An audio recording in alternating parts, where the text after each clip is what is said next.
Johnny Dollar. Ralph Kearns, Johnny.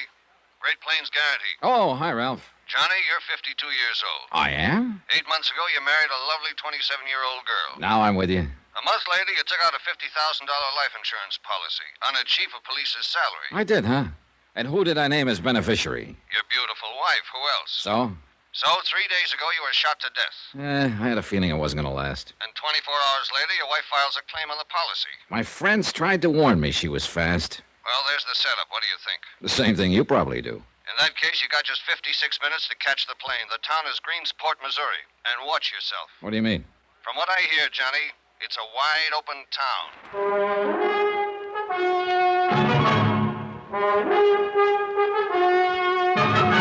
Tonight and every weekday night, Bob Bailey in the transcribed adventures of the man with the action-packed expense account, America's fabulous freelance insurance investigator. Yours truly, Johnny Dollar.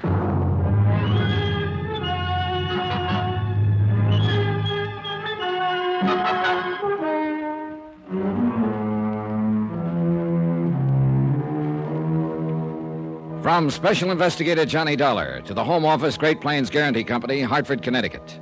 The following is an accounting of expenditures during my investigation of the Open Town matter. Item 1, $84.60, transportation and incidentals, Hartford to Greensport, and taxi to the Townhouse Hotel. I was hoping for a chance to shower and change, look around long enough to get my bearings, and then edge into the case gradually. But it didn't work out that way. The case was already there and waiting for me, right in the lobby of the hotel. All dressed up in a shiny black suit, squeaky black shoes, and a neater-than-neat little black bow tie. Oh, am I glad to see you, Mr. Dollar. Are you? Oh, indeedy, yes, I am. I just breathed a great big sigh. Relief, you know, when I heard you tell the clerk your name. That's how I know you're you, you know. You mean there's been some doubt? But of course you'll want to know I'm me, so I'll swear I had a card in one of these pockets. Well, maybe you could just tell me who you are, Mr. Potzer, Averill P. Potzer. I ought to have a card, though, to make it more official. Oh, never mind. I believe you. I must have given them all away. Don't worry, though. I'll get some more printed and see that you have one before you leave. Well, thanks a lot, Mr. Potzer. And now if you'll wait, Mr. Dollar. You want to talk to me, of course. Will I? Yes, I'm the agent here for the Great Plains Guarantee Company. I'm the one that sold that policy to the fellow that's dead. Oh, so that's it. Of course. He wasn't dead then, you understand. Oh, I'm glad to hear it.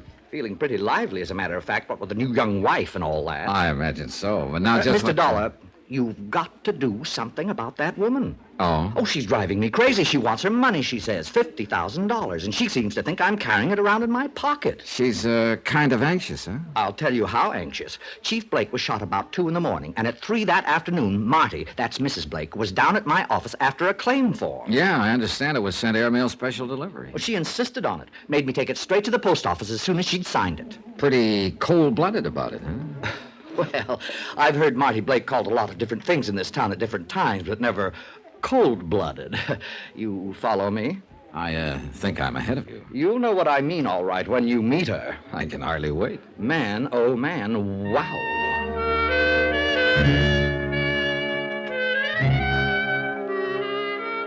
Item 2, $1.15, taxi to the suburban home of Edgar Blake, former chief of police of Greensport, now deceased. On the strength of Potzer's description of the widow, I added a shave to the shower and change, and I hoped I looked a little fresher than I felt. The house was a rambling 2-story job set back from the street. Well-kept shrubbery, nice lawn, quiet neighborhood, and plenty expensive. I wondered how Blake had been able to afford it. I was halfway up the walk when a man came out the front door. He wavered down the steps, then stopped and waited for me, rocking slightly on his heels. A copper. I can tell him a block away. You're a copper, right? Wrong. Private eye, maybe? No, insurance investigator.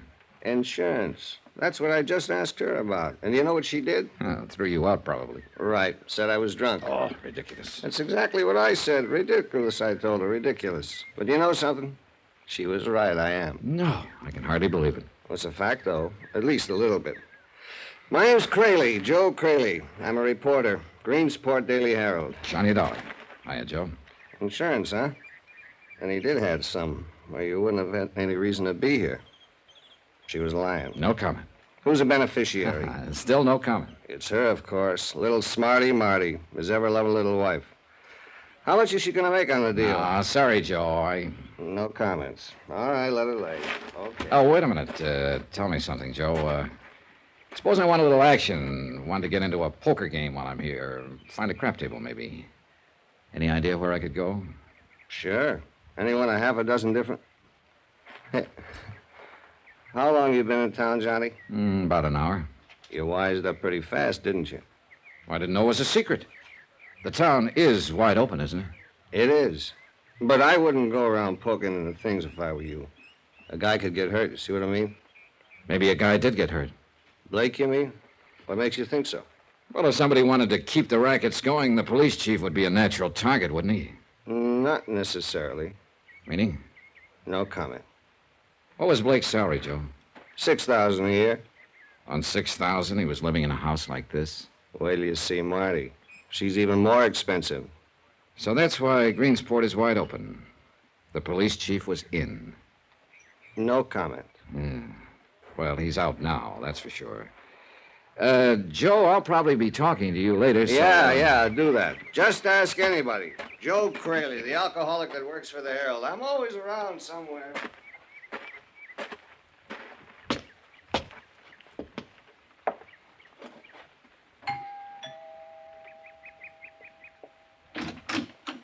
Well, how do you do? Mrs. Blake? Yes, what can I do? Johnny Dollar. I'm representing the insurance company. Oh, come in, Mr. Dollar. Thank you. Come this way. I'm a little surprised, really. I hardly expected them to pay off so promptly. Well, in that case, you won't be too disappointed. Disappointed? What do you mean? I mean, I didn't come here to pay you anything. Then why did you come? I'm a special investigator, Mrs. Blake. What does that mean? The company would like a little more information about your husband's death. I told them all about it in the claim I sent to them. I know, but sometimes it's necessary. So that's the pitch. They're trying to squirm out of it. Why do you say that? Because they sent you here, that's why. And because they always do. I know how those companies operate. Oh, you've had experience with them before. No, I haven't. But I'm a real smart girl, Mr. Dollar. And I know a fast shuffle when I see it coming. And a smart girl ought to know better than to yell before she's hurt. Why else would they send out a special investigator? I told you why. They want some more information. What information? What is it they want to know? The details, that's all. Exactly how your husband was killed. I told them all that in the claim. I know, He but was look. shot to death with his own gun right here in his own house. Do you mind showing me how it happened? Oh, for the love. Now, look, there won't be any payment until I file my report, Mrs. Blake. All right. You win. When you go after something, you really go after it, don't you? Well, that's what I get paid for. Oh. And what about something you personally wanted? Well, that would depend on how bad I wanted it. I see. Would you like a drink? No, thanks. You won't mind if I have one. Right ahead. Looking at you. Right. Now, if you wouldn't mind. Yeah, I know. Stick to business. All right, come on. Happened over here by the stairway. I see. Right here. This is where he fell. This is where he died. His gun was lying on the floor beside him. Middle of the night, wasn't it? About 2 a.m, we'd been asleep. Why did he come downstairs? I heard a noise of some kind. It woke me up. I shook Ed and told him about it, and he came down to see what it was. He was armed? No. His gun was there on the hall table by the front door. Is that where he usually left it? Yes. Whenever he came home, he always took it off and put it there on the table. Then anyone who knew him would probably know they could find it there. Yes, I suppose so. All right. So, what happened? Well, like I said, Ed went on downstairs, and I walked out of the bedroom into the hall. Were there any lights on? Well, not down here. I turned on the hall light upstairs. Did you hear your husband say anything? No, all I heard was the shots, 4 or 5 of them. Then I heard someone run out the front door. And what did you do? I called out to Ed, but he didn't answer. Then I ran downstairs and found him lying here, dead. Did you get a look at the prowler, or whoever it was? No, it was too dark. And he ran out as soon as he fired the shots. How did he get into the house? The detective said he forced the lock on the front door. I guess that was the sound that woke me up. And then he used a gun that was inside the house that he may or may not have known was inside the house. That's what the police figure. All right. What do you figure, Mrs. Blake? The same thing, I guess. I don't know any more about it than they do. I thought you might have some theory of your own. I'll string along with them. Uh-huh. Just an accidental prowler who got panicky and snatched up a gun that happened to be lying around handy. I guess that's about it. Any idea at all who the prowler might have been? Of course not. Do you suppose it could have been somebody besides a prowler? Somebody who came here for the express purpose of murdering your husband? Ed had a lot of enemies, of course, because of his job, but What about his friends, Mrs. Blake? what do you mean? Do you suppose one of his friends could have done it? I don't know what you're talking about. I've been admiring your watch. Real nice. Set in diamonds, emerald band. Must be worth around $2,000. Very nice. Well, thank you. And this but- house, the furniture, that car out there in the driveway. On a police chief's salary, Mrs. Blake. I wouldn't know anything about Ed's financial affairs. Who runs the rackets here in Greensport? What rackets, Mr. Dollar? Was your husband in on them? Sure you won't have that drink? All right, Mrs. Blake, play it your way. I thought the insurance company was probably convinced that I was the one who killed him. They're not convinced of anything yet. But they think I did it, don't they? No, but they think 24 hours is pretty fast for a grief-stricken widow to shoot a claim into the office. I am not grief-stricken, Mr. Dollar. So I've noticed. Do I have to be? Is there some clause in the policy? No, you don't have to be. You think I did it, don't you? I think there's a strong chance you did. Then I think you need a little straightening out. I'm listening. Why should I make it easy for you? Go see Dave Sherman. Talk to him. Dave Sherman? The city attorney. See what he says before you get all lathered up. See if he thinks I'm guilty. All right, I will. And then we'll talk. And if you're nice enough to me, maybe I'll even cooperate. You never know. Do you?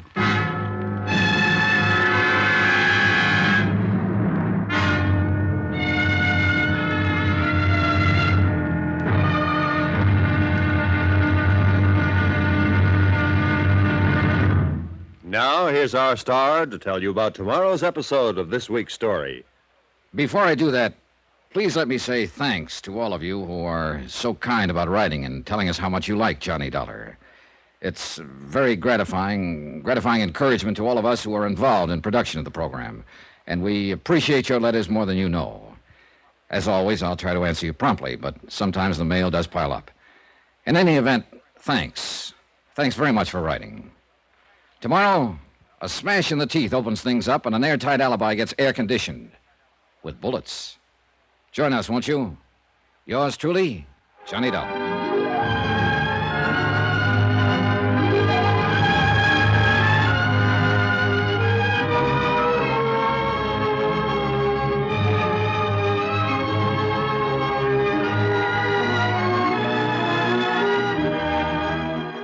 Yours truly, Johnny Dollar, starring Bob Bailey, is transcribed in Hollywood. Written by Les Crutchfield, it is produced and directed by Jack Johnstone.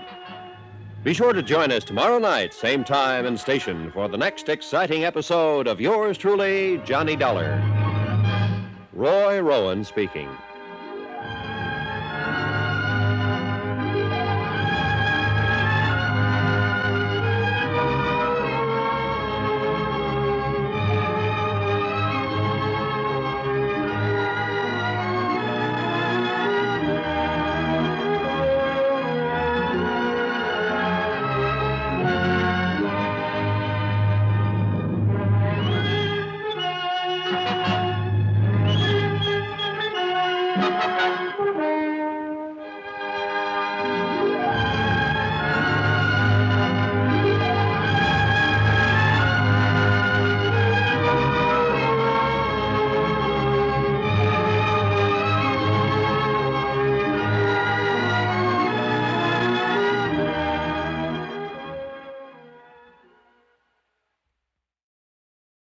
From Hollywood, it's time now for...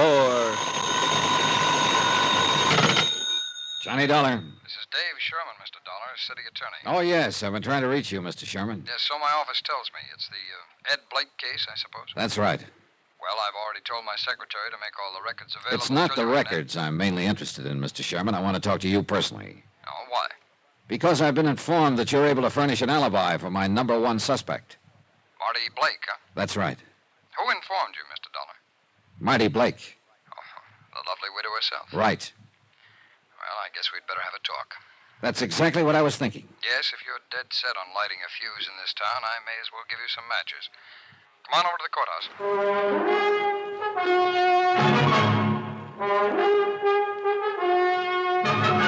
Tonight and every weekday night, Bob Bailey in the transcribed adventures of the man with the action-packed expense account, America's fabulous freelance insurance investigator. Yours truly, Johnny Dollar.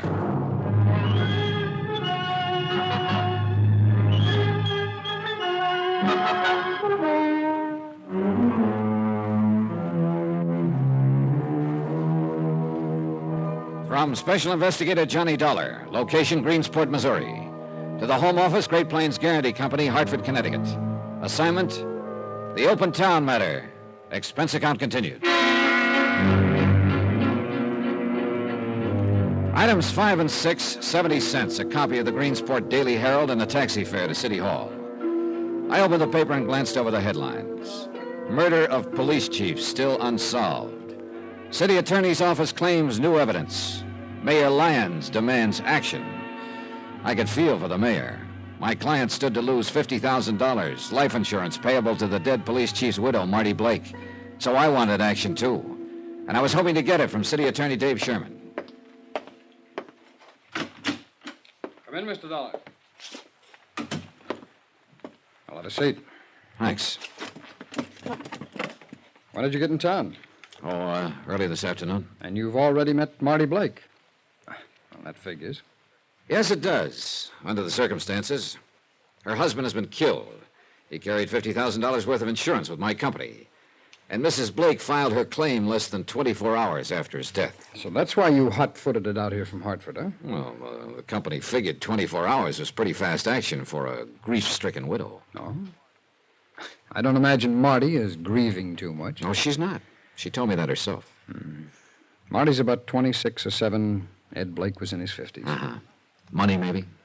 Well, not until he met her. Then he started to make it. Fast. He had to. That's how Marty likes things. Fast. And then he married her. Well, then she married him. And now, 8 months later, she's a widow. With an insurance claim for $50,000. Well, she said she liked things fast. Oh, I know what you're thinking, Mr. Dollar, but you may as well back up and start all over. You're off on the wrong foot. Oh, how do you mean? This killing? Oh, sure, it worked out perfect for her, made to order. A man could build a pretty good case against her, especially with that 24-hour insurance claim. Yes, that would really cinch it with a jury. I pointed that out to her. Well, I figured as much. Would you mind telling me what happened? Well, her first move was to start turning on the charm. Well, that's one of the easiest things she does, if she thinks it might pay off. And after all, with $50,000 in the offing... Sure. Did she give you any of the details of the night it happened? It bored her to death to even talk about it. Uh-huh. And you thought she was putting on an act to maybe throw you off? What would you think? Oh, she wasn't, Mr. Dollar, any more than she was sorry that Ed Blake was murdered. Then she's pretty cold-blooded. Well, that's a moot question. Figuratively, yes, I suppose she is. See, she used to be a dancer. Never good enough to make the big time, so she had to, live by her wits and her charm. But you pointed out things that could look pretty black for her if the case ever got to court. That's right. Huh? What happened? She sent me to you. Why? So I could tell you she didn't kill him. Well, it adds up, Mr. Sherman. Yeah, I know. It was late at night, the two of them alone in the house. Her husband shot to death with his own gun. I know, Mr. Dollar, but not by her. Why not? That story about the mysterious prowler has been used before, over and over. Matter of fact, I broke one of them not 6 months ago. Mm-hmm. But in this case, it's true. How do you know? Because you were wrong on one point. They weren't alone in the house. Well, what do you mean? Who else was there? I was. Oh, I see. She's as pure as the driven snow. Well, at least so far as Blake's murder is concerned. Yeah, kind of a neat setup, isn't it? Huh? Instead of prosecuting attorney, you're the star witness for the defense. Yes, I suppose if it came to that, I'd have to be. I was there when it happened. So that's why she sent me to you, so I could hear it straight from the horse's mouth. That's about it. Well, she couldn't have a much better alibi than the city attorney himself. Thank you. Oh, she's in the clear, Mr. Dollar.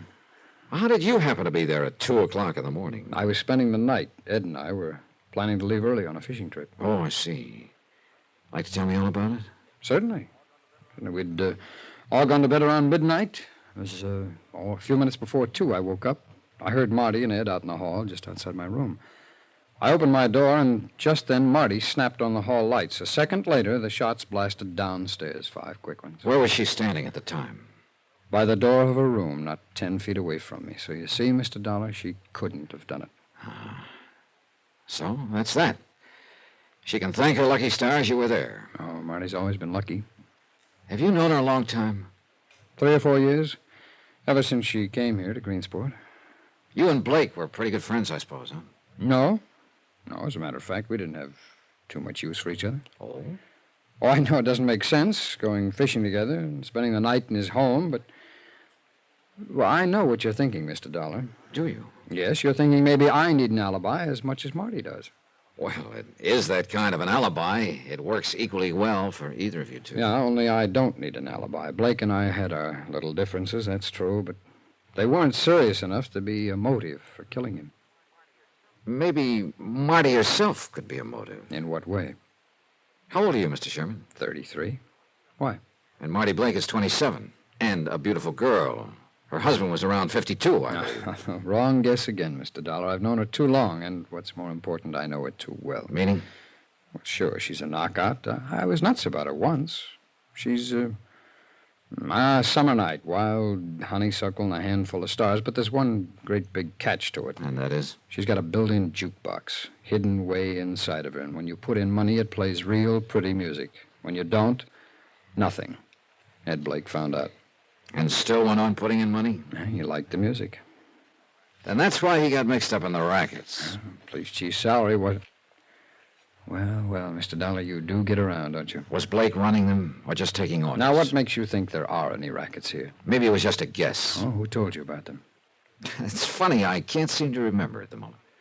I just bet you can't. Suppose you answer my question, Mr. Sherman. Who's behind the rackets here in Greensport?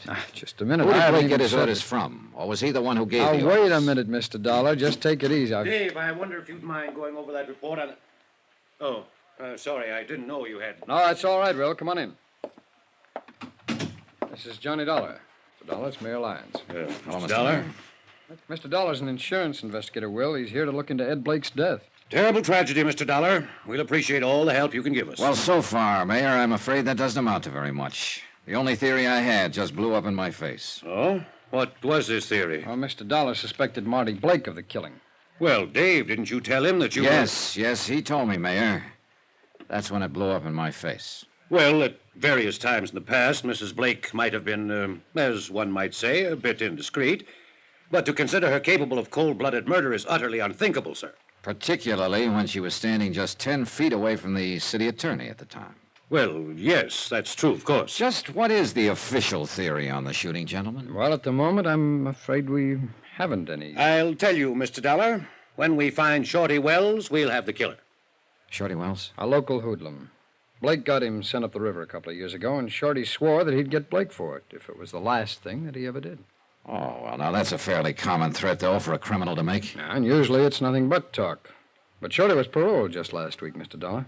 He was seen around town the morning before the killing, and we haven't been able to locate him since. I see. Wells did it all right. There's not the least doubt in the world. Yeah, it seems to add up, doesn't it? Yes, and we've got every available man on the lookout for him, but so far no luck. There's not even a trace of him. Tell me something, Mayor. Would Marty Blake know anything about the rackets her husband was tied in with? Rackets? Why, that's the most preposterous thing I... Well, it's no use. Mr. Dollar's been talking to somebody, and he's found out that our little city isn't as lily-white as we'd like to pretend. Indeed. It's true, isn't it, Mayor? As I hear it, Greensport is a wide-open town. May as well admit it, Will. He knows it already. There's no point in trying to lie about it. All right. It's true, Mr. Dollar. But it's not wide open, as you put it. But there are rackets, as unpleasant as it may be to admit it. Do you have any idea who's back of them? I wish to heaven I did. What about you, Mr. Sherman? Well, if I had an idea strong enough to talk about, I'd be talking about it in court. What about this Shorty Wells? Was he in on them before Blake sent him to prison? Yes, supposedly, but he wouldn't spill a word about the setup at his trial. Afraid to, maybe, huh? Probably. Wells is the key to this whole thing, Mr. Dollar. The rackets as well as the killing. Find Shorty Wells, and we can wrap this thing up in 10 minutes. Then I guess we better find him.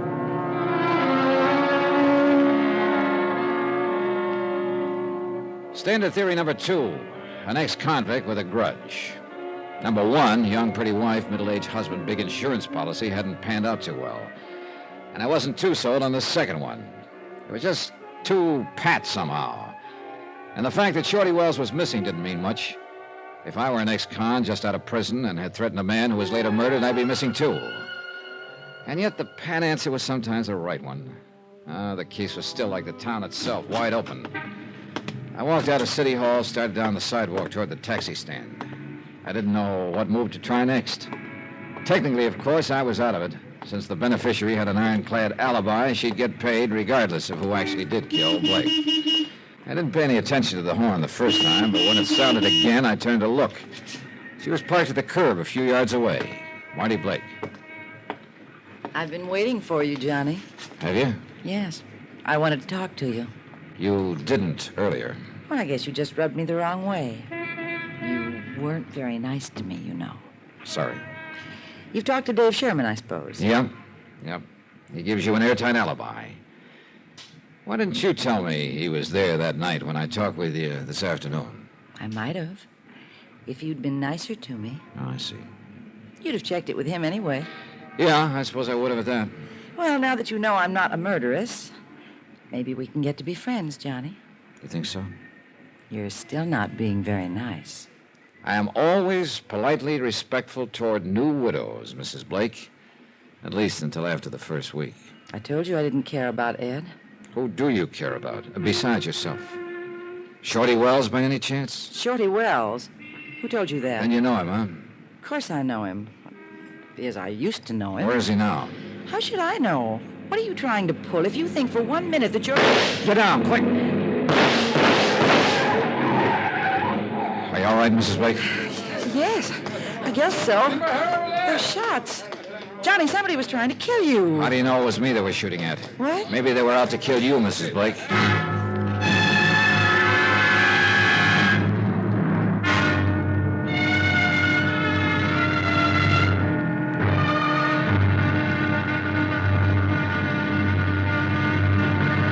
Now, here's our star to tell you about tomorrow's episode of this week's story. Tomorrow, an old flame and a new one, and 2 men get burned. One becomes an alcoholic, the other a human torch. Join us, won't you? Yours truly, Johnny Dollar. Yours truly, Johnny Dollar, starring Bob Bailey, is transcribed in Hollywood. Written by Les Crutchfield, it is produced and directed by Jack Johnstone. Be sure to join us tomorrow night, same time and station, for the next exciting episode of Yours truly, Johnny Dollar. Roy Rowan speaking.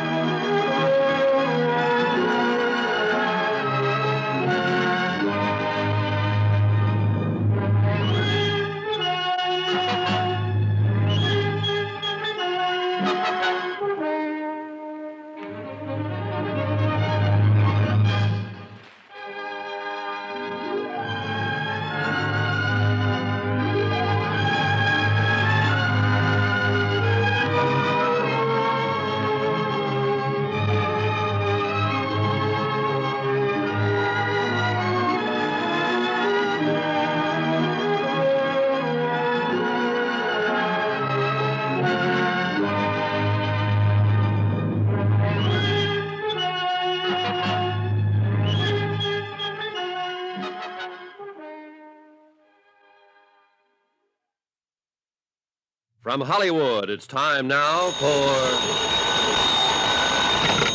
Johnny Dollar. How you making out, Johnny boy? Who is this? You disappoint me, Johnny. You ought to recognize the condition, if not the voice.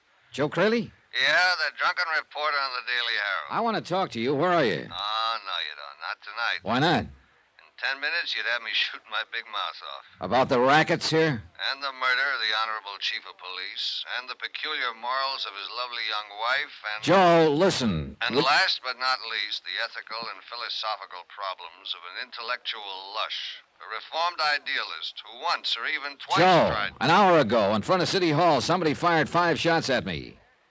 Joe, are you there? Beat it, Johnny.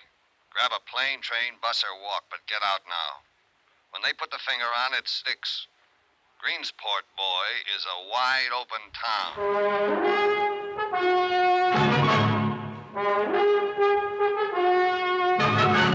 Tonight and every weekday night, Bob Bailey in the transcribed adventures of the man with the action-packed expense account, America's fabulous freelance insurance investigator. Yours truly, Johnny Dollar.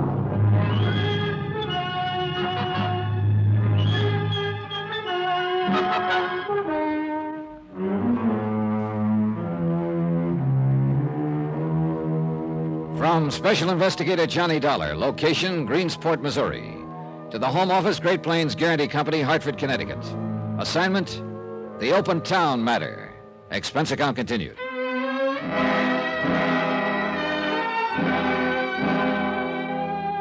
Item 7, $1.85, taxi to the home of the mayor of Greensport, Will Lyons.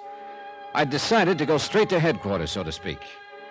Joe Crayley, professional reporter and semi-pro drunk, might have been able to help, but I didn't know where to find him. So far, I had a lot of questions, no answers. Police Chief Ed Blake had been shot to death in his own home with his own gun. His young widow, Marty, and City Attorney Dave Sherman had been present and both told the same story, mysterious prowler. Supposedly, the prowler was Shorty Wells, an ex-convict with a grudge against the murdered chief. But Shorty was missing, and the case was at a standstill. So I went right to the top, to Mayor Lyons. Come in, Mr. Dollar. Come right in. Thanks. My wife is going out this evening, committee meeting at the Women's Club. We can talk here in the library, if you don't mind. All right, fine. Take a chair there. Yeah, well, Mr. Dollar, I will say it's a pleasure to see you safe and sound. Oh, you heard about the shooting, then? I heard the shots from my office. Then the acting chief of police phoned me a few minutes later. Well, does he know yet who did it? Not the slightest. There were no witnesses. At least none who cared to talk. Car took off at high speed and then just disappeared. Like Shorty Wells. Fine. I sympathize with your feelings, Mr. Dollar. I'd feel the same way if I'd been made a target of. But you can rest assured, sir, that every facility of law enforcement in this town is working round the clock to bring the culprits to justice. Yeah, well, that's very comforting, Mayor. But actually, I'm not sure I was the target. What do you mean? Well, when I left you and Dave Sherman and came out onto the sidewalk, Marty Blake was waiting for me in her car parked at the curb. She'd been there about 20 minutes, she told me. Yes, but whoever fired those shots had the setup planned, worked out. And I don't think they could very well have planned it for me. Why not? My schedule wasn't predictable enough. They didn't know when I'd leave City Hall, whether I'd be alone or not, or what I'd do when I stepped outside. It's a point, all right. Marty, on the other hand, had been there for 20 minutes. Plenty of time to arrange the thing. But why? Why should anyone want to kill her? Well, there you got me. I don't know. After the shooting, of course, I had a police officer assigned to guard duty at her home, but I regarded it as merely a routine precaution. I was certain that the attempt was made on your life, Mr. Dollar. Well, those bullets came too close to both of us for very much peace of mind. Well, at least Mrs. Blake has protection now. Oh, yeah. Unless that police officer himself knocks her off. Well, you're joking, of course. Mayor, that's the worst thing about this whole case. I don't know whether I'm joking or not. But surely you don't think... And are you certain of which ones you can trust in the attorney's office, the police force, in your own department even? Not entirely, no. With the rackets as wide open as they are here, some of the men around you are bound to be involved. I know. It stands to reason. Every raid we've ever attempted has been tipped off before we even got started. Blake tried while he was alive. Dave Sherman tried. I even organized two myself. Told nobody about them. Brought in state police to carry them out. Same result. Say, what about Blake? He must have been in with the mob to live on that lavish scale he did. I suppose so.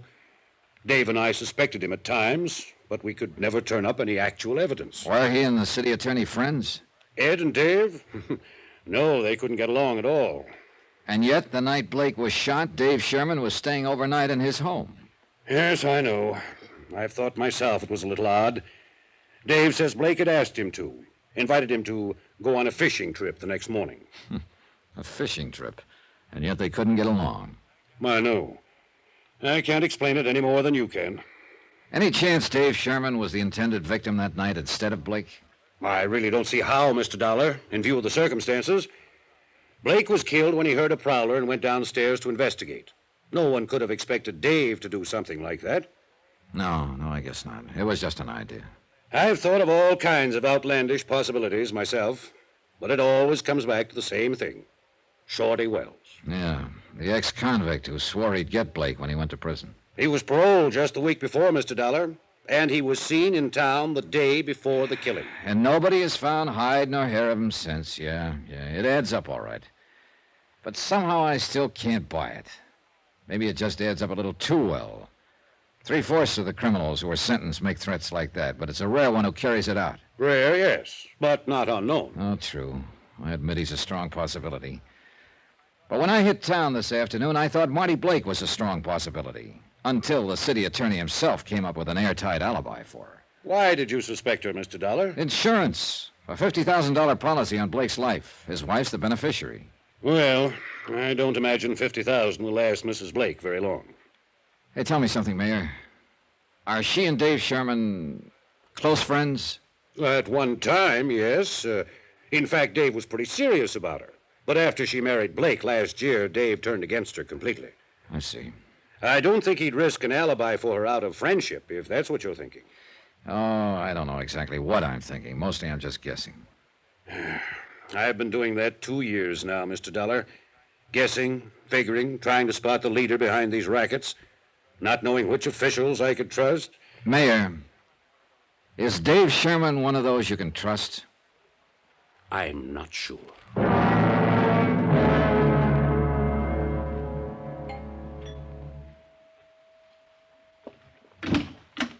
Good evening, Mrs. Blake. Well, this is a surprise. Come in, Johnny. Join the party. Thanks. Of course, I'm the party. There isn't anybody else. Except my watchdog sitting out there in front. Yeah, I saw him. Cute, isn't he? I didn't notice. I did. Think that's terrible, Johnny? A girl who's been a widow 4 days noticing another guy. Why not? You didn't care anything about your husband. That's right, I didn't. Here's to all husbands. May they rest in peace. He's a cute cop, all right. You know what? I asked him to come inside and have a drink with me, and he actually blushed and stammered. Now, wasn't that cute? Devastating. Would you blush and stammer, Johnny? No, I'd take the drink. Which I will, by the way, if you don't mind. Here. Make me another one, too. All right. What's the reason for this one-woman celebration, Mrs. Blake? I said, I heard you. And you can call me Marty if you want me to answer you. All right, Marty. Why the lonesome gal routine? It's not so lonesome now, Johnny. Oh. Here's your drink. Used to getting shot at. Shot at how, Marty? Like we were this afternoon? Or like your husband? Everybody can't be lucky. Maybe Ed just didn't live right. Well, he's not living anyway now. I'll bet you know how to live, Johnny. Oh, sure. I got a system. Tell me about it. Well, the first thing I do is hook up with the rackets so I can buy my wife lots of expensive gifts. Why don't you lay off that stuff? Why don't you try being nice for a change? Well, that's not part of my system. God didn't kill him. You know that now. So why don't you relax and be human? Oh, the last time I relaxed around you, I caught the breeze off of 5 bullets. You're breathing, aren't you? I might not be, if they'd been after me instead of you. So you're still on that kick? Oh, it figures, Marty. I'm no threat to anybody, not yet. I don't know enough about this mess. And you're saying I do, I suppose. I think so. Now, who'd want to get you out of the way, Marty? To keep you from talking, maybe. Don't you ever give up. All right, tell me this. Did Dave Sherman really see that shooting? Or is he just giving you an alibi? Why don't you ask him? Or is he giving himself an alibi by any chance? You're crazy. Maybe. Where's Shorty Wells? What? I said, where is Shorty? I heard what you said. Well, then suppose you tell me. Get me. out. What are you so upset Get about? Get out of here right this minute. Get out, or so help me, I'll throw Take it easy, Marty. What's that cute cop going to think? I don't care what anybody thinks. You get out of here and get out fast. Item 9, $14.40. Drinks, tips, and transportation for a local expedition in plain and fancy pub crawling. I was looking for Joe Crayley, disillusioned idealist and erstwhile reporter on the Greensport Daily Herald. I found him on my 3rd martini. He was on his 7th. How, Johnny? How'd you do it? To what? How'd you find me? Called your paper. They gave me a list of your hangouts. I had 4 more to go. A reputation is a wonderful thing. Keeps you from staying off the straight and narrow. He's looking at you. Right. Joe, tell me about Marty. Tell you what about her? Everything you know. What for? She's got an alibi. Oh, yeah, I know all that. But you still won't give up. Well, she hates champagne, but she always orders it. Why? Because it costs more. I see. She's every man's dream, Johnny. A pink and gold doll in spangled tights, and she's a 4-star tramp. She's an ex-dancer, isn't she? She's an ex-lot of things. Ex-girlfriend of Shorty Wells. Ex-girlfriend... Girlfriend of Shorty Wells. Sure. Ed Blake took her away from him. That's why Shorty threatened to kill him. Said Blake was framing him. Maybe he was, I don't know. Anything could have happened with the police they got in this town. Crooked? Is that what you're trying to say? Some of them are that. The rest of them are useless. Like that business with the gun. What gun? That Ed Blake was shot with. They found it lying beside his body, his own gun. They just assumed he'd shot it out with the killer. It was 2 days before they realized he'd been shot with that gun. That Blake hadn't used it, the killer had. Wait a minute. Do you think Shorty Wells and Marty could have planned the thing together? Johnny, I wouldn't put anything past that dame. Why do you hate her so much, Joe? Guess again, my friend. I don't hate her. I'm in love with her, always will be. Joe. Yeah, before she met Shorty Wells, she used to be my girl. Gives you something to think about, doesn't it, Johnny?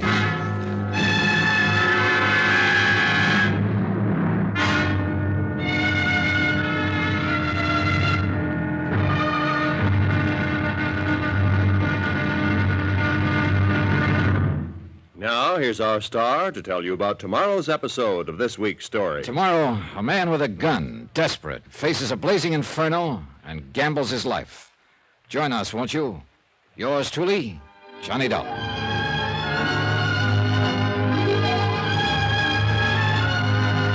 Yours truly, Johnny Dollar, starring Bob Bailey, is transcribed in Hollywood. Written by Les Crutchfield, it is produced and directed by Jack Johnstone.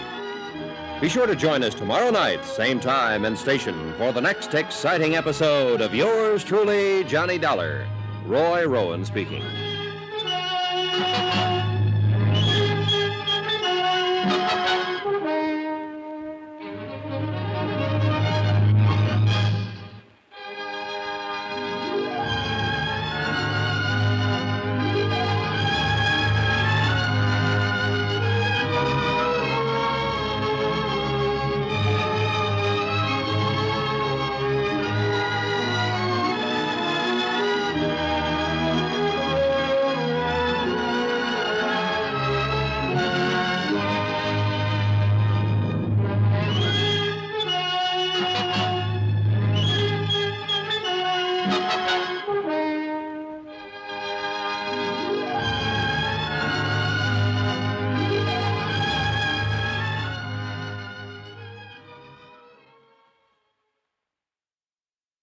From Hollywood, it's time now for... Johnny Dollar. Hello? Hello. Johnny? Yeah, who's calling? Hello? Hang on a second, Johnny. Look, what the devil? Is that you, Joe? Joe? Sorry to keep you waiting, Johnny. I was trying to get all the dope on another phone. What dope? And how did you sober up so fast? There's a big story breaking, boy, and lush or not, I'm still a reporter. Then go somewhere and report. I'm going to bed. You want to bet? Now, look, Joe. Nobody sleeps in Greensport, Johnny. It's a wide open town. Racket, shootings, a murdered police chief with a lovely widow. Sure, fine. So what's the big story? A fire, boy. House burning down. Flames 50 feet high. 3 alarms. Put your clothes on and let's get going. You get going. The only big story I'll be interested in is when Marty Blake is charged with murder. Johnny, that's where the fire is. At Marty Blake's.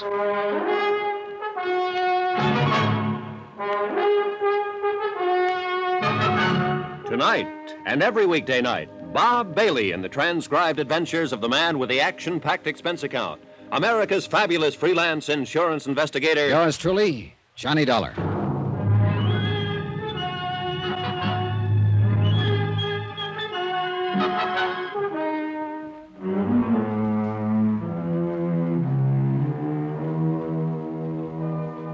From Special Investigator Johnny Dollar, location Greensport, Missouri, to the Home Office, Great Plains Guarantee Company, Hartford, Connecticut. Assignment, the Open Town Matter. Expense account continued. Item 10, $1.50 for a breakneck taxi ride to Marty Blake's home. Its location marked against the night sky by a pillar of flame visible for a mile. The fire didn't make sense, so it fit in nicely with the rest of the case. None of it made sense. Police Chief Ed Blake, Marty's middle-aged husband of 8 months, had been shot to death in his own home with his own gun. And less than 24 hours later, Marty had filed claim on his $50,000 life insurance policy. She didn't love him and admitted it. Good case. Except for one thing. The city attorney himself was present at the time of the shooting and backed up Marty's story of a mysterious prowler, supposedly ex-convict Shorty Wells. But Shorty was missing, and the whole thing was just a little too convenient, too pat, especially in a wide-open town. Joe Cradley was going to meet me at the fire, but I didn't see him around. The flames had taken a strong hold, and the whole outside of the house was blazing. The firemen couldn't do much except try to control it, keep it from spreading, and to hold back the crowds that had collected on the street and lawns. Well, how do you figure this one, Mr. Dollar? Among others present was City Attorney Dave Sherman. Well, you wanted to get things stirred up. Well, they seem to be stirred, all right. Were you here when this happened, Mr. Sherman? No, this time I'm not a witness for the defense. I arrived after the fire engine. Yeah? What about Marty? She's all right. She got out before it really caught. She's sitting over there in my car. Then she was here when it started. Yeah. Alone? Well, so it seems. But there was a police officer on guard earlier. I thought you meant alone in the house. Yeah, he was out here in front. First thing he knew, flames were breaking out of the windows, and then Marty came running out of the house. No one had arrived or left? Well, not that he saw. Well, you're still trying to tag her, huh? Oh, I'm trying to tag whoever is guilty. She figures, that's all. Not on the shooting. No, not with the alibi you've given her. Mr. Dollar, look. She was standing 10 feet away from me in the second-floor hall when Ed Blake was shot to death in the dark downstairs. Now, that is not an alibi. It is a fact. Oh, yeah, sure, I know. Unless, of course, I'm lying. All right, are you? Why? For old time's sake, maybe. You were in love with her once, Mr. Sherman. Oh, I could name 24 guys around this town who were. Once. Yeah. Shorty Wells, for instance. That's right. That's why Shorty threatened to kill Blake when Blake sent him to prison. He claimed he was being framed out of the way to give Blake a clear field. Go on. Well, Shorty's a hoodlum. He was guilty as charged, all right? But Blake was in on the rackets, wasn't he? Well, it would seem that way. Then there's also Joe Cradley. Marty was his girl at one time, wasn't she? Yeah, that's when he started drinking, when she threw him over. Why did she throw him over? For the usual reason. Somebody knew. Who? Well, me, I thought. Took me 3 months to find out that I was running interference for Shorty Wells. All right, so Joe Cradley took to drink. What did you take to, Mr. Sherman? Law enforcement. I set out to break the rackets in this town and get rid of hoodlums like Shorty Wells and all the rest of them. Yeah, but the rackets are still here. And I'm still trying, Dollar. Now, look, I want to get one thing very straight. What? Ed Blake's killing. It happened just exactly the way I told you. That story is true. Marty didn't do it. Maybe not. But she's in it some way. She's bound to be. Well, that's something I wouldn't know. Everywhere you turn in this case, you keep hearing about Marty Blake. Marty Blake. She's the one link that ties everything together. Well, maybe. That fire there. What's the story on that? Well, why don't you ask her? I left him standing there, staring into the fire. Staring into his own past, maybe. I didn't know. To me, it was still a puzzle, a question mark. And I didn't have the answer to him. Not much else, in fact. If he was telling the truth, Marty Blake couldn't have killed her husband. And so far, at least, there was nothing to show he was lying. I pushed on through the crowd of spectators, the thrill seekers, the morbidly curious, followers of fire engines, and walked toward Sherman's car. Marty was sitting there alone, subdued for once and quiet. And she looked scared. Hello, Johnny. Get in and sit with me. All right.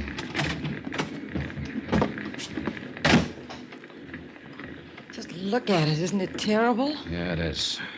It'd be worse if you were in it. Well, I was when it started. Just how did it start? I don't know. I think you were right, Johnny, about that shooting in front of the city hall. Oh? I think it was me they were after, not you. Now they've tried again. possible? There's no other reason for burning down my home. Who do you mean by they, Marty? Who? I don't know. Whoever killed Ed, I guess. If you know, you'd better tell me while you still can. If somebody is out to get you, if that's what's behind all this, then they obviously mean business. I don't know, Johnny. I told you that. Well, how about a guess, then? Well, maybe Shorty Wells. I don't know. Why? Why? The man he threatened is already dead. Why would he go after you? Maybe to get even. He told me he hated me when I broke off with him. It's just the kind of thing he'd think of doing. Or didn't you know he was in love with me once? Oh, I know. I'm asking you, how did the fire start? I don't know, really. After you left this evening, I lay down on the sofa. I've been drinking, as you know, and I guess I just, went to sleep anyway. No one else had been there after I left? No. Anyway, I woke up with smoke all around and flames and all. It was terrible, Johnny. I was just lucky I got out alive. You always were lucky, Marty. Joe, what are you doing here? How about it, Johnny? Are you glad I phoned or not? Oh, yeah, sure. Wouldn't have missed it for a million. Has she confessed yet? We can run a new headline on the extra if she has. I can do without any remarks from you, Joe. Sure you can, baby. You're doing fine, just as you are. Get away from here and leave me alone. Can't do it, baby. I'm assigned to cover the fire. Gotta get all the angles. Human interest. That's you, baby. You are human, aren't you? You stupid fool. Financial angles, too. Got one there you might be interested in, Johnny. Did you know the house is heavily insured against fire? Yes, I know, Joe. I checked through the company report before I left the hotel. Oh, what of it? What if it is? Most houses are insured against fire, aren't they? Sure they are, especially by prudent people like you. People who think of everything. Oh, take it easy, Joe. Get him away from here, Johnny. Only you didn't think of everything, baby. What? It's too bad your car wasn't in the garage instead of sitting out in the driveway. Then all your assets would have been converted into cash. Nice, green, bloody cash. Get away from here. Get away and leave me alone. Why, baby? You can afford me now. You couldn't a couple of years ago. That's why you're tied up with all the other... What the devil? They came from the house. Well, there couldn't be... Ammunition, maybe. Yeah, your husband must have kept boxes of cartridges around the house. Look. There by the cellar door. Somebody's staggering up out of the basement. Johnny, look. He's got a gun in his hand. It can't be. He's fallen down on the ground. Come on, Joe. Oh, man. When the dam breaks, everything goes. How could anybody come out of that thing alive? We Greensporters are tough cookies, Johnny. Lucky, apparently. He's passed out cold. Another minute and he wouldn't have made it. His clothes are smoldering there. Yeah. Let's turn him over and get that coat off. Right. Easy now. All right. Oh, good Lord. What's the matter? This is the boy everybody in town has been looking for. Shorty Wells. Room 604. Greensport City Hospital. Time, midnight. The time when the pulse of living starts to slow down. The beginning of the quiet time, when the city sleeps and the nurses and interns walk even more softly. When a ticking clock becomes a drumbeat in the ears of restless patients. The time of crises, when battles for life are fought in silence and won or lost. A battle like that was being fought in 604, witnessed at the moment by myself and City Attorney Dave Sherman.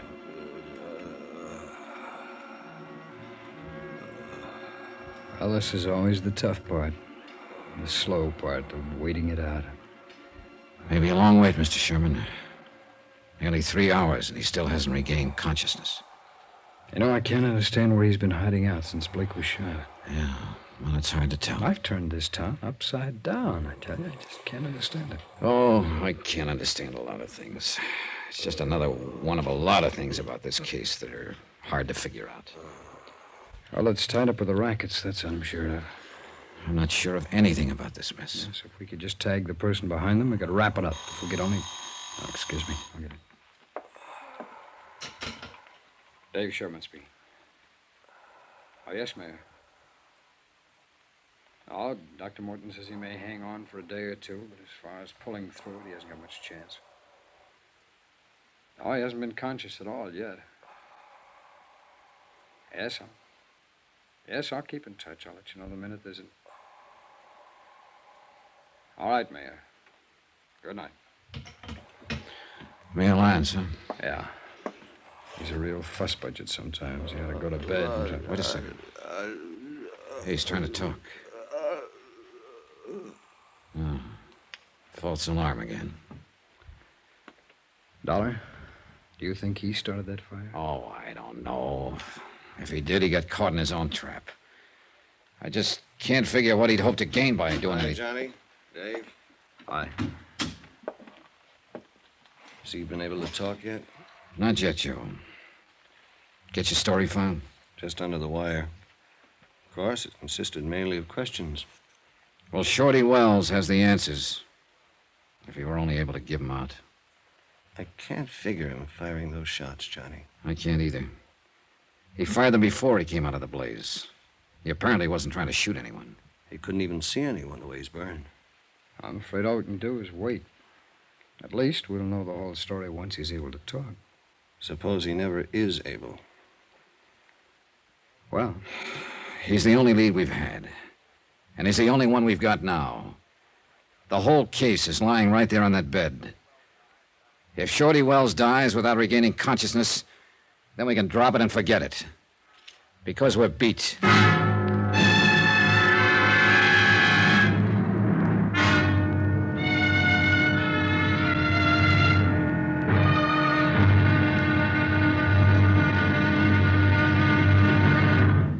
Now, here's our star to tell you about the final episode of this week's story. Tomorrow, death strikes again, lashes out violently, and mistakes its target. And a wide-open town blows sky high. Join us, won't you? Yours truly, Johnny Dollar.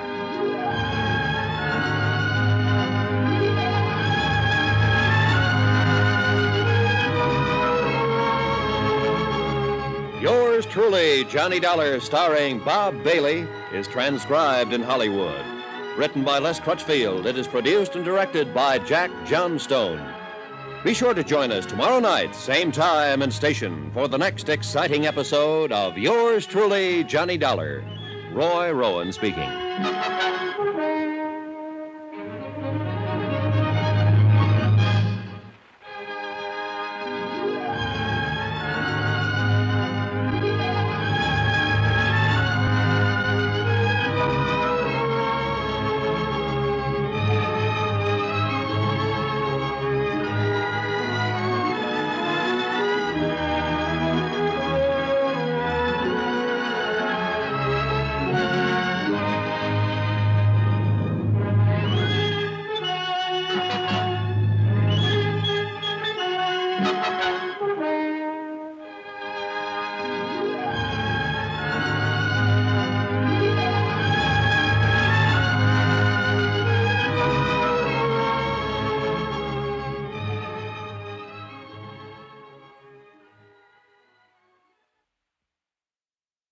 From Hollywood, it's time now for...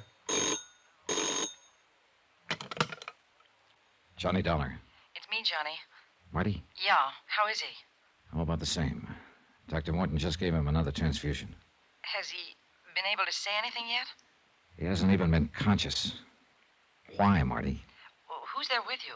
Joe Crayley and the city attorney. Look, Johnny, I've got to talk to you right away. All right, go ahead and talk. No, not on the phone. All right, it's room 604, City Hospital. Come on over. Not with them there. Why don't you come meet me? Because Shorty Wells is the key to this whole case. If he's able to talk before he dies, I want to be here to listen. Suppose I tell you I'm ready to talk, Johnny. Are you telling me? I'm in an all-night lunchroom right across the street from the hospital. Can you come over here? All right, Marty, I'll gamble with you. Be there in 5 minutes.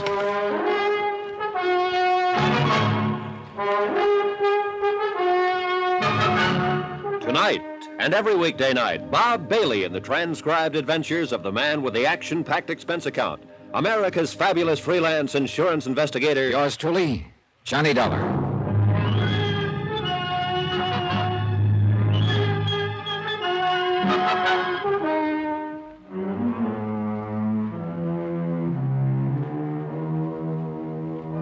From Special Investigator Johnny Dollar, location Greensport, Missouri, to the Home Office Great Plains Guarantee Company, Hartford, Connecticut. Assignment, the open town matter. Expense account, final page. I hung up the phone more puzzled than ever, and heaven knows the case had been puzzling from the start. Marty Blake, young widow of the murdered police chief, had been completely uncooperative and unwilling to talk. And now she was reversing her field. Why? Her house had burned to the ground earlier in the evening, and Shorty Wells, number 1 on the city attorney's wanted for murder list, had been found trapped in the flames. Maybe this had something to do with Marty's phone call. She'd been my number 1 suspect at first, since she stood to collect $50,000 as beneficiary of her husband's life insurance. But then the city attorney himself, Dave Sherman, had provided her with an airtight alibi, and I'd reluctantly let her off the hook. Now this. I didn't know what she was up to, and I couldn't afford not to find out. Something up, Dolly? Well, that was Marty Blake, Mr. Sherman. She's in a lunchroom across the street. She wants to see me. Oh, what about? She didn't say. Well, go ahead and talk to her if you want to, Johnny. I'll call you if Shorty starts to regain consciousness. All right, thanks, Joe. I'm sticking right here myself. This one I'm going to follow personally. Well, if you really want to break the rackets in this town, your answer is lying right there in that bed, Shorty Wells. I think you're right, if he's ever able to talk. And if your police laddies don't fall over their own feet again, the way they did on that gun business when Ed Blake was shot. That mistake was partly justified, Joe. It was the chief's own gun that was lying beside his body. It was natural to assume that he'd exchanged shots with a prowler. Yeah, but 2 days to realize he'd been shot with his own gun. All right. They fouled up, I admit it. And the ones who aren't stupid are crooked. Every raid you try to pull has been tipped off from the I inside. know it. Even when Mayor Lyons brought in state police, the whole plan was tipped. Which you took great pleasure in pointing out in your news All right, story. you guys, look now. I'll leave you two to settle this. Stick on this guy like a leech. And if he shows any sign of coming to and talking, let me know right away, will you? Yeah, we're good. Yeah. I'll see you later.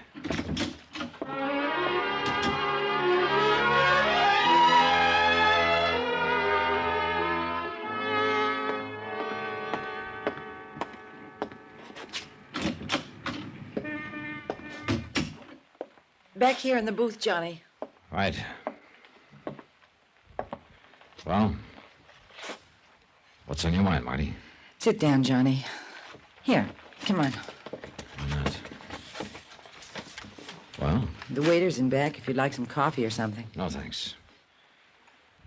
Okay, now what is it? What is what? Well, you had to talk to me right away. How I talk? Johnny, I'm not too hard to take, am I? No, you're a pink and gold doll. Wild honeysuckle and a handful of stars. At least that's what a couple of guys said today. I don't care what a couple of guys said. What do you say, Johnny? I guess the description fits, as far as looks are concerned. And if that's all you want to talk about... No, wait, Johnny.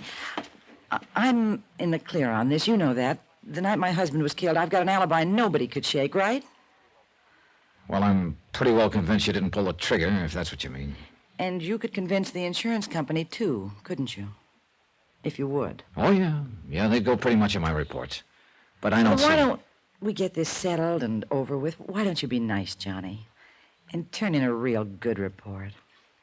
Oh, so that's the pitch. Well, it's not a pitch. I didn't do it, so why can't you tell them so? Why don't we get some more answers first to a lot of questions? Explain a few odd angles, maybe. Like what? Like the fact that you heard the noise and woke up, that you sent your husband downstairs, that you turned on the light behind him and made him a perfect target for whoever held the gun. Johnny, Like the fact that you filed your insurance claim less than 24 hours after your husband was killed. Suppose we hear what Shorty Wells has to say before I make any report. What if Shorty dies without talking? Well, in that case, I guess you will be in the clear. Because right now, he's the only lead I've got. Now, if you'll excuse me. Johnny, make that report. Make it now. Sorry. I'll give you $10,000 out of the insurance. Oh, you are anxious, aren't you? I just want to get it settled. Sit down, Johnny, and let's talk Johnny. about it. Yeah, Joe, what is it? Firemen I know just came by the hospital, Johnny. They found out why Shorty fired those shots just before he ran out of the blazing house. Why? That cellar door was padlocked on the outside. He had to shoot the lock off to get out. Then he probably didn't set the fire after all. Not if he was locked in the basement. What about that, Marty? Was he the one who was supposed to die in the fire? If he was hiding out in my cellar, I didn't know anything about it. Just another one of those odd angles, huh? Oh, stop it. Johnny, by the way, what you want to see me about? See about, what do you mean? Well, yeah, the nurse said you phoned the hospital. Said you wanted me to meet you here. You mean you didn't? Come on, Joe, let's get back there.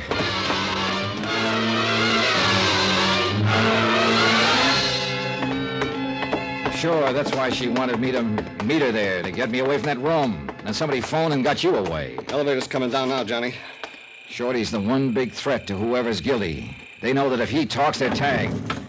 You get up to his room. No, I thought... Mr. Sherman, leaving? Well, yes, somebody phoned. It's the mayor. He wants me to meet him across the street. Anybody up there with Shorty Wells?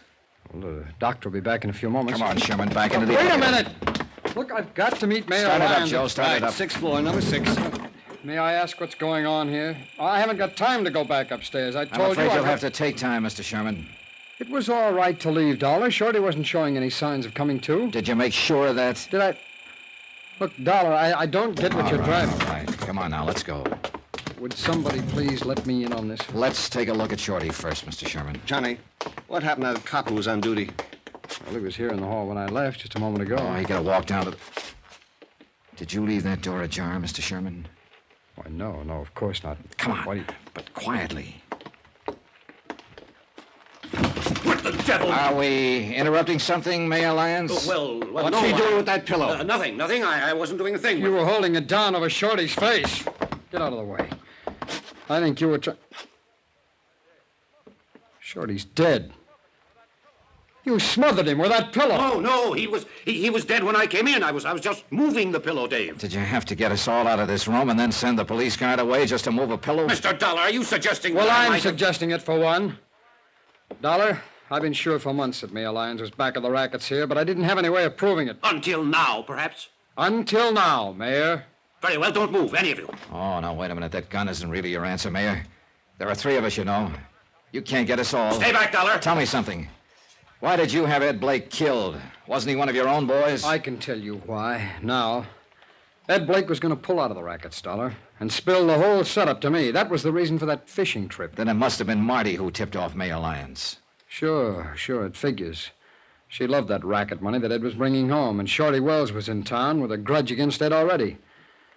Well, it was real convenient for you, wasn't it, Mayor? As a matter of fact, Dave, it was very convenient. Then Shorty hid out in the cellar of Marty's house until she decided things would be less complicated if she locked the cellar door and burned the house down. Marty was a weak link, you might say. Stay back, Dave. Now, you better give me the gun now, Mayor. No, get back. Do what he says, Mayor. You haven't a chance. I'm warning you, Dollar, if you try Yeah, I hear you. But I doubt if you can... Let go of it, Mayor. Drop that gun. Let go of... No! Thanks. Now, if Look you... out, he's getting away. Lock the doors. You'll never stop me for... Look out! That window! You tripped.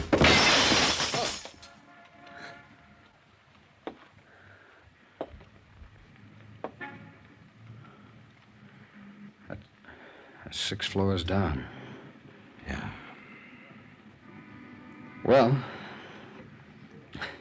he got out of being prosecuted. As a matter of fact, there's nobody left to prosecute. You want to bet?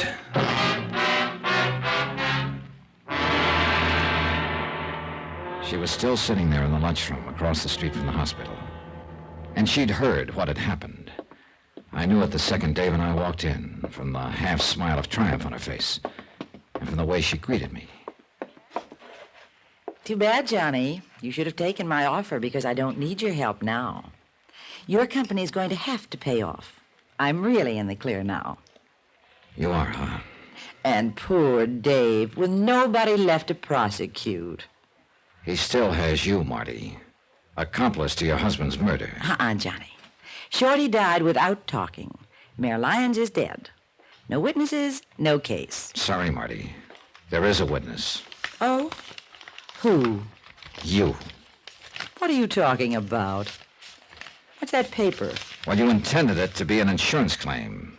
But actually, it's more of a confession. Signed and witnessed. What? You were over-anxious, Marty. And you filled it out in complete detail. It says, we found my husband's body at the foot of the stairs. That's right. That he'd been shot and killed with his own gun. Well, it's true, isn't it? That's what happened. Yeah. But this claim was in the main office of the insurance company less than 24 hours after your husband was killed. The police didn't find out he'd been shot with his own gun until 2 days later. Real neat confession, huh, Marty?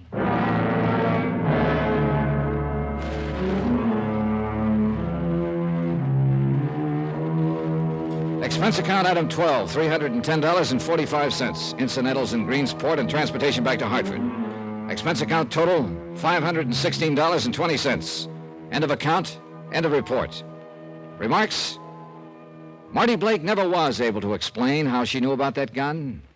She sure tried. Yours truly, Johnny Dollar.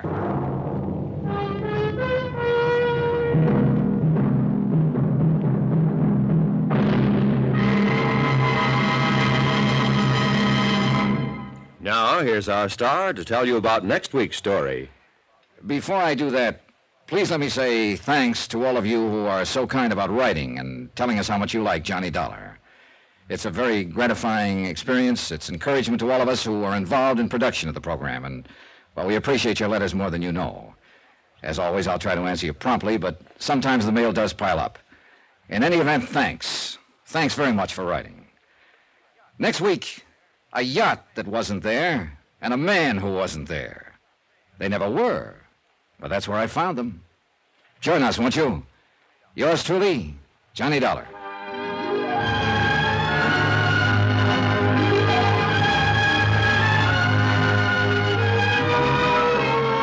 Yours truly, Johnny Dollar, starring Bob Bailey, is transcribed in Hollywood. It is written by Les Crutchfield and produced and directed by Jack Johnstone. Heard in this week's cast were Gene Tatum, Paul Dubov, Joseph Kern, Stacey Harris, and Russell Thorson. Musical supervision by Amerigo Marino. Be sure to join us on Monday night, same time and station, for another exciting story of Yours truly, Johnny Dollar. Roy Rowan speaking.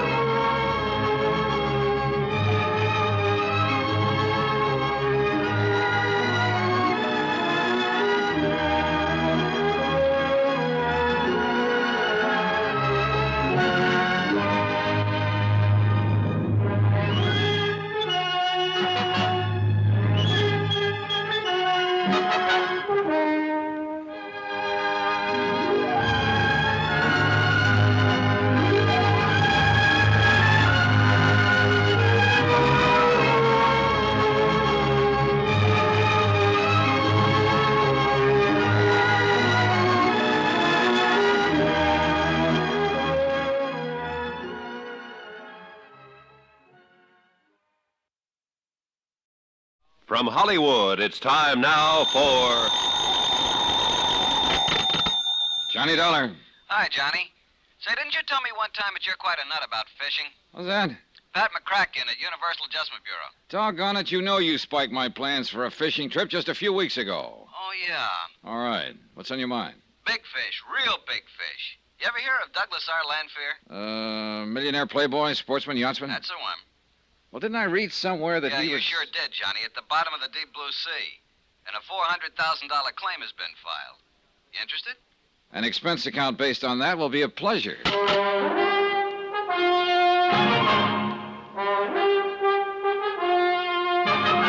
Tonight and every weekday night, Bob Bailey in the transcribed adventures of the man with the action-packed expense account, America's fabulous freelance insurance investigator. Yours truly, Johnny Dollar.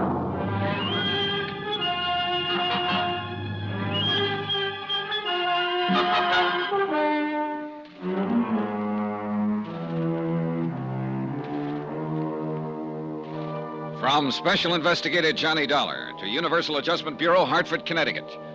Following is an accounting of expenditures during my investigation of the Sea Legs matter. Expense account item 1, 90 cents, taxi from my apartment to the offices of Universal Adjustment, where Pat McCracken was waiting for me with a handful and a headful of information.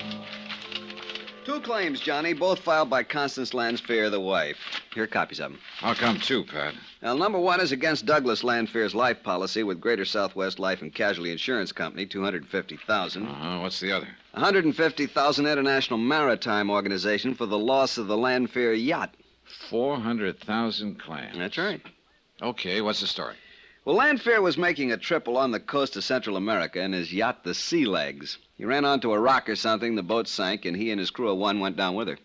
Well, do you have any reason to question the validity of the claim by Mrs. Landfair? 2.5 years ago, Landfair himself filed a claim with International Maritime. It seems he lost a power cruiser in exactly the same place, near the Boldaro Islands off the coast of Nicaragua. $85,000. Total loss?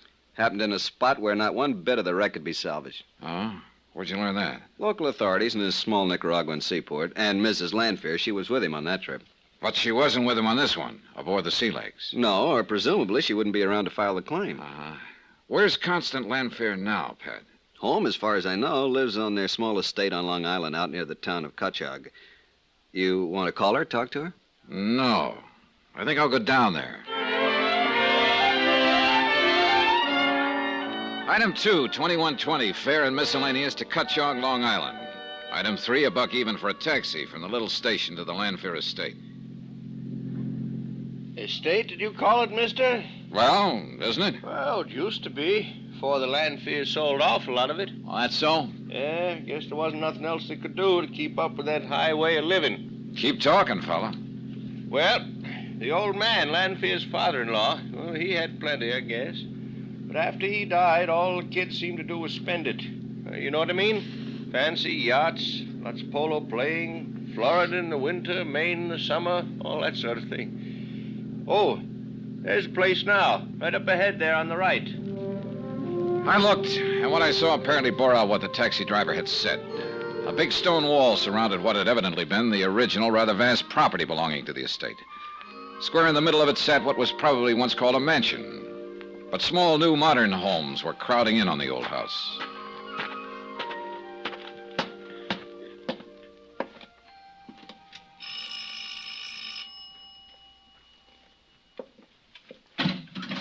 Hello. Mrs. Lanfear? That's right. I'm Johnny Dollar.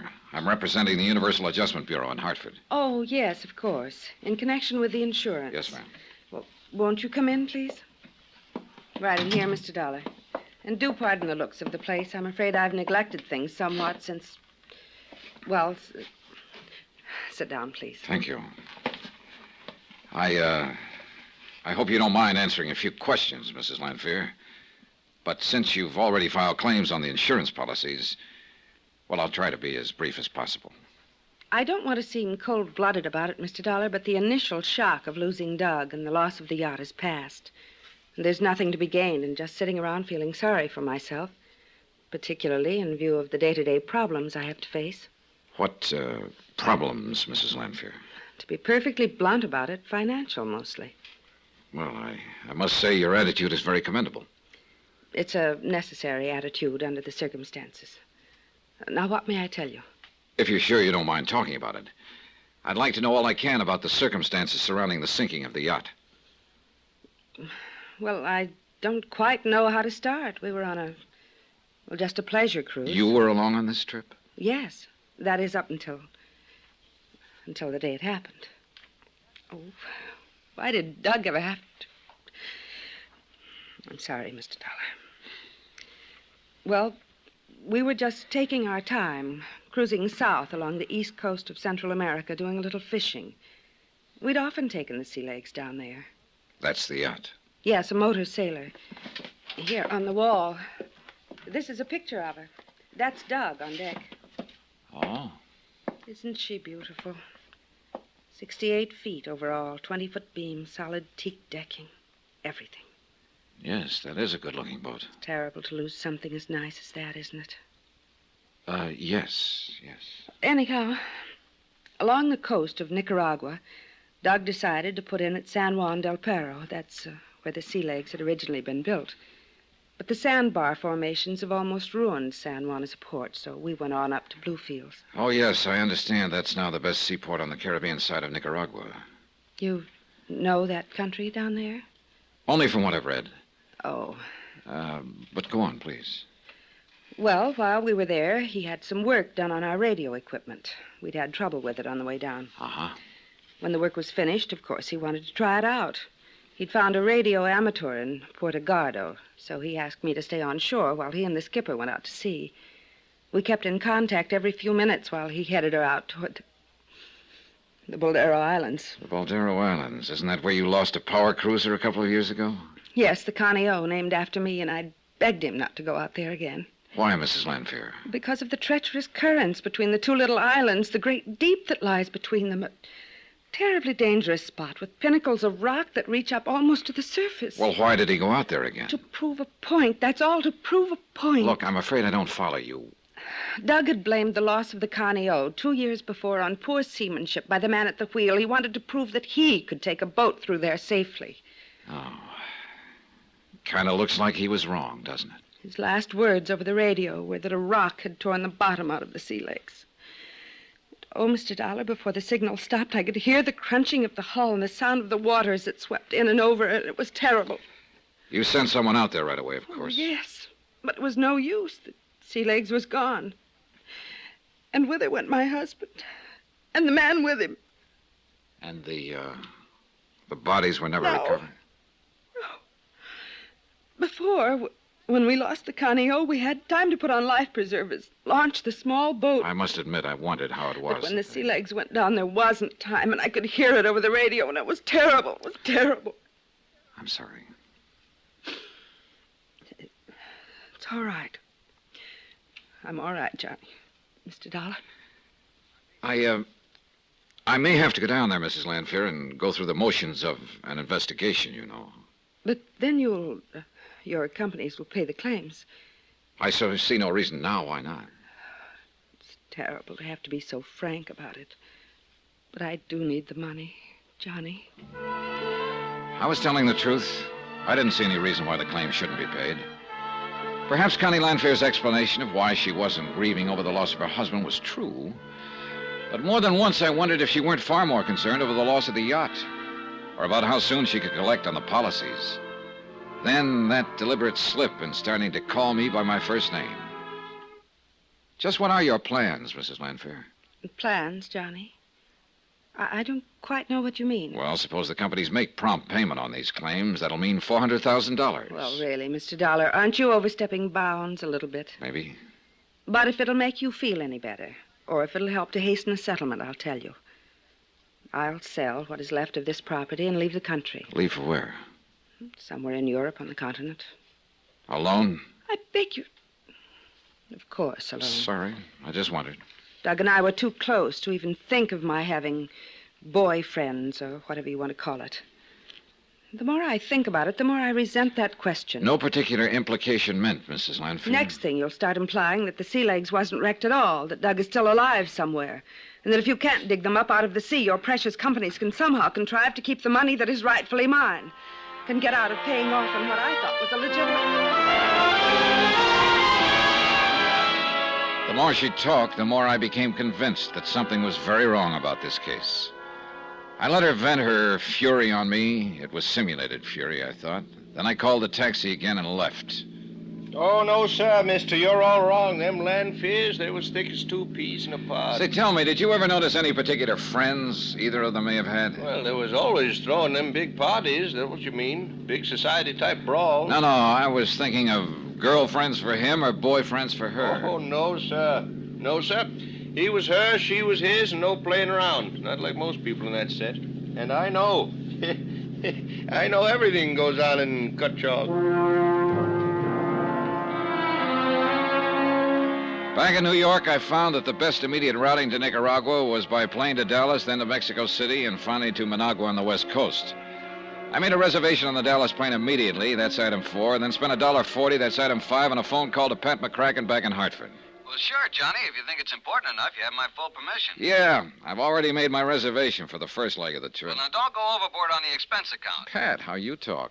But you really smell a rat, huh? Well, look, according to report, the Lanfears were real buddy-buddy. She loved him, he loved her. Yet only a couple of weeks after his death, she's a lot more concerned over the loss of their boat than she is over him. Oh? You think perhaps... I don't know what to think. Meantime, if you can afford it, why don't you have somebody keep a check on her? Well, sure, Johnny, but with what specifically in mind? I don't know. After all, I didn't have any real concrete reason for feeling that this case was fishy. It was more a hunch than anything else, but a real strong one. And I felt that after my visit to her, Connie Lanfear would do something, just what I hadn't the least idea. But whatever it was, I wanted to know about it. It was a couple of hours later that I started to pick up the telephone to order a cab to the airport. Johnny Dollar. This is Pat again, Johnny. Oh, hi. I ordered a man to keep tabs on Connie Lanfear. Good. It's your old friend, Detective Randy Singer. Fine. Hey, but you know what? What? She seems to have left town in a hurry. No trace. Uh-oh. You still going to Nicaragua? Yeah, but keep looking for her. Right. Expense account item 6, $475. Taxi and tip to LaGuardia Field, where my ticket and seat reservation were waiting for me. Within a few minutes, I was comfortably ensconced in my seat by the window. The passenger door was closed, and the big plane's engines were warming up for the trip to Dallas. Then suddenly, the cabin door opened again. A feminine figure skipped lightly in and plunked herself down on the seat next to mine. Well, how nice. Mrs. Lanfair. Surprise, Johnny?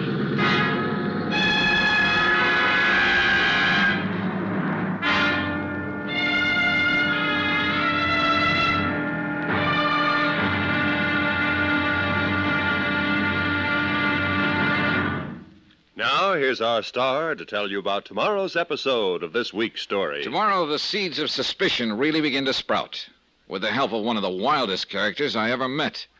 Join us, won't you? Yours truly, Johnny Dollar.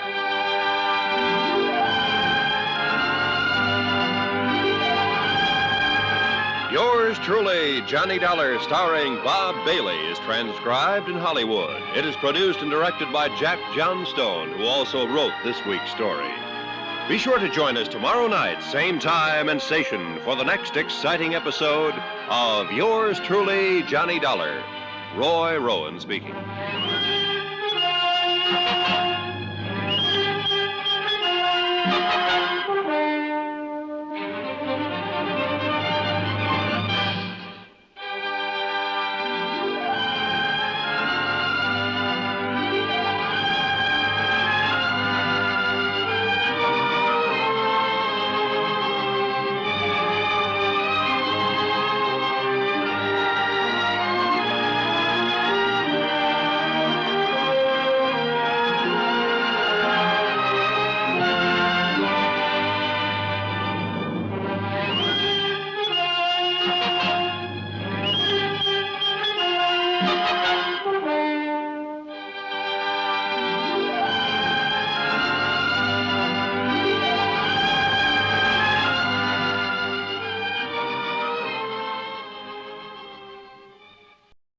From Hollywood, it's time now for Johnny Dollar. Here's your call to Hartford, Mr. Dollar. Go ahead, please. Hello? Pat McCracken. What'd you get me out of bed for this time? I'm calling from the airport in Dallas. Does that mean you're going on to Nicaragua? Yep. All right, then I know why you're calling. The answer's no. We still haven't found any trace of Constance Lanfear. So why don't you come on back here and start from scratch? Because I have found some trace of Connie Lanfear. Oh, it's Connie now, huh? It sure is, brother. And what's that supposed to mean? Pat, she just happened to occupy a seat aboard the plane right next to mine. Look, Johnny, why don't you work on the facts of the case for a change instead of on the woman involved? Patrick, ever hear of killing two birds with one stone?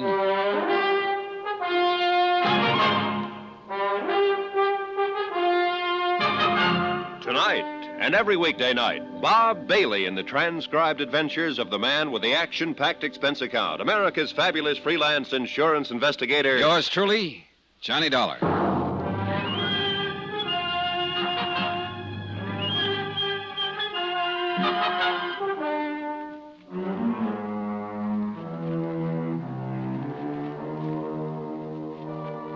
From Special Investigator Johnny Dollar, location Bluefields, Nicaragua, to the Universal Adjustment Bureau, Hartford, Connecticut. Following is an accounting of expenses incurred during my investigation of the Sea Legs matter.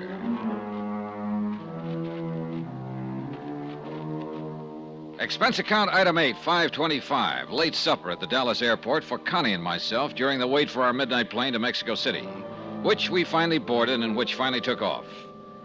And on this trip, I learned no more, no less from Connie than I had on the flight from New York to Dallas. For instance... Doug and I were so close in everything. Same friends, the same interests. That's why we always took the long yachting trips together. Did everything together.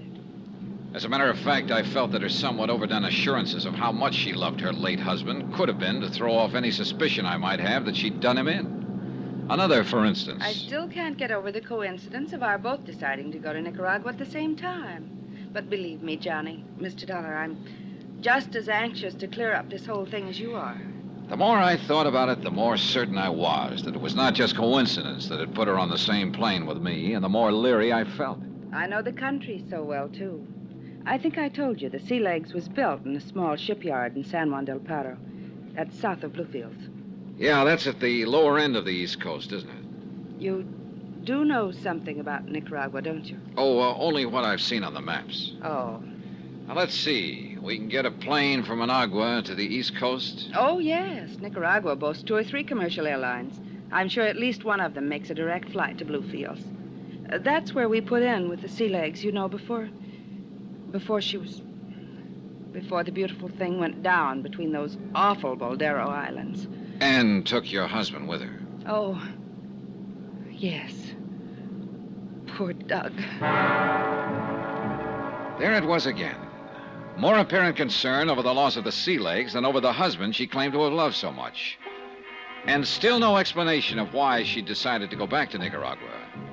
Her decision must have been sudden, too, right after I'd seen her at her home on Long Island. From Mexico City, we took a deluxe 4-engine plane to Managua, but the last leg to the city of Bluefields was in a 2-engine something that looked like war surplus tied together with baling wire. At midnight, we signed into the Providencia Hotel, and after a hearty meal, retired to our respective rooms to make up for lost sleep. I had not planned to wake up at 6 a.m., but fate decreed otherwise. What? Ha-ha! You're still in bed. Yeah, sure. Just a minute, I'll get up and open the door. No. Do not disturb yourself, dear sir. Huh? There, you see, there was no need to disturb yourself. Well, now, just a minute. Who are you? Oscar Patrick Vladimir Posquero. At your service. Oscar Patrick, what? You, my dear Mr. Dollar, may just call me Oscar, now that we are working together. Working together? Whatever gave you... Welcome to Nicaragua. And no matter what your needs, I, Oscar Patrick Vladimir Posquero, will provide them for you. For a small financial pittance, of course. Here, let me straighten your pillow. Hey, look, wait. There now. Wait a minute. Where did you get the key you just used to open this door? As you can see, Mr. Dollar, I am prepared for everything. That is why I can be of such unestimable service to you. Oh, now who the devil's The that? breakfast I ordered for you, of course. Here, my good man, I will take the tray. You may collect the tip some other time. Get lost. Is this a gag of some kind? Mr. Dollar, how can you say such a thing after I just saved you paying that menial servant a big tip? Here now. Tomato juice, orange juice, cream, chip beef on toast, eggs, Benedict lamb chops, scrambled eggs, little sausages, toast, honey, jam, and coffee. You expect me to eat all of that? If I am to be of help to you in this important campaign, I must keep my strength up. Oh, I beg your pardon. And at my expense, of course. Of course. After all, nowhere else in Central America can you get such invaluable help as I can give you. Yeah, well, just what gives you the idea I may need your help? A good question. Here, let me prop you up on your pillow so that you can enjoy this delectable food. Oscar. There you are. Oh, now the chip beef and toast. It doesn't look so good this morning, so I shall take that. And the lamb chop. Oscar, would you please... Now, to business.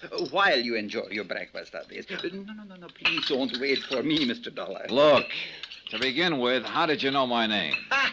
Easy. You signed the hotel register. Okay, but then how did you know? And who has not heard of the famous freelancing insurance instigator with such a lovely, big, fat expense account, huh? Lucky man. Ah, so that's what appealed to you. Yeah, of course. And who am I, Oscar Patrick Vladimir Posquero? Yeah. Exactly. Who am I that I shouldn't learn a couple of tricks or two from such a great man? Oh, brother, seems to me you've learned plenty already. Thank you. And that is why I shall be of such magnitudinous assistance to you in the Sea Legs matter. For a pittance, you understand. Say, $100 a day. How about 10?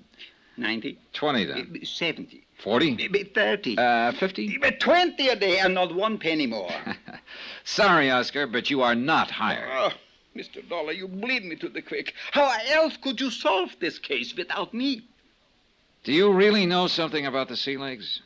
And how did you know I came here to investigate it? In the second place, what else would such a distinguished investigator be doing than the case of the American boat lost in the Boldara Islands, especially coming here with Mrs. Lanfear? All right, go on. And in the first place, because I know all about it. All right, Oscar, tell me this. Do you think there's anything phony about the loss of the sea legs? I am sure of it. It was a crime of the first and second water. Why? Because you are here. Oh, you can do better than that. All right. Because I am always sure there is something crooked going on until the guilty ones are proved otherwise, or until the innocent ones are proved whatever is left, which is besides the point because I was sure of it in the first place. Yeah. Anyhow, the first thing for you to do is make a trip to Portugal. The last point of contact with the sea legs before she was wrecked. Exactly. I have a plane ready and waiting for your own personal use. A plane? Yeah. How else? 150 miles by ox cart? Or boat? Well, no. First, however, I'd like to contact the authorities here in Bluefields. What do the authorities know about crime? Me, I know all about it. Yeah, I'm beginning to think you do, Oscar. Too much, probably. Thank you, Mr. Dollar. I respect your high opinion of myself. All right. I don't know yet what your racket is, but... That I can make plain to you in 2 words. Money. Okay, look. If you can get me a small plane... Here, good sir, is the address to give to the taxi driver when you are ready to go to the airfield, where I shall be waiting for you. Oh?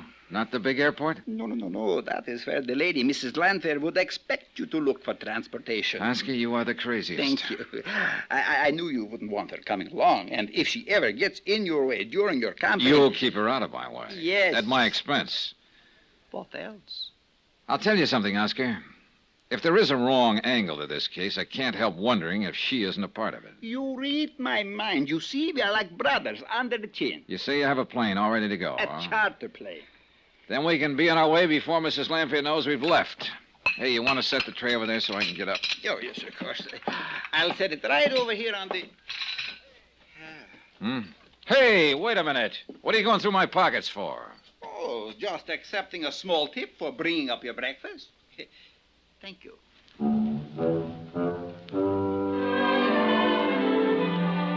If only half of what Oscar said was true, it was conceivable that he could be of help to me. I checked with the hotel manager and the local police. They knew Oscar well and told me that he pretty much lived on the occasional American tourist who showed up. That he acted as guide, chauffeur, pilot, anything for a price. That he could be trusted implicitly by whoever happened to be paying him at the moment. And, which was important to me, he knew the country and its people inside out, was a font of information about anything and anybody. So I decided to let him tag along for a while. The Federal Maritime, the equivalent of our Coast Guard, had headquarters in the harbor area, and I found a captain there who spoke fair English. I'm sorry, Senor Dollar, but you know as much as we do. We sent a boat, of course, but we find no sign of the sea legs or the poor people who go down with her. Nothing. Yeah. Well, I'm thinking of going up to Porto Gardo, where she took off on her last trip, you know. Excellent idea. From there, you can fly out to the Boldaro Islands where the wreck did occur. Well, that's what I was thinking of. But in addition to an airplane, you must also need a pilot and a guide. You have someone to suggest? I see. There is but one. Senor Oscar Patrick Vladimir Pasquero. Precisely. Item 9, 20 cents American for a 3-mile ride in an old Model T Ford to the little private airstrip where, true to his word, Oscar had rented an almost brand new 2-place plane for us. He had it warmed up and ready to go. So fasten your belt, Mr. Dollar, relax, and enjoy it until you take off. You sure you can fly this thing, Oscar? I am the finest pilot in Nicaragua, maybe in the whole world. I'm even a co-pilot. Just how much is the use of this plane costing me, Oscar? For me, a special rate, so don't worry about it. Here we go into the... How much? Well, the usual price is $35 a day, American. But me, I always have a deal. That's on account of I give the field so much business. So now that is settled... Oscar, how much? $45 a day. Do you see what a beautiful view we have from... 45? Look, the bay and the Caribbean on one side, and the flat, empty marshes and plains on the other. other. Now, wait a minute, look. If $35 a day is the regular rate, what's so special about 45 for me? Oh, no, Mr. Dollar. For me, surely you wouldn't expect the finest pilot in the whole entire world to work for nothing. Why, you... Okay. But what took you so long getting to the airfield, Mr. Dollar? Oh, a couple of calls I wanted to make is all. Why? Why, you have disappointed me. And all the time, I thought you had the uttermost confidence in me. Now, what's that supposed to mean? First, you tell me you do not want the lady to know you're awake and up and going. Mrs. Lanfear? Yes. And then what happens? You tell her all about it. What makes you think that? Why else would she come tearing out to the airfield while I was waiting for you? Wait a minute. Rent herself a plane and take off in it. What? She took off just a couple of minutes before we did. Connie Lanfear, chartering a plane. Why? And to go where? And after her offer to stick by me and help me, why would she do it without letting me know? There were a lot of questions to be answered in this case, and most of them to be answered by Connie Lanfear.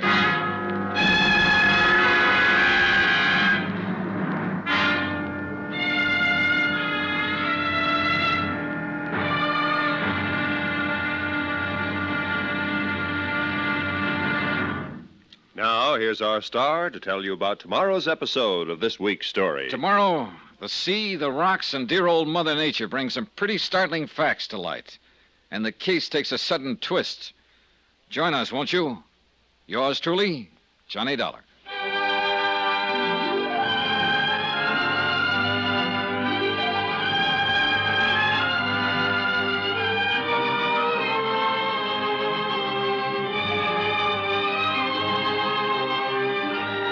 Yours truly, Johnny Dollar, starring Bob Bailey, is transcribed in Hollywood. It is produced and directed by Jack Johnstone, who also wrote this week's story. Be sure to join us tomorrow night, same time and station, for the next exciting episode of Yours truly, Johnny Dollar. Roy Rowan speaking.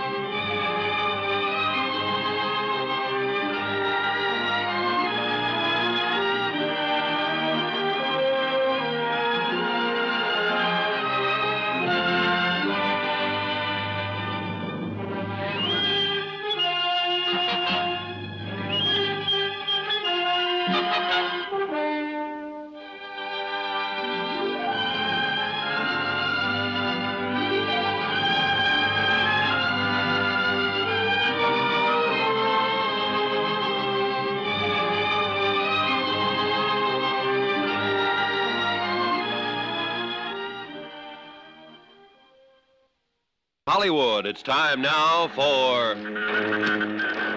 Johnny Dollar. You hear me? Johnny Dollar calling. This is Pat McCracken, Universal Adjustment Bureau. What in the... Hi, Patsy. Johnny Dollar. Johnny, what kind of a noisy hookup is this anyway? Pat, this call is being relayed to you from an amateur radio station. Well, next time, try the telephone. From Puerto Gardo, Nicaragua? Oh, now you're coming in quite clearly. Port of what? It's a little spot on the Caribbean coast, the last port of call for the Sea Legs before she was wrecked. Mrs. Douglas Lanfear still with you? No, and I don't know where she's gone, which is why I called. So? She acted just as surprised as I was that we both took the same plane down here. And, Pat, I still don't know why she decided to come here at all. Maybe she doesn't like the idea of your going down there to investigate the case. She wouldn't admit it, of course, but that's what I think. You think she may try to obstruct your investigation? Right now, I don't know, because she suddenly chartered a small plane and disappeared. To work her way back here to the States? Your guess is as good as mine. Look, why don't you hire a watch on her place on Long Island? And if she shows there, call me at the Hotel Providencia. It's in the city of Bluefield. Nicaragua? Right. In any event, you think her claims for insurance on the Sea Legs and on Douglas Lanfear are fraudulent? Pat, at this point, I don't know what to think.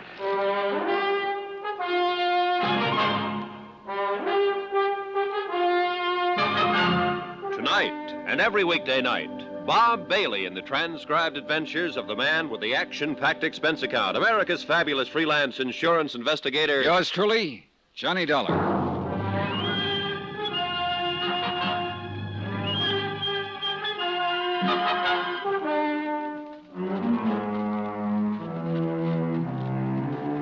From Special Investigator Johnny Dollar, location San Juan del Perro, Nicaragua, to the Universal Adjustment Bureau, Hartford, Connecticut.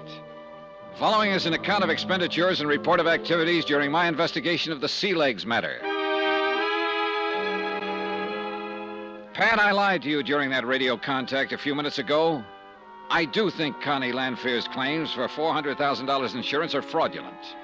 Fraudulent as the very devil. But just why I think so is beyond me. At any rate, the assistant who's foisted himself on me down here is a real weirdie whose name, believe it or not, is Oscar Patrick Vladimir Pasquero. He rented a plane and has flown me here to Puerto Gardo, a half-baked little town on Nicaragua's east coast. Here is where a radio amateur made the last contact with the Sea Legs before it smashed up and sank off the Baldero Islands. And who is the operator of this ham station? Oscar Patrick Vladimir Pasquero. Phew, such a long talker, Mr. Dollar. I'm cranking this generator until my arm is nearly dropping off. Well, I'm sorry, Oscar, but that contact with the States was important. Even my back is tired. I know. I'll make an expense account to you. Say $10. You try that, and I'll fly back to Bluefields without you. Oh, please, Mr. Dollar, no joking, please. Who's joking? But without me, you would be a lost soul in this wild country. Hey, tell me something. Why did you ever set up a transmitter in this isolated fishing village? I should set it up in Bluefields? Ha! They even wanted me to have some kind of license up there. Disgusting. And a waste of money, too. Now, that reminds me. Do you have a pilot's license? Who needs a pilot's license when those little planes practically fly themselves? Besides, a pilot's license costs money, too. Well, I have one, so from here on in, I stay at the controls. No confidence in me, no confidence in you. What a smirch on the good name of Oscar. Okay. Now, let's get out to that flat where you parked the plane. I want to fly over the spot where the Sea Legs went down. You see how invaluable I am? Huh? Without me, you wouldn't even know where to look for the Baldero Islands. You know darn well, all I have to do is look at the charts in the cockpit of the plane. But, Mr. Dollar, that wouldn't be fair.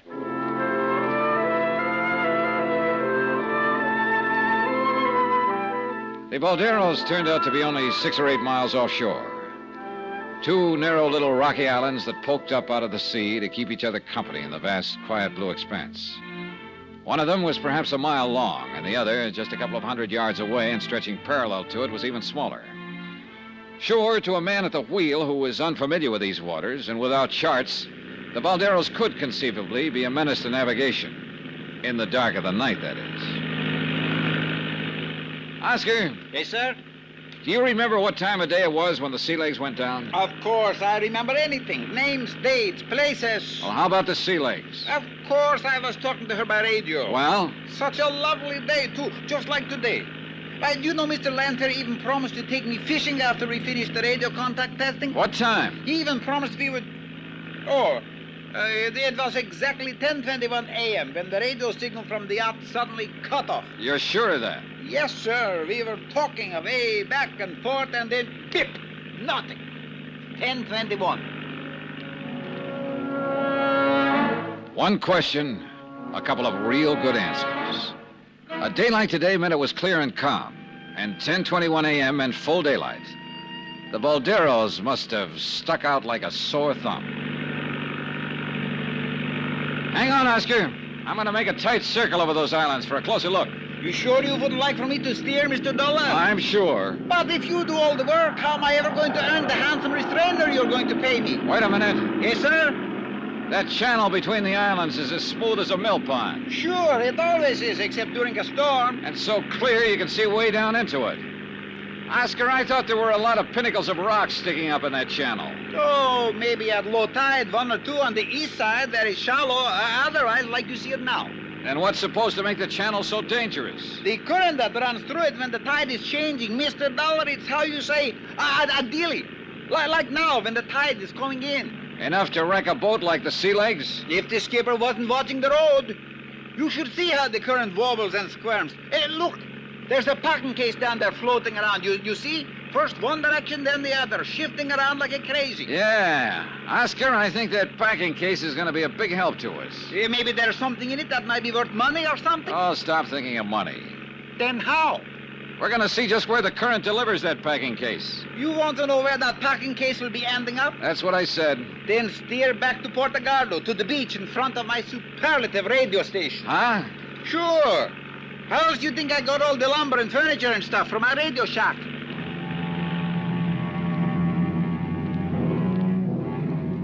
He was right. From the air, we could see that every bit of flotsam passing through the Baldero Island channel on a rising tide wound up in the tiny cove on the shallow sandbar directly in front of Oscar's radio shack.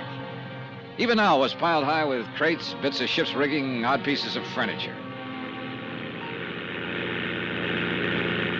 That junk stay down there forever, Oscar? No, Mr. Dollar. Once a month, a real big high tide comes along, and presto, I have a clean front yard again. But I always make a trip up here before then. What do you mean? Sure, that's why I'm Nicaragua's #1 beach brusher. Oh, stop being corny. What do you mean beachcomber? So I have to brush the sand off everything I pick up down there. So you didn't laugh. What do I care? Anyhow, you should see some of the valuable things I pick up to sell to the natives. Well, tell me, 2 years ago, when the Landfear's other boat went down. You should have seen it. Everything that could float ended right up in my front yard. It was beautiful.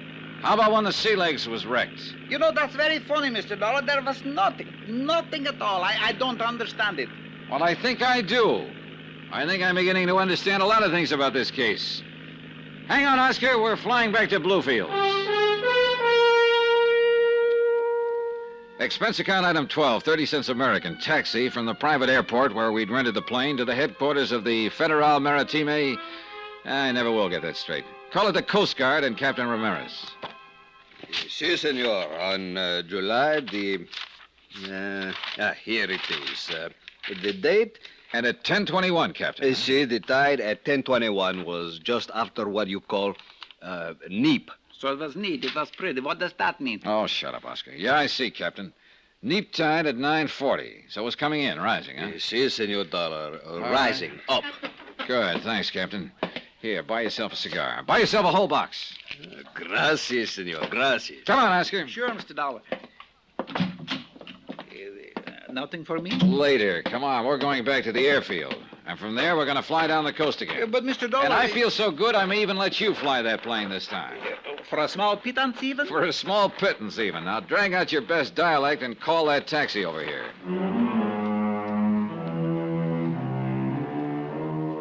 Item 13, $6 for the Capitan. Item 14, 50 cents taxi back to the airfield. For some reason, the fare in the old Model T went up every time I used it. Or did Oscar wink some kind of a deal with the driver that he could cut in on later? Item 15 and another $45 for rental of the plane, and I'm sure it all went into Oscar's pocket. That his knowledge of the language enabled him to persuade the owner we shouldn't pay 2 rentals in one day. We headed south and made good time. But where are we going? Another few minutes and you'll be down to Costa Rica. What's that little seaport straight ahead? San Juan del Perro. And according to this map, it has a more than adequate landing field. Look, do you see what I see down there on it? Yeah, exactly what I hoped to see. The twin of this plane. The plane in which Mrs. Landfear disappeared this morning. I'll land right beside it. No sooner said than my name is Oscar Patrick Vladimir Pastero. Don't these little fields have any personnel? Ha! If they get 2 planes a month, they think it's a crowd. Yeah, but there must be somebody. There's a car back of the hangar. Good. Then we'll have transportation into town. You still haven't told me why you decided to come here. Was it because Mrs. Landfear did? That was something I didn't know until I saw that plane down there. All right, easy now. Don't land too close to it. I am in perfect control. Here we go. No, Oscar, it was a hunch, based on the fact I remembered that the Sea Legs was built in this town. Hey, nice landing. Thank you, Mr. Dollar. Maybe a little extra bonus for such a good job. If you don't stop talking about money, you're going to have to find yourself a... See, am I crazy? Isn't there someone in the cabin of that other plane? Hey, the car, it's coming over to meet us. Hey, watch it, Oscar. That darn fool is heading right across our landing pad. Huh? Come the engine. Is he crazy? Can't he see us? Hey, swing hard, but don't flip us. Come on, more throttle. It's over there. Then straighten out. Take off. I can't. What'll I do? What'll I do? Let me hit those controls and hang on. Here he comes. He'll hit our gear. Hang on.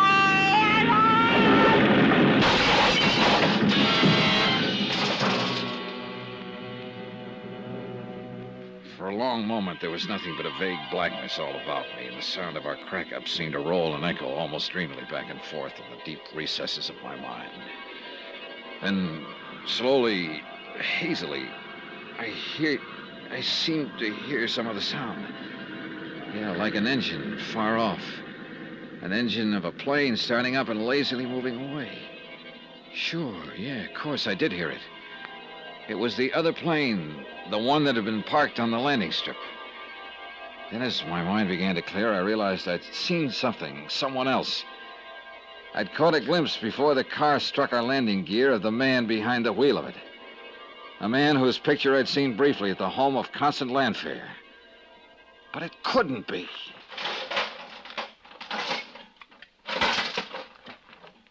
Oh, Mr. Dollar. Am I still alive? Yeah, Oscar. I'm afraid you are. Thank you. But did you... Oh! Did you see who was driving that car? Yeah. You recognize him? Look, maybe they're both dead like he is. And that's why we saw him. Douglas Landfair? Yes, sir. Mr. Douglas Landfair.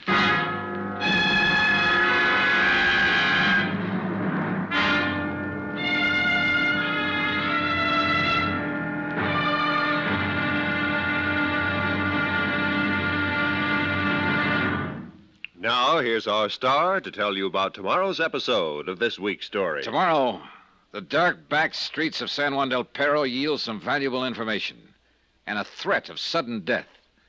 And believe me, it isn't an idle threat. Join us, won't you? Yours truly, Johnny Dollar.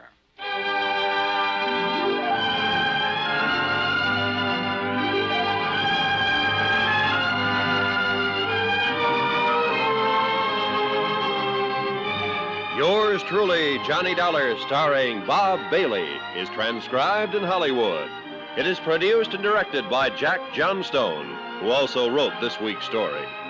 Be sure to join us tomorrow night, same time and station, for the next exciting episode of Yours truly, Johnny Dollar. Roy Rowan speaking.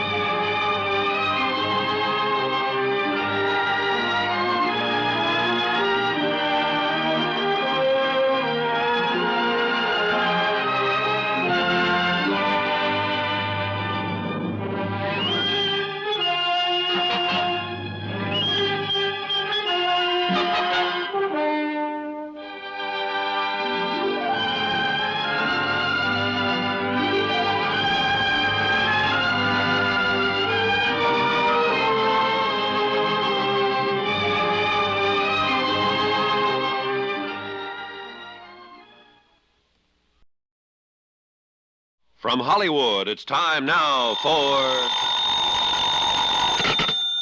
Johnny Dollar. Alguien le llama de los Estados Unidos. Huh? Johnny? Yes. Pat McCracken, Universal Adjustment in Hartford. Oh, hi, Pat. Now, listen, as you requested, I had a man sent out to Mrs. Landfair's Long Island home to see if she'd returned. I suspicion wrong, Pat. She's still here, very much so. Will you listen? Shoot. The man was a little over-ambitious. Let himself into the house through a basement window. So? While he was there, the telephone rang. He wasn't crazy enough to answer it. Crazy like a fox. It was long distance from right where you are now, San Juan del Perro. And, Johnny, I suspect it was from the man on whose policy she's made a claim for $250,000. Her dear departed husband, Douglas Landfair. Right. And if so, her claim on him, at least, is fraudulent. So see if you can dig up some proof. Brother, I have it. The man is anything but dead. Huh? It was Douglas Landfair who wrecked our plane when we tried to land here a few hours ago. Then, Johnny, get him. Sure. If he doesn't get me first.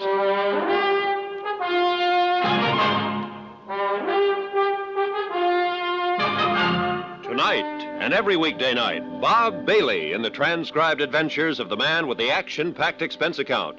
America's fabulous freelance insurance investigator. Yours truly, Johnny Dollar.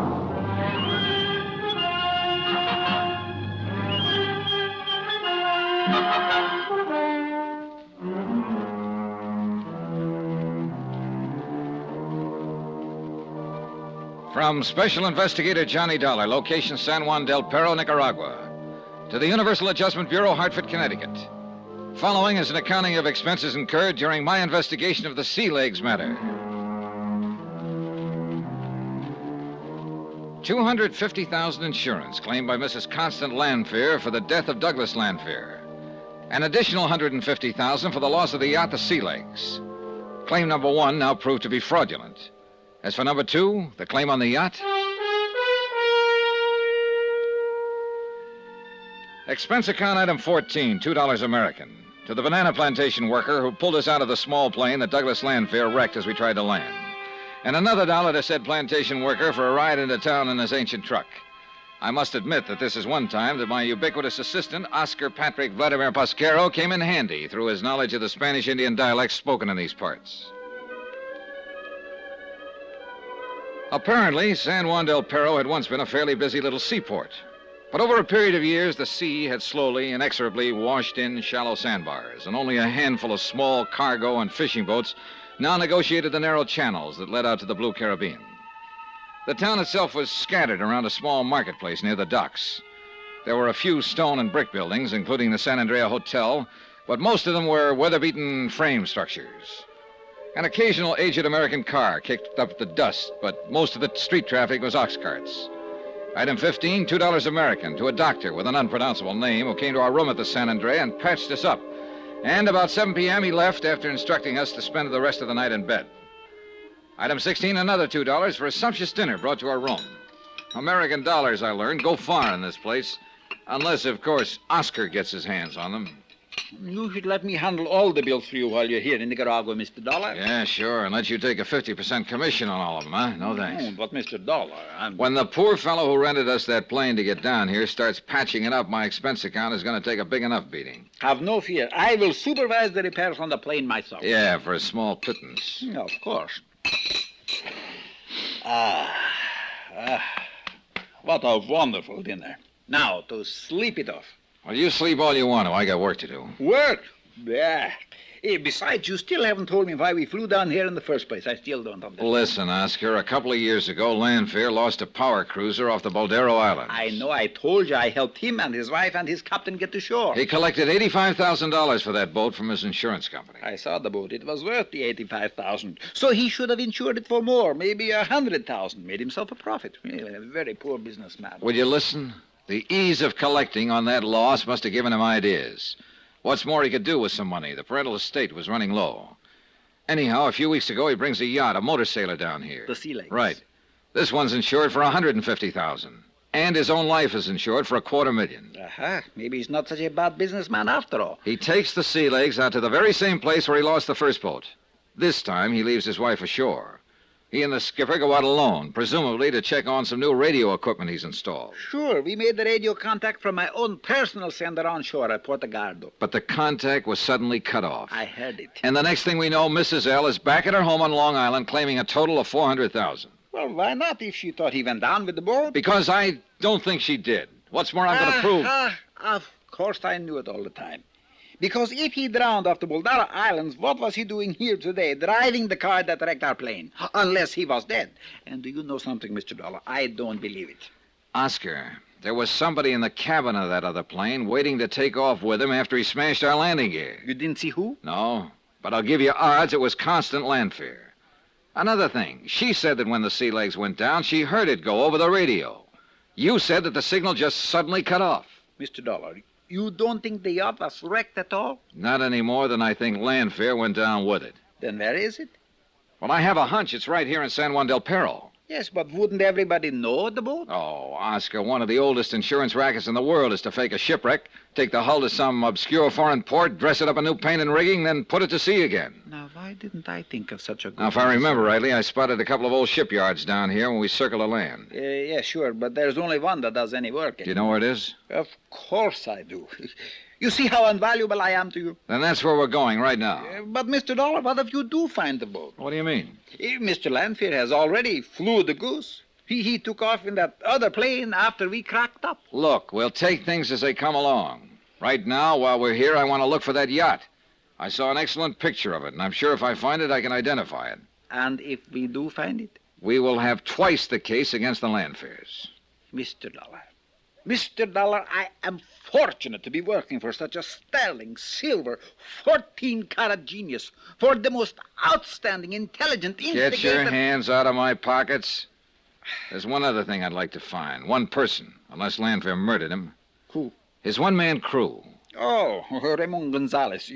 The same man as on the first trip. Well, if he was allowed to live through the first wreck, he was probably in cahoots with Lanphier and therefore is still around. Would you recognize him if you saw him? maybe so, maybe not. The first trip he was big and fat. The second trip he was skinnier. He wore a beard on his face. If he's changed again, yeah. Oh, you're a lot of help.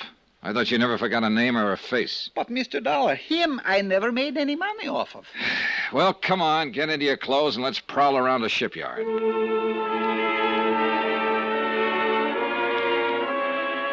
It was only a few minutes after 8, but the town was practically asleep, except for an old saloon down near the docks. Quietly, so not to disturb the snoozing night clerk, we let ourselves out of the hotel and headed for the waterfront. The night was clear and moonlit, so we had no trouble finding the way. I glanced hopefully into the open door of the dockside saloon as we passed it, and I chuckled at the incongruity of the music blaring away. But of course saw no one that... Wait a minute, Oscar. Yes, sir? At that table in there, drinking beer. Hey, can one of them be the Raymond Gonzalez you mentioned? So who can tell from here?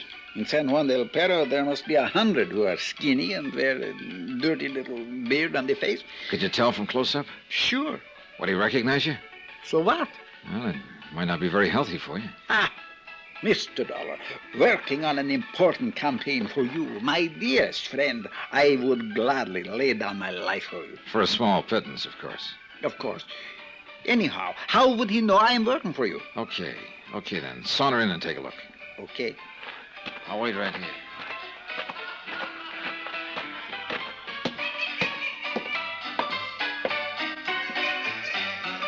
Good evening, gentlemen. It's a nice weather we're having, huh? Es buen día, no?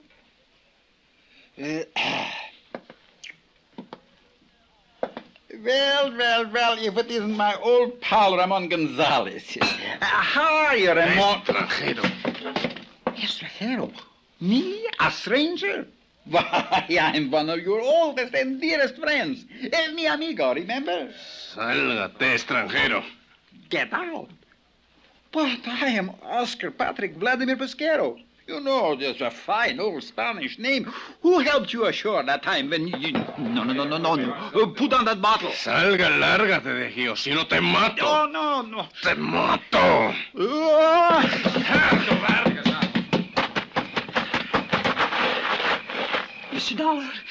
Mr. Dollar. Yeah, I don't think they liked you to interrupt their little beer party. He threatened me with a knife. He said he would kill me. Is he Ramon Gonzalez? Who? Yeah, oh, yes, I'm sure of it. You see, Mr. Dollar, he did not go down with the ship. You're telling me. Well, aren't you going to do something about him? Later, if I locate the sea legs.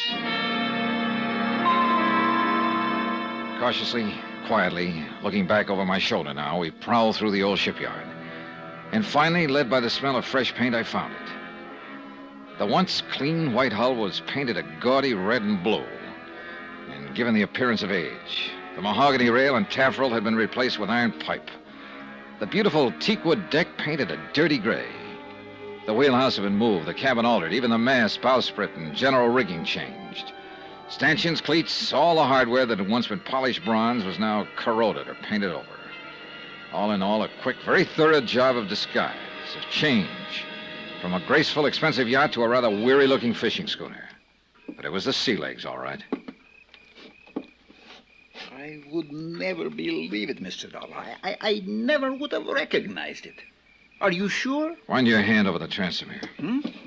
You can feel where the lettering has been painted over. I'll strike a match so I can see. Better not. Somebody...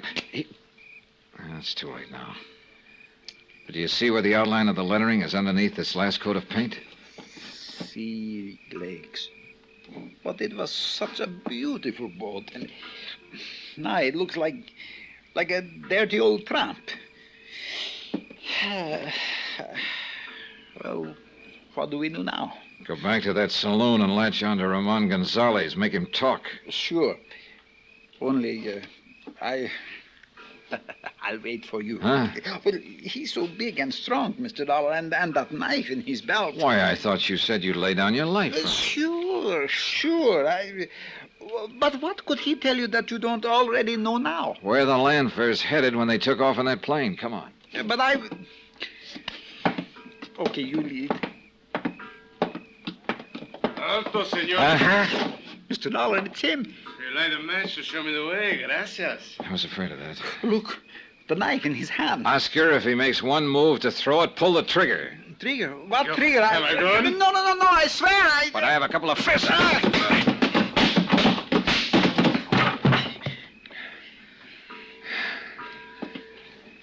Well, let's bring him in. Bring him to so I can question him. No. Let's get out of here. Please, Mr. Dollar, he may have a friend around. Right, Oscar, he has. And this one carries a gun aimed straight at Mr. Dollar's back. Well. Mrs. Lamphere. Surprised, Johnny?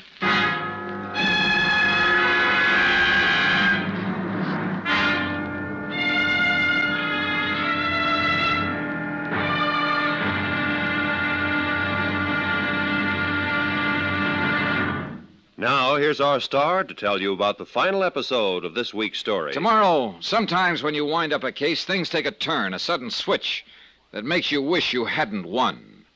Join us, won't you? Yours truly, Johnny Dollar.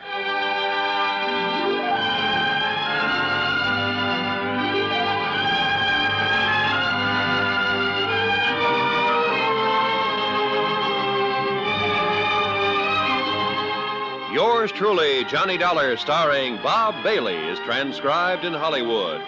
It is produced and directed by Jack Johnstone, who also wrote this week's story. Be sure to join us tomorrow night, same time and station, for the next exciting episode of Yours truly, Johnny Dollar. Roy Rowan speaking.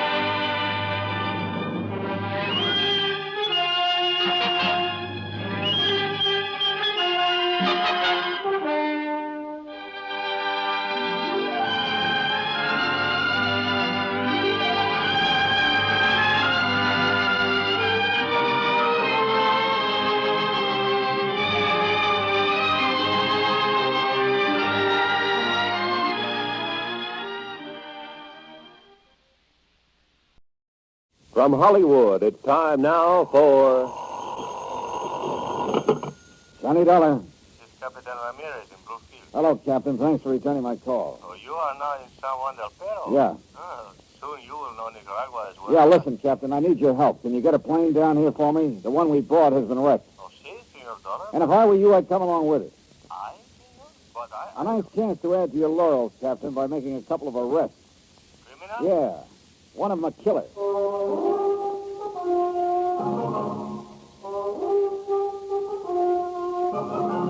Tonight, and every weekday night, Bob Bailey in the transcribed adventures of the man with the action-packed expense account.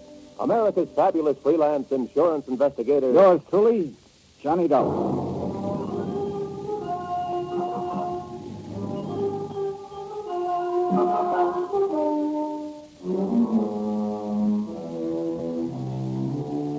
From Special Investigator Johnny Dollar, location San Juan del Perro, Nicaragua, to Universal Adjustment Bureau, Hartford, Connecticut. Following is a final accounting of expenses and report on my investigation of the sea legs matter. Expense account item 18, $1 American. Phone call to Captain Jose Ramirez to the Federal Maritime... I still can't spell it. Call it the Coast Guard. But a lot of things happened before I could make that call. Like the fast plane trip that we made to San Juan del Perro in the hope of finding the yacht, the Sea Legs, despite a big insurance claim based on its alleged loss at sea.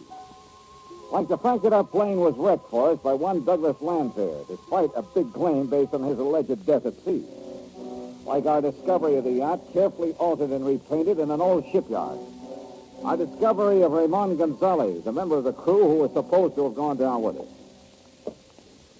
Fella, let's get out of here. Oh, no, Oscar. Not until I revive this Gonzalez character and make him talk. But he may have a friend around. Right, Oscar. He has. Huh? And with a gun aimed straight at Mr. Dollar's back. Well. Connie Lamphere. surprised, Johnny? Not particularly. Stand still. I won't hesitate to pull this trigger. No, I guess you wouldn't. So you found the sea legs. Did Oscar help you? Oh, then you're familiar with Oscar Patrick Vladimir Pascal. Ask him, the chiseling money grabber. Please, how can you say such a thing about such a Oh, spell? shut up, Oscar. Thank you. Nice job you did at disguising the sea legs, Mrs. Lanfear. If Oscar hadn't shown me where to find it, my husband and I would have it out to sea again. In new clothes, under a new Oh, flag. yeah, sure. One of the oldest games in the business. And in the meantime, you would have collected $150,000 on its supposed loss, in addition to $250,000 on your husband, Douglas. Why did you have to come along, Johnny? I'm afraid you asked for it when you filed your claim. $400,000. We had to. We were in trouble. Oh, sure, because you spent every nickel you could get your hands on. No. We inherited the estate. I told Douglas. Oh, we could yeah, try to... sure. All his fault. It's true. Well, that ain't the way I heard it. And I don't intend to believe it any more than I believe a couple of things you told me on the plane down here. You don't understand. Nobody has to lie. But remember how you sobbed as you told about the last radio contact with your husband when, as you put it, you could hear the rocks grinding away at the hull and the water pouring in overside as he desperately fought for his Johnny, life? please. Well, I heard it a little different from Oscar here. The radio signal was suddenly cut off, that's all. No fancy sound effects, nothing. Oscar told you that? And what rocks, by the way, that smashed the sea legs? I flew out to the Baldero Islands and tried to find them. They were as non-existent as the wreckage that should have washed ashore on the Baldero Current. I'm beginning to see some things, Johnny. The mate or skipper or whatever you want to call him, who was supposed to have been with your husband, has been lost with a boat, Ramon Gonzalez. Well, as you can see, he wasn't quick enough when he attacked us here a minute ago, and I had to get a little rough with him. Johnny. As for your having a gun pointing at my back, stop kidding, Connie. You know more Johnny, look out! Wait a minute. He was going to kill him, Mr. Dollar, but you were too good for him. Well, a lot of help you were. That his knife? Huh? Oh, yes, yes. Yeah. I think I'd better have it, Oscar, because, well, I see Connie Lanfear made a hasty exit from the scene. She did? Well, what do you know about that? You didn't see her leave? Well, it's so dark in this old shipyard, and I was so worried about you, dear Mr. Dollar. Why don't You we should get be. Plenty worried. Huh? Look, why don't we get out I needed only two things when I came down here, Oscar. Proof. Both of them. Why don't we get out of this dreary place, Mr. Dollar, and talk someplace else, huh? Where there's life. Oh, and... shut up and listen. I found them both now. Proof that Douglas Lanfear never died in a wreck of the Sea Legs, and proof that the Sea Legs was never wrecked at all. Except for a couple of details, the case is closed. One of those details is you. Hmm? Oh, you mean paying me for all the unvaluable help I've been... Oh, how nice. I'll take it in 20 Oscar, I'm going to lay the cards right on the table. And the money? I'll find it to you. Now, listen to me. Connie Lanfear slipped away during our little ruckus here. But you could have stopped her as easily as you could have stopped this Gonzalez character from jumping me. She said she had a gun. A bluff. She didn't. But you did. Me? Oh, Mr. Dollar, I spotted that bulge under your left arm the minute you appeared in my hotel room that first morning. Well, don't reach for it because I'm carrying one, too. Mr. Dollar, dear, I don't understand. Well, I do, now. I've wondered from the beginning just why you insisted on sticking so close to me from the minute I arrived here in Nicaragua. All right. I will tell you the truth. The whole truth. Even if it costs me a small, slight percentage of an inefficient fees you're going to pay me for the unestimable assistance I have been giving you. Oscar, you just won't give up, would you? The money. That's what it is. The money. Like I get from all the Americans who come here to Nicaragua. Only from you it was not for sightseeing, guiding, but for all the help. Like, for instance, the money you've been getting from the Lanfears? I cannot tell a lie, Mr. Dollar. I did get some money from Mr. and Mrs. Lanfear, you know, for various and Sunday services when first they came here, but why not, including the use of my radio sender? You see, if I hadn't known they would pay me well for the using of my radio... Your unlicensed My radio. unlicensed radio, because the license costs too much. Why, I would never have been able to know about the wreck that didn't happen and so skillfully lead you to the Baldara Islands and all the clues that I... afraid you know what I mean. What you really mean, Oscar, is that you expected a lot more from them if their crazy plan to collect on the insurance policies worked out. You're sure? Because no, Mr. Dollar, no, I was only trying to help you. Think, Mr. Dollar, about all the things I've told you about. You were careful not to tell me a single thing that I wouldn't have learned anyway. Oh, Mr. Dollar. Why did you hurt insist me. right off the bat that we fly to Puerto Gardo, for instance? Why, of course. Apparently to help me for a small pittance, of course. But actually it was to keep me out of the way while Constant Landfear made contact with her husband here in San Juan del Perro. Oh, please, No doubt you worked that all out with her before you busted in on me that first morning.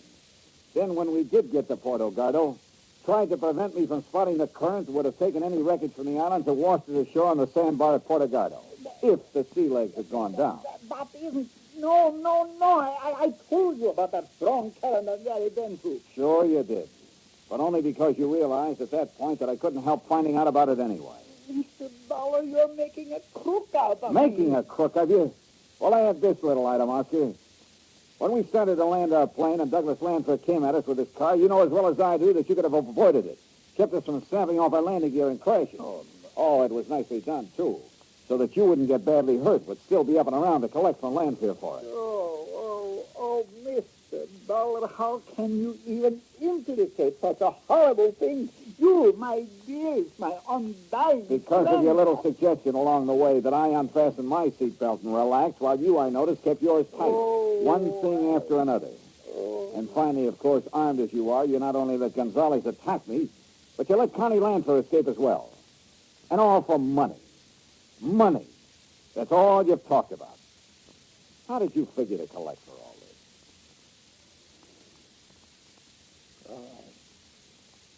this? It's true.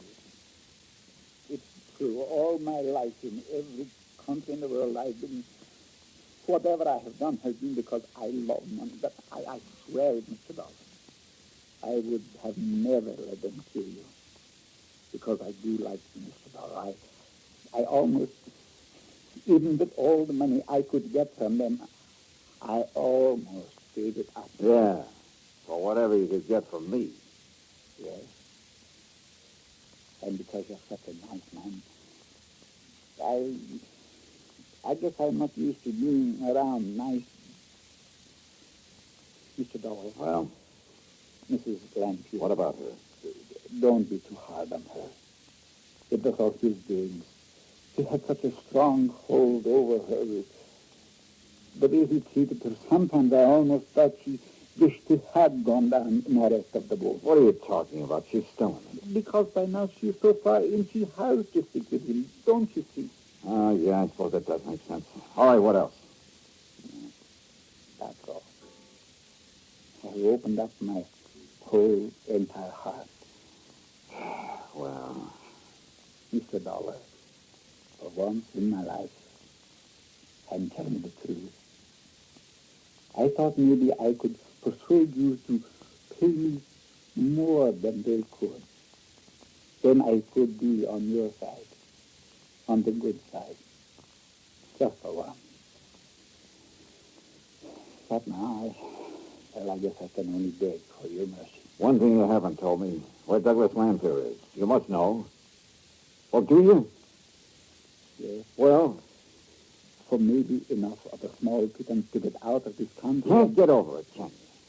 Well, you haven't much of a choice this time.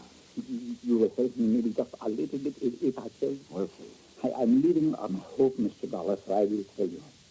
Mr. Landfield. Mr. Landfear is right here. Oh. And well armed, Oscar, ready to blow your brains out for what you just told this nosy insurance investigator. Be careful, please. Mr. Dollar, he has a gun. Yeah, I see. So have you, Oscar. Yes. Yes, I have. Careful, Oscar. And if it is the last thing I do, the man who got me into this is going... Oh, no, you don't. No!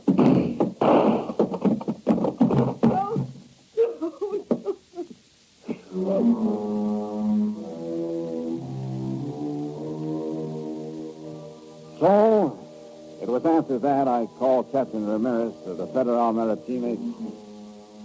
Someday I'll learn that word. And let him take charge. Extradition proceedings for Connie are underway. The U.S. courts will have to take over with her. And Doug Landfear's body is being shipped to the States. Oscar's body? Well, I left some money with Captain Ramirez for a decent burial. Expense account total, $841.95. Remarks? I wonder what kind of a deal Oscar Patrick Vladimir Pasquero was able to make at the pearly gates, or wherever he was headed. And you know something? I kind of hope it was a pretty... Well, at least I hope it wasn't too bad a deal. Yours truly, Johnny Dollar.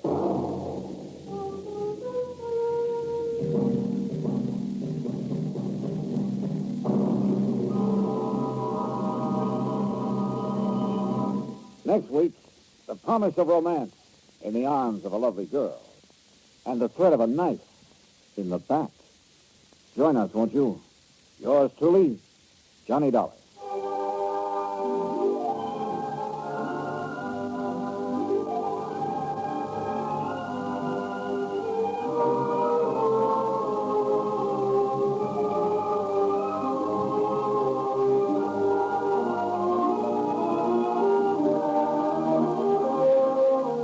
Yours truly, Johnny Dollar, starring Bob Bailey, is transcribed in Hollywood. It is produced and directed by Jack Johnstone, who also wrote this week's story. Heard in our cast were Harry Bartell, Lawrence Dobkin, Virginia Gregg, Parley Bear, Don Diamond, and Russell Thorson. Musical supervision by Amerigo Marino.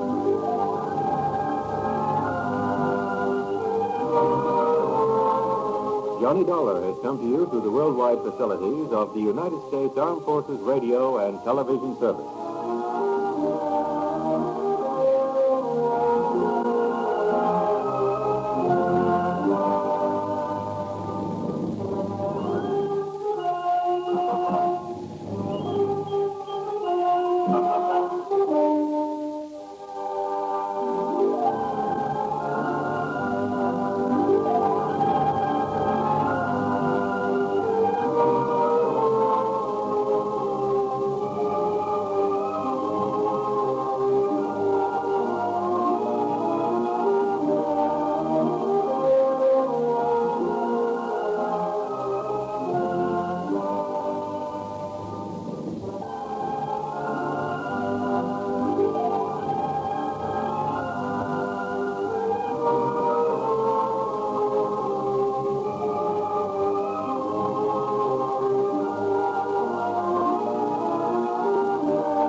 From Hollywood, it's time now for...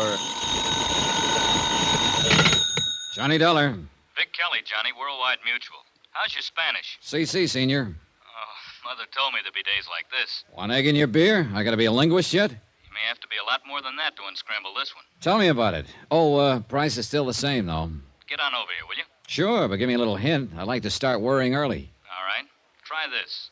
William Billy Alder. The promoter? World's #1 salesman? Up again, down again, Alder? The same. And at this point, he's up to his ears in Venezuelan oil. We're carrying $250,000 life on him. Ooh, I'd settle for the premiums, Vic. How come you're worrying? You'd worry, too, carrying coverage that size. Especially with Alder behaving like he is. Like? Like changing his beneficiary 5 times in a month. What would you say that means? Means I'll be right over.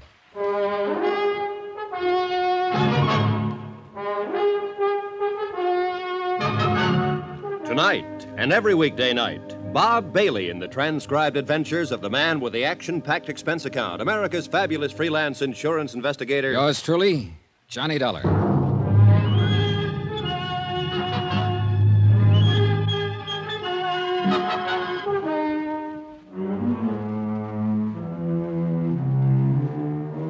From Special Investigator Johnny Dollar to the Home Office Worldwide Mutual Insurance Company, Hartford, Connecticut. The following is an accounting of expenditures during my investigation of the Alder matter.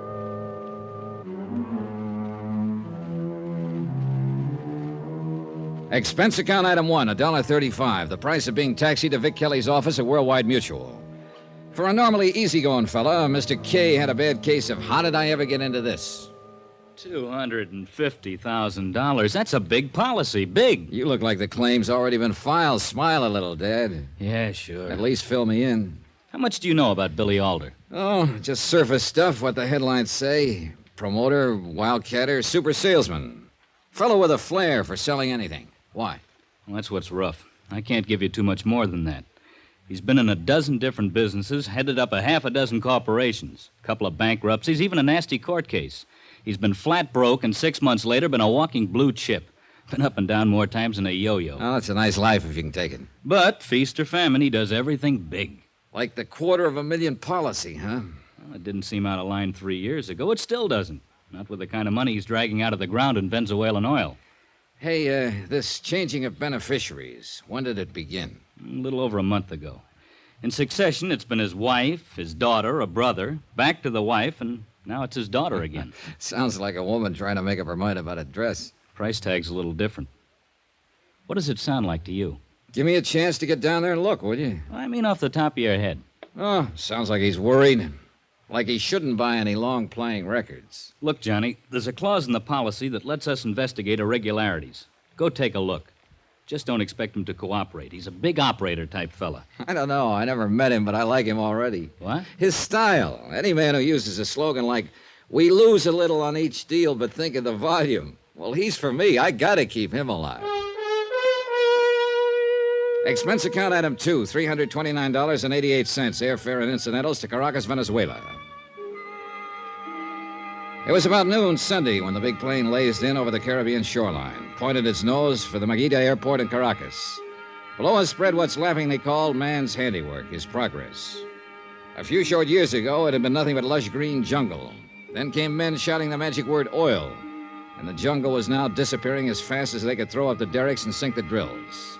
Progress. A taxi to the Hotel Portrayal and a good lunch adds up to item 3, $4 even. I was ready for business.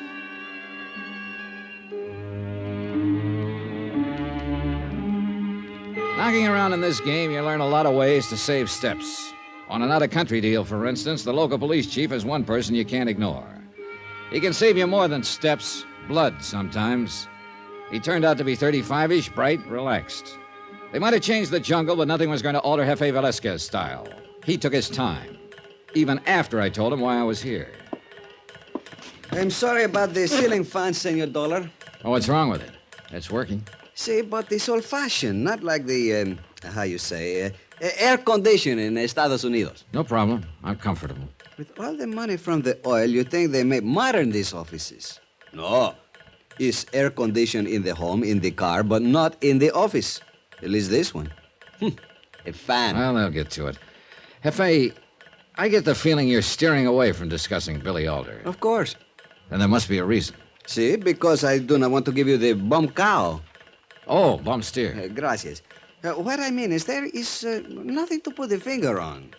To look at them is a nice family with lots of money living in a big, expensive house. But you spend a couple hours there. You know, it's not that way. It's nothing you can see but... all underneath. You ever see an oil well fire, Juanito? All the burning and burning under the ground. Then, when it's enough force, whoosh, everything explodes to the sky. It's exactly what you expect when will happen to these people. Someday. And still, it's hard to figure exactly why. Well, that is all. Yeah. Well, thanks. I appreciate what you've given me. Now, what's the best way to get to the house? You go there, huh? That's where the job is. It's easy enough to get to. I tell you how. You mind if I ask a question, amigo? Shoot. In your own office, you got a fan or air condition? When I left him, he was even weighing the idea of spending his own money for an air condition. I went right on spending company money. For instance, item 4, $39.55 deposit and first day's rental on a U-Drive automobile. A 20-minute drive over the autopista, that's a 6-lane mountaintop freeway, less traffic jams, brought me to La Guiara, a clean, scrub-looking suburb on the edge of the Caribbean. The older house wasn't hard to find. Huge and impressive, it sat all by itself on a high promontory jutting out into the sea. I suddenly found that I'd become J. Dollar Intruder, because in the doorway of the house, a very luscious young lady was being enthusiastically and expertly kissed by a handsome young man. My cough must have been pretty frightening because the boy took off around the house like a quarter horse. Not so the girl. She glared angrily as she came toward me. I hope you're satisfied. Well, embarrassed is a better word. I'm sorry about my timing. I'll bet you are. Well, look, miss, Happy now that you've got something to tell my father? Well, go ahead and tell him. If you'd only slow Then down a while minute. you're at it, tell him something else, that he can hire as many detectives as he likes. It still won't keep me from seeing Paul. Well, looks like you'll need track shoes to see him now. Very funny. Assuming that was Paul. Look, I don't... Assuming. Oh, now look, lady, you never gave me a chance to explain. Not too hard to figure who you think I am, but I'm not. My name is Johnny Dollar, and you're right about only one thing. I do want to see your father, but not for the reason you think. Okay? But I'm sorry, Mr. Dollar. Good. Are we friends now? I'm Peggy Alder. Yeah, I figured as much. Would you like to come in and wait, Mr. Dollar? Wait? My father isn't home at the moment. He shouldn't be over an hour, though. Fine. You won't say anything about what you saw? About Paul, I mean? Lady, the world is full of trouble. Why should I add to it?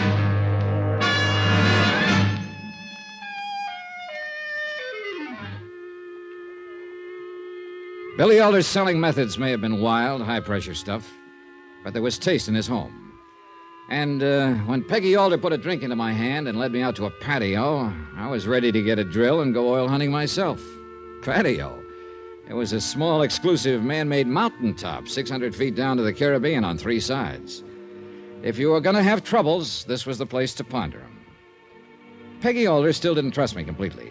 Inexpertly, she tried to dig out my reason for being there. Gave up after a while, then excused herself when her father showed up an hour later. I'm glad you're here, Dollar. What's wrong? Oh, just surprised. Guess I expected to be tossed out. Why? Kind of delicate asking a man why he changes beneficiaries like some men change suits. I read the policy. Your company is allowed to ask. We appreciate your feeling that way. But it says nothing about my having to answer. No, that's right, it doesn't. But it's hard not to draw conclusions. Such as?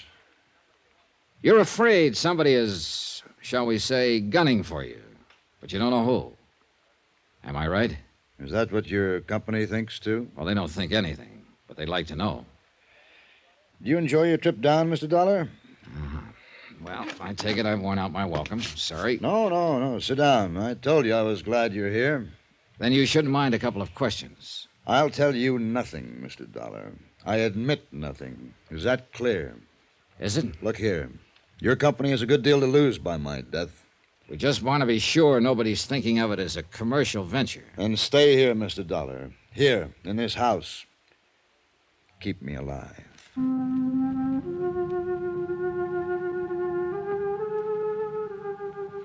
Behind the calm, controlled demeanor, Billy Alder was loaded with fear. The worst kind of fear. The grinding, implacable kind of terror that for some reason has to be hidden. 2 hours later, my bags had been sent for, and I was comfortably settled in a guest room only slightly larger than Pennsylvania Station. By dinner time that night, the only other people I'd seen in the house were the servants.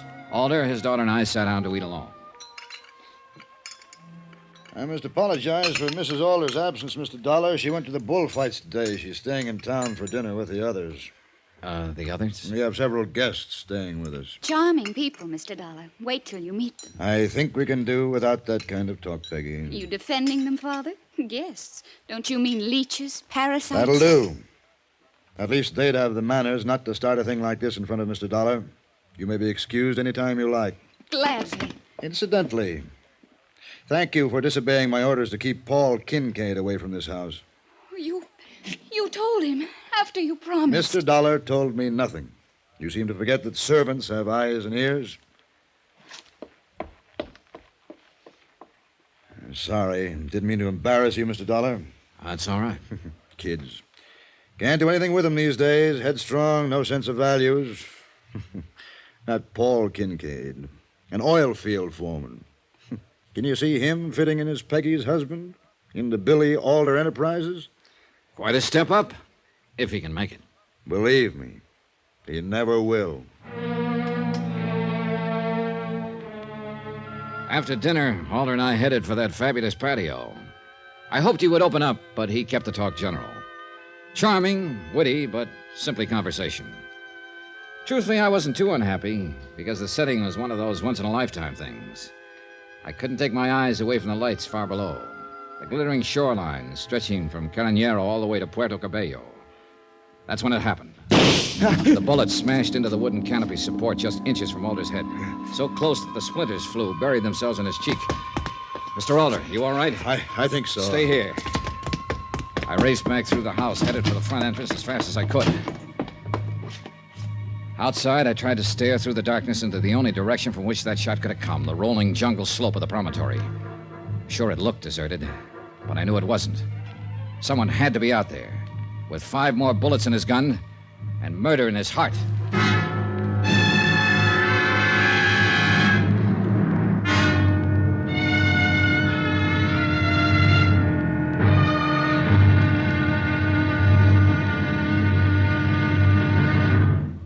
Now, here's our star to tell you about tomorrow's episode of this week's story. Tomorrow, one man dances attendance, another dances death, and a woman calls the tune. Join us, won't you? Yours truly, Johnny Dollar.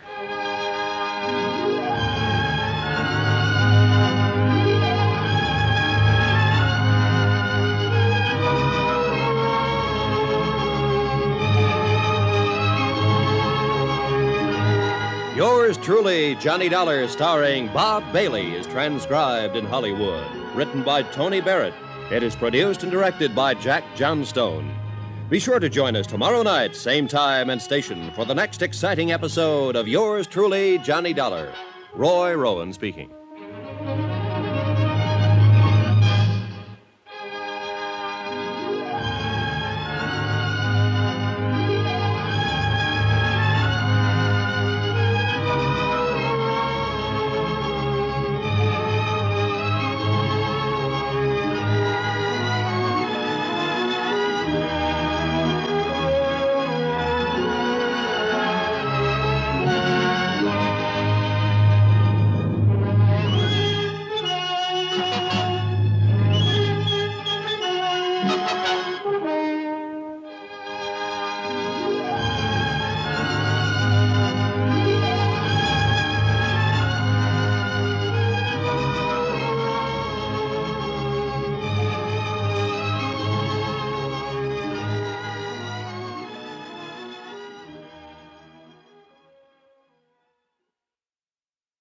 From Hollywood, it's time now for... Johnny Dollar. This is Caracas Police, senor. I have Jefe Velasquez returning your call. Momentito, por favor. Thanks. I have the senor Dollar, Jefe. Gracias. Good morning, amigo. It is, huh? Here it is. Here it ain't. Where is there? The Alder House in La Guiara. I'm staying here at Alder's request. Ah, you are, how they call a fast mover, amigo. Felicidades. Sorry, but felicitations are a little out of place. Trouble?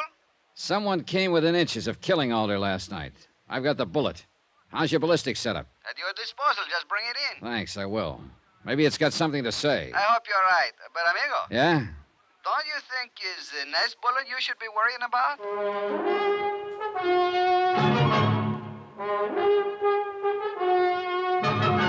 Tonight and every weekday night, Bob Bailey in the transcribed adventures of the man with the action-packed expense account, America's fabulous freelance insurance investigator. Yours truly, Johnny Dollar.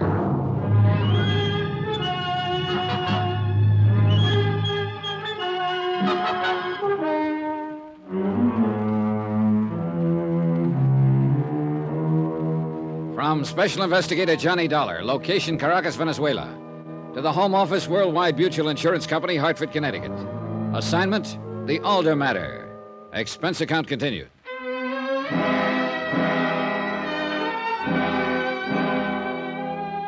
Expense account item 5, $5 even. Tip to one Nachos Gomez, servant in the big Alder house. For a good reason. He hadn't liked the idea of my prowling the slope alone last night looking for someone with a gun. He'd insisted on joining me. True, we hadn't found anything, but he'd been there. $5 isn't much to pay for a friend, and I had a feeling I could use one. I ate breakfast alone. Alder had already gone to his office, and the rest of the house was asleep. Nacho's breakfast tray rattled when he saw the money. For me, Senor Dollar? Why? Oh, call it appreciation. You didn't have to follow me out there last night. Oh, you could have been hurt, senor. You don't know the slope is a long drop to the bottom. Yeah, and lumpy. I didn't expect money. I did not do it for that. I know that. Go ahead, take it. Mil gracias. Something... I tell you something, senor. When you go running out there last night, I was sure you would find nobody. Oh, why? Well, you saw for yourself. Too much, how you call it, bushes, too thick. They could be standing right next to you and you wouldn't know. Then why did you come streaking out after me? I told you. It's a long way down. One wrong step and psst. In the States, that's an old joke. The punchline is, watch that first step. It's a beaut.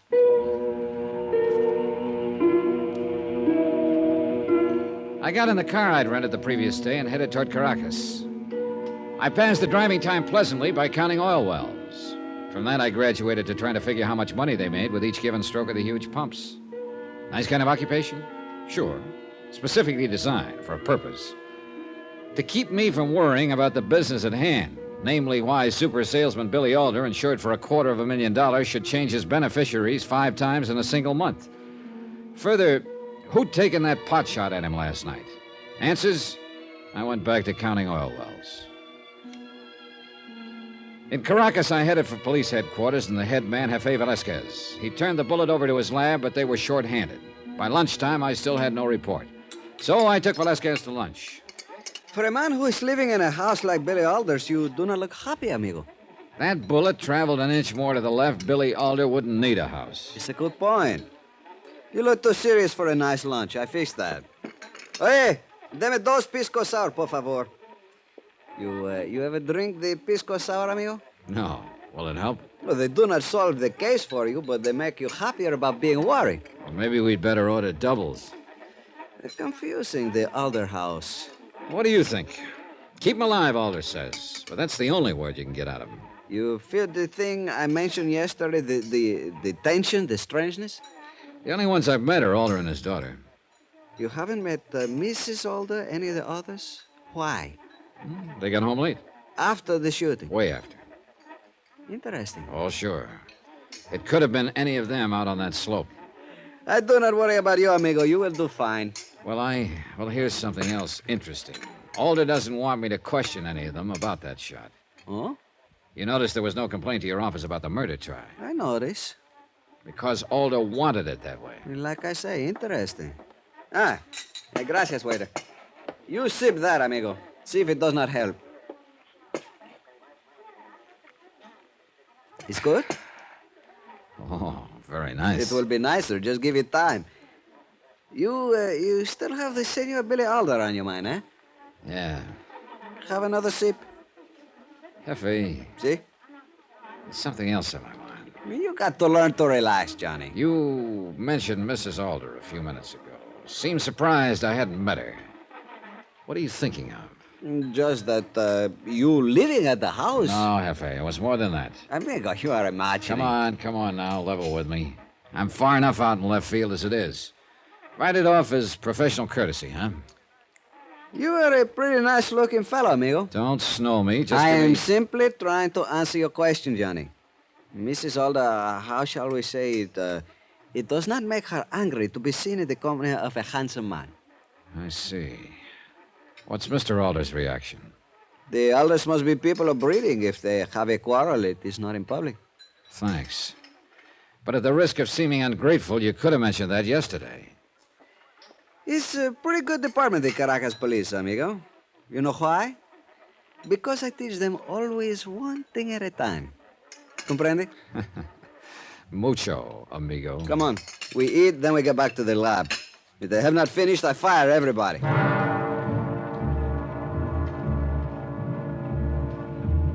Expense account item 6, $14.85. Velasquez drank enough pisco sours to float the Normandy.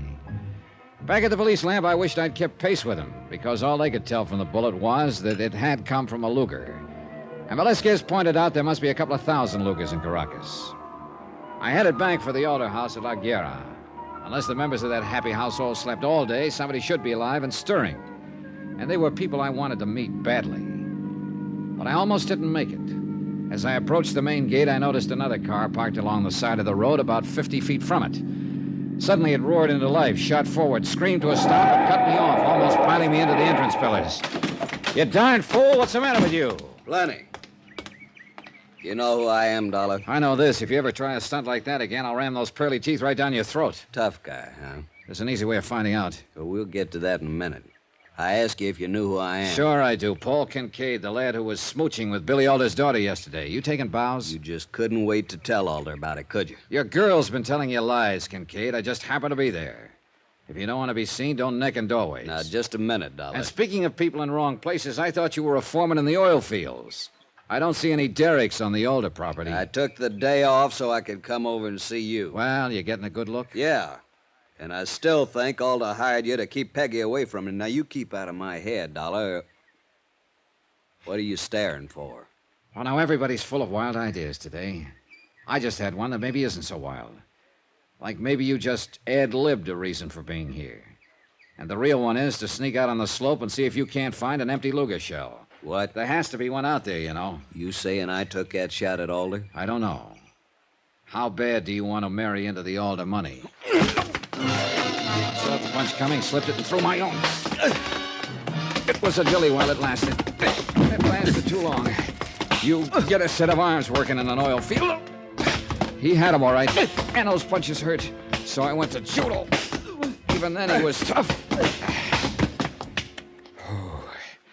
I guess I better get in shape or take up accounting. A look in the car mirror made one thing clear. I couldn't take a face like that through the front door. When I reached the house, I skirted it and managed to get to the service entrance without scaring the life out of anyone. Here, my little gift to Nacho Gomez, Cedar item 5, began to pay off. He hustled me up to my room by the back stairs, and without waiting to be asked, he got busy with bandages and things. You win, senor? Oh. Would you believe it if I said yes? Only through politeness, I think. Oh, perdóneme, senor. That one was pretty deep. Caray. Yeah, what's the matter? I was just thinking, if you really win, I hate to see the loser. Thanks, but I can do it without seeing him again. That is about the best I can do, senor. Yeah, well, okay, thanks. Oh, no es nada. Con su permiso, senor. Sure, just tell me one thing, will you? Is anything going on downstairs? Well, how do you mean, senor? Well, that racket we hear coming up. Racket? Oh, you mean El Montante. Montante? The bullfighter? The finest matador in the world, senor. Did you not know he's the guest of the house? He's staying here? Oh, sí. The senor and Senora Alder, they're big aficionados. They love the corrida. New style, isn't it? Fighting bulls in the house? No, senor. Montante, he just gave how you say, a demonstration of the passes with the cape, you know? Uh-huh. Oh, it's beautiful. Why you not go down and watch, senor? You see, you will enjoy. It's lovely, the fine bullfighter. Anybody ever asked the bull about that? After Nacho's gentle ministrations and a quick change of clothes, I must confess I looked slightly more like a human being again. Slightly. Anyhow, I wandered downstairs, headed for the huge living room. And it was like walking into another world, alive and pulsating to the music from a record player. 5 or 6 people stood around, hypnotically beating time, their eyes glued to the great El Montante, a handsome Spaniard who skillfully worked a bullfighter's cape in the center of the floor. Nacho hadn't exaggerated. Montante was beautiful to watch. But the feeling wasn't unanimous. Billy Alder and his daughter Peggy were the only people in the room I knew, and though they beat time with the others, they both shared the same expression on their faces. Intense dislike for the man with the cape. As I shifted my attention to them, a woman tore reluctant eyes away from the matador and moved quietly toward me. She wasn't really beautiful, but tremendously chic, for want of a better word, and that made her seem beautiful. I'm Constance Alder, Mr. Dollar. Welcome to our home. Well, thank you, Mrs. Alder. I'm afraid I've been negligent as a hostess. Oh, we've just missed connections, that's all. Charmingly put. Do you mind if I wait to introduce you to the others?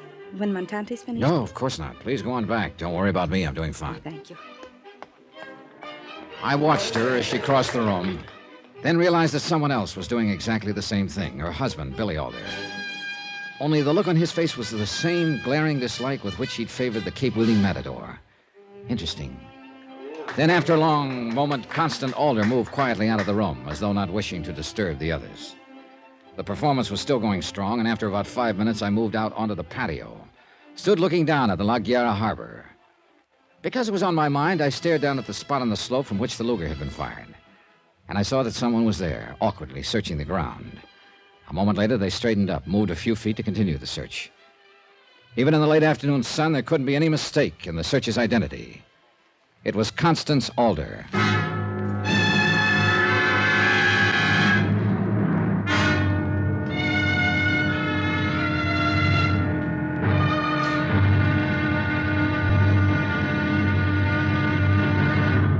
Now, here's our star to tell you about tomorrow's episode of this week's story. Tomorrow, two sides of the same old yarn.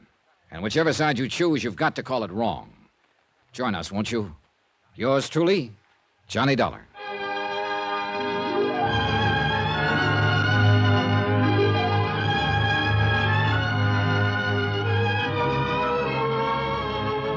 Yours truly, Johnny Dollar, starring Bob Bailey, is transcribed in Hollywood. Written by Tony Barrett, it is produced and directed by Jack Johnstone. Be sure to join us tomorrow night, same time and station, for the next exciting episode of Yours truly, Johnny Dollar. Roy Rowan speaking.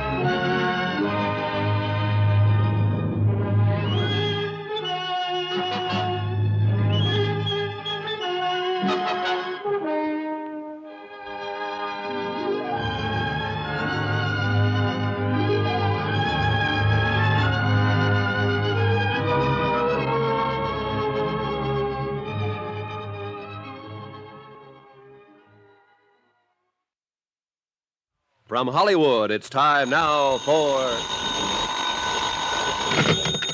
Johnny Dollar. This is Constance Alder, Mr. Dollar. Are you all right? Sure, Mrs. Alder. What made you think I might not be? Well, just your having left the living room. Being in your own room like this, Oh, nothing wrong, Mrs. Alder. I'm fine. I'm sorry El Montante took so long with his cape handling demonstration. I hope you weren't bored. Not in the least. He's very good. But you did leave. That isn't necessarily a sign of boredom, is it, Mrs. Alder? You left before I did. Yes, of course. The hostess has to keep busy, you know. Sure. And like I said, I wasn't bored. I only left because I wanted a little air. I went out on the patio for it. Wonderful spot, Mrs. Alder. You can see everything. The harbor, the slope down from the house, even anyone who might be on it. I want to see you, Mr. Dollar. Talk to you. That figures. Where? Your car. Half an hour.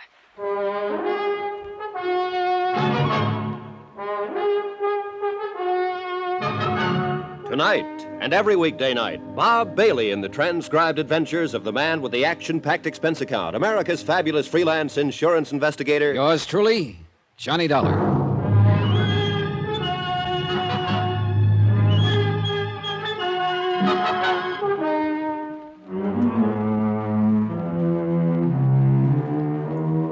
From Special Investigator Johnny Dollar, location Caracas, Venezuela, to the Home Office, Worldwide Mutual Insurance Company, Hartford, Connecticut.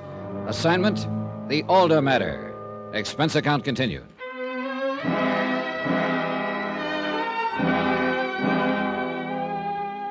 Sometimes it takes only a few well-chosen words to start the mountain coming to Muhammad.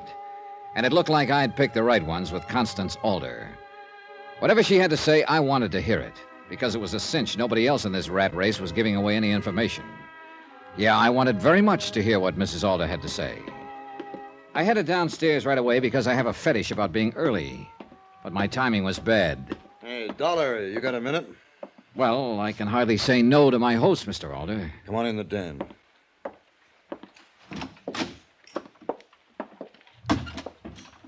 Anything the matter?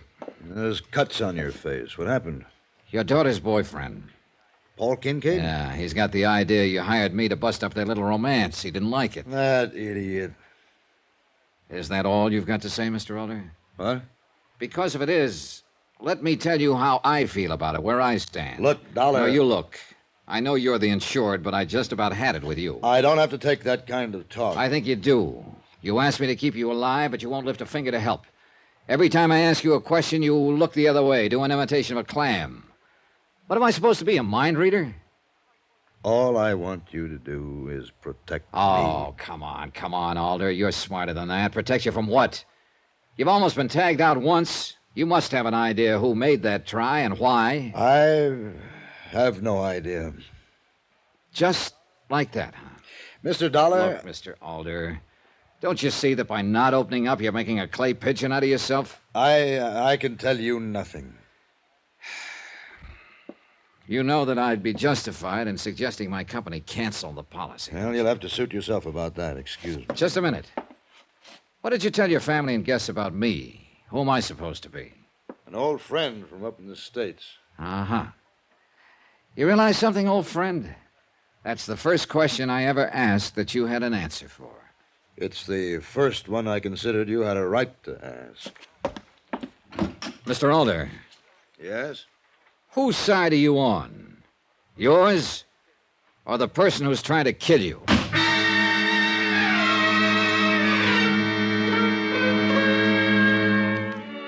Oil-rich Billy Alder, business mind par excellence, super salesman deluxe. The man who could sell or talk you into anything. But could he say one word that might keep another bullet from coming his way? It sure didn't look like it. I left the den, was just starting out to my car to meet Mrs. Alder. I must have been real anxious for our chat because I suddenly realized I'd forgotten my car keys. I hurried back upstairs and at the top almost bowled over a woman who was about to come down. Oh, I'm so sorry. My fault. That's all right. No, I should have looked where I was going. Here, are you hurt, Miss? It's perfectly all right. Excuse me, please. Sure was a hard house to make acquaintances in, even when they were old and drab and stern-looking. Well, I went to my room, got my car keys, and my wallet, which lay alongside them. The position of the wallet was interesting. I shut the door, headed once more for my car. The lady of the house was waiting, we took off. I know who you are, Mr. Dollar, while you're here. I'm sure you do. I was just back in my room. What? I'll give you a tip. Never search a pro's room. He always puts an article down in a certain position, then memorizes it automatically. A searcher can never replace it exactly the same way. With me, it's wallets. I did not go into your room. Oh? Then name a guess for me, will you? 50-ish kind of lady, kind of faded, severe-looking? Why? I'm just curious. Doris Cole, a very old friend from the States. Mind telling me where her room is? Right next to yours. Why? Well, I just ran into her as she was coming downstairs. She looked a little, call it worried. That's ridiculous. She'd have no more reason to search your room than I would. Sure. Let's forget it. A little while ago, I saw you searching out on the slope. And you know I saw you. Now, what were you looking for? An empty cartridge? You think I fired that shot at my husband? Someone did. And there are easier places to go for a stroll than on that slope. I know what you're thinking. But you're wrong. I just wanted to see if I could find some trace of whoever had done it. A shell from a gun. Well, that's interesting, to say the least. I don't like your tone, Mr. Dollar. I don't blame you, because you just made a boo-boo. Only an automatic ejects a shell. A revolver doesn't. In other words, you knew what kind of gun was used. Uncomfortable, Mrs. Alder? Why don't you go home? Like to live dangerously, Mrs. Alder? Slapping the driver of a moving car? Pretty foolish, isn't it?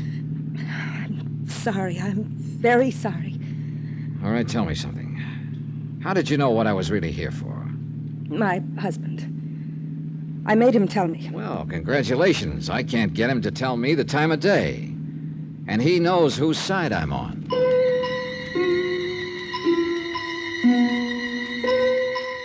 We rode back to the house without exchanging another word, and one thing was obvious. The chic Mrs. Alder had apologized all right, but the anger I'd stirred up could have powered a fair-sized city for a week. When we reached the house, she simply got out, headed for it as though I were a process server she wanted to get away from. I went to my room, trying not to look like a process server, to figure what my next step would be. I was suddenly very grateful to whoever had chosen my room because of two things. The excellent view of the Alder patio and what was happening on it. Mrs. Alder and Doris Cole were having a discussion, with Mrs. Alder doing all the talking. Even from this distance, I could see the anger on both their faces. Then, after a few minutes, both women went into the house. 5 minutes later, I was still wishing I could have heard the words.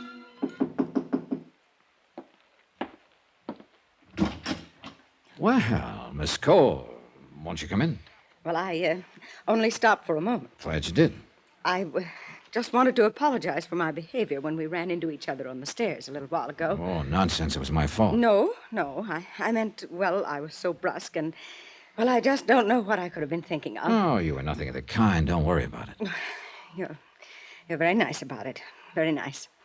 Well, excuse me now, won't you? Oh, sure thing, Miss Cole. Thanks for taking the trouble. Yes. I watched her as she hurried down the hall. An awkward woman who left you with one strong impression, that she had little feel for the social graces. The impression was emphasized about 2 minutes later by a second visitor, one who knew all about the social graces, Constance Alder, all smiles and charm. I'll bet you thought we ran out of food, Mr. Dollar. I was kind of wondering. Blame El Montante. Does he eat everything in the house? Oh, not quite. He just refuses to allow dinner to be served. Insists that tonight he's the host, that it's his evening. Oh, what does that mean? Dinner in town, the highlight matches, and night clubbing afterward. He simply won't be refused. Insists that everyone in the house be his guest. Sound attractive? Well, it would be pretty hard to say no to an offer like that. Good. Don't be long. Everyone's dressing like mad. Should be quite an evening. It was. Montante was acknowledged to be a great matador. He had just as much class outside the arena. He ordered a dinner, and it was gourmet time. He placed our bets at the highlight matches, nothing but winners. And at the nightclub, nothing but champagne. For a group of people living in a house loaded with tension, it was a ball. And a lot of it was because of the matador's quiet, easy manner.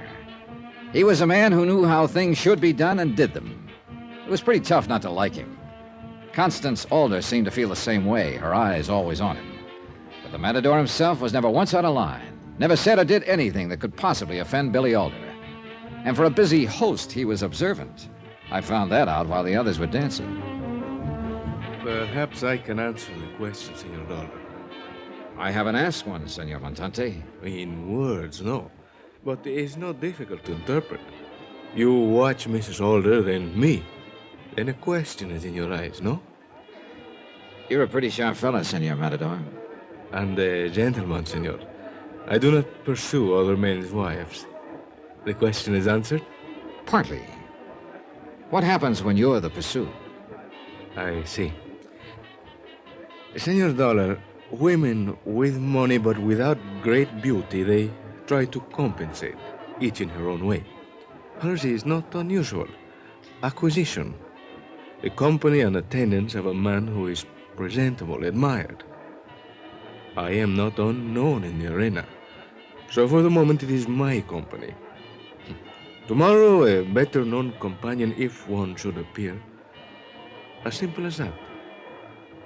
It's sad, no, senor? And a little embarrassing. Thanks. And I'm the one who's embarrassed. I thought your eye was on the Alder fortune. Senor, you know what I receive for a Sunday afternoon in any Latin American country? $10,000. Sometimes more. Your question is answered, senor? Well, not quite. Where does a fella take bullfight lessons? Like I said, the evening was pleasant, but it was still a job. Watching Doris Cole now, awkwardly dancing with Billy Alder, I kept thinking of her argument with Mrs. Alder, her furtiveness. I felt sure she'd been the one who'd searched my room, and there would never be a better chance to return the compliment. So I developed a sudden killing headache, and over the protests of the others, said goodnight and grabbed a cab for the Alder house in Aguilera. In Miss Cole's room, I did a hurried but thorough search and came up with two things that proved real interesting. A passport with Doris Cole's picture, but made out to one Dora Jansen, and an unsigned letter postmarked New York. In a quick scrawl, it said simply that the Caribbean Star would arrive in La Guerra on the 17th. I'm sorry about your headache, Mr. Dollar, but there is no aspirin in my room.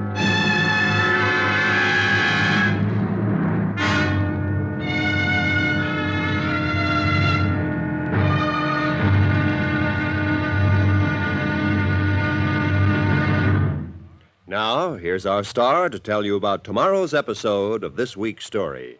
Tomorrow, motives for murder are like peanuts. Once you start, you can't stop. One difference, though. A peanut won't kill you. Join us, won't you? Yours truly, Johnny Dollar.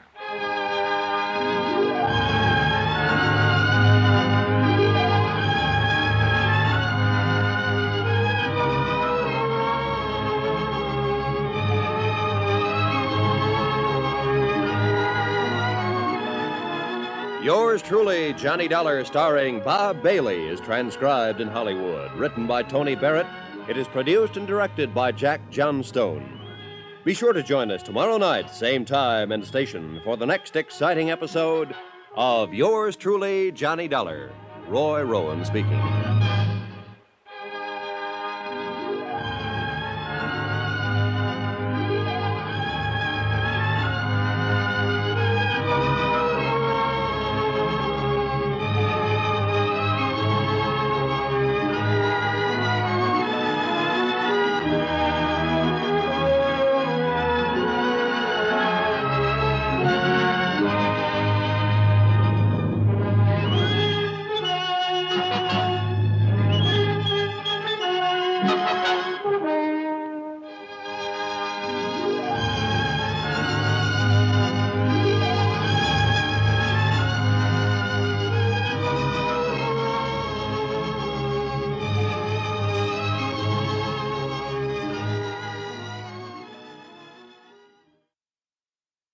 From Hollywood, it's time now for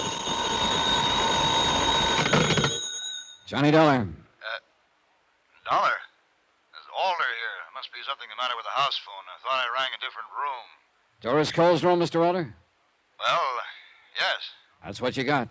Now, see here, Dollar, you're not questioning that woman, badgering her. We were simply discussing 2 headaches and the value of aspirin. Want to speak to her? I just wanted to be sure everything was all right. Both of you running out of the nightclub with headaches like that. Oh, everything's fine. I'd like to speak to you, though. Sorry, it's late. I have a long day tomorrow. I'm afraid it's important. Good night, Dollar. Are you thinking of arresting me, Mr. Dollar? I'm not a policeman, Miss Cole. You act like one. Answering my phone, sneaking into my room while I'm gone. That evens the score, then. You had a quick look through mine earlier in the day. Mr. Dollar. Just what were you looking for, Miss Cole?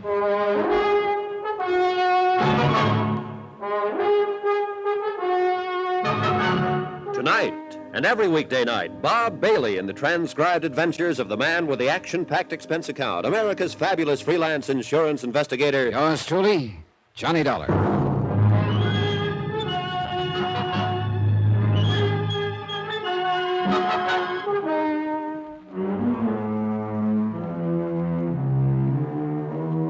From Special Investigator Johnny Dollar, location Caracas, Venezuela, to the Home Office Worldwide Mutual Insurance Company, Hartford, Connecticut.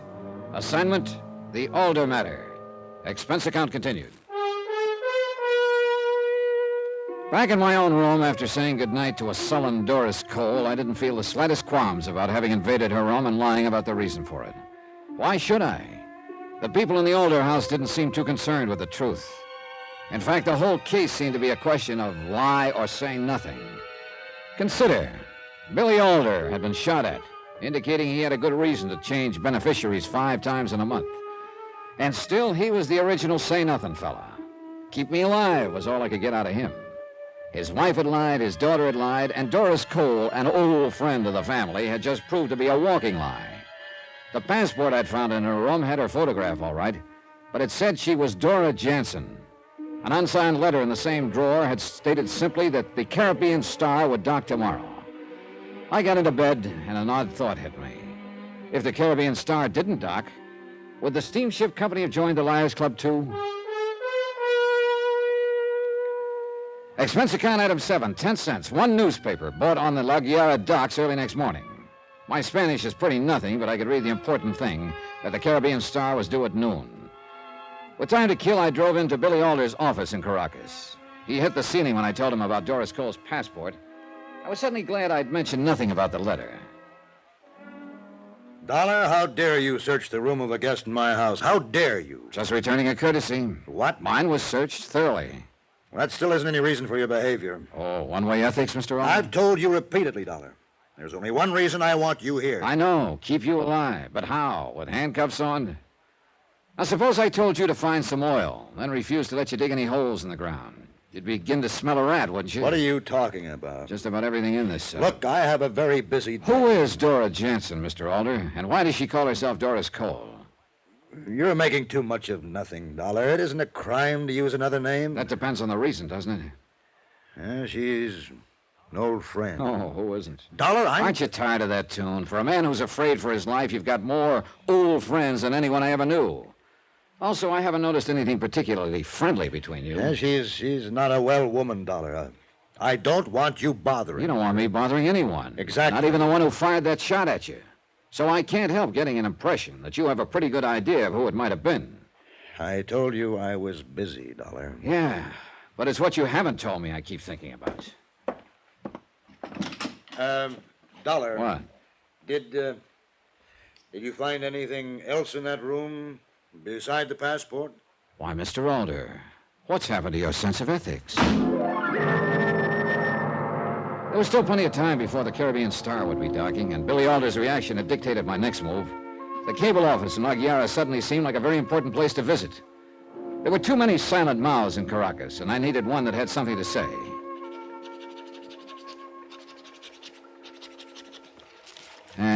Okay, miss. You can take this now. Si, senor. How you like this to go? Don't spare the horses. Okay. Cable, rush. Si. Victor Kelly, World... Yeah, I know my lousy handwriting. Here. To Victor Kelly, Worldwide Mutual, Hartford, Connecticut, USA. Si? Want all possible information, Dora Jansen, a.k.a. Doris Cole, U.S. passport, 19B67943-11, signed Dollar. And your address for the answer? I'll pick it up here. As you wish. And lady, please. No, senor. Don't spare the horses.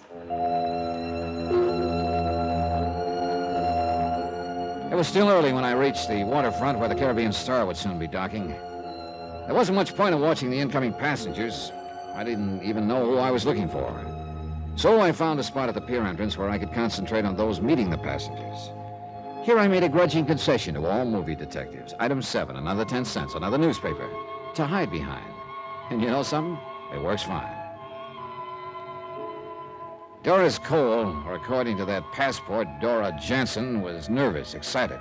And there was no trouble to stay close behind her as she met a passenger, a short, nondescript man in his late 50s. When they jumped into a cab and hurried away from the pier, they were closely followed by a man clutching an unread newspaper. Me.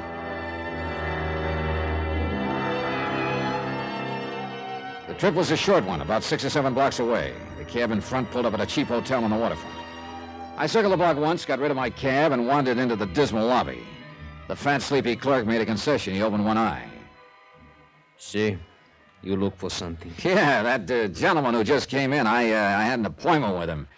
Oh, darn it, I must have left the slip of paper with his name on it in my hotel. I can't find it. That's too bad. You know, the gentleman who just went up to room... Yeah.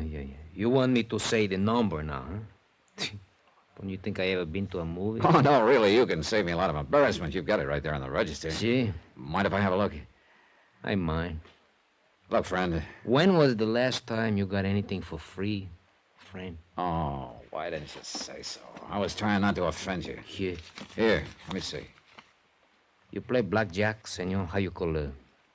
21? Yeah, why? Like they say. Hit me again. Oh, you're rubbing it in. See? You want to do business or no? Item 9, $10. Market schmear, schmooze, or just plain graft. He pointed an oversized forefinger at a name on the ledger, lost interest in me, went back to sleep. Arthur Singer, it said, room 8. I went up the stairway. A few seconds later, I moved as quietly as I could down the grimy second-floor hallway, stopped at the door of number 8. At first, I heard nothing. Then, after a long minute, the voices began, angrily, as though resuming an old argument. I don't know. Then let me handle it. No, but what about him? Suppose he What knows. if he does? You want it all to go for nothing. Now, you listen to me. I know what I'm doing.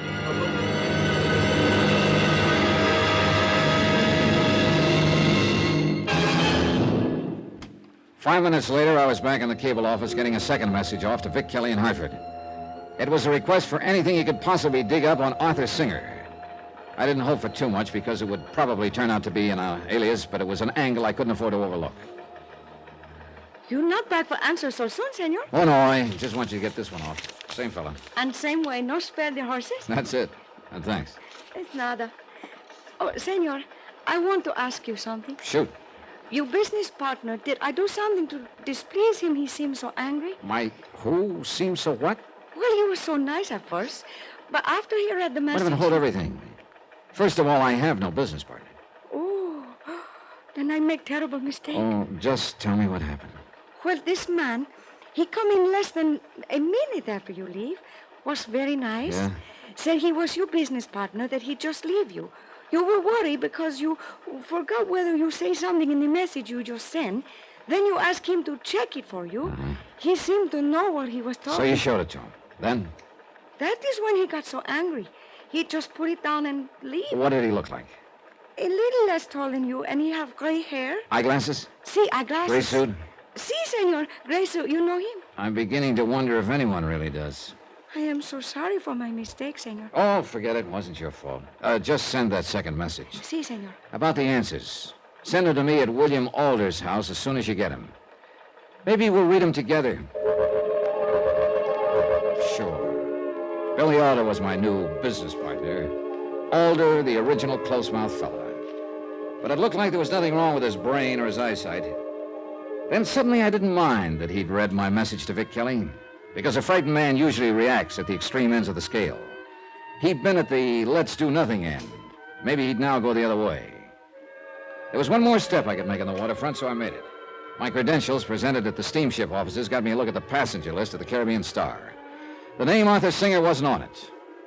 I started down the small waterfront street to where my car was parked. My mind was full of Billy Alder and the pieces of this crazy puzzle, tugging one way, pulling another. Trying to make sense out of it somehow, I used some sort of slide rule where logic could be a solid base. No matter how I twisted it, I knew one thing. It just wouldn't work. I didn't have enough yet to make it work. I was just reaching for the door handle when I saw his reflection in the car window. The man who'd sneaked up behind me, blackjack raised high in the air. The blackjack was just insurance. He was tough enough without it. I finally worked up to the side of the car, managed a half Nelson, and let the car door workers my blackjack. 5 seconds later, an officer came rushing up, and 5 minutes later, I sat in the office of Jefe Velasquez, chief of police. You feeling all right now, amigo? Yeah, sure. What did you get out of that blackjack artist? Just what I expected. Still won't say who hired him, huh? You have to understand this kind of fellow, amigo. I do, huh? What I mean, he's asesino pequeño, you know? Sheephood? Mobster? Si. For extra $2 Bolivar, maybe 3, he would blackjack his mother. He claims he does not know who hired him, that he is to get his money in a letter.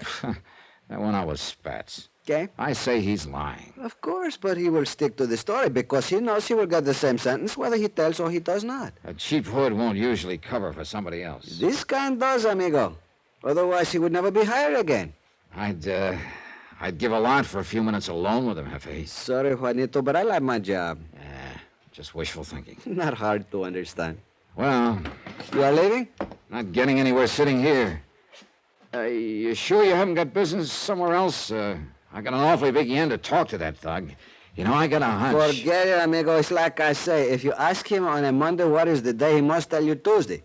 You could beat him to death, he will still say Tuesday. Is the way they think. Jefe, a favor. If I can. Suppose I don't prefer charges. Would you put a tail on him when he leaves? Johnny.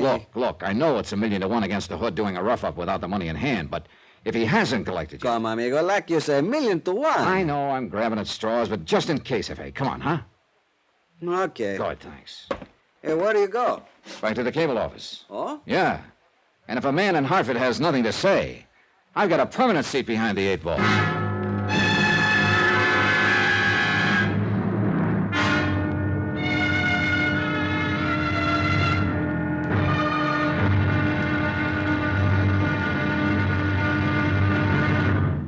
Now, here's our star to tell you about the final episode of this week's story. Tomorrow, a puzzle never fits itself together. You've got to snoop, pry, and juggle the pieces. And sometimes people get killed that way. Join us, won't you? Yours truly, Johnny Dollar.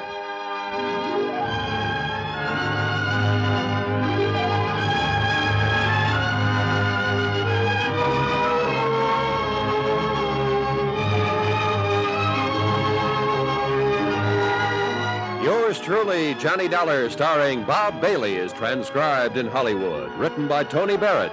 It is produced and directed by Jack Johnstone. Be sure to join us tomorrow night, same time and station, for the next exciting episode of Yours truly, Johnny Dollar. Roy Rowan speaking.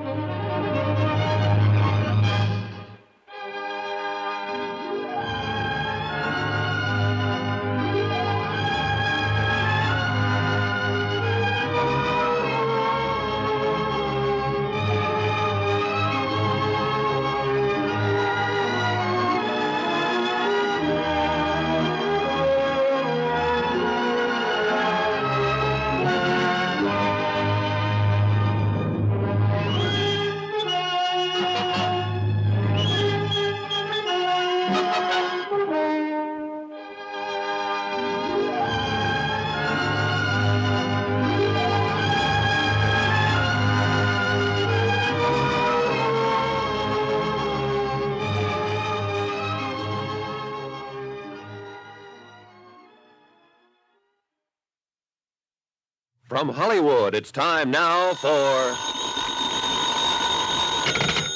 Johnny Dollar. Good morning, Senor Dollar.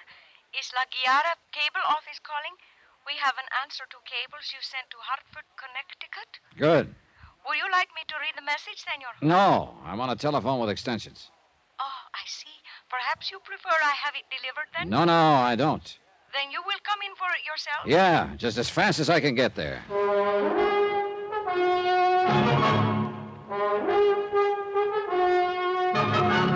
Tonight and every weekday night, Bob Bailey in the transcribed adventures of the man with the action-packed expense account, America's fabulous freelance insurance investigator. Yours truly, Johnny Dollar.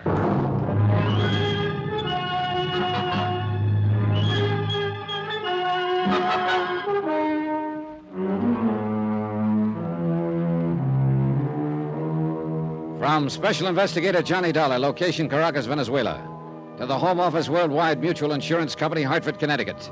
Assignment, the Alder matter. Expense account continued. At the cable office, I ran into another dead end. Vic Kelly back in Hartford had come up with absolutely nothing on either Dora Jansen, who called herself Doris Cole, or Arthur Singer, the little man she'd hurried off an incoming liner yesterday. Complete strikeout. I headed outside, caught a glimpse of Mrs. Billy Alder watching me from across the street. Social life changing, Mrs. Alder? Does being my hostess include tailing me? Does being on La Guiara Street constitute tailing you? Preserve me from amateur detectives. Good morning, Mr. Dollar. Now, come on. You rushed out of the house so fast you couldn't possibly have eaten. I'll buy you breakfast. I knew it was curiosity that made her take me up. She just couldn't resist the thought that maybe I'd give something away, let something slip. She ate warily, tentatively. We must have looked like two boxers in a close fight sitting on the edge of their stools, waiting for the last round, the one that would decide the winner. You're staring. Thinking.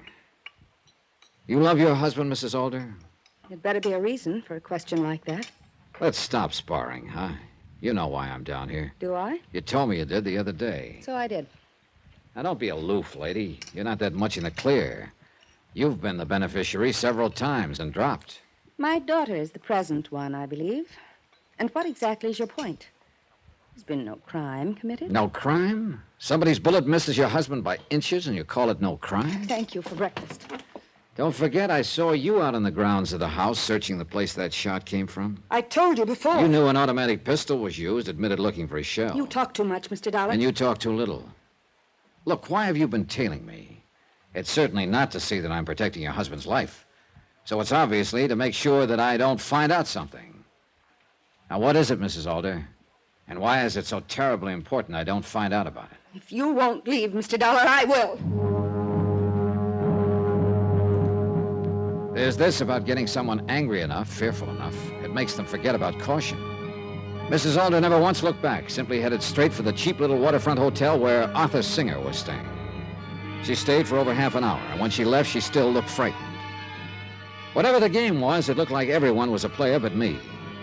But Mrs. Alder's move helped, started an idea gnawing at me.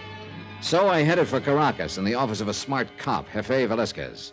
I needed someone to talk to, and the Jefe was a good listener. Come, amigo, sit down. Tell me where it feels wrong, huh? Billy Alder. He does all that changing in his policy, so I assume he's scared of being knocked off. Probably by one of the people who has been named a beneficiary of the policy. So? So now I'll take the other people concerned. Alder's wife is as much a clam as her husband is. Also, she knows what kind of a gun was used to take that shot at him. Dora Jansen, a woman who uses an alias and is obviously afraid of me. Arthur Singer, a little man Dora has hidden in a waterfront hotel. And now I find Alder's wife knows about the little man, too. Conclusion, amigo? That the three of them are in on something together. But not to kill Alder for that policy. His daughter gets it all. Yet Alder is afraid. And I think he's scared of something the others know. Now, suppose that shot wasn't meant to kill him, just frighten him. A sign that somebody meant business. That is a nice piece of logic. Yeah. Now all I gotta do is make it work. Look, Jefe, whatever this deal is, nobody's gonna make a move till I'm out of here. So? So, good, bad, or indifferent, I'm going to do a little acting. I stayed with Velasquez another half hour, setting things up as best I could.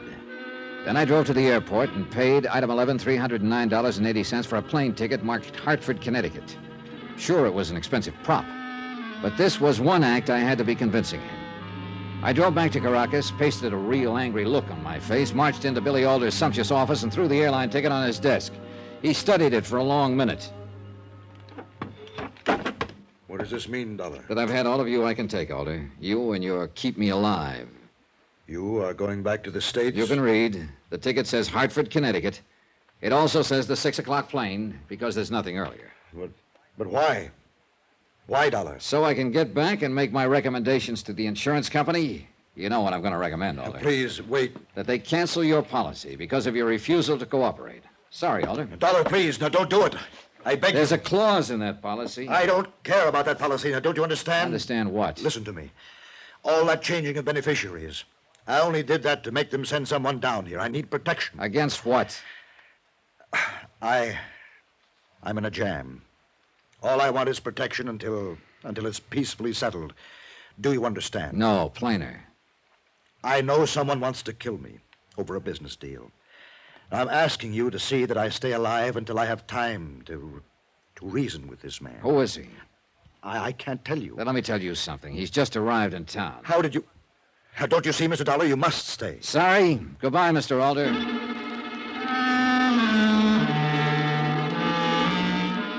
I went back to the Alder house, packed my bag, and said my goodbyes. Neither Mrs. Alder nor Dora Jansen wept. I drove to the airport, checked my luggage in. Then I slipped away, drove back to Caracas the long way. A half hour later, I checked into a little side street hotel where Jefe Velasquez had reserved a room for me. Then came the hardest part, the waiting. That 6 o'clock plane must have been way out over the Caribbean when the call finally came.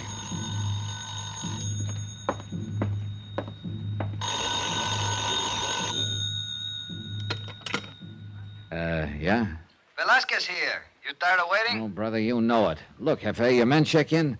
Maybe I should have taken part of the work. Be patient, amigo. Your whole idea depends on their thinking you took that plane. You must stay right where you are. But what about your men? Have I they... get a call every couple minutes, amigo. Alder, his wife, the Dora Johnson, Arthur Singer. I can tell you every move they make in the last 3 hours. But they haven't made the one I'm waiting for, huh? You will know it 3 minutes after they make it. If they make it. Thanks, Jefe. 5 minutes later, Velasquez called again. He took only enough time to tell me he was on his way and to be down in the street in 2 minutes. I was. I only beat him by seconds. Come on, amigo. Well? It looked like your plan worked, Juanito. This Dora Johnson. Yeah? As soon as she learned your plane left, the one you did not take, she rushed to the waterfront hotel, picked up the Arthur Singer. Then the two of them rushed to the Alder house. And? Alder must have seen him coming because he jumped in his car and raced out in the direction of his oil field at Carranero. They see him and follow him. That's where we headed for. Then we better get things going, get there before Singer kills Alder. I don't know whether or not he deserves killing, but I know one thing. It'll cost my company $250,000. Velasquez's men were plenty good. Halfway to Carnero, one of them flagged us down, told us both cars had definitely passed his way. And when we reached the oil field, another one waited at the gate. He told us Billy Alder, Dora Jansen, and Arthur Singer were in a little work shack across the field. We left the car and moved as quietly as we could toward the shack. There was a weird feeling. In every direction, you could see the great oil rigs working, pumping, ignoring us. We reached the shack, peered cautiously through the window. An even weirder scene was taking place. An almost hysterical Dora Jansen pointed a Luger at a sweating Billy Alder. A terrified Arthur Singer pleaded with her, their words pushed easily through the thin wooden slatting. Dora, please don't do it. You'll only make things worse. Your brother's right, Dora. Dora, listen to me. Like he listened to you 4 years ago. What did it get him, Mr. Fancy Promoter? Tell me that. I'll make it right with him. A quiet gentleman. A bookkeeper who never did anything wrong in his life until you sold him a bill of goods. Now listen to me, both of you. So he rigged your books for you. Made false entries, made it look like he was responsible for the bankruptcy. And he did the 3 years in prison that you should have done. For $100,000. That was the deal. And believe me, I'm not trying to cheat him. The money is tied up in my business. I need time, but I'll pay him. Pay him? It's been a year since he came out of jail. You'll never pay. You'll try to cheat him out of the money one way or another. I swear to you, Dora. It's a lot easier to kill him than pay him, isn't it? Oh, you're crazy. Is that why you kept the Luger in the house? Were you worried when it disappeared? When I shot at you to let you know I meant business? Think what you're doing. Dollar knows all about this. Oh, yes. Your bodyguard must have gotten frightened after I had him beat up the other day. He's on his way to the States in a plane. Dora! No! I'm going to kill you. Now! Come on. Put it down, Dora. You pull that trigger and he'll still come out the winner. No! Senorita, do not make me fire, please. I don't care. As long as he gets what he deserves. Stand back! Senorita! For a split second, she wavered. Then the hate took over. Alder sank to the floor, disbelief on his face. Panicked, she raced out into the night, and I went after her. Dora! No! Dora, hold it! No! There's no place to go. Dora! Stay away from me, you here! Don't come to me! What happened to her, Johnny? She panicked, turned to scream at me, and ran right into one of the protection fences around the derrick. She's just passed out. She'll come around. How's Alder? Conscious, but I do not know. We better get him to the hospital. Yeah, come on. She didn't mean to shoot him, mister. My sister wouldn't hurt anyone. Sure. Go take care of her. She was only doing it for me. For me, mister. Alder? I would have paid. I wasn't going to cheat him. Oh, Dollar. You know? Yeah, we heard it all. I'm glad it's over. The worrying. Want to tell me one thing, Alder? Your wife, where does she fit? She had nothing to do with it. Just knew about it. I wasn't too nice to her for a long time. Other women, her running around, just a way of punishing me, paying me back. She knew I couldn't afford to complain. Yeah, wish you'd have told me a long time ago, Alder. I couldn't. Case could always be reopened. I couldn't face that. Would have hurt too much. Oh, yeah. But it wouldn't have hurt as much as that bullet. Expense account total, $833.14. Details, Billy Alder was rushed to the Caracas hospital, underwent some excellent surgery, and relaxed claims department. He's going to make it. As for his shady business tactics, well, that's out of my bailiwick. That's for the law boys. Yours truly, Johnny Dollar.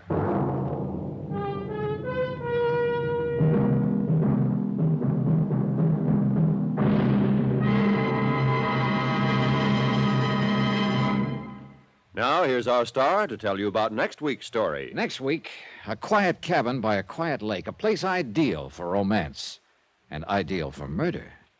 Join us, won't you? Yours truly, Johnny Dollar.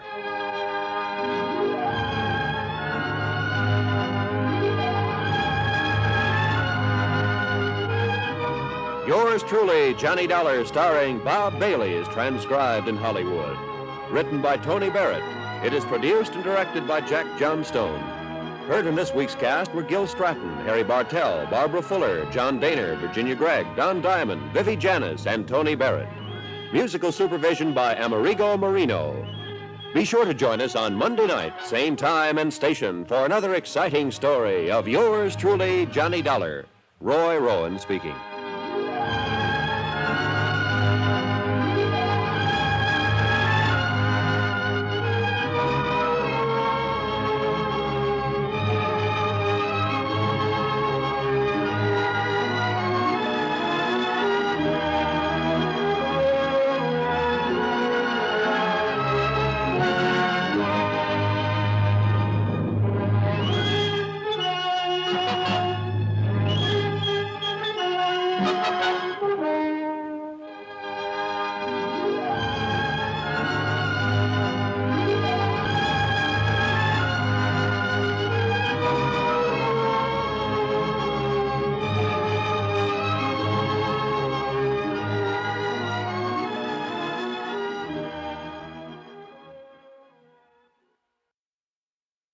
From Hollywood, it's time now for Johnny Dollar. Tom Wilkins of Amalgamated Life, Johnny. Oh, hi, Tom. What's up? Well, at the moment, $50,000 worth of life insurance. Oh? Yeah, we got a policy for that amount on the life of one Edward Russell. Russell. Never heard of him. That's just the trouble, Johnny. Right now, nobody else has either. 3 days ago, his wife, Leona, over in Denver, filed a missing persons report. She the beneficiary? Right. So what do you want from me? Find out what happened to him. Well, how do you know anything did? Maybe he just walked out on his wife. Now, from what I can gather, Russell was a hothead. Could be he had one argument too many. It still could be just a guy getting away for a while. Huh? And why would he abandon his car in his storage garage in Colorado Springs? Oh. Yeah. It turned up this morning with part of his luggage in it. Interested? I'm on my way.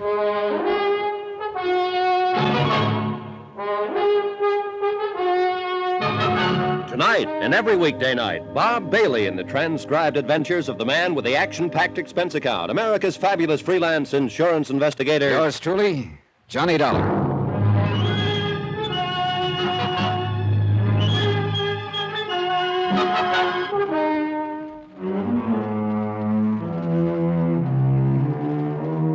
Expense account submitted by Special Investigator Johnny Dollar to Amalgamated Life Associates, Home Office, Hartford, Connecticut. Following is an accounting of expenses incurred during my investigation of the Crystal Lake matter. Expense account item 1, $120.50, plane fare and incidentals to Denver. Tom Wilkins hadn't given me much to go on, so I figured the logical place to start was with the missing man's wife, Leona Russell. Their house was in a moderately prosperous suburb of Denver, a white ranch house with a shake roof. Everything looked neat and well kept. But somehow a forlorn feeling came through to me about the place. Then the door opened. Right away, I was sure something pretty bad had happened to Edward Russell. You don't just walk out on a wife who looked like that. Yes. Mrs. Leona Russell? Yes. I'm Johnny Dollar, insurance investigator. Oh, yes, Mr. Dollar. Mr. Wilkins sent a telegram about you. Won't you come in? Thanks. Cooler in here. I try to keep the house shut up during the day. It helps. Please sit down. Oh, thank you. I've already told the police what little there was to tell when I filed the missing persons report. Oh, sure. This is just a routine investigation, Mrs. Russell. You probably don't feel too much like talking about it, but if you wouldn't mind going over what information there is again. Well, it was just a week ago that Mr. Russell left. You were here when he left? Yes. He told me he was driving up to Boulder on business, that he'd only be gone overnight. Oh, what sort of business is he in? He's in real estate. Boulder, huh? But his car was found in Colorado Springs. I know. I can't explain that. When he didn't come home on time, I got worried. I'd call the hotel in Boulder. He never checked in there. Yes, I see. Did he know anyone in Colorado Springs? Just business contacts, as far as I know. He might have decided to go there instead of Boulder, but he would have called me. But he didn't. No. I haven't heard a thing from him since he drove away from here a week ago. Mrs. Russell, do you happen to know if your husband had any, enemies? No. Ed was pretty impulsive, you might even say hot-headed, but I just can't believe that anyone would hate him enough to do anything to him. Well, we don't know that anyone has. I know. It's funny, the things that run through your mind at a time like this. Uh-huh. What sort of things? It sounds funny, but I've almost been wishing he was in an accident or something like that. In a hospital where he might not have a chance to call me, but at least was safe and alive. You've checked the hospitals? All of them. I did that before I filed the missing persons report. Tell me, had your husband been unusually depressed before he left? If you're suggesting that Ed did away with himself, that's just not possible, Mr. Dollar. That's one thing he'd never do. He just wasn't built that way. Mm-hmm. Everything was fine between you two. Yes. Of course, we'd had disagreements, arguments in the 6 years we've been married. Who hasn't? But nothing serious. I guess I'm not being very helpful to you, Mr. Dollar. Well, I'm sure that's not your fault. You've no idea at all where he could be, then, or what could have happened? No. None at all. Except... Except what?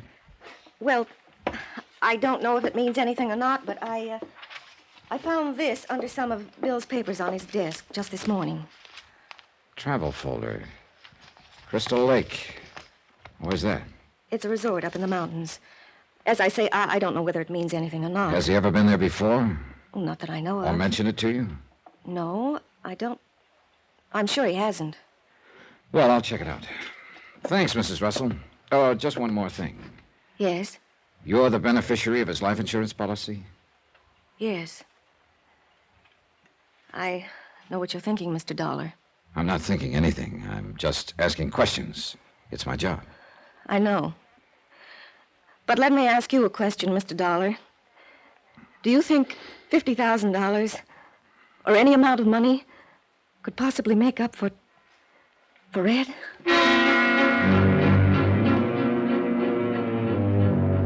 One thing about my job, you have to ask such nice questions sometimes. After Leona Russell's answer, there didn't seem to be much left to say, so I told her I'd let her know if I found out anything, and I left. I looked at the travel folder again. Crystal Lake. Pretty slim lead. But when you have nothing to go on, anything at all looks promising. Expense account item 2, $45.20. I rented a car and drove to Crystal Lake. It was a beautiful spot. 7,000 feet high, clean, thin air, fragrant pines, and the clearest water this side of the Jackson Hole country. I parked a moment and looked out over the lake. Oh, great place to drop a hook. But I had a strong hunch that the fishing I'd be doing was of a little different variety. One thing was obvious. There was a lot of money up here. Most of the cabins would be insulated to be cold cabins and had their own boat landings. The village was nestled at one end of the lake, a colorful collection of Swiss chalets. I headed for the office of the local law, a deputy sheriff named Ansel Garrett. Tall, thin, raw-boned lad in his early 30s who looked like he'd spent all but the first few hours of his life in the open. Clear, keen eyes that showed he had his wits about him. Have a seat, Dollar. Thanks. Edward Russell, you said. Yeah, that's right. Disappeared about a week ago. Left home in Denver, hasn't been heard from since. So? So he could have come here. His wife found a travel folder about Crystal Lake in his papers. That's supposed to prove something? No, it doesn't prove anything, Ants, but it's my only lead. Here, take a look at this picture. You recognize him? Yeah, looks sort of familiar. You've seen him up here at Crystal Lake? Yeah, I think so. 4 or 5 days ago. Well, what do you know? Looks like my luck's changing. I hit the jackpot on my first nickel. Well, it depends on what jackpot you're talking about, Johnny. What do you mean? Well, for one thing, I could be wrong about the identification. I'd guess you haven't been wrong about many of them in your time. Suppose he was the guy. So what? Why are you looking for him, anyway? Mainly to find out if he's still alive. What makes you think he's not? Nothing definite, but a hunch that's getting stronger by the minute. Oh? Insurance investigators are operating on hunches these days, huh? Once in a while. Just like deputy sheriff's ants. All right. So hunches sometimes do pan out. But you could be way out in the pasture, Johnny.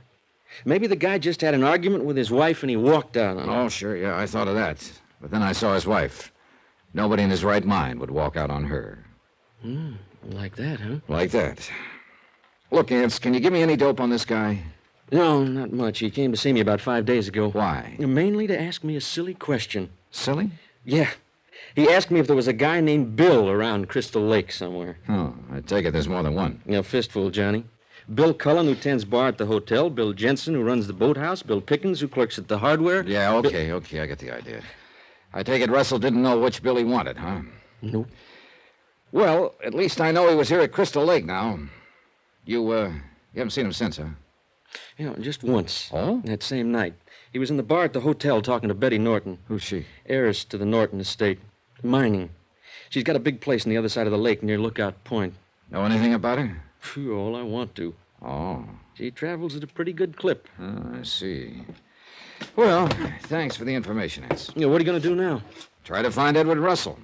Alive or otherwise. That hunch of yours still operating? It hasn't gotten any weaker. Oh, just one thing, Johnny. This is a pretty high-grade resort here. Things are nice and peaceful. I like to keep it that way. Sure. So don't go off half-cocked, huh? For instance? For instance, don't start accusing anybody of murder unless or until you find a body. And if I do find a body? Oh, then looks like we'll have to start doing a little accusing. I left Ansel Garrett's office and walked around the village. All I knew so far was that Edward Russell, or somebody who looked like him, had been in Crystal Lake several days ago, inquiring about a man named Bill, and that he'd been at the bar with a dough-heavy girl named Betty Norton. There were a flock of Bills in town, but there was only one, Betty Norton, so I decided to start with her. I drove around the lake to her home, an elaborate lodge-type place that sprawled along the shore. Betty was down on her boat dock in a bathing suit, and she was a pretty elaborate-looking job herself. I was just going for a swim. Come on, join me. Oh, I'm sorry, Miss Norton. I'm not equipped at the moment. Oh, there's some trunks in the dressing room. Yeah, well, look, I'd like to talk to you about something, But I don't feel like talking right now. I feel like swimming. But this is important. It's about... So is swimming. If you want to talk to me, you've got to go swimming first. Okay, we'll play it your way. That's the only way I ever play it, Mr. Dollar. So we went swimming, and I swam hard, but mainly to keep from freezing to death. The water should have been accused by the feel of it, but Betty seemed to think it was normal. After a while, we climbed back onto the landing. Wonderful, huh? Here's a towel. Oh, it's great, sure. Only about 20 degrees too cold. Woo. Makes the sun feel better. Hot and cold, Johnny. Contrast. That's what puts the charge in life. Is it? I wouldn't know. Hey, look, do you mind now if I ask you a couple of questions? Go ahead. You know a man named Edward Russell? I don't think so. I think you do. You had a drink with him at the hotel several nights ago. So this I do once in a while. Am I supposed to remember all of them? This one might have mentioned he was looking for a guy named Bill. Oh, I remember now. He thought the bartender might be the one he was looking for, Bill Cullen. So what happened? How should I know? I left. You haven't seen Russell since? Nope. Haven't missed him either. Oh, great. And for this kind of information, I practically freeze to death in the ice trough you laughingly call a lake. Maybe your trip wasn't a waste of time after all, Johnny. Oh. We met. Well, What do you do with your spare time? Well, A, I don't expect to have much, and B, isn't that sort of a leading question? I'm pretty good at leading. You must have trouble finding guys to dance with, huh? Why don't you try it sometime? Huh? I left on that, feeling like a fly who spotted the web at the last moment. And right now I was feeling just about as useless as a fly, too. I wasn't getting even close to locating Edward Russell. I went back to my room and the phone was ringing. Johnny Dollar. It's Garrett, Johnny, sheriff's office. Oh, hi. Well, you can quit looking for Russell. We found him. Well, that's good news. Is it? He's dead.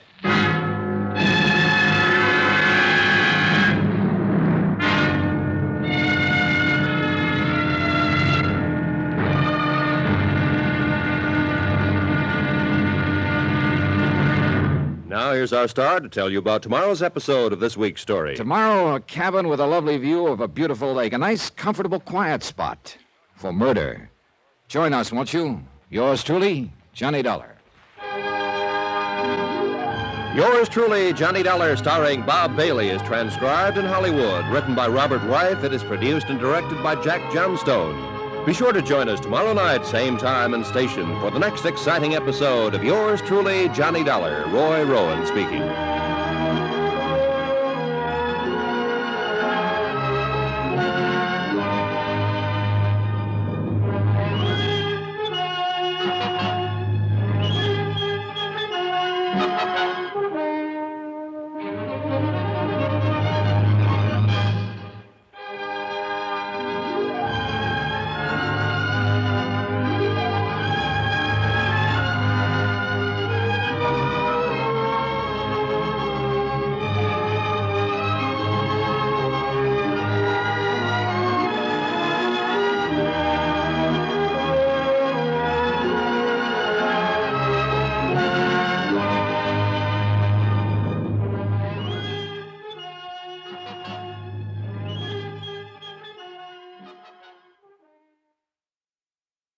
From Hollywood, it's time now for...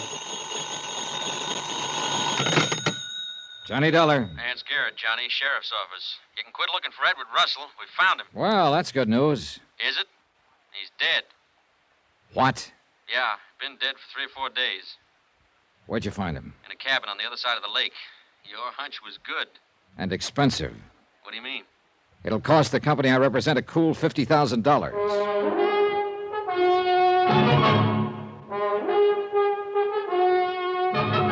Tonight, and every weekday night, Bob Bailey in the transcribed adventures of the man with the action-packed expense account, America's fabulous freelance insurance investigator. Yours truly, Johnny Dollar.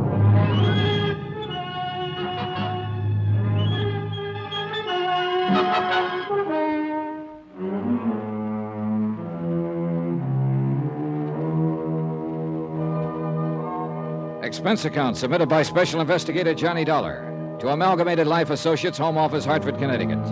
Assignment, the Crystal Lake matter. Expense account continued. Item 3, $2.55. Telegram to Tom Wilkins of Amalgamated Life Associates notifying him of Edward Russell's murder. I was reasonably sure the telegram wouldn't make Tom sleep any easier.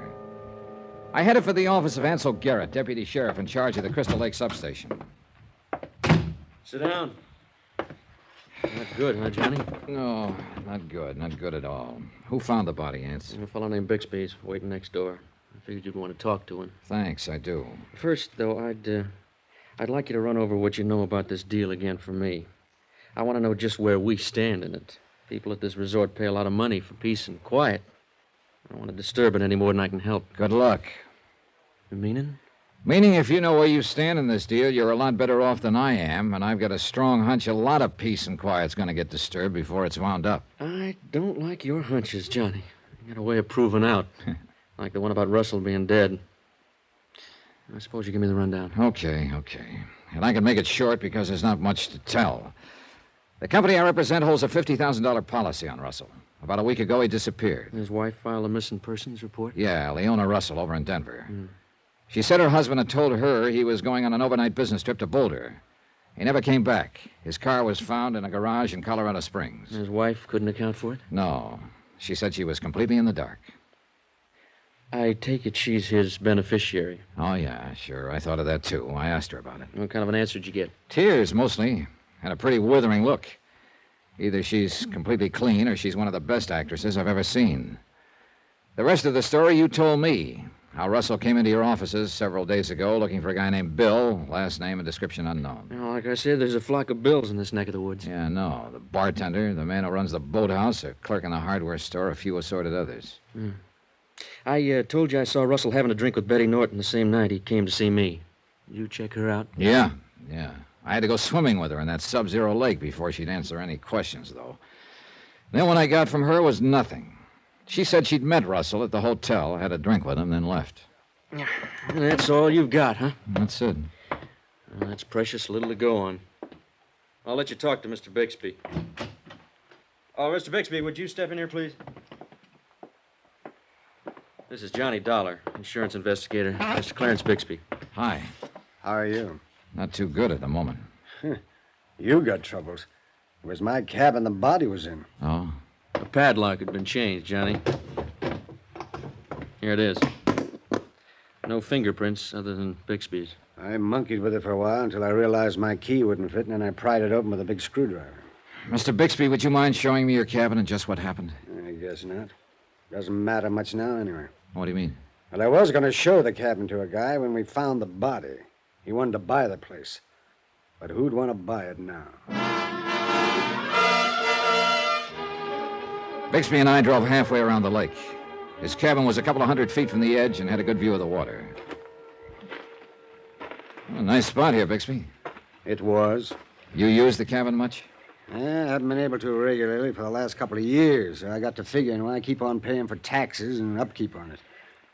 So I decided to sell it. Did you advertise it in the papers? I did. And first crack out of the box, I got a hot prospect. He's the one you brought up here to show the cabin to. That's right. His name's Putnam. Putnam. I'd like to talk to him. And he's staying at the hotel. Probably looking for another cabin to buy. Here we are. Well, let's see. This is where the padlock was, huh? That was the first thing I noticed, that the padlock had been changed. The one I had on there was better. Whoever did it probably pried the first one off. Yeah, right here is where I pried off the lock this morning. Then what? And I opened the door. Body was on the floor right over here. Bullet hole in the forehead. I see. Putnam turned green, and well, that's not a very pretty sight to find in your own cabin. No. Well, let's go sit outside. The dead man, Edward Russell. Did you happen to know him, Bixby? No. Never set eyes on him before. Why did they have to pick my cabin? That's a good question. Hey, that cabin about 100 yards away, who lives there? Oh, that one? Owned by the Butler family. They spend their summers up here. Oh, maybe they saw or heard something. No, Deputy Sheriff questioned them. They arrived here 3 days ago. He figured that was the morning after the killing. I see. Have a cigar? No, no thanks. What does it add up to, Dollar? Well, at the moment, Mr. Bixby, not much.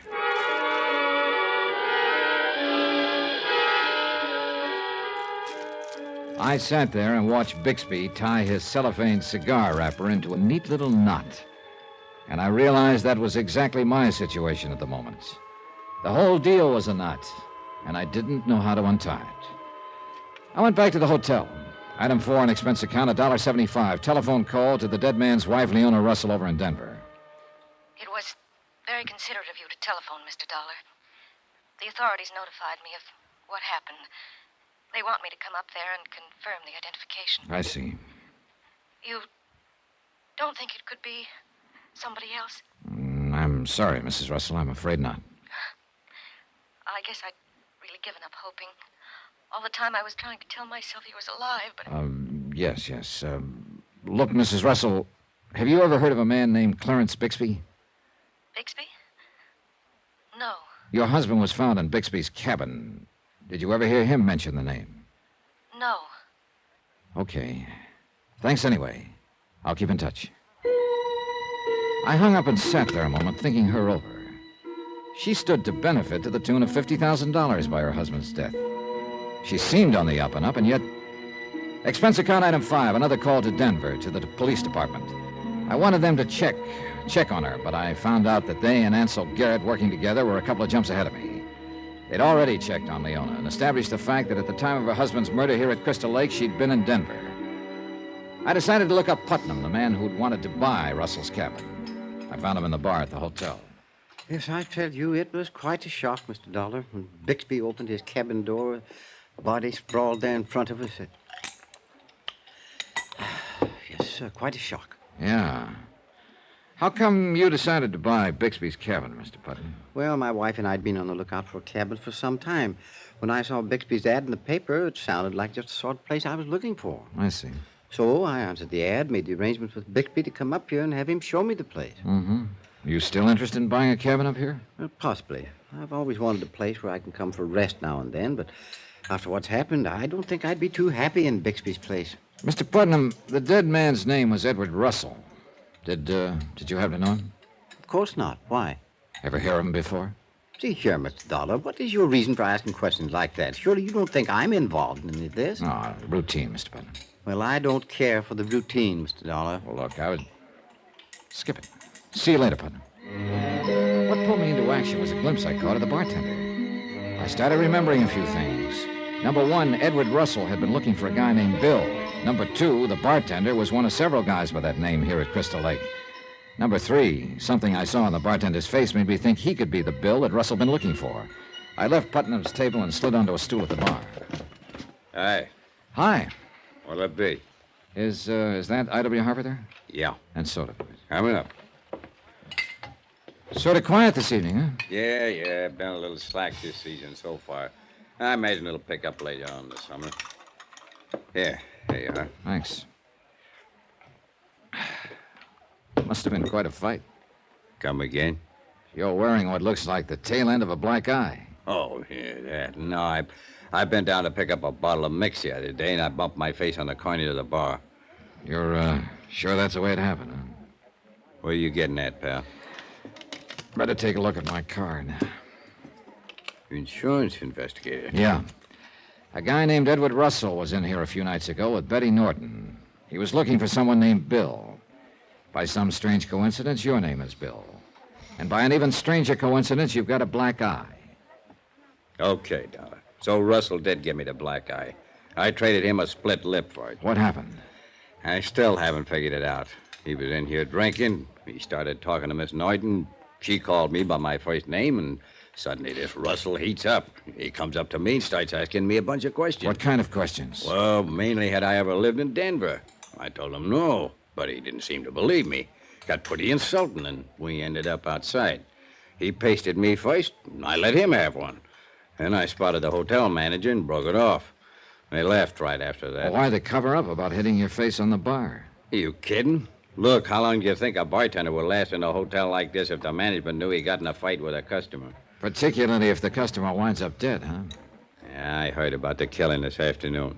Tough, but I must say that guy was asking for trouble. I don't know what was eating him, but something sure was.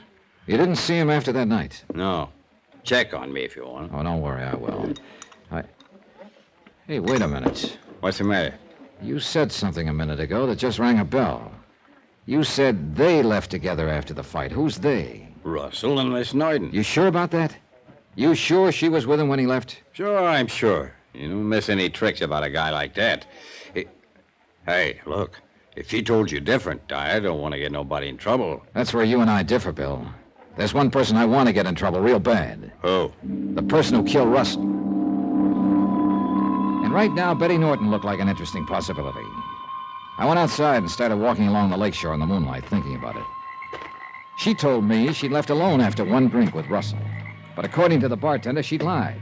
She and Russell had left together. The motive stumped me, though. As far as I could figure, Leona Russell was the only one who could profit by her husband's death.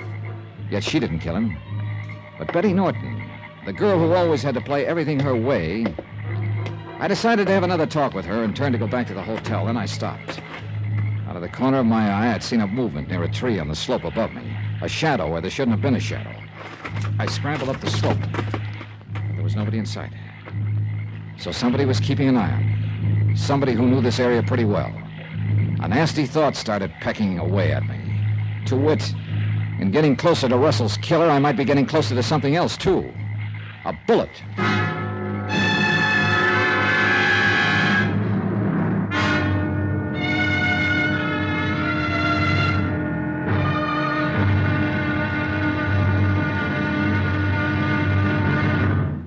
Now, here's our star to tell you about tomorrow's intriguing episode of this week's story. Tomorrow, a girl who lied and a padlock that didn't. Join us, won't you? Yours truly, Johnny Dollar.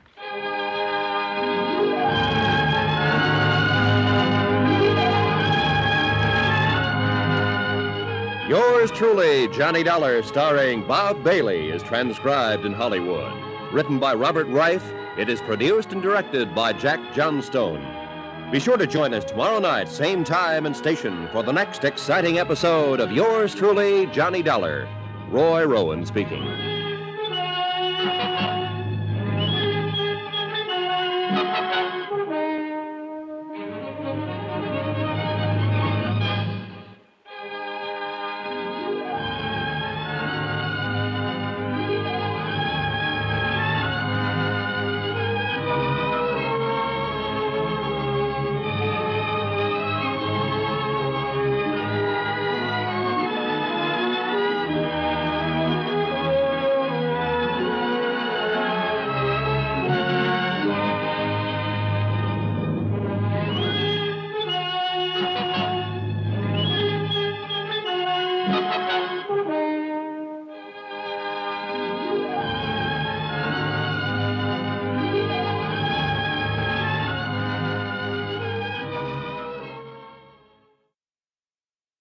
From Hollywood, it's time now for... Johnny Dollar. Hi, Johnny. This is Betty Norton. I've been trying to call you. I know I was out. I'm sorry. You keep pretty late hours. It's after midnight. Did I wake you up? No. Good. Why don't you come over? The moon's real nice tonight. The lake is luscious. I'll come over, Betty. But not to talk about the moon or the water. Oh. Got something else on your mind, maybe? Yeah. A little thing called murder.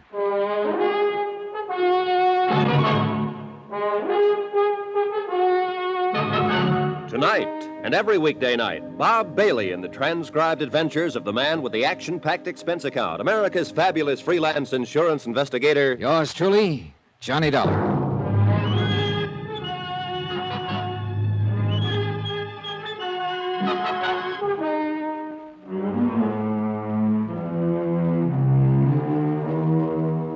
expense account submitted by Special Investigator Johnny Dollar to Amalgamated Life Associates, Home Office, Hartford, Connecticut.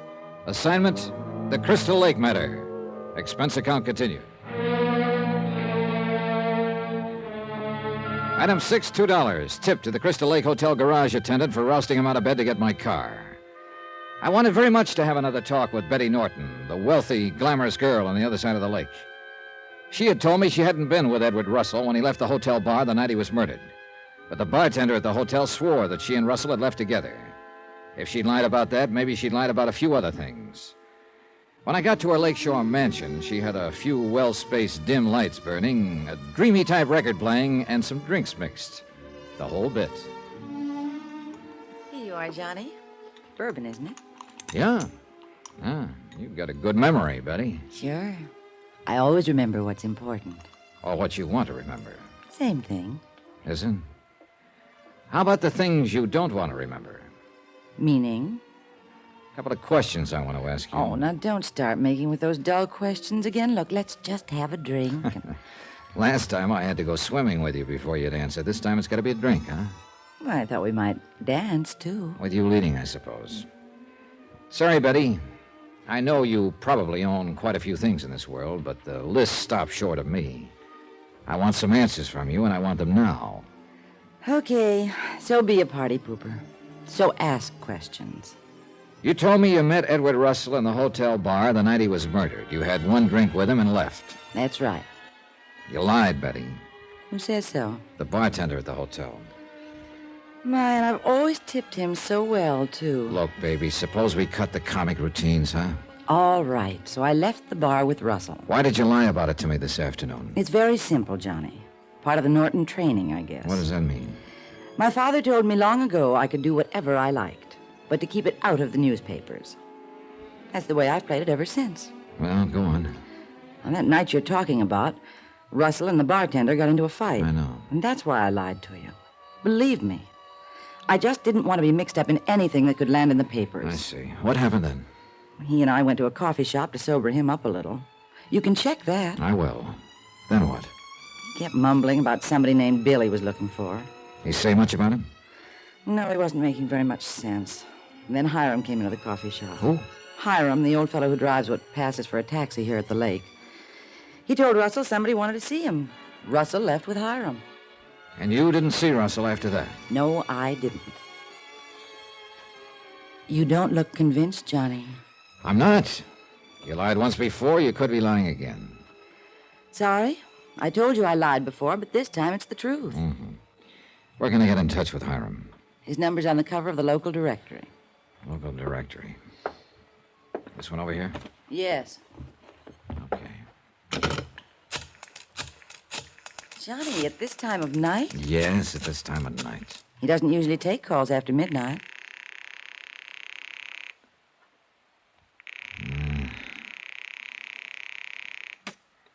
Sleeper out somewhere, I guess. Well, I'll check him in the morning. What is it? Shh, quiet. Johnny, what is it? What's the matter? I thought I heard something outside here. Could it have been one of your servants? Well, I only have a housekeeper with me here, and she went to bed hours ago. There are a lot of deer around here. Maybe that's what it was. Yeah, maybe. Johnny, you call Hiram in the morning. He'll back my story up. It's crazy thinking I had anything to do with Russell's murder. What possible reason could I have? A pretty weird one, maybe, but it might fit. You told me this afternoon you had to play everything your way. You've probably been doing it most of your life and getting away with it. Maybe Russell wouldn't cooperate. Are you kidding? Look, men like Russell are a dime a dozen. So I had a drink with him and got mixed up in a barroom brawl. I should have known better. But as far as getting interested in him, I wasn't. Believe me, I can always find others who like to play it my way, as you put it. What's the matter? Oh, you kill me. That gold-plated front you put on. I wonder if behind it you aren't just a hollow, lonely kid. Thanks a lot for reminding me, Mr. Freud. Oh, I'm sorry. I guess that was a little out of line. I guess I was asking for it. But you're wrong about me not being able to stand anyone who doesn't play it my way. You see, I found someone who won't. And I kind of like it. Kind of like you, that is. Yeah, look, I Oh, guess I don't better... worry. I'm not going to try to appropriate you or to buy you. But about the loneliness, don't leave just yet, Johnny. Stay just a few minutes more. Okay. Just a few minutes.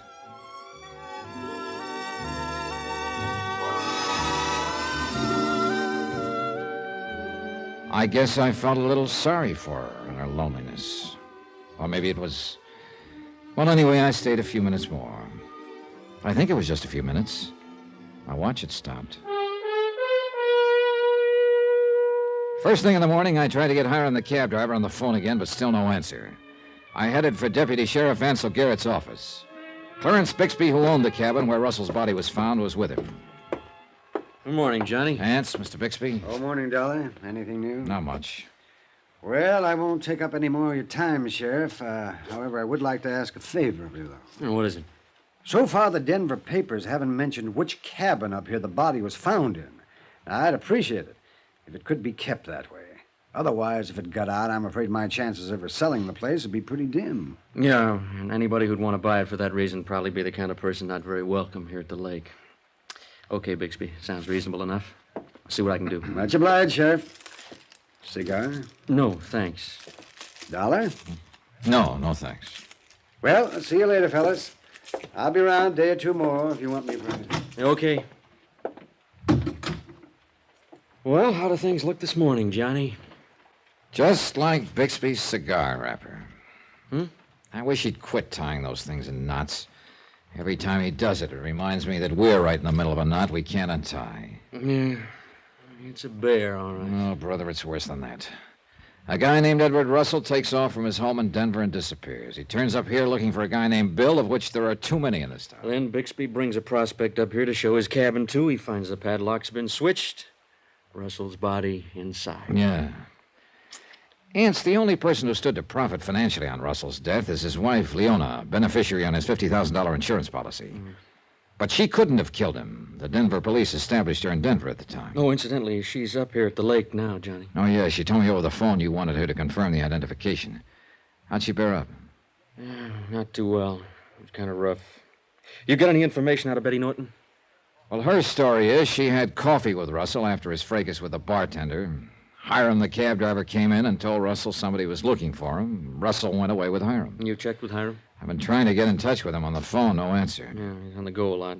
He keeps his cab behind the hotel garage. We can check there and leave a message for him. Yeah, okay. Yes. What about Bixby as a possibility? I thought of that too, Johnny.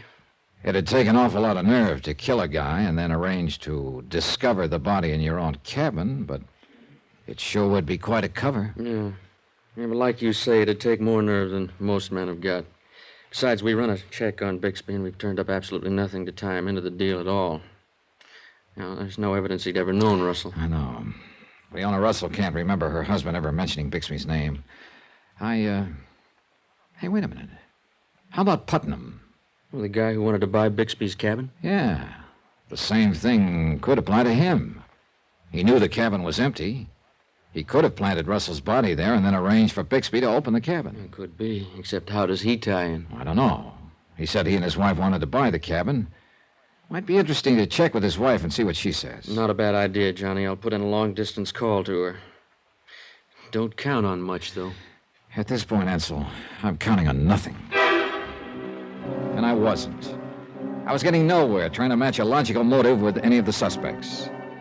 I decided I might as well continue checking guys named Bill around town and see if I could find the one Russell had been looking for. I went down to Bill's boathouse at the landing. Bill Jensen, who ran it, was a stocky, heavyset man in his late 20s. His face looked friendly enough. That is, if you weren't paying much attention to his eyes. They were about the coldest shade of blue I'd ever seen. What can I do for you, Mr. Dollar? Boat, maybe? A little information, maybe. What about? A man named Edward Russell. The guy who was murdered? What about him? Did he come around here to your boathouse? Not that I know of. Well, he was looking for a man named Bill, and I thought you might be the one. No. No, Aunt Garrett was telling me about him, but I'm not the one he was looking for. Sorry. Did you happen to see him around town anywhere? Russell? Nope. First time I saw him was his picture in the paper after the killing. I see. Hey, you got quite a lot of boats here, Jensen. Yeah, pretty big investment in them. You keep the ones here in the boathouse padlocked, I see. No, I have to. Used to get one stolen now and then. Say, you want to take one out in the lake now, Mr. Dollar? Not right now, Jensen. Maybe later. See you around.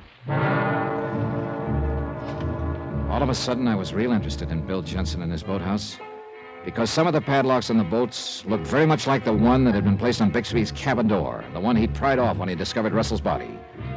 I wanted a closer look at those padlocks, but now wasn't the time. I went on back to the hotel to look for Hiram, but his taxi still wasn't there. So I left him a message to contact me as soon as possible. Then, after dark, I went back to the boathouse. There was nobody around. I slipped in the back and took a close look at the boat padlocks. Yeah, no doubt about it. They were the same kind as the one on Bixby's door. And one of them was missing. Yeah, Bill Jensen could be my boy. I hit the deck fast behind one of the boats and looked around me. It was a bad spot to be in. I was pinned against a wall. I edged toward the rear, then dove for the door of the tiny office. Then I realized my mistake. I'd figured that the office would have an outside door, but it didn't. I was trapped. Yeah, it looked like I'd just solved the murder. The hard way.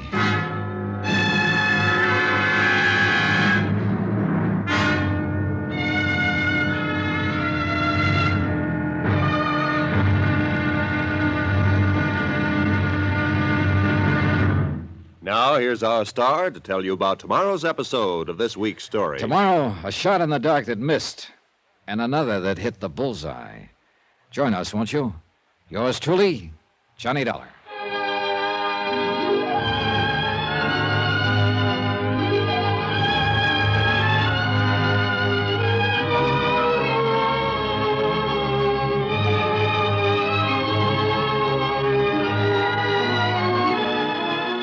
Yours truly, Johnny Dollar, starring Bob Bailey, is transcribed in Hollywood. Written by Robert Reif, it is produced and directed by Jack Johnstone. Be sure to join us tomorrow night, same time and station, for the next exciting episode of Yours truly, Johnny Dollar. Roy Rowan speaking.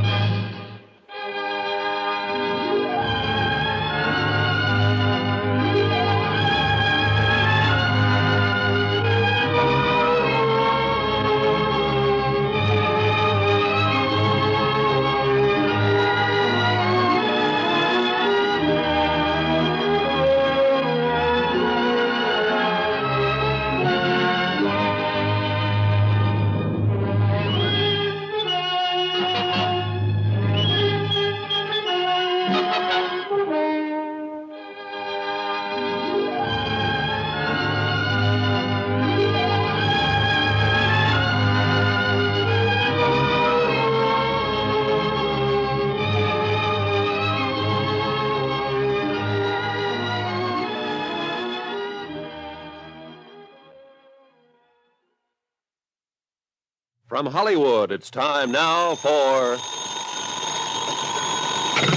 Johnny Dollar. Ansel Garrett, Johnny. I was out when you phoned a minute ago. Ants, get over here fast. What's the matter? I'm trapped in the office of Jensen's boathouse. Trapped? Look, I've got no time to explain. There's a man outside with a gun, and I can't hold him off much longer. Who is it? I don't know, but I've got a strong hunch it's the one who murdered Russell. And he's trying to do likewise to me.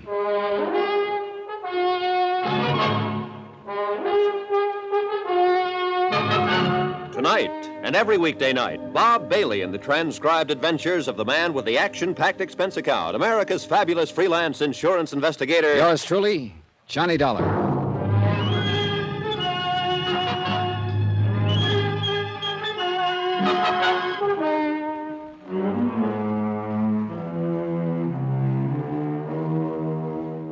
Expense account submitted by Special Investigator Johnny Dollar to Amalgamated Life Associates, Home Office, Hartford, Connecticut.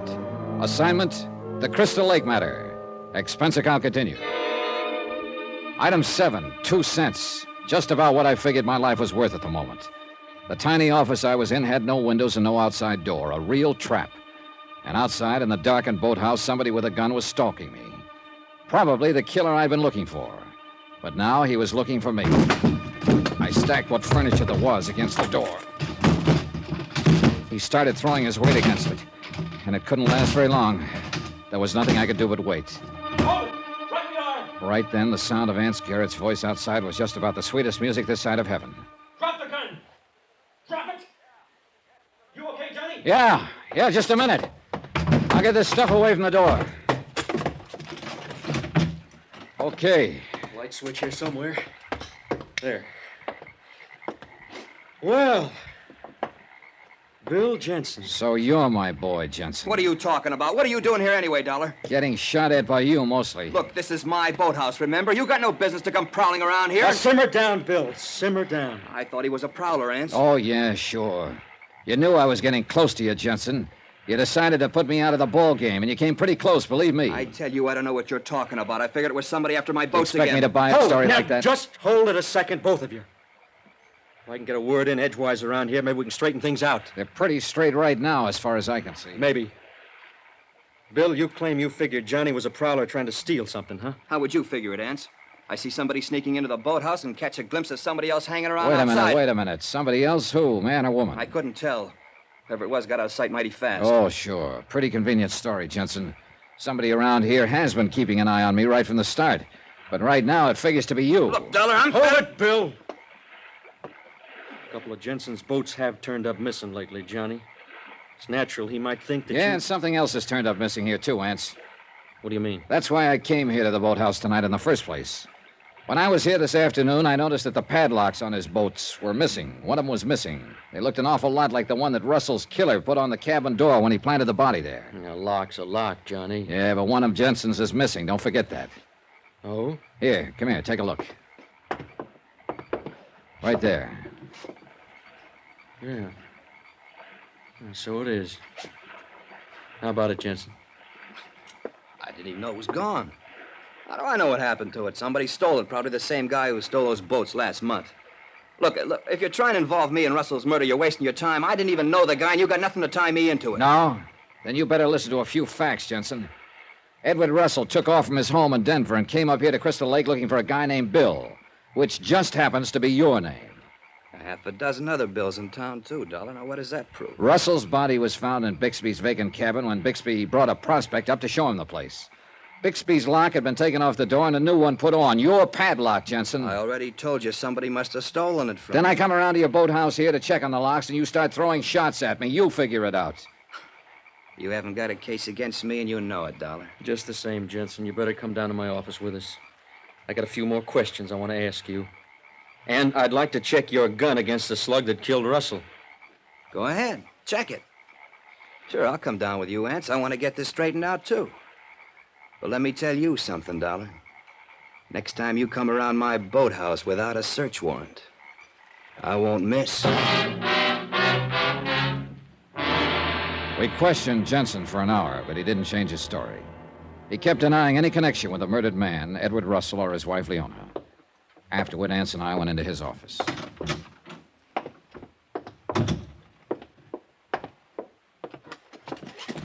I don't think we got enough to hold him on, Johnny. For one thing, his gun's a different caliber than the one that killed Russell. Oh, sure, he could have used a different gun, but we'd have to find it to prove anything. What about the padlock? That's a point, all right, but it's our only point. Somebody could have stolen it, like Jensen said. A frame? Could be. Jensen sure sticks to his story. Yeah. I threw everything I could think of at him, but he didn't crack an inch. Well, after all, Johnny, you were out of line going into his boathouse like that. So I should have had a search warrant. There wasn't time.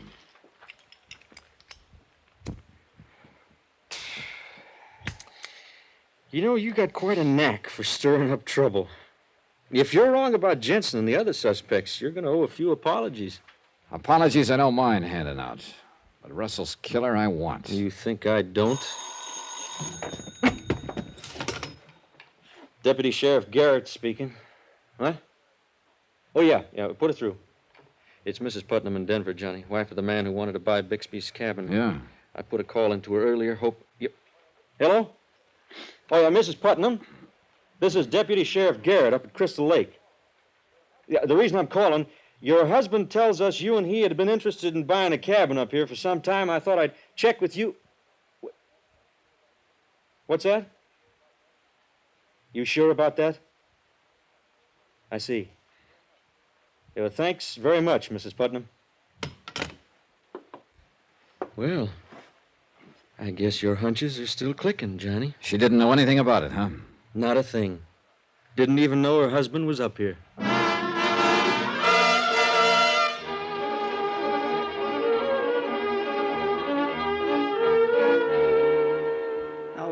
Look, gentlemen, I've already told you all about it. I saw Bixby's ad in the paper about his cabin here being for sale. It sounded like just a thing that... That you and your wife had in mind, Mr. Putnam? Yes, exactly. So You can hold it right there, Putnam. You lied to us. I most certainly did not. Your wife doesn't seem to know anything about it. Oh, my wife? Good Lord. Is she up here? No, I talked to her on the phone. You didn't tell her about my wanting to buy the cabin? Yeah, Putnam, I did. You lied, Putnam. And there could be a pretty good reason for it. Look, You knew Bixby's cabin was empty. You could have planted Russell's body there and then pretended to want to buy the place so Bixby would open it up and the body'd be discovered. It'd make a pretty good cover for you. Oh, gentlemen, please. I'm in enough trouble as it is right now without you piling more on. I had nothing to do with Russell's murder. I didn't even know the man. What do you mean about being in trouble, then? Oh, with my wife. Look, it's probably hard for the two of you to understand. You don't know my wife. Don't know your wife? What about? I did lie about her wanting the cabin. She didn't know anything about it. We know that. I just wanted a place to get away from her once in a while.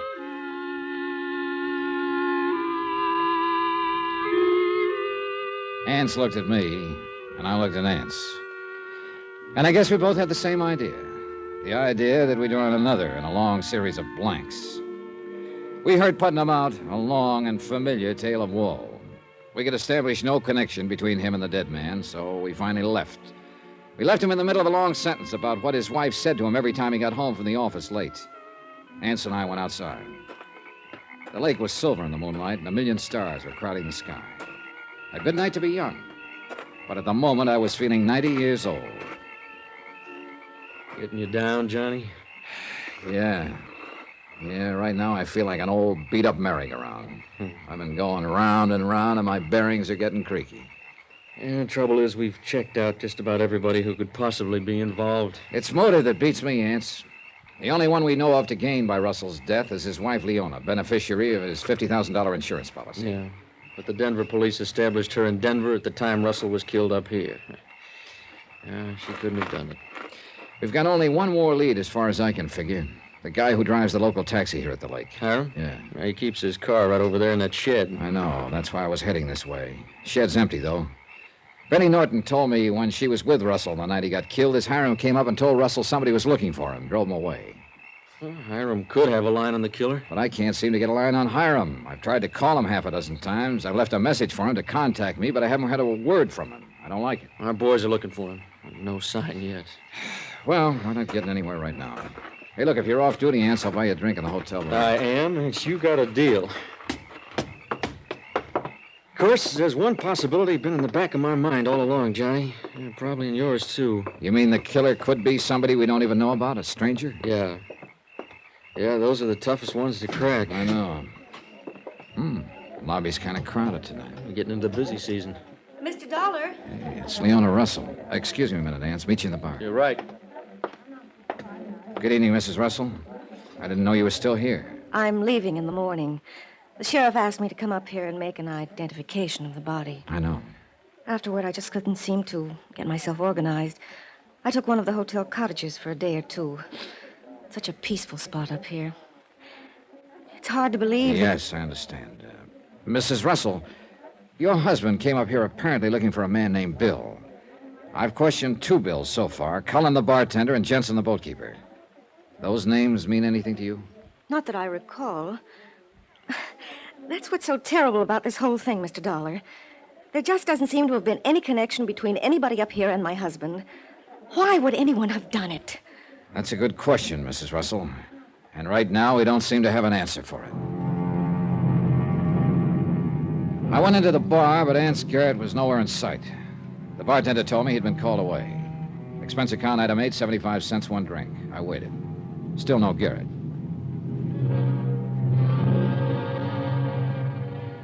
After a while, I went on in back of the hotel to check on Hiram's taxicab. Nothing. The message I'd left him was still there. I went back into the bar, but Ance didn't show up. Finally, I went up to my room.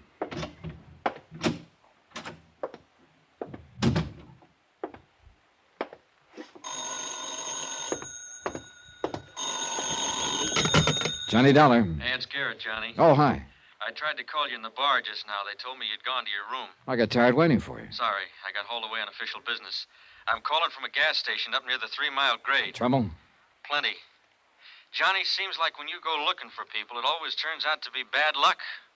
For them. What do you mean? You came up here looking for Russell. He turned up dead. Now you've been looking for Hiram, the taxi driver. Don't tell me. Afraid so. We just fished his body out of a ravine.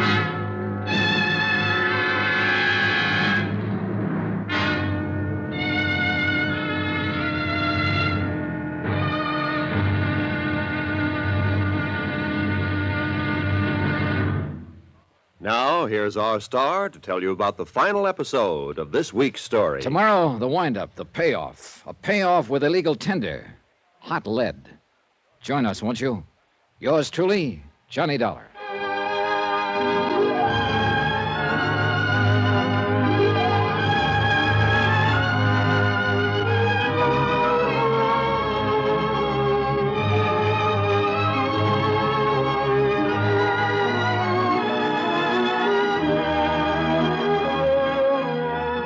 Yours truly, Johnny Dollar, starring Bob Bailey, is transcribed in Hollywood. Written by Robert Reif.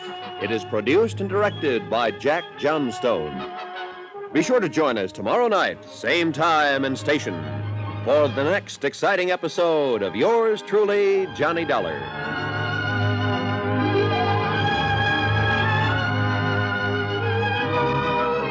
This is Roy Rowan speaking.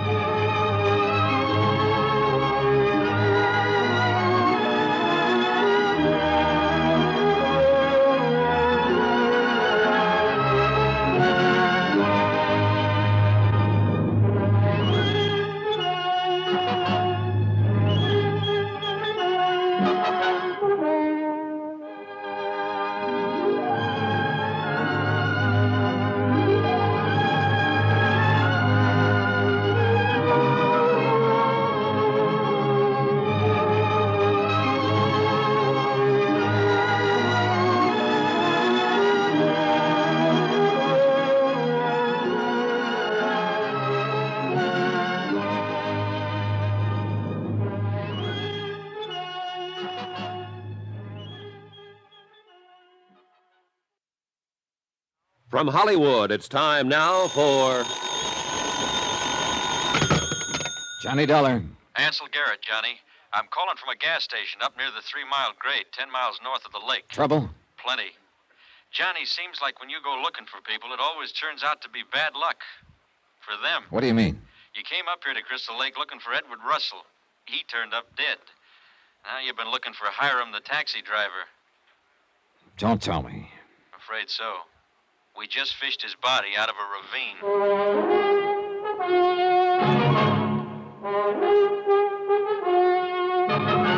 Tonight and every weekday night, Bob Bailey in the transcribed adventures of the man with the action-packed expense account, America's fabulous freelance insurance investigator. Yours truly, Johnny Dollar.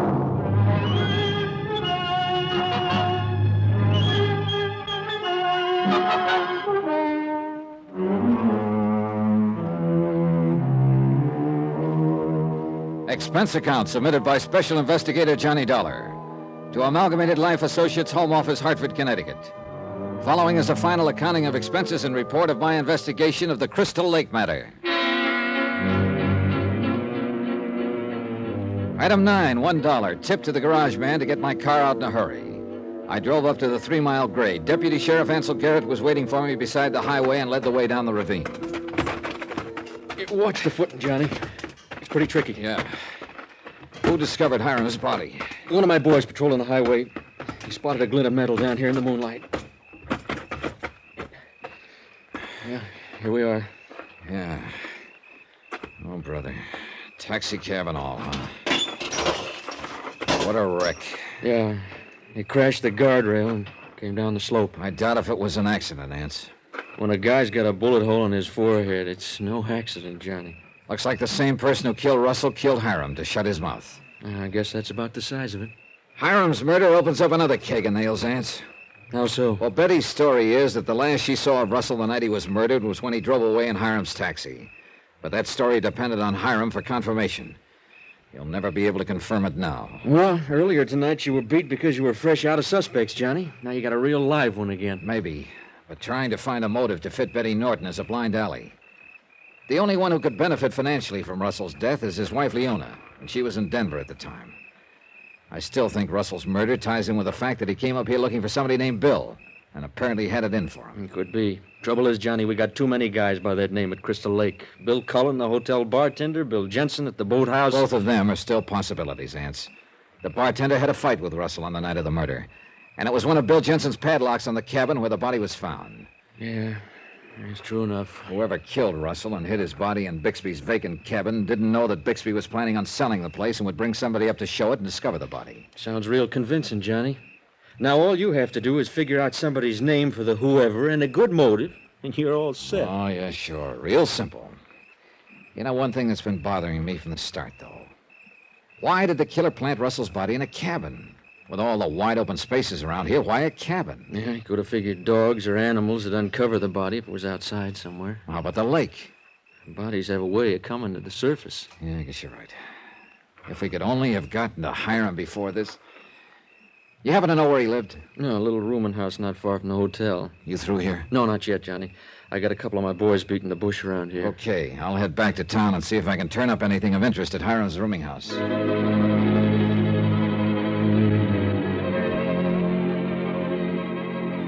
On the way back to the village, I stopped at Betty Norton's Lakeshore mansion, but she wasn't at home. Her housekeeper told me she'd gone to Denver for a couple of days. On hearing that, my interest in her as a suspect shot up again. Expense account item 10, $1.45, long-distance call to the Denver police, requesting them to try to locate Betty Norton for further questioning. Then I went to the rooming house where Hiram had lived. I couldn't find anything in his room that would give me a lead on his killer. But as I was coming out, I found someone in the hall who might. Huh? Well, Bill the bartender. Oh, hello, Dollar. What are you doing here? It's real simple. I live here. Oh? Same rooming house as Hiram, huh? That's right. Now, look, don't go trying to tie me into his murder. We was friends. I didn't know the news of his killing was out. How did you know he was dead, Bill?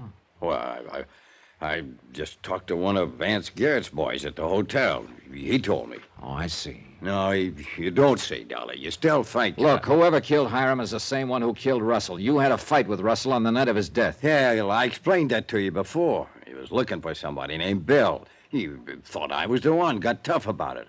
But that's all there was to it. I didn't kill him. I didn't kill Hiram.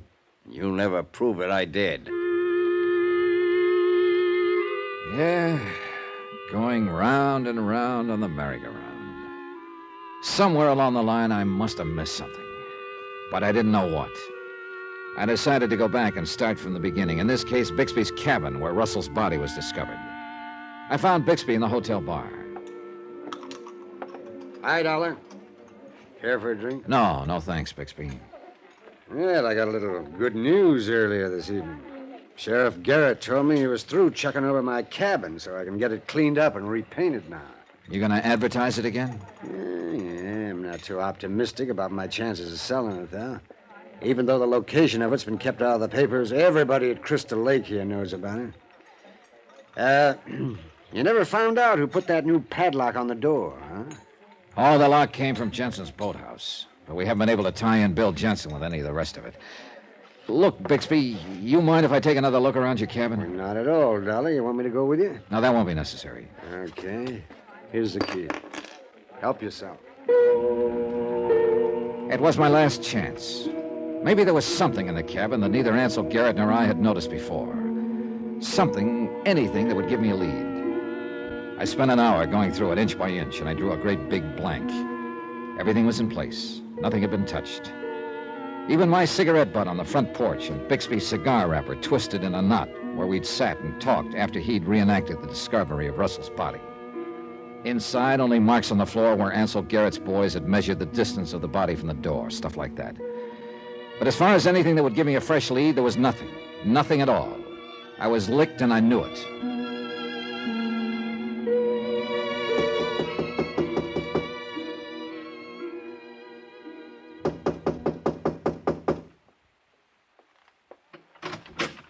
Oh, Mr. Dollar. Good evening, Mrs. Russell.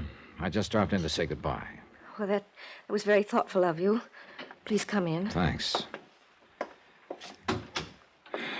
When are you leaving? I'm checking out in the morning. What are your plans? I'm not sure, Mr. Dollar. I'll probably get rid of the house in Denver and take an apartment for a while. After that, I don't know. Have you filed your claim yet on your husband's insurance policy? No, not yet. My lawyer will take care of it for me. I'd rather not have any more to do with things like that personally than I can help. Mr. Dollar, have you gotten anywhere with your investigation? Have you found anyone at all who could have had a reason to kill my husband? To tell you the truth, Mrs. Russell, up to now I've got no... Then I saw it. Something in Leona Russell's room. Just a little thing. But all of a sudden, the whole deal slid neatly into place. But I had to be sure. Somehow I had to start the ball rolling and see what happened. You were saying, Mr. Dollar? Oh, yeah. I was saying that up to now I haven't been able to get any... what time is it? Well, 9:45. Oh, I gotta make a phone call. Mind if I use your phone? Well, no, not at all. I was supposed to call Deputy Sheriff Garrett to check on a new lead. And if it's panned out, looks like we're in.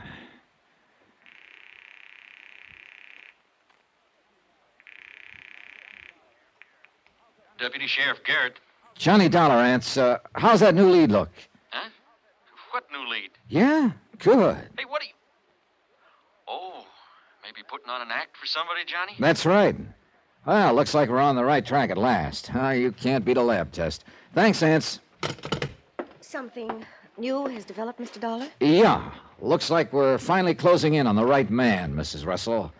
I gotta run now. Got a date with the sheriff. But I'll keep you posted.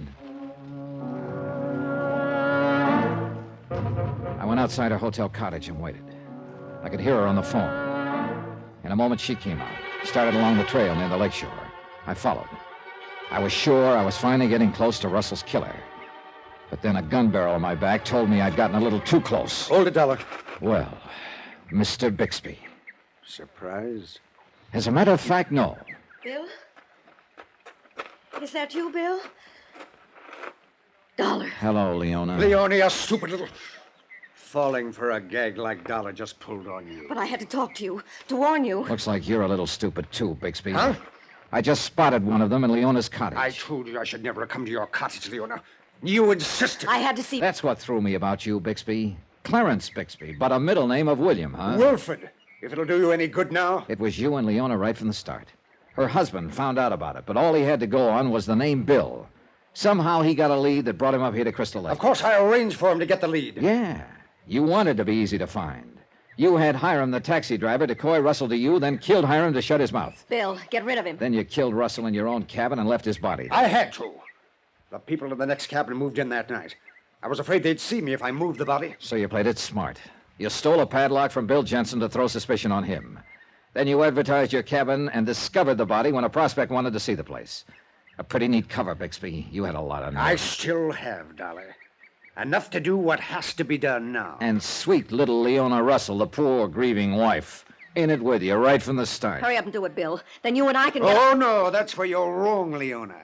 It's not going to be you and I anymore. Bill, you can't say that. You engineered the whole deal right from the start, and I'm sick of it. I'm getting out. You can't get out, Bill. You hear me? You can't. You're in this as deep as I am, and you... yes. I can get out all right, Leona. I know one good way. Oh, yes, I've used it before, and it works. Here's for you, baby. Bill, no! Bill! He swung the gun toward her. I dove at him, but too late. Oh, Bill! I hit him twice in the face and he went down. I bent over Leona, but she was gone. She must have been dead when she hit the ground.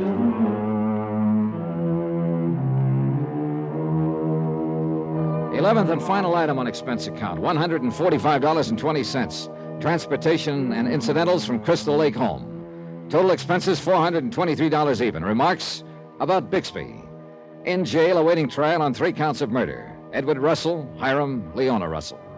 About Leona, who'd engineered the whole deal for a payoff. Well, she got paid off, all right. End of remarks, end of report. Yours truly, Johnny Dollar.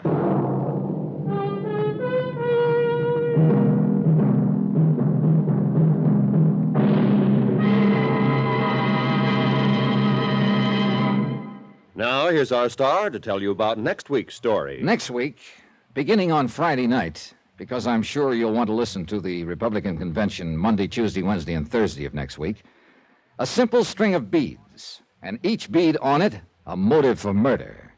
Join us, won't you? Yours truly, Johnny Dollar.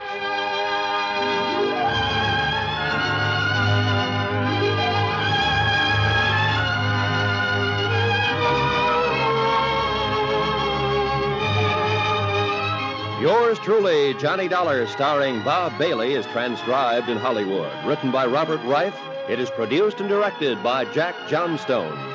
Heard in this week's cast were Dick Crenna, Charlotte Lawrence, Gene Tatum, Howard McNear, Forrest Lewis, and Herb Ellis. Musical supervision by Amerigo Marino. Remember, next week's story will start on Friday night because of the Republican convention on Monday, Tuesday, Wednesday, and Thursday. So join us Friday, a week from tonight, same time and station, for another exciting story of yours truly, Johnny Dollar. Roy Rowan speaking.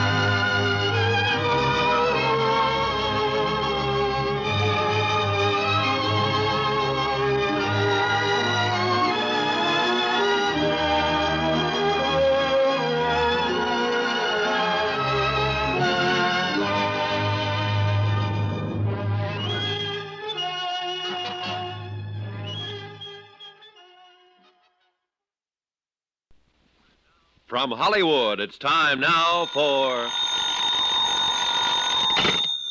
Johnny Dollar. Bob Lauder, Johnny, Tri-State Guarantee. Hiya, Bob. Been a long time. I wish it were a longer time.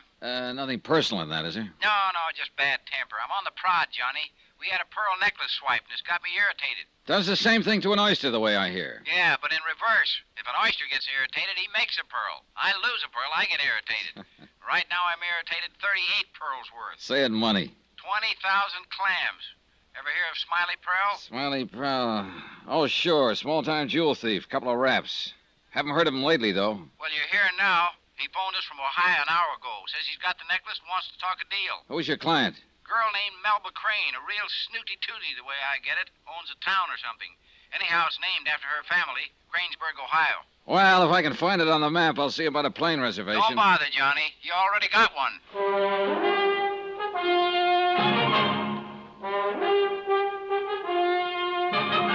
Tonight, and every weekday night, Bob Bailey in the transcribed adventures of the man with the action-packed expense account, America's fabulous freelance insurance investigator. Yours truly, Johnny Dollar.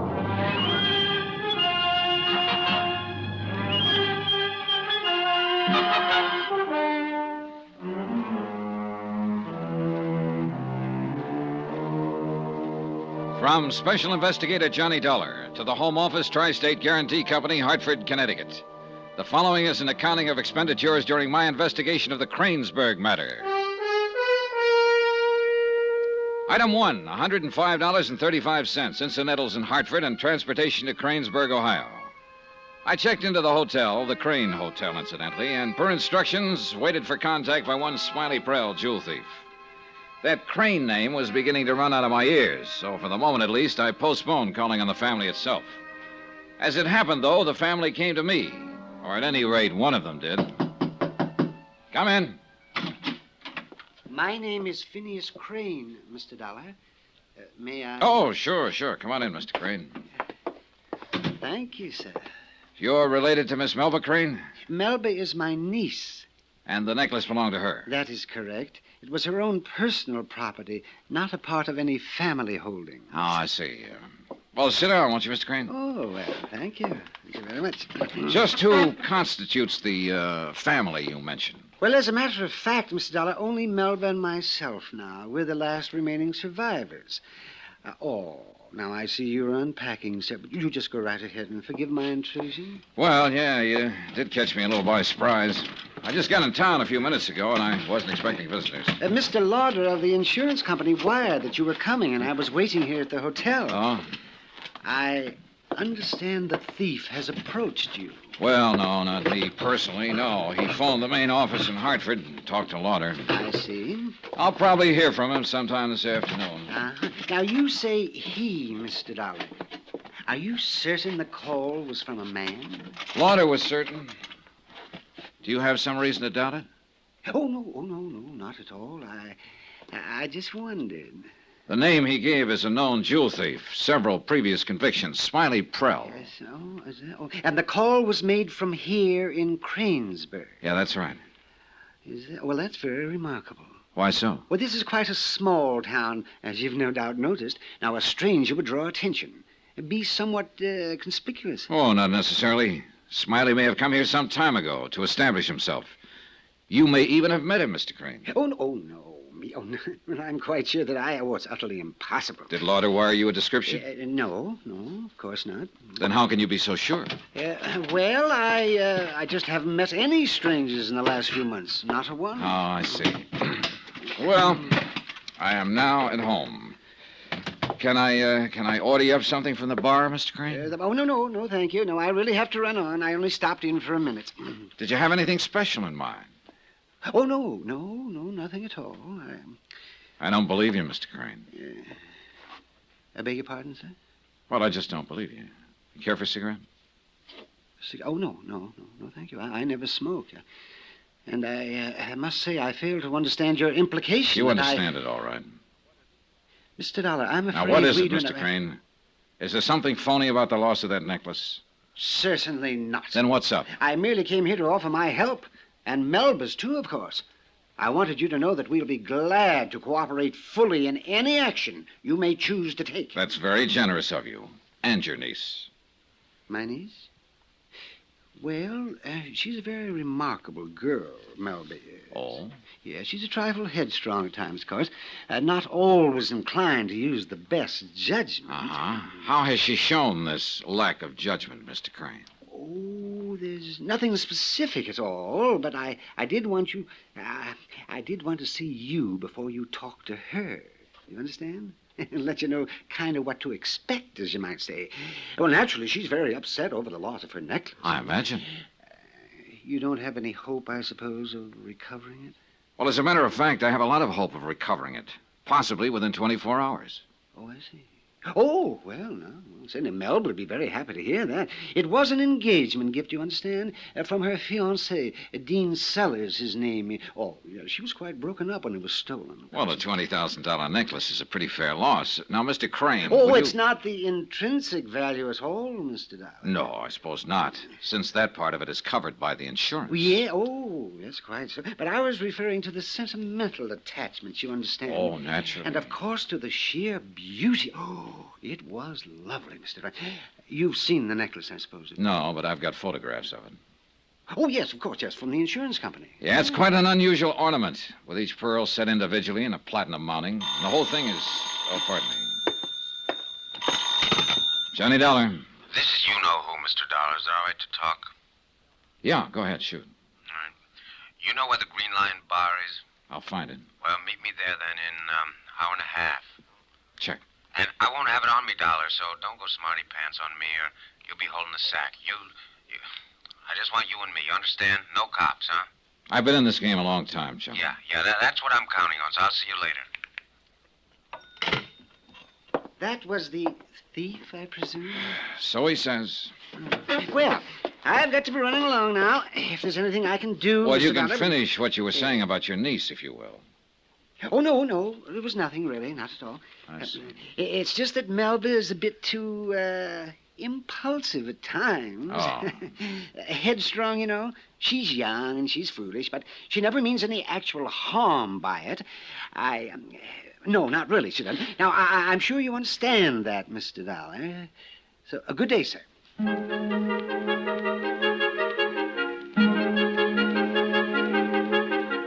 Item 2, $26 even. Deposit and first day's rental on a hired car. I checked on the location of the Green Lion, 15 minutes from the center of town, so there was plenty of time to follow up another angle before I went to meet Smiley Prell. I parked the car in front of the Cranesburg Bank, went inside, and presented my credentials and a letter of introduction to Milton Borkley, president. Step inside the office, Mr. Dollar. We'll have a little privacy at least. Thanks, Mr. Borkley. Have a seat. All right, thanks. Any recommendation of Bob Lauders is good enough for me. He handled a lot of investments for Tri-State. Fine company. Nice company to work for. Now, what can I do for you, Mr. Dollar?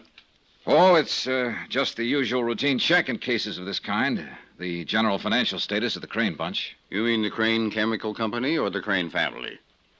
Well, I assume the two went together. No, not for several years now. Melba's father sold the last of the family stock a while before his death. Neither Phineas nor Melba have 1 cent of ownership in the company. I see. Now, the company, of course, is in excellent financial condition. It's the family we're concerned with. Well, there the picture is a little different. The fact is that although they're the social leaders of the town and everybody figures they're rolling in it, the Cranes are broke, flat broke. Have been for a couple of years now. But as I understand it, they live at quite a fancy estate out on the edge of town. Sure, and it's mortgaged to the hilt. That's very interesting.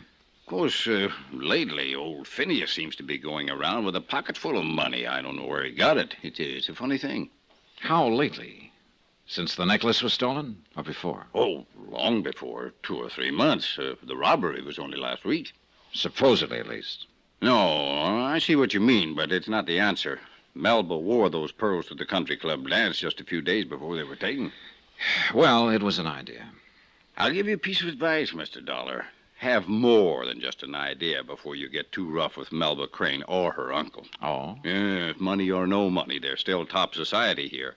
The local aristocrats, and the town kind of takes care of its own. Well, as I said, this is only routine. I don't have the slightest bit of evidence that the Cranes are trying to pull an insurance swindle. But I get paid to be suspicious, that's all. Mm-hmm. Well, I've wondered myself where Phineas was getting the money. Any ideas about it? No, not unless he's been borrowing from his prospective son-in-law. Dean Sellers, the lad who gave Miss Crane the pearls? Yes. How is he fixed financially? A man who can afford a $20,000 engagement gift? Yeah, we can assume he's eating regularly, I suppose. Well, actually, I don't know too much about him. He's an out-of-towner, came here about 8 months ago. Doesn't bank with me. I see. But I will tell you one thing. If he doesn't have money now, he certainly will have before long. He's a go-getter, that boy. Yeah, he must be. Here 8 months and engaged to the town belle. Oh, he's a whirlwind. Keeps 6 or 8 projects going all at once. For instance? Real estate, business promotion, one thing and another. So busy, he even had to postpone the wedding. They were supposed to get hitched 3 weeks ago. Of course, I hear that may be due to,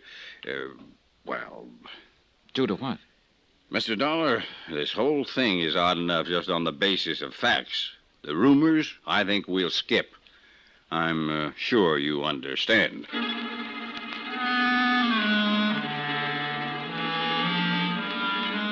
That was the second time I was supposed to, quote, understand, unquote. Phineas Crane was sure I could understand about his niece.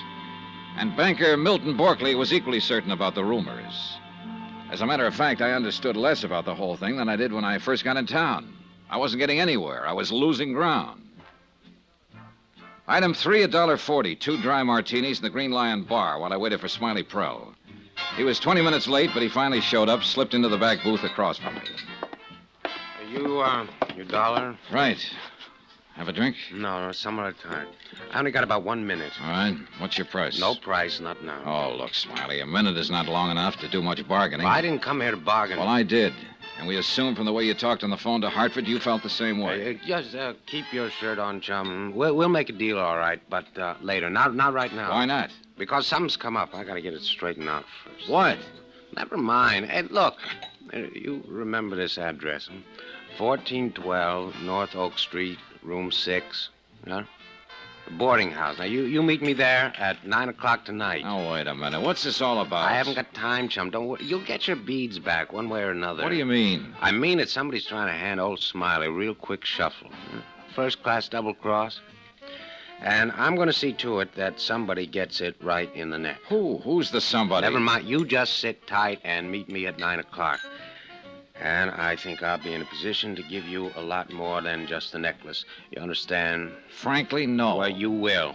You're going to understand real good before you're through. So stick around, darling.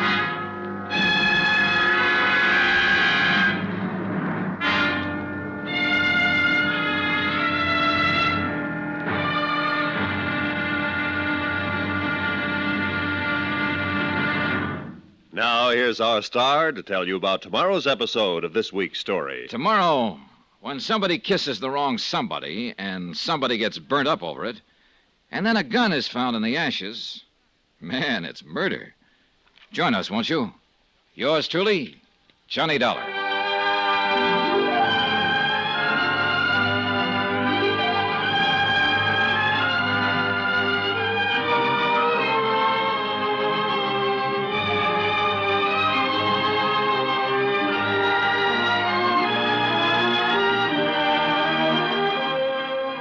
Yours truly, Johnny Dollar, starring Bob Bailey, is transcribed in Hollywood. Written by Les Crutchfield, it is produced and directed by Jack Johnstone. Be sure to join us tomorrow night, same time and station, for the next exciting episode of Yours truly, Johnny Dollar. Roy Rowan speaking.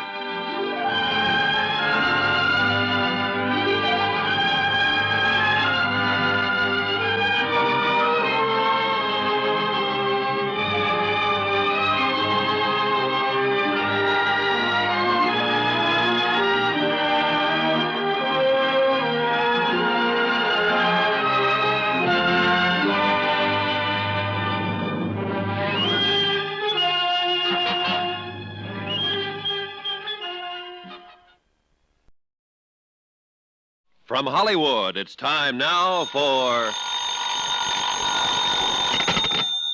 Johnny Dollar. I guess we were cut off, Mr. Dollar. Yeah, apparently. Now, who did you say The name's Bartlett, J.D. Bartlett. You mean you work for Mr. Bartlett? I mean, I am Mr. Bartlett. I mean, Miss Bartlett. Oh, now you've got me all confused. You're confused. Look, Mr. Dollar, the only J.D. Bartlett in town is me. I'm him. Her, I mean. Now, you see what you've done. I'll never forgive myself. Well, anyway, I'm the tri-state guarantee agent here in Cranesburg, and it seems the least you could have done was to look me up. Well, give me time. I just got in town. You had time to rush out there to that South Side bar and start lushing it up. I came out here to this joint to talk to a jewel thief. You what?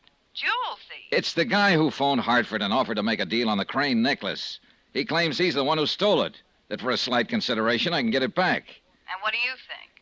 I think I've walked in on the nuttiest case in the month of Sundays. Hey, look, he's waiting for me at the bar. Suppose I drop by later and... Are you sure J.D. Bartlett is a woman? You're the first man who ever doubted it. I'll see you later, Mr. Dollar.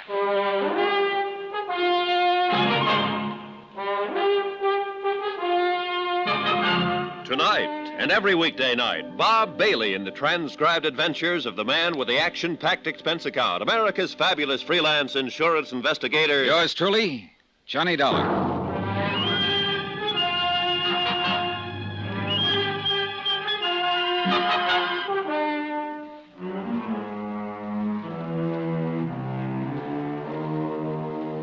From Special Investigator Johnny Dollar to the Home Office Tri-State Guarantee Company, Hartford, Connecticut.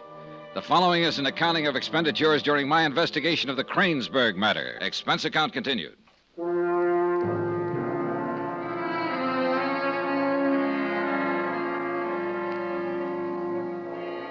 When I told her the case was nutty, I meant it. The start of it had been fairly ordinary. A pearl necklace insured for $20,000 had been stolen from a wall safe in the home of its owner, local socialite Melba Crane. Smiley Prell, a known small-time jewel thief, had phoned us, claiming to have the necklace, and Smiley offered to talk a deal. But before I'd been in town 10 minutes, things began to crumble and change shape. Melba's feather-headed Uncle Phineas had called at my hotel to warn me that his niece was headstrong and impulsive. Or at least he said that was why he'd called. when I tagged a rumor that the aristocratic Cranes were flat broke until recently. And now, at the Green Lion Inn, Smiley Prell, a burglar by admission, was turning skittish and climbing up. Look, Dollar, I got no time to talk now. Oh, relax, will you, Smiley? A man in your profession can't afford to develop a case of nerves. Oh, very funny, but I gotta blow this joint. Now, I told you before you went to get that phone call, I got things to do. Yeah, I know what you told me. All right, then. Now, you meet me later at that place and time I told you about Sit down.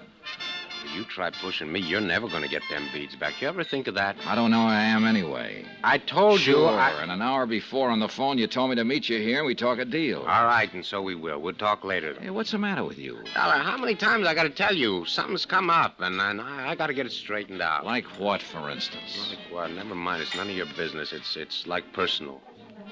So, later, huh? You said you were being handed a double cross. Now, what kind of a double That's cross? exactly what I'm trying to figure out. Who did it? Who crossed you? Never mind who crossed me. It's none of your business. Did you have a partner on this job? Oh, look, Doc, don't try to kid me. You checked my M.O. before you ever left Hartford. If you did, then you know I always work alone. Well, it can be a first time for anything. Look, I got no time to talk. Did you have somebody on the inside, Smiley? Somebody in the Crane house who tipped you off, briefed you? You want to know too much. Is that where the double cross came from? No, I got nothing more to say. More?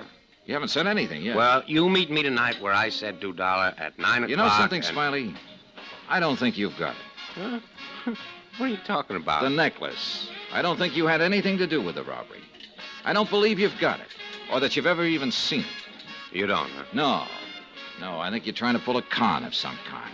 But it's not going to work. $1, you know what the things look like? Yeah, I got photographs of them. All right, then check me out. There are 38 pearls, Yeah? And they're pink, match color, match size. And are not pierced like they usually are. Each one's set in a fitted platinum mount, and the mounts are fastened together with those, those little links. What kind of a stone in the clasp? In the clasp? There ain't any stone in the... Hey, what are you trying to do? Okay, all right, you've got it. Or at least you've seen it. So, how much do you want? Meet me tonight at 9 o'clock, and I'll tell you, 1412 North Oak Street, room 6, and no copy. Not if you want them beads back. You understand? Not any more than I did when I walked in here. Well, you will, so just keep your shirt on. Smiley, if you can talk tonight, you can talk now. There's no reason to stall knock around. it, pal. Now, look, I got things to do and not much time to do them in, so go find yourself a cool pad somewhere and simmer down, huh? So long, Doc.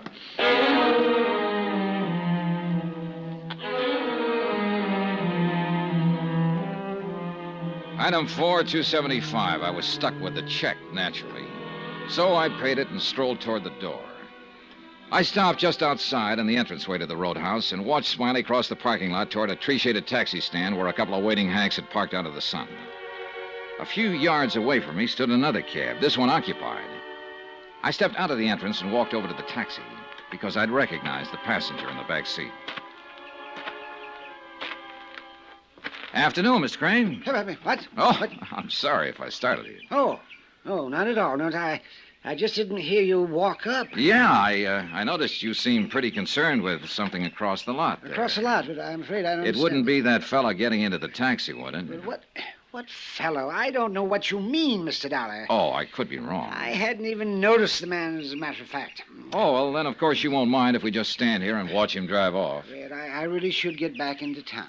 Good. I'm going that way myself. I've got a car here. Be glad to take But you. I've already engaged Well, this driver. pay him off. We'll get going. Give us a chance to talk on the way in. You might as well, Mr. Crane. The other taxi is already out of sight. And I hadn't noticed. That's very well. Here you are, driver. Keep the change. Oh, thank you, sir. My car's over this way. I'm afraid there may be a misunderstanding of some sort, Mr. Dollar. Oh? You seem to be under the misapprehension that I was interested for some reason in that stranger who left. I said I could be wrong. And I can assure you that you are. Here's the car. Now, to the best of my knowledge, I have never seen the man before in my life. Well, there'll be days like that sometimes. What's that? A colloquialism of the common man, Mr. Crane.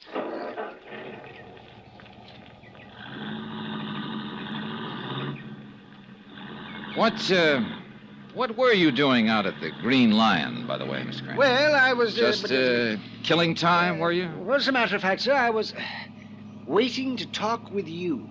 Well, you don't say. Yes, I was afraid I may have left a wrong impression when I talked with you at your hotel earlier today. In what way, Mr. Crane? But I mean about my niece, Melba.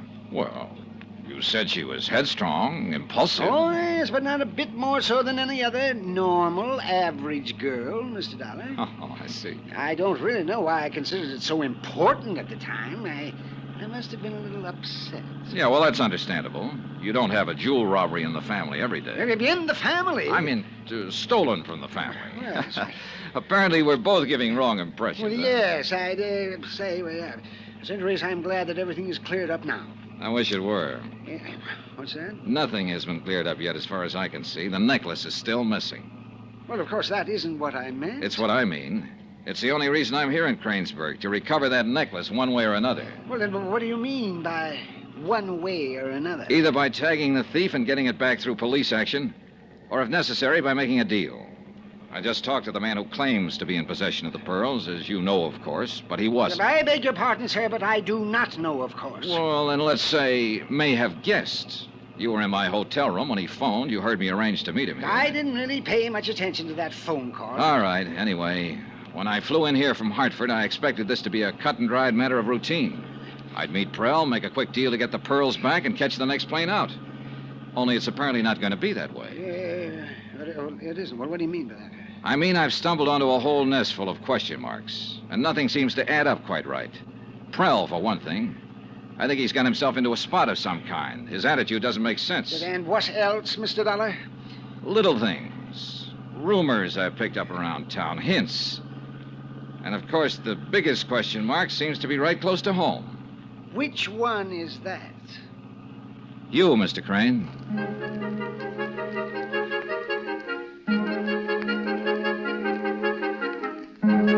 When I dropped him off at the center of town, he was still fumbling with vague phrases, trying to clear up the misapprehensions, as he put it, but actually saying nothing.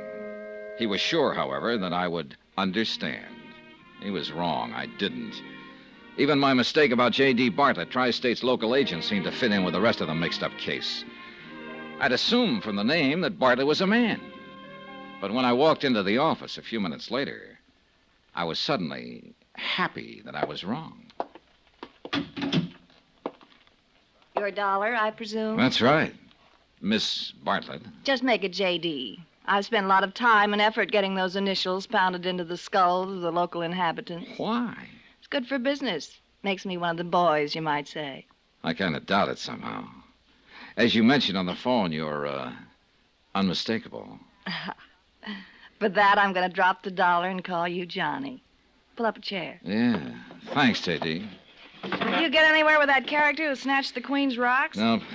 How come? Oh, he stalled. Postponed the whole deal until 9 o'clock tonight. Why? He was nervous, I guess. Huh? Well, that's about the only reason I can figure. And between him and old Phineas Crane, I'm getting a little nervous myself. How did Phineas get into the act? Good question. Wish I had a good answer. Hey, what about these Cranes, J.D.? What makes them tick? Beats me. Well, you sold them the insurance policy. You must know something about them. I didn't sell the policy. I just permitted it to be bought from me. How so? Melba Crane came snooting into the office one day, dropped the pearls under my plebeian nose, and wanted them insured. Uh-oh. Why do you dislike her? She's a good-looking dame, and I'm pretty well favored myself. That answer your question? Roughly, yes. So what happened? So I got Jim Markley, local jeweler, in here to appraise him, issued the policy, and that was that. I understand that the necklace was an engagement gift from some newcomer in town. Yeah, Dean Sellers. She had him hooked before he even got his bags unpacked. That skirt has the ethics of a boa constrictor, and about as much personality as a face painted on an egg. Somehow I don't feel I'm getting an unbiased opinion. You won't at this address. Why can't she climb down off her pedestal and play ball with the rest of us?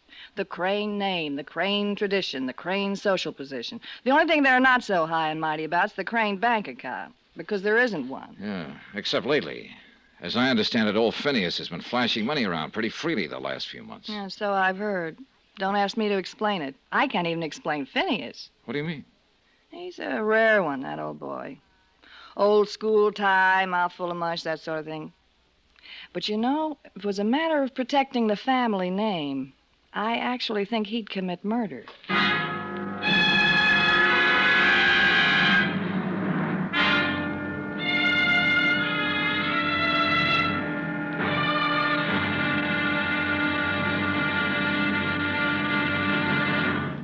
Now, here's our star to tell you about Monday's intriguing episode of this continuing story. Monday, a thief stalls for time, an old man lies desperately, and a strange girl whispers the dread word, murder. Join us, won't you? Yours truly, Johnny Dollar.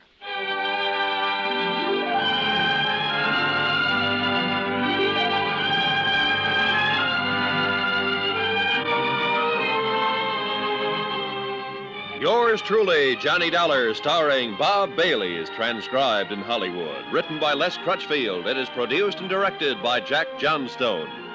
Be sure to join us Monday night, same time and station, for the next exciting episode of Yours truly, Johnny Dollar.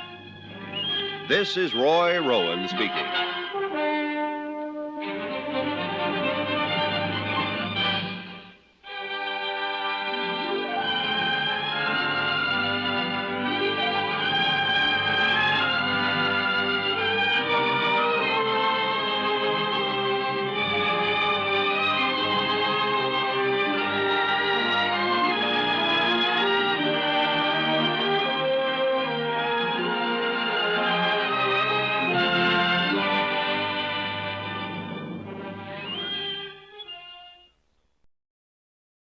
From Hollywood, it's time now for...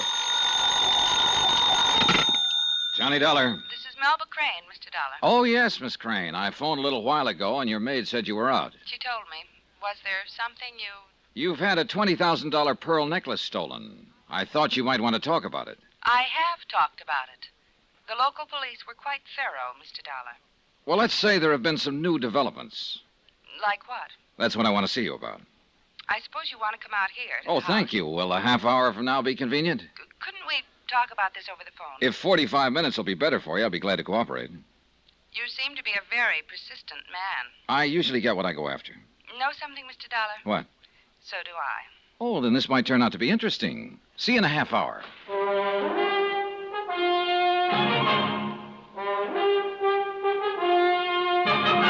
Tonight and every weekday night, Bob Bailey in the transcribed adventures of the man with the action-packed expense account, America's fabulous freelance insurance investigator. Yours truly, Johnny Dollar.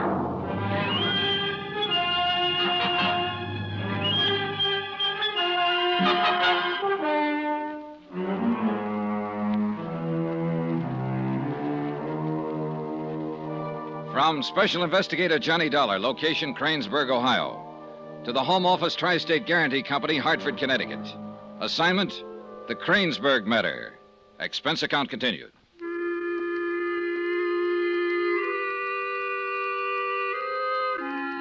Item, $20,000.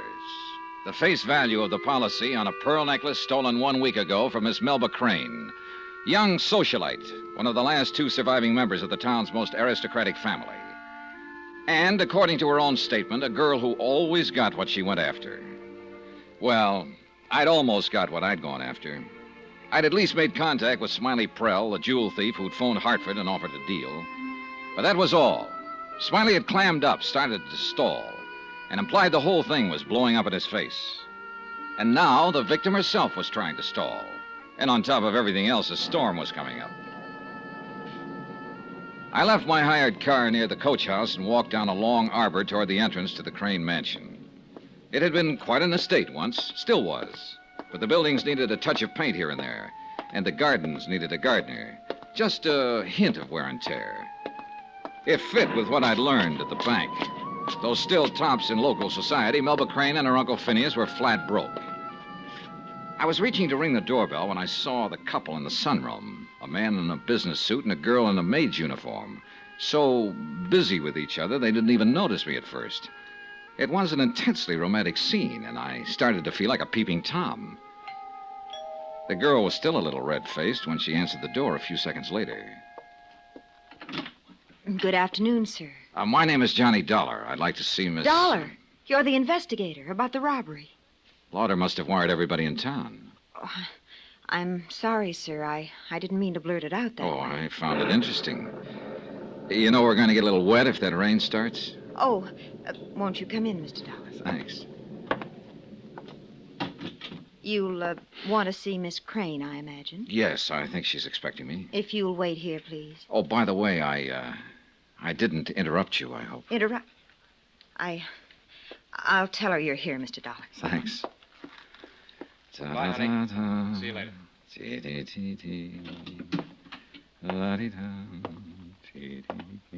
Oh, hello. You must be the insurance fellow. Did you get a wire, too? A wire? Oh, no. Melba told me you were coming out. I'm a friend of the family, Mr. Dollar, Dean Sellers. How are you, Mr. Sellers? Melba and I are engaged, you know. Congratulations. Oh, it's not recent. Yeah, I know. Say, you're a little hard to figure out. I'm a complete enigma, Mr. Sellers. I believe you're the chap who gave Miss Crane the necklace, right? Yes, it was an engagement present. Do you have any lead on it yet? Nothing definite. I understood you'd been contacted by the thief who stole it. That's right. Well, then you Well, I must haven't have... actually seen the necklace yet, and until I do, I can't be positive this man ever, even has it. It wouldn't be the first time a professional jewel thief has tried to pull a swindle. I see.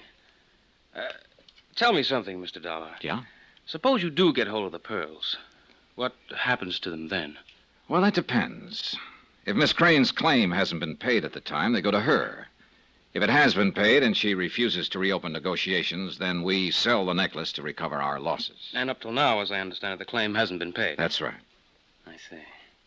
Well, I hope you get it back quick, then. The insurance won't cover the sentimental value. Sentimental value to whom, Mr. Sellers? To both of us. Oh, I know. I saw you outside the sunroom there. Strictly unintentional. What I mean is his appearances can be deceiving sometimes. I wouldn't want you to misunderstand. Oh, I think I understand perfectly, Mr. Sellers. Good. Whether Miss Crane would or not may be something else again, though. Oh, Melba's very understanding. She must be. Well, I've got to run on. She'll be down in a minute. My office is in the Ridley building. Drop in if there's any way I can help. Thanks. I may just do that. Hello?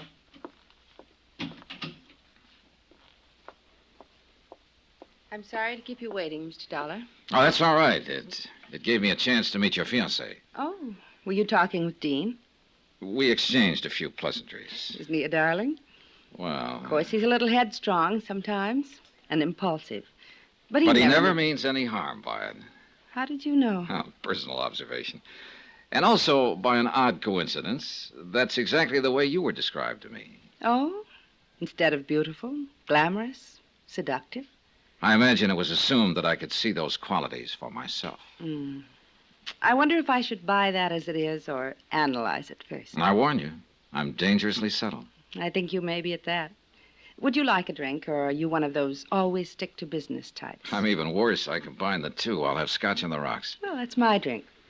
Well, now we found something in common. We already had something. The robbery. Yeah, you want to talk about it? Why not? I want that necklace recovered as much as you do. Yes, I understand it has a high sentimental value.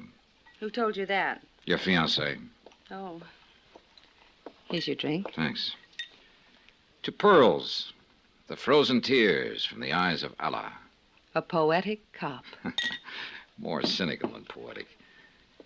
The man I heard call them that had just knifed a British colonial administrator and blown up a sampan with 6 Chinese fishermen aboard. Why? 9 pearls. He wanted them. There were 38 in that necklace of yours. This man, did he get away with it? Not exactly. He was shot to death on the Hong Kong waterfront. This is good scotch. It is? Another thing, Miss Crane. I am not a cop, poetic or otherwise. It amounts to the same thing, doesn't it? Well, in some ways. I'm not professionally concerned with identifying and capturing criminals and bringing them to justice. My obligations on that score are no more nor less than those of any other private citizen.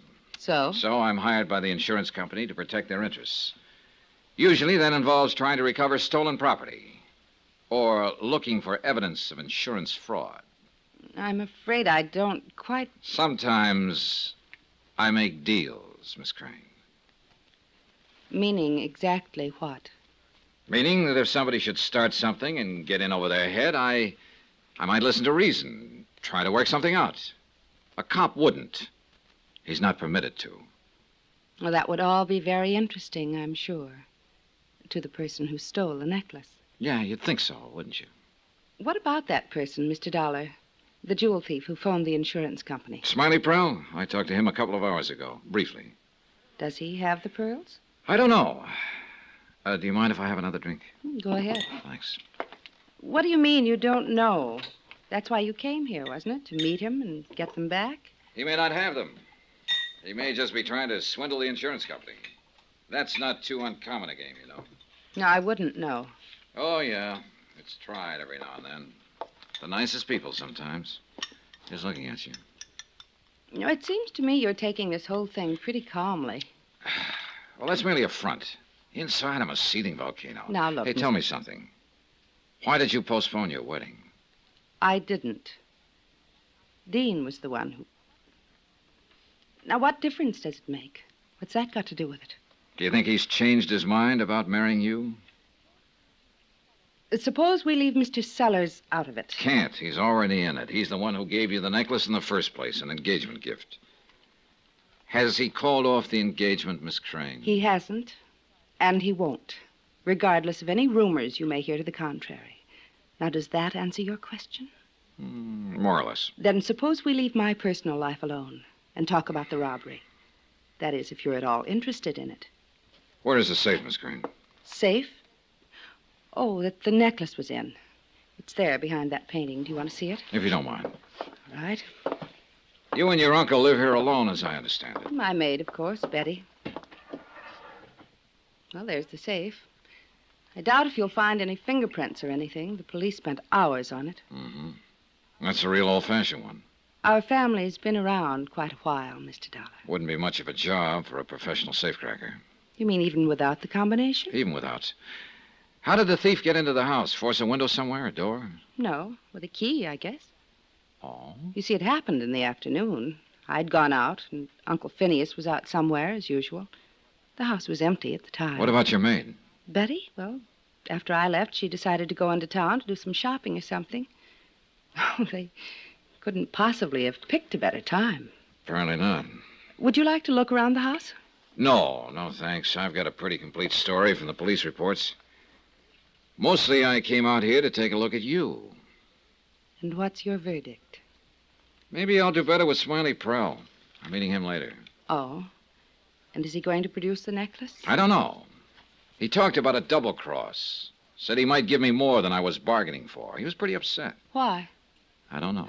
Oh, incidentally, Mr. Dollar, there's someone else you'll no doubt be talking to, and I want to warn you about him. Who's that? Uncle Phineas. Of course, he means all right. Is he headstrong and impulsive, too? He makes up things sometimes, and he's, well, just a little bit vague. Balmy, you mean? Mr. Dollar, with people of our class, it's referred to as eccentric. I'm sure you understand.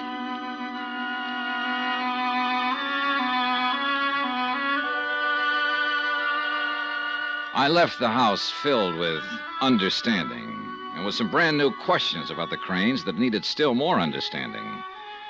The lowering storm clouds had brought an early dusk, and it was nearly dark when I reached to open the door of my car. Then suddenly I caught a flash of white at the corner of the coach house. Somebody had seen me and tried to duck out of sight. I walked quickly across the driveway and moved quietly up to the corner of the building. How are you, Betty? Mr. Dollar. Can I help you with that? No. I mean, I was just going to burn some trash. Well, let me put it in the incinerator for you. Here. No, please. Sure you sorted these papers? There seems to be something heavy here. Let me have it, please. You won't understand. Why, Miss Crane thought I was very understanding. You'd better run on. She sounds impatient. I'll take care of this for you. No, please. You'll only... Oh! I watched her disappear into the shadows, running toward the house. Then I unwrapped the package she'd been trying to hide in the incinerator. It was a .32 caliber revolver, and one chamber had been fired. Recently.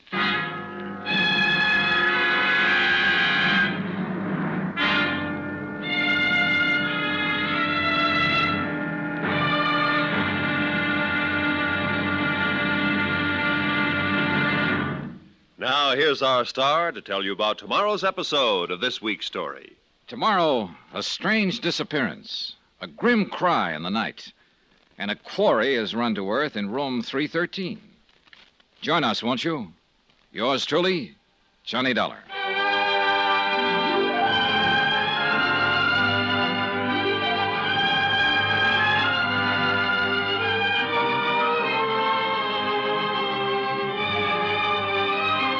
Yours truly, Johnny Dollar, starring Bob Bailey, is transcribed in Hollywood.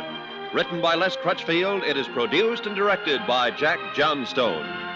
Be sure to join us tomorrow night, same time and station, for the next exciting episode of Yours truly, Johnny Dollar. Roy Rowan speaking.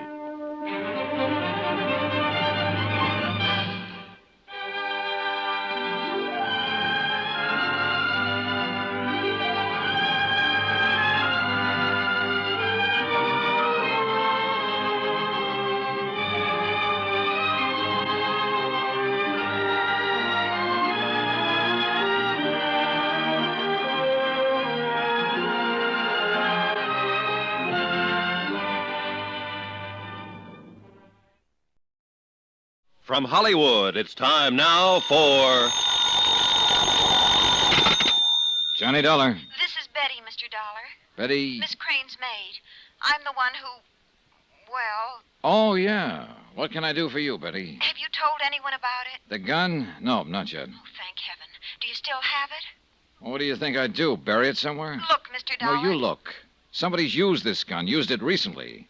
Who was it? You? No, I never saw it before. Then why were you trying to hide it in the incinerator? I was scared. I didn't know what I was doing. Is it your gun? I found it. Where? Please. Is it tied in with the theft of Miss Crane's necklace? I don't know anything about it, about anything. I just know I'm in trouble. You've got to help me, Mr. Dollar. Please.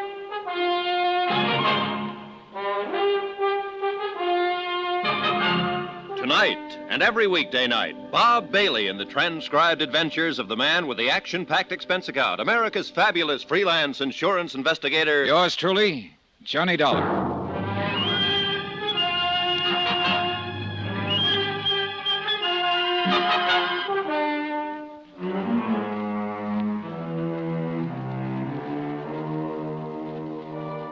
From Special Investigator Johnny Dollar, location Cranesburg, Ohio. To the Home Office Tri-State Guarantee Company, Hartford, Connecticut.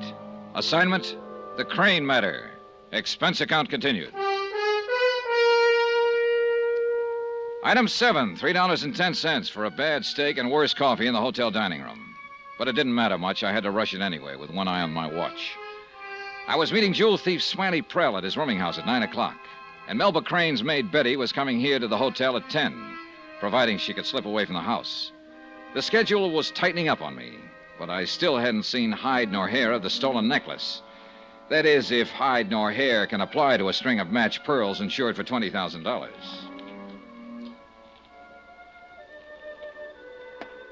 1412 North Oak Street was in a lost and forgotten corner of town, dark and nearly deserted at this hour of the evening. The rooming house, a ramshackle frame built flush to the sidewalk, seemed to wait for me, brooding in silence. There were no names on the letterboxes and no sign of an office. I tried the front door. It was open. Room 6 was the number Smiley had given me. I walked down the long hall, studying the numbers on the doors with a dim light from a single bulb at the far end. 4, 5, 6. I heard the barest hint of movement behind the door, then silence. I reached down quietly and turned the knob. The door was unlocked. I took a deep breath and then went in fast. What the devil? Take it easy, Mac. All right, hold it now till I find the light switch. Well, I'll be. Mr. Dollar. Aren't you a little out of your territory, Mr. Crane? I don't know what you mean. Sit down before you shake your teeth loose. I beg your pardon, sir. Don't mention it. if I may remind you who you're talking to. You don't have to remind me. You're Phineas P. Crane, uncle of Miss Melba Crane, who had a pearl necklace stolen from her. You're one of the last two surviving members of the Crane family who founded Cranesburg. Mr. Dollar, And I have just caught you prowling the room of a known professional jewel thief. Now sit down. I can explain this, sir. Yeah, I hope so. I suppose our host isn't home. There's no one else here. Was the door unlocked? Or were you equipped with a set of keys? I beg your pardon. Again? You're the most polite burglar I've ever tagged. This is not the way it seems, I assure you. All right, now you've assured me. Convince me. I came to ask some questions of the gentleman who lives here. Do you know him? Certainly not. It's hardly likely that I'd be acquainted with a person of his type. Oh, I don't know. He's a jewel thief. Your niece had a necklace stolen 10 days ago. It kind of adds up in a way. Oh, well, now, are you accusing me of complicity? I'm not accusing you of anything. I'm just trying to find out what you were doing hiding here in Smiley Prell's room. I came here to talk to him. What about? But the reasons are personal, Mr. Dollar. Then you did know him. No, I knew he lived here because I followed him one day. I didn't know his name. I didn't know he was a jewel thief until you said so just a moment ago. I know. This seems rather odd. Yeah, well, that's one way of putting it. You'd understand if I were in a position to explain. It might be a good idea if you got in that position, in view of the circumstances. I simply cannot. And I do not believe your capacity is such that you can force me to. You're quite right. But the police might handle it somewhat differently. Oh, I doubt it very much. My grandfather founded this town. Yes, they remember that here. A matter of pulling rank, huh? Oh, I think they'd lean toward believing any reasonable story that I might give them. A story like that is reasonable only as long as there's no actual evidence to disprove it. Oh, is that so? And you have such evidence? Not yet, but I think I will before long. Oh, well, then I'll have to deal with that eventuality when and if it happens. Who are you trying to protect, Mr. Crane? I don't know what you mean. Why did you follow Smiley? Because I saw him under rather unusual circumstances. Before or after the robbery? Both. Well, after. Yes, when I followed him. When was that, tonight? No, that was several days. But Did you expect him to be here tonight? Or were you counting on his room being empty? I did not come here to commit burglary.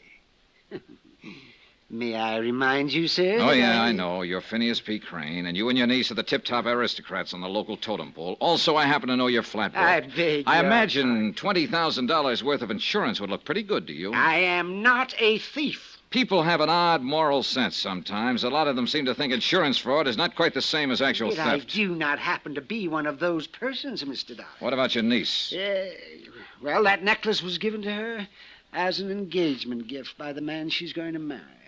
And I'm sure its value to her is much more than the amount of the insurance. Maybe, and maybe not. You did tell me this afternoon that she's headstrong, impulsive. Oh, yes, but I did not mean to imply, sir, that All right, Mr. Crane. I imagine you'll be around when I want you. You're not the kind of man who runs away. So, for the moment, play it your way. Cover up and hide behind the family name. But sooner or later, you're going to have to talk it out with somebody. Either with me or someone else. Am I free to go now? Sure, as far as I'm concerned. Unless you want to stick around and wait for Smiley. Well, I doubt whether there's much point in that now, under the circumstances. Good night, sir. Keep cool, Mr. Crane. I shall make every effort to. As soon as Crane left, I made a quick search of the room and found nothing. Smiley evidently traveled light and lived light. There was hardly any sign he was even living in the place. I gave it up as a bad job, finally, closed the door behind me, and drove back to my hotel. I was starting to see a faint gleam of daylight in the case, but I couldn't quite figure how Phineas Crane fit into it. And unfortunately, I was in no position to push him very hard, since technically I had no more right in that room than he did. But all of my theories fell apart when I walked through the door of my hotel room. Come right in, son. Have a seat. Thanks. One of us could be in the wrong room, of course. Not if your name's Dollar. Oh, I wasn't questioning my presence, Mr. You know a fella named Smiley Prell? Well, I know who he is. Got business with him, have you? Maybe. Do I, have any with you? Well, my name's Durham, Mr. Dollar. Ed Durham. Oh, well, it's a little late, Mr. Durham, so if you don't mind. I'm chief of police here in Cranesburg. Oh. Well, maybe it's not as late as I thought. Found your name where this fella Prell wrote it down, along with your room number here at the hotel. Careless of him. Kind of helpful, though. He a friend of yours? No, I'd hardly call him that. Oh, I don't see any point in holding out on you, Chief Durham. Here are my credentials.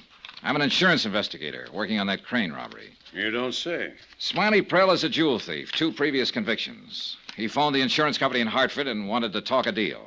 I flew in here this afternoon. Mm-hmm. Well, these seem to be in order, all right. Thanks.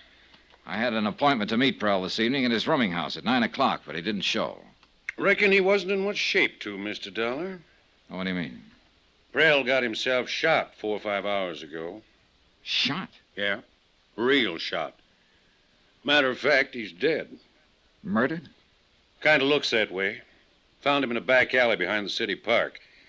Must have happened sometime this afternoon. You wouldn't know anything about it, would you, Mr. Dollar? I don't know. I might. Do you know what kind of a gun was used to kill him? .32 revolver, according to the boys in ballistics. Well, hold on to your hat. I may have it right here. Don't bother looking under the mattress, Mr. Dollar. What? I already found it. Yep, got it right here. You're pretty cagey, aren't you? Wasn't sure how to figure you. Reckon you're all right, though, or you'd have kept your mouth shut. Well, thanks. How'd you come by it? I took it away from Melba Crane's housemate, a girl named Betty. Yeah, I know who she is. It was sometime between 6:30 and 7 this evening. I caught her trying to hide it in the incinerator. You don't say. It's been fired, as you undoubtedly noticed. You might have it checked through, but I don't imagine it's registered. It's registered, all right. Oh? We don't have many guns around here. I recognize this one right off. Belongs to Phineas Crane. What? Add up to anything, Mr. Dollar? Not the way I've been adding. Well, it's got me stumped, too. I don't suppose you found that necklace on Smiley Prell's body? No, not a sign of it. You figure then this murder's tied up some way with that robbery? What else is there to figure?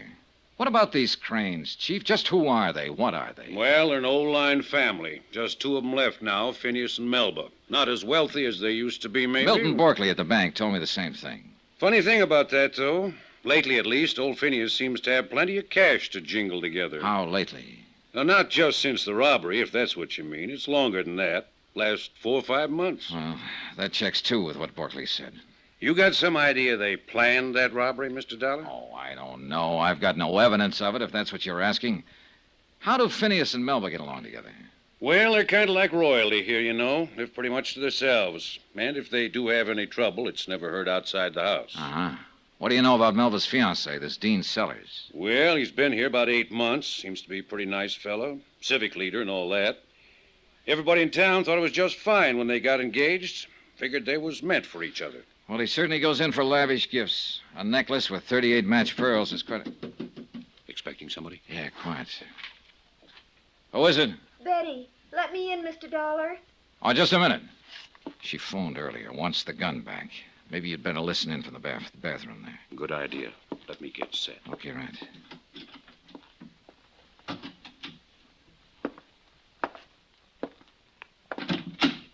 Come in, Betty. Thank you. I've got to have it back, Mr. Dollar. Have what back?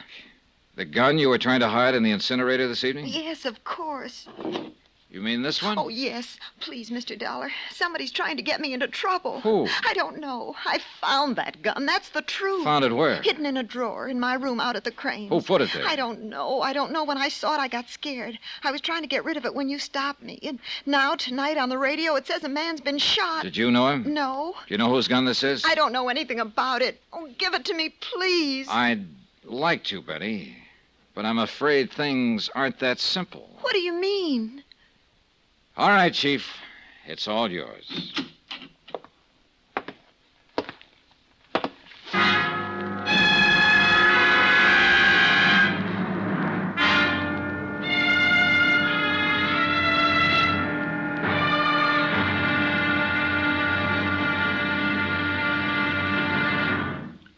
now, here's our star to tell you about tomorrow's episode of this week's story. Tomorrow, a castle crumbles. Cupid goes to jail. And a lovely iceberg thaws a bit. Join us, won't you? Yours truly, Johnny Dollar. Yours truly, Johnny Dollar, starring Bob Bailey, is transcribed in Hollywood. Written by Les Crutchfield, it is produced and directed by Jack Johnstone. Be sure to join us tomorrow night, same time and station, for the next exciting episode of Yours truly, Johnny Dollar. Roy Rowan speaking.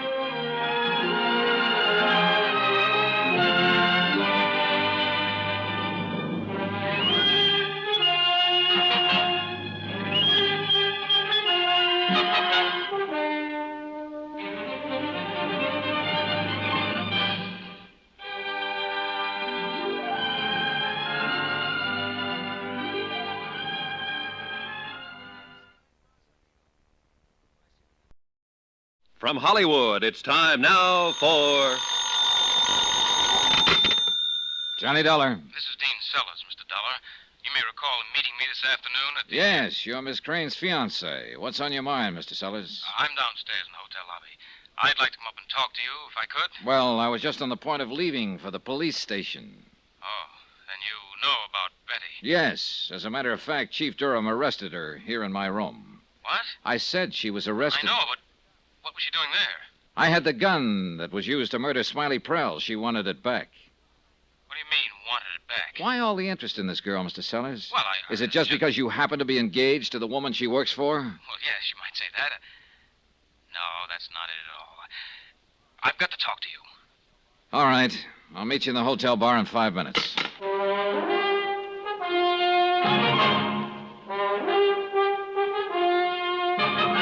Tonight, and every weekday night, Bob Bailey in the transcribed adventures of the man with the action-packed expense account, America's fabulous freelance insurance investigator. Yours truly, Johnny Dollar.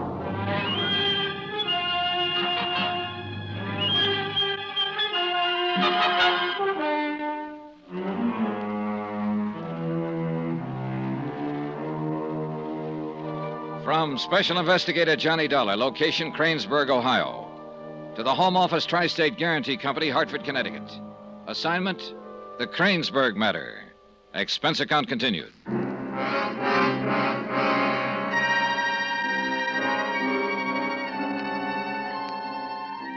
Item 10, $2.75 for 3 brandies straight. 1 for me and 2 for Dean Sellers. Newcomer to Cranesburg, man about town, and fiancé of local socialite Melba Crane. The man who'd given her the pearl necklace that had been stolen from the safe in her home. It had supposedly been an engagement gift, yet now Sellers was flipping his lid because Melba's maid was in a jam. I remembered the scene in the Crane sunroom earlier in the afternoon, and Dean Sellers remembered it too. When you walked up on the porch at the Crane estate and saw Betty and me in each other's arms, you, I thought the obvious, naturally. Yeah, I figured as much. That's why I tried to cover up when I talked to you afterward. You didn't have to, Mr. Sellers. I kind of wrote it off as just another bachelor having a fling before he settled down. Yeah, that's the way I looked at it, at first. Mm-hmm. So? So, it didn't work out that way. How did it work out? I finally realized I was in love with Betty. I see. I know it may sound corny, but it happens to be true. Does Melba Crane know about it? No? Well, at least I don't think she does. Well, what did she think when you broke off your engagement? Oh, I haven't actually broken it off. I just postponed it. I told her I was loaded with work and we'd have to wait a while. And she accepted that? She seemed to. Can't be sure about Melba, though. She's a cool one. Plays her cards close. Yeah, well, most women are pretty cool when they suspect somebody is poaching on their own private preserve. Well, she may have suspected, but I don't think she could have known anything for sure. Betty and I haven't always been as careless as we were this afternoon. Well, what about the pearls? Were you intending to ask Melba to give them back? I didn't really know what to do, Mr. Dollar. $20,000 is a lot of money. On the other hand, I gave them to her as an engagement gift. It seemed kind of rough to ask for them back after breaking the engagement on her. Do you think she'd have returned them if you had asked her? Well, I suppose so. Of course, it didn't go that far. Before I could make up my mind what to do, the necklace was stolen. And this afternoon, the man who claimed he stole it was murdered. Betty had nothing to do with that. You could be prejudiced, Mr. Sellers. I know her, I tell you. How well? Well enough that I'm planning to marry her. That's what I mean. All right. But that doesn't mean I'm completely blind about her. Somebody's trying to frame that girl. Who, for instance? I don't know. And for what reason? I don't know that either. But I do know one thing. When she says she knows nothing about it, she's telling the truth. I admire loyalty myself, Mr. Sellers, but there are a lot of facts against her. What facts? As you probably know, when I caught her with that gun out at the Crane place and took it away from her, she was trying to hide it in the incinerator. All right. What's that prove? She'd found it hidden in her room, and she was trying to get rid of it. Well, a lot of people, if they were innocent, might have gone to the police with it. She got scared, that's all. She lost her head. Maybe. But that's not all that's against her. There are other things, a kind of pattern. What things? That safe at the Crane house was opened during the 1 hour of the day that everybody was out somewhere. Including Betty, if you remember. So she claims. And she probably was. I'm not saying she actually committed the theft. She couldn't have. No one except Melba and her uncle Phineas knows the combination to that safe. No. I think Smiley Prell actually did the job. An old-fashioned safe like that would be a cinch for a pro of his talents. Then how do you figure Betty is being involved? Smiley had to know when to do it. And he had to get into the house.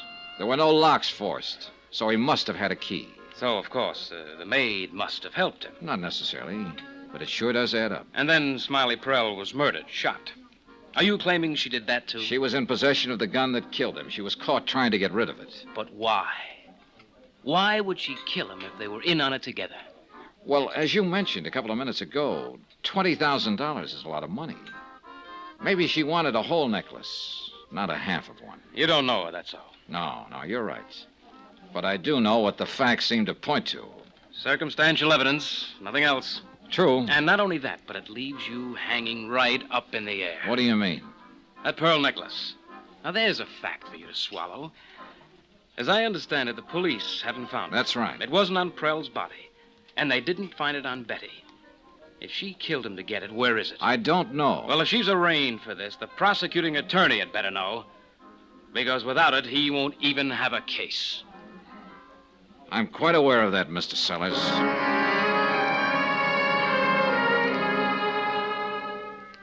I left him standing there, belligerent and despondent, and drove across town to the police station.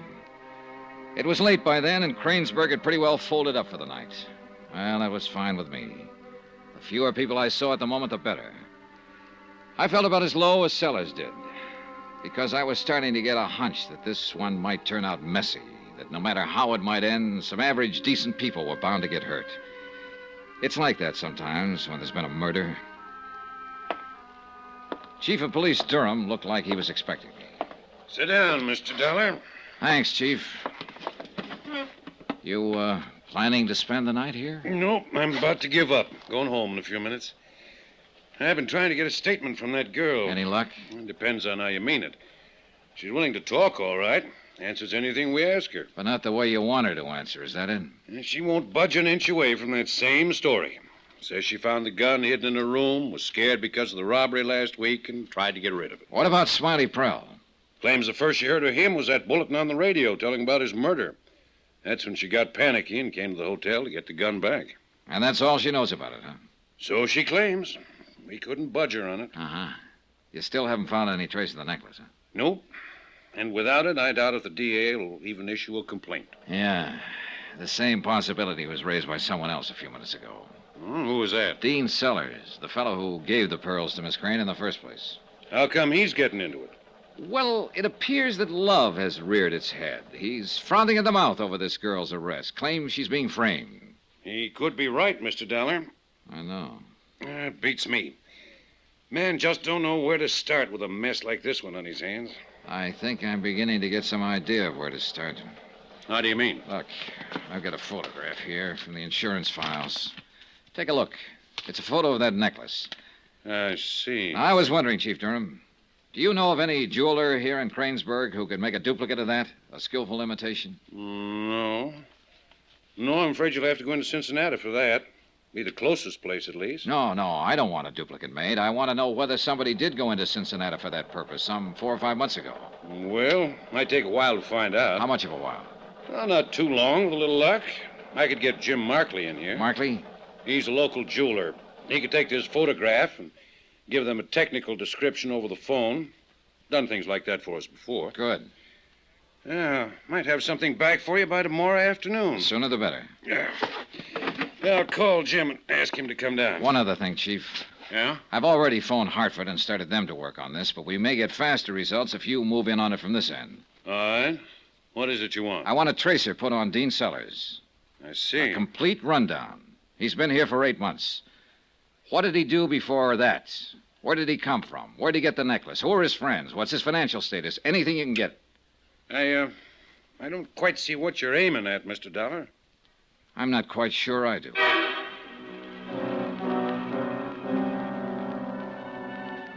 It was after midnight, and there was nothing more I could do until the next day except drive back to my hotel and sack in for the night. It was a good, sensible, conservative intention, and I managed to carry it to the point of taking off my tie and unbuttoning my shirt.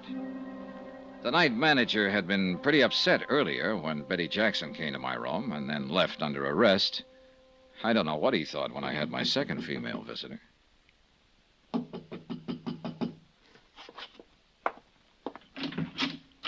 Well, good evening, Miss Crane. Could I have a word with you, Mr. Dollar? Sure, why not? Come on in. Thank you. I guess it's a little indiscreet of me to come here like this. Oh? Why so? Well, after all, this is Cranesburg, and when one has to maintain a sort of position in town, well, I'm sure you understand. Oh, perfectly. How about a drink? What? Drink. Drink. I even happen to have 2 clean glasses. I'm afraid you have the wrong impression, Mr. Dollar. Why so? It's good cognac. The best, in fact. Won't do a bit of harm to your position. Make it a double, if you will. Check. May I ask you what has happened to cause you to throw discretion to the winds in this mad fashion, Miss Crane? I felt there was something I ought to make clear to you concerning Dean, my fiancé. I see. Here you go. Thank you. I believe you talked to him this evening, didn't you? Briefly, yes. Then you know, of course, that he's taking up for this girl, trying to defend what she did. He did seem to have something like that in mind. I also think you may have observed a little tableau in the sunroom when you came to the house this afternoon. Oh, now look, Miss Please. Crane. I'm quite aware of the situation. I've observed a few of those scenes myself. I'm not a complete fool, you know. Why are you telling me all this? The reason should be obvious. I'm dense. I can only understand what I actually hear. What I mean is, it should be rather apparent that any alibi Dean might supply in a noble attempt to save this poor innocent girl should not be given too much credence. Because he might be prejudiced in her favor? Is there any doubt of it? Your glass is empty. Like another one? Oh, I don't believe I should. Thanks. Aren't you a little prejudiced, Miss Crane, against the girl? Very likely, under the circumstances. Am I to take it, then, that you're on her side, too? I am on the side of the Tri-State Guarantee Company, and if you remember, they're out $20,000 on a necklace that was stolen. I'm here to get it back, that's all. I think I'd better go. I shouldn't have come here at all. Whatever you think. Oh, by the way, has Uncle Phineas talked to you yet? We passed the time of day. That's all? We didn't have much time. The circumstances were a little unusual. Then you've probably been spared some of his wilder imaginings. I wouldn't count on that. What do you mean? Sit down, Miss Crane. Finish your drink. We haven't even started to talk.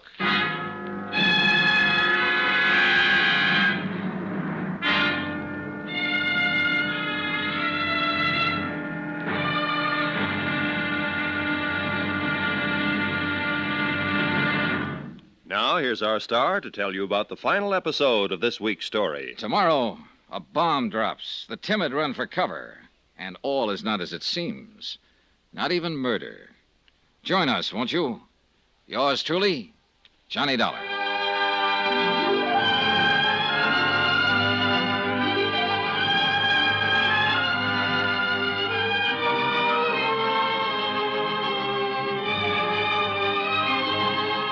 Yours truly, Johnny Dollar, starring Bob Bailey, is transcribed in Hollywood.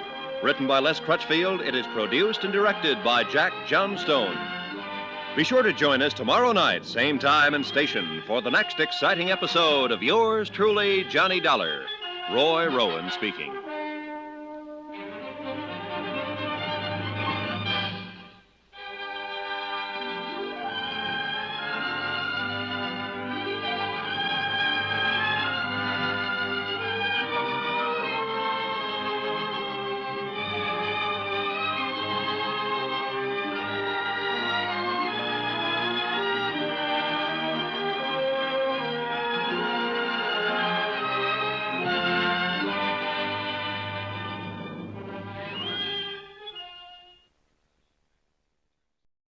From Hollywood, it's time now for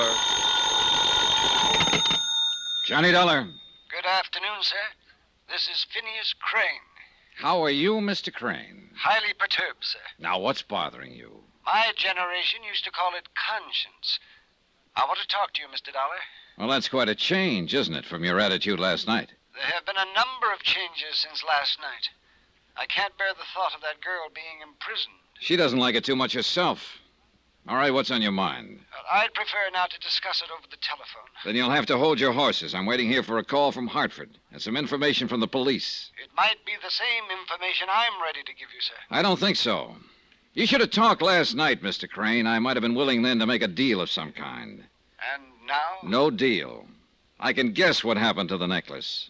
And as far as the rest of it's concerned, I never make deals on murder.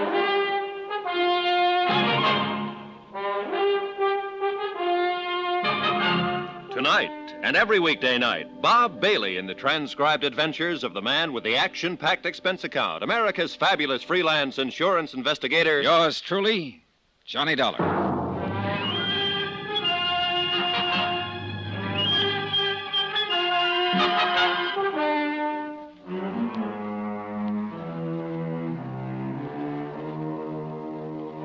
From Special Investigator Johnny Dollar, location Cranesburg, Ohio. To the Home Office, Tri-State Guarantee Company, Hartford, Connecticut. Assignment, the Cranesburg matter. Expense account, final page.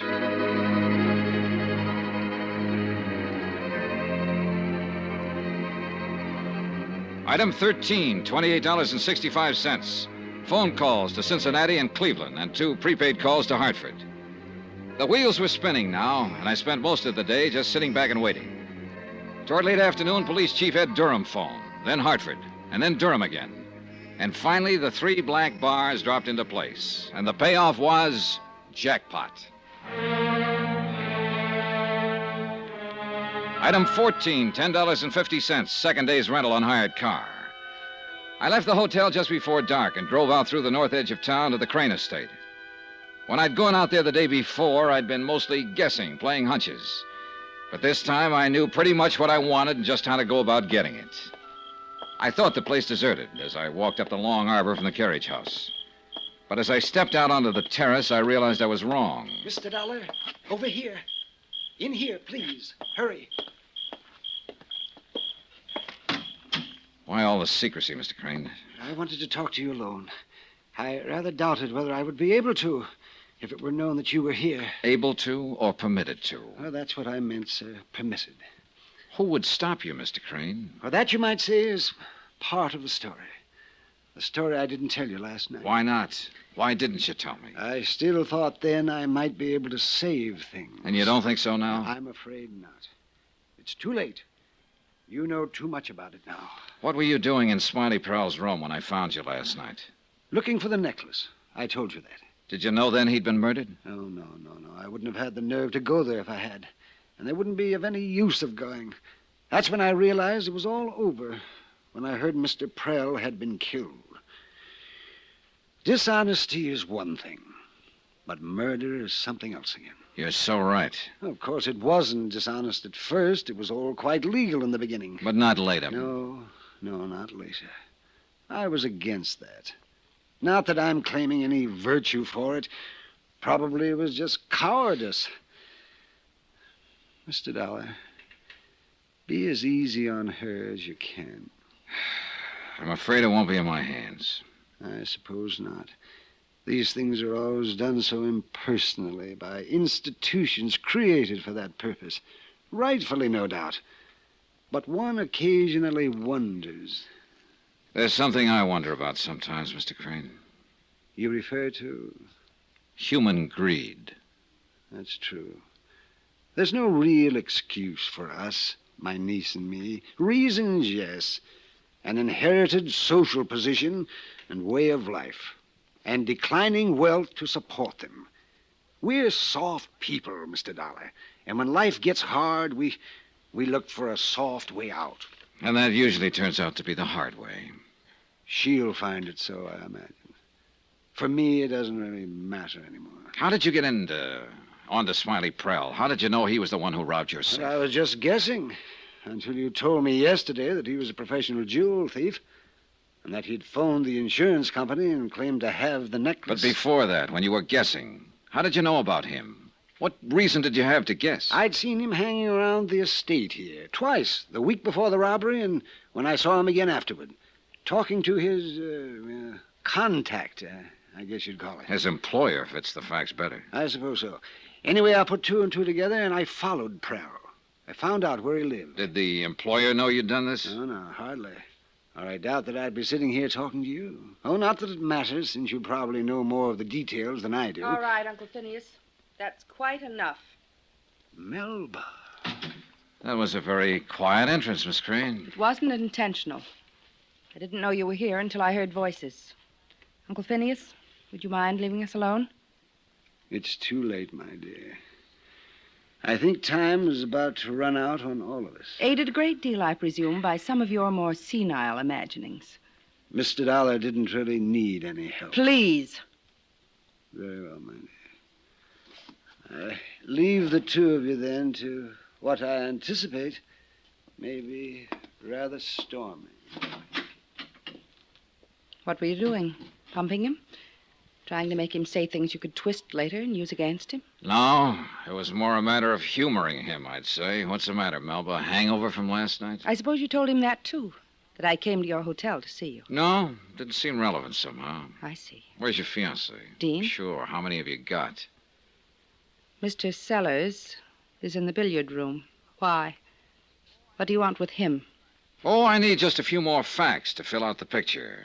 I think he can supply them, that's all. What facts? Why have you come here? Uncle Phineas invited me. What for? He said something about wanting to clear his conscience. His mind wanders. You know that. You can't rely on anything he says. I'm not. What about the girl they arrested? Your maid, Betty? Yes, Betty. If the police are satisfied she's guilty, why aren't you? Because I was hired to find a pearl necklace that was stolen from your safe. It was insured for $20,000, remember?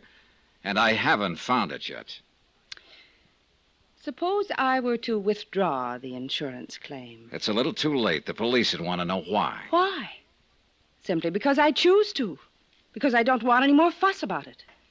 It's not a loss, actually. The necklace was a gift. Oh, yes, I know. An engagement present of great sentimental value from that wealthy young philanderer, Mr. Dean Sellers, who incidentally is broker than you are.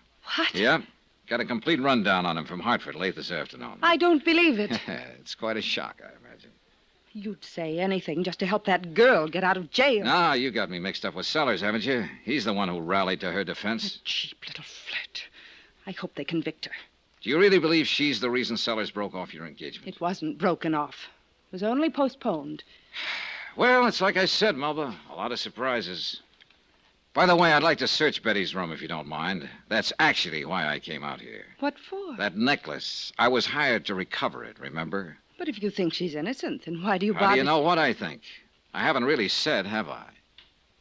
No. That's true. That's quite true.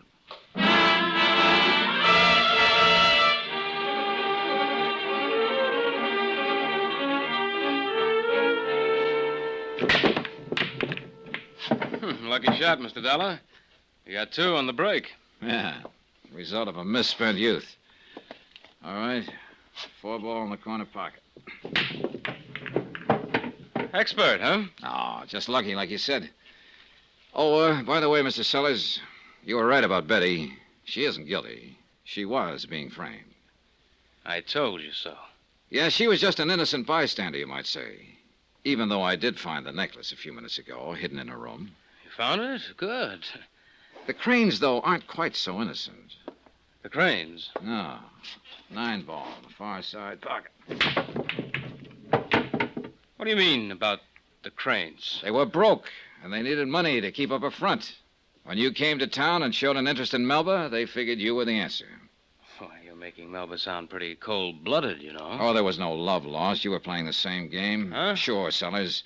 That's the way you've always operated. Your last wife was a wealthy widow in Miami, Florida. You stayed with her for a year and a half and took her for $150,000. And all that was left of it when you came here was the $20,000 you had invested in the pearl necklace. That was your stake, and that's the way you used it, to convince Melba Crane you weren't a fortune hunter. 12-ball in the far corner.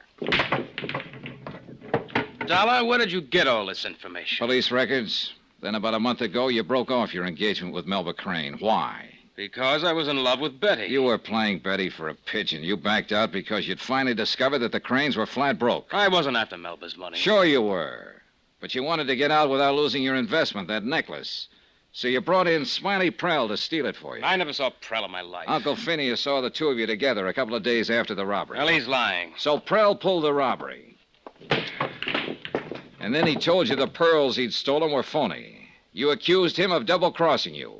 He thought you were double-crossing him. Net result, he got sore and tried for a deal with the insurance company. That's why you killed him. Are you accusing me of murder? That's right, Sellers. 8-ball in the end pocket. Who else, Sellers? Betty wasn't in it, except that you tried to frame her. And both the Cranes knew the pearls were imitation. You were the only one who didn't. They weren't imitations. I paid $20,000 for that necklace. Not for this one. Melba sold the necklace a month after you gave it to her. They've been living on the money.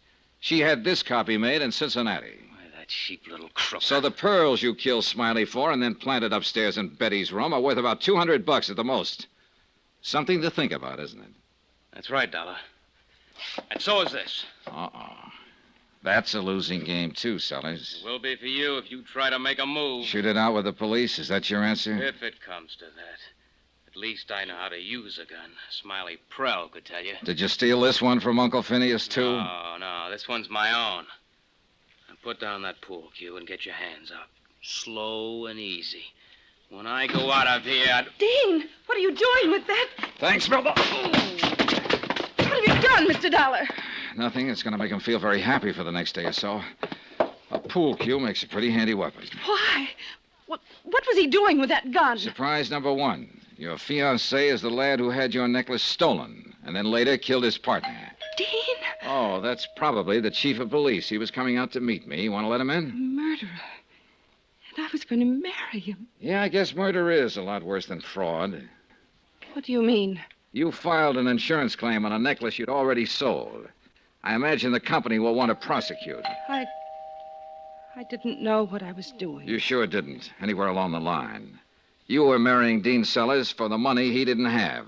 And at the same time, he was trying to marry you for the money you didn't have. Too bad it didn't work out. You two were made for each other. The police are getting impatient, Miss Crane. Expense account item 15, $186.25. Incidentals in Cranesburg and transportation back to Hartford. Expense account total, $409.10. End of account, end of report. Under separate cover, I am forwarding one necklace consisting of 38 pearls, all imitation. Approximate value, $200, along with my sincere condolences. Yours truly, Johnny Dollar.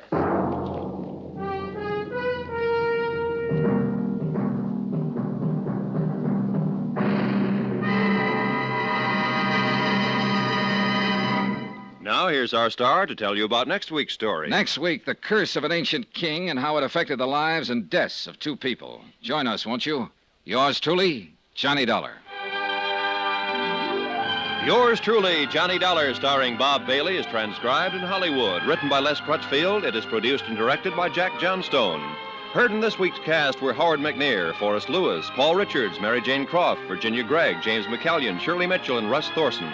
Musical supervision by Amerigo Marino. Be sure to join us on Monday night, same time and station, for another exciting story of yours truly, Johnny Dollar. Roy Rowan speaking.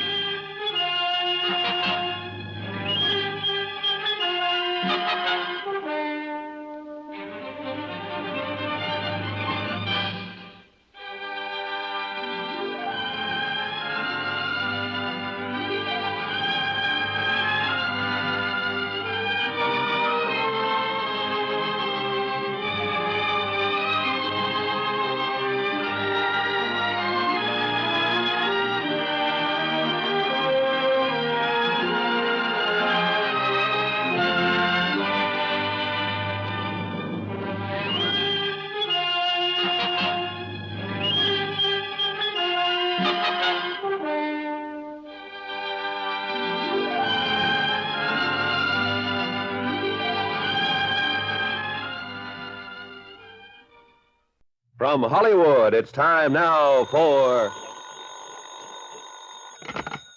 Johnny Dollar. Jimmy Sayer at Inner Allied Life, Johnny. Oh, hi, Jim. How are you? The way I feel now, the way I'm going to feel depends on you. Okay, let's have it. Remember a guy named King Tut? The Egyptian mummy they dug out of a tomb full of treasure a few years ago. That's right. Well, don't tell me you held a policy on him now, Jim. Oh, seriously now. You'll also remember there was supposed to be a curse on anybody who molested his tomb. Yeah, supposed to be. But of course, anybody knows that stuff's a lot of malarkey. Is it? Isn't it? Better reserve judgment, Johnny, until you hear about the curse of Kamashek.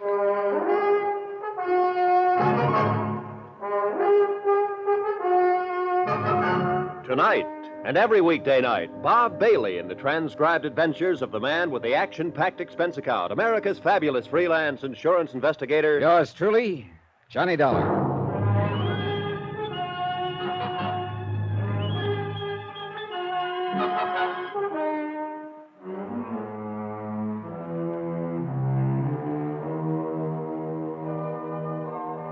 Expense account submitted by Special Investigator Johnny Dollar to the Inter Allied Life Insurance Company, Hartford, Connecticut.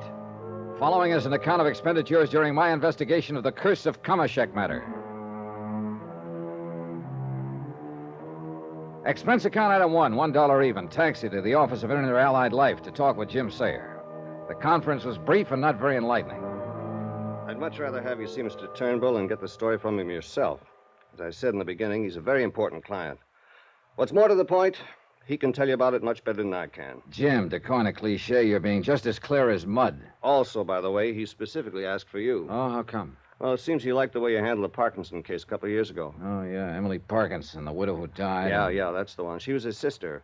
And, well, go down and see him, Johnny. I honestly can't tell you anything more than I already have about the thing. James, you have told me nothing. But he can, and you can pick up a nice fee on it. As a favor to me. No, for that nice fee. Jim promised to phone Eric Turnbull that I was on my way, and I ran up items 2 and 3, $4.20 for a quick lunch and train fare to Stamford. There I was met by a chauffeured car and driven to Turnbull's house. Far out of the town on Birchbrook Road, it was set on one of the biggest, most beautifully landscaped pieces of property I'd ever seen. The fine old home looked as though it had stood there in all its straight-laced dignity for 100 years, and stolid against the changing world would stand for another 100. In sharp contrast, a lithe, clean Studebaker Golden Hawk was parked in the sweeping driveway at the front. Haskins, the chauffeur, had explained on the way that he doubled as butler, so I wasn't particularly surprised when he opened the door for me. Since you received a call about your coming, sir, you are to go right in while I take the motor car to the garage. Unless... He glanced at the Golden Hawk quickly, back of me, then, having left the word unless hanging in midair, climbed back behind the wheel and drove off.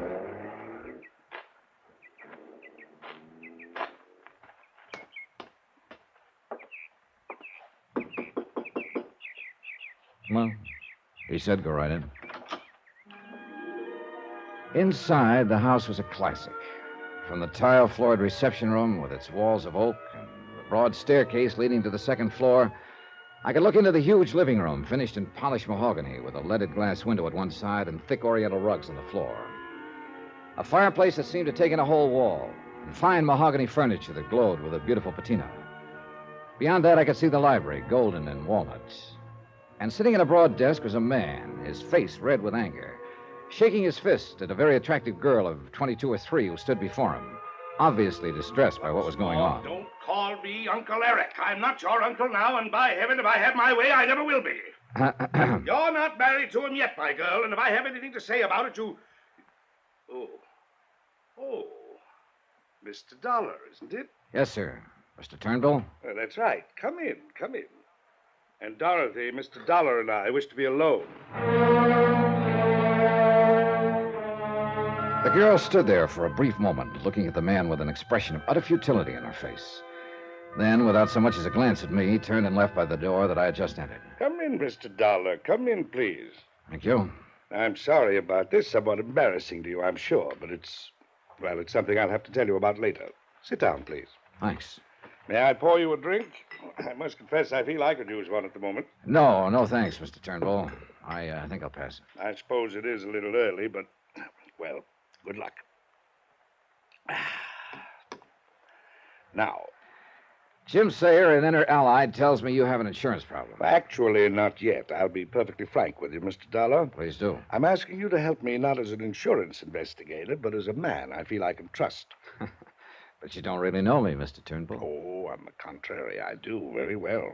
As a result of your handling of the case of my widowed sister, Emily, when she died a few years ago. As a matter of fact, you and I met very briefly at the time. Oh, yeah, of course, Emily Parkinson. The case involved a lot of phony relatives who filed claims on her estate. Yes, that's right. And your clever trapping of those false claimants and their cheap attempts to gain part of Emily's fortune was... I understand that several of them are still serving sentences. Yeah, I believe so. Which is quite what they deserve. If there's anything I detest in this world, it's dishonesty. Well, I guess most of us feel that way about it. Of course we do, if we have any shred of human dignity. Yeah. But now, what is your problem? It concerns Donald, Emily's son, my nephew. I had expected him to arrive here before you, but suppose I go ahead anyway. Go ahead. Well, when her husband died, Emily was left with a considerable estate and their only child, Donald. The estate's worth nearly $1 million now. Mm-hmm. With not too many years ahead of her, she wasn't well. She had lavished everything on the boy, the best of private schools, traveled to Europe, all the things that befit one of our social and financial status. Before she died, she carefully put all of the money into a trust for Donald, a rather unique arrangement which I control until he reaches the age of 30. What would happen if he didn't survive you? Would it all pass to you? Yes. But of course I have no particular need of it. When I sold Turnbull Enterprises some years ago, I think you can see that I'm pretty well fixed. Investments, you know. Yeah. At any rate, since his mother died, Donald has been living here with me in accordance with her request that I care for him. And I've been glad to do it, for I love the boy very dearly. How old is he, by the way? 25. He'll be 26 in October. And what's he doing for a living? That's the whole point. There's no need for him to work for a living, as you put it. But in college, against my better judgment, he majored in archaeology and Egyptology. What did you want him to study? Business and finance, of course. Forgive me for being so blunt, Dollar, but I see no sense whatsoever in his taking the fortune that his father spent so many years building up and squandering it on a lot of... Oh, Donald, come in. I received word at the club you wish to see me, Uncle Eric. What is it this... Oh. Mr. Dollar, this is my nephew, Donald Cronin. How do you do, Mr. Hi, Dollar? Donald. We've been talking about you, Donald. Oh? As a result of a newspaper item I just read to the effect that you're preparing for another expedition. That's right, sir. I'm going to the ancient city of Thebes in Egypt. Egypt? Since my trip last fall, I've done a lot of reading and research in New York and London. I'm convinced I've located the ancient tomb of the pharaoh Kamek. An advance party's already begun excavation. I'll join them there. Do you realize the cost of this thing? Uncle Eric, it promises to be one of the most important archaeological finds of the century. You mean it might be if I let you go? If you let me go? Uncle Eric, perhaps Mr. Dollar... Mr. Dollar can hear anything I have to say to you. You see, Dollar, we're finally getting to the point. Yeah. Donald, I'll make no bones about it. I'm quite fed up with your wasting your time on these stupid, pointless expeditions. That's not the way the museum feels about them, sir. Well, that's the way I feel about them. Wait, sir, please. Donald, isn't that your collection from Yucatan that the museum recently acquired? Why, yes, sir.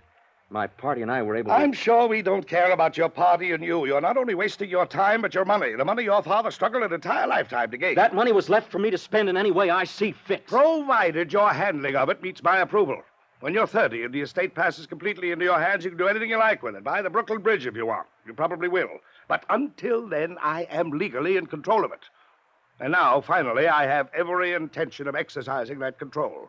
At least to the extent of seeing you don't squander any more of it on these foolhardy expeditions. I take it you've made several, Donald. Yes, sir, and he's opposed me in all of them. Because sooner or later, you've got to learn that as the wealthy son of a family, it's up to you to carry on the tradition that's been set for you.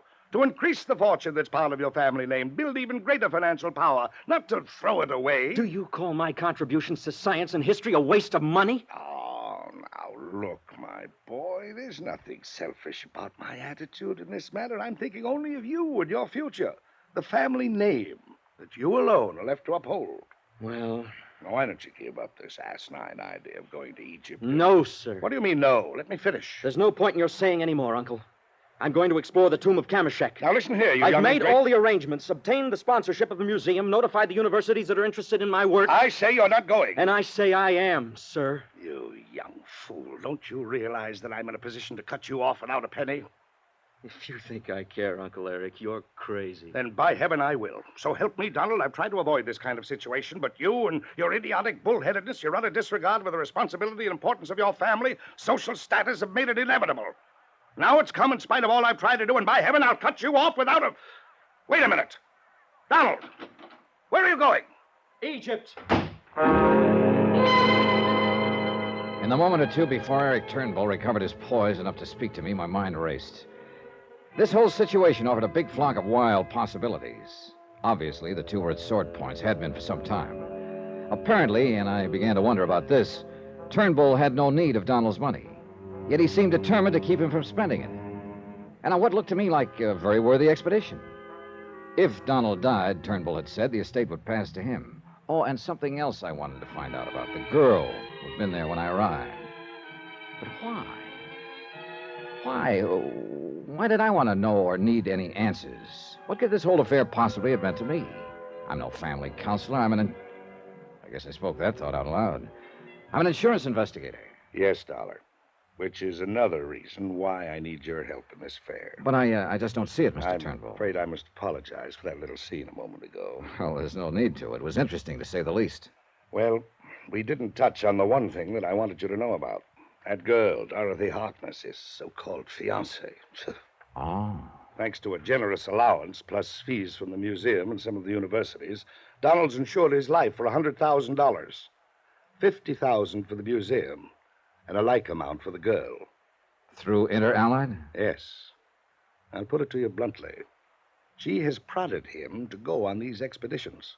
And I believe she somehow hopes to engineer his death during this Kamashek project in order to collect on that policy. Do I make myself clear? If anything was clear about this situation, I certainly couldn't see it. More things had come flying at me from out of left field during the past half hour than I could cope with. And I wanted time to organize some kind of thinking. So I used a corny old device, glanced at my watch, said something about being late for an appointment back in Hartford. I apologized, promised to talk with him again tomorrow when there'd be more time. Haskins drove me back to the station and courteously waited until the train pulled in, then left. And it was then I noticed the little Studebaker Golden Hawk that I'd seen at the house pull up beside the platform, and the girl, Dorothy Harkness, jumped out and ran over to me. Mr. Dollar, I had to wait for Haskins to leave so he wouldn't see me. Oh? I must talk to you. Please call me. Here's the number. Is this about Donald? Yes. Because of the danger he's in. For Mr. Turnbull? No. And you must believe me. From the curse of Kamashek.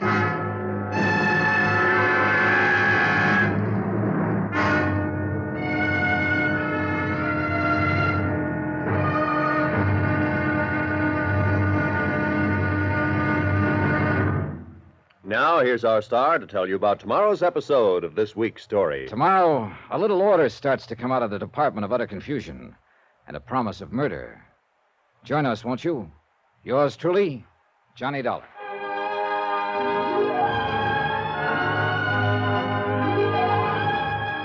Yours truly, Johnny Dollar, starring Bob Bailey, is transcribed in Hollywood. It is produced and directed by Jack Johnstone, who also wrote this week's story.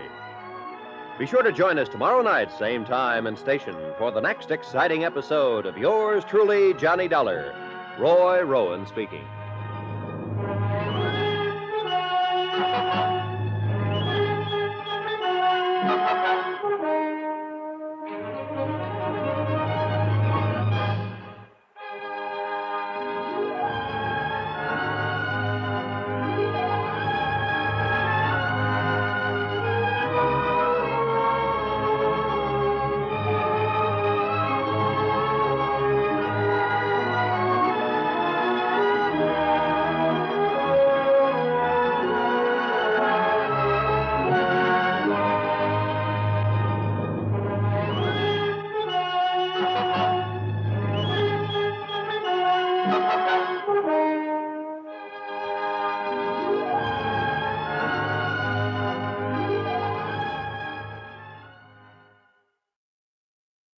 From Hollywood, it's time now for...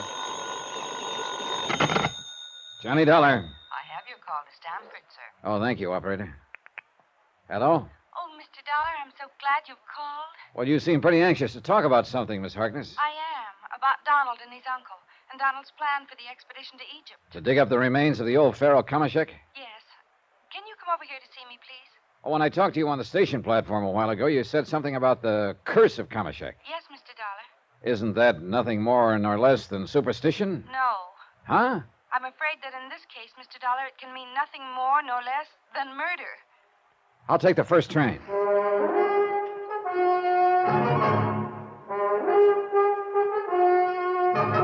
Tonight and every weekday night, Bob Bailey in the transcribed adventures of the man with the action-packed expense account, America's fabulous freelance insurance investigator. Yours truly, Johnny Dollar.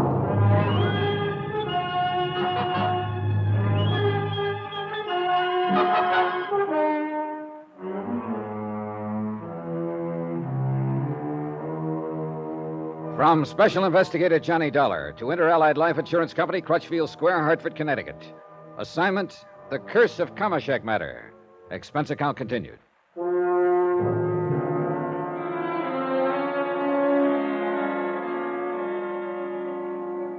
Item 4, 320, cab to the station, train fare from Hartford to Stamford, and cab to the modest but attractive apartment of Dorothy Harkness. The short trip gave me time to think. Eric Turnbull, wealthy retired businessman, called me in on this case. Turnbull, uncle of young Donald Cronin, entirely in control of a large trust fund for the boy. Turnbull, who was determined to prevent him from making an expedition to the tomb of Kamashek, on the excuse that he suspected a plot against the boy's life. Engineered by Dorothy Harkness, who was not only Donald's fiancée, but a beneficiary of his $100,000 life policy. So a talk with Dorothy Harkness seemed very much in order. Oh, come in, Mr. Dollar. I'm so glad you were willing to come and talk with me. How are you, Miss Harkness? You make me sound so old. It's Dorothy. Won't you sit down? Thank you. But before we go any further, Dorothy, I think you ought to understand that I'm an insurance investigator, and so far... I know that. Donald told me his uncle was going to send for you. But there's been no claim filed, no reason for one. I know. Mr. Turnbull does, well, kind of unusual things now and then, and I guess this is one of them. Unless he's trying to prevent whatever might cause a claim to be filed. Mr. Dollar, I don't know what Mr. Turnbull has told you about me, but I'm sure it wasn't good. I'm afraid we don't get along very well. Well, it's pretty obvious he doesn't like your interest in his nephew, Donald. I've known Donald since school, Mr. Dollar, and we hope to get married. At least Donald does. Oh? And what about you? Well, I don't know. I don't know. I got the impression from Mr. Turnbull you were doing a pretty good job of getting Donald into your clutches. But that isn't the way it is at all. We've been seeing a great deal of each other, and Donald has asked me to marry him. And I'm fond of him, Mr. Dollar, terribly fond of him. But so far as marriage is concerned, I'm not sure. What do you mean? I can't help wondering all the time if he isn't hoping to marry me just as an escape from his uncle. Uh-huh. Would you marry him? If I were sure of him. You'd be sure of an awful lot of money, Dorothy. What? The minute he reached 30, that is. Mr. Turnbull has poisoned your mind, Mr. Dollar. What money Donald has or may have has nothing to do with it. That sort of thinking is filthy. I guess you mean that, don't you, Dorothy? Yes. I think I've loved Donald ever since my father brought him into the museum. Your father? Yes, he's curator of archaeology. Well, how does he feel about Donald and you? His only interest in Donald is in the money, the financial support he gives the museum. Oh. Since Mother died, he's become a grasping, self-centered old man whose only interest is in the museum. I see. So I don't live with him anymore. Well, then I take it he opposes any thought of your marrying Donald. He wants me to string him along for his money and scientific contributions. But Donald is making something of himself, instead of wasting his life in idle luxury as Mr. Turnbull would have it. Or would he rather have Don increase the family fortune? No, just not spend it. That's all he cares about. So if anything should happen to Donald, there would be more left for Mr. Eric Turnbull. And that's why I called you. Because I'm afraid that if Donald does go on this expedition to Egypt, something will happen to him. Oh, now, wait a minute. Turnbull has objected strenuously to this latest expedition. You don't know them yet. Either of them. They're of the same stock, and they're both stubborn, determined, and willful, and his uncle is clever. Clever enough to play on this stubbornness. Capitalize on it. What's that supposed to mean? He knows that the surest way to keep Donald from doing something is to insist that he do it. It's always been that way. Are you sure you haven't been reading too much psychology? It's true. And in spite of Donald's academic maturity, he's almost like a child in some things, emotional sometimes. That's another reason why I wonder if Donald really wants to marry me. If he loves me enough. Or if he's simply rebelling against his uncle. You feel, then, that Mr. Turnbull is opposing the expedition to be sure that Donald will make it? Yes. Because he doesn't quietly reason with Donald, talk things out. He shouts, he storms, he threatens. And that gets Don's back hair up, huh? It makes him more determined to go than ever. Wouldn't it do the same to you? Maybe so. And I'm afraid that if he does go, he'll never come back. You honestly don't want him to go? No. Just what do you think might happen to him? This curse of Kameshek you mentioned? I think that would be the excuse for his uncle to have something happen to him. Well, what is this curse? Do you remember King Tutankhamun? Well, I remember hearing and reading something about him, old Egyptian pharaoh. His tomb had a curse on it, too. But because they believed it would yield important historical data and some of the treasure of those ancient dynasties, an expedition went to the Valley of the Kings and excavated it anyhow. You're really hip on this stuff, aren't you? Because of Donald's interest in it, I guess. But listen to me. One after another, people who were involved in that expedition died under very mysterious circumstances. Yeah, I remember. Even Lord Carnarvon himself. They said that he died from the results of a mosquito bite and pneumonia. But the other deaths were not so easily explained away. Not even by able scientists and doctors. You believe in the curse of King Tut, then? And now the curse of Kameshek? No, I don't. But from what you just told me... There have been too many other tombs, all bearing warnings, where the people who dug into them, touched the treasures in them, even touched the remains of the kings, had no harm at all come to them. Well, then I'm afraid I don't see what you're driving at. This, Johnny. Any mysterious death of someone who's explored one of these ancient tombs will be accepted as a result of the curse. Don't you see? It's an open door to murder. You know something? To me, it all sounds a little far-fetched. No. Because of Eric Turnbull. Because I'm sure he wants Donald out of the way. For his money? This terrible friction between them, this antagonism that's been building up for years. And it's reached a point where either one of them would be glad to see the other out of the way. But Eric Turnbull is the only one who is evil enough to do something about it. Well, I gotta admit, the sparks kind of flew between them when I saw them together. And don't forget, it would be to his uncle's advantage if Donald were to die. He needs the money? Well, no, I guess he doesn't. Well, what about you? I'm doing all right at the museum. I'm earning enough to live on, and I'm happy in my work. Just the same, as I understand it, you'd collect half of Donald's life policy. I hate you for even thinking about such a thing. I'd hoped you would help me save Donald's life. Funny, though, isn't it? Funny. Eric Turnbull is my employer in this case. If there really is a case. Because he's smart. He's clever. He's clever enough to know that calling you in would help cover up anything he might do. All right, look. Suppose Eric Turnbull did plan to get rid of Donald. How? I don't know. But this I do know. And it's the thing that has scared me. On his last expedition, and he didn't realize it until afterwards, one of the men in his party, a man he'd selected himself, turned out to have been paid separately by Mr. Turnbull. Why not? He probably wanted somebody there to look after Donald without his knowing. Listen to me. This man caused a couple of accidents. At least they called them accidents. That could have cost Donald his life. Oh, now, Dorothy, look. No, please. no.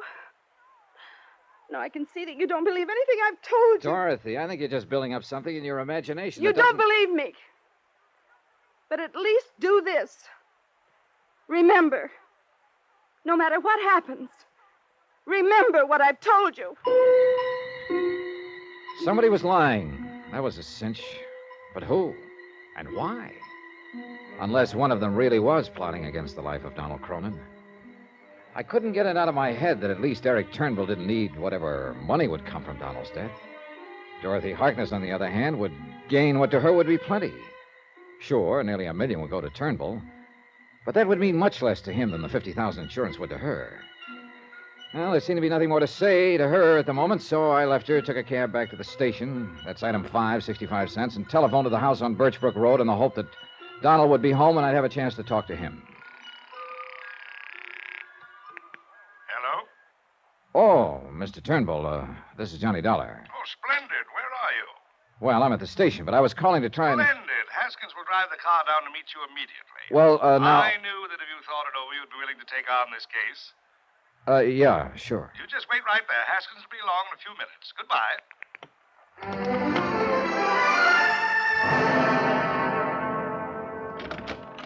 Come in, Mr. Dollar. Well, thank you, but before we talk about this Sit thing- down, won't you?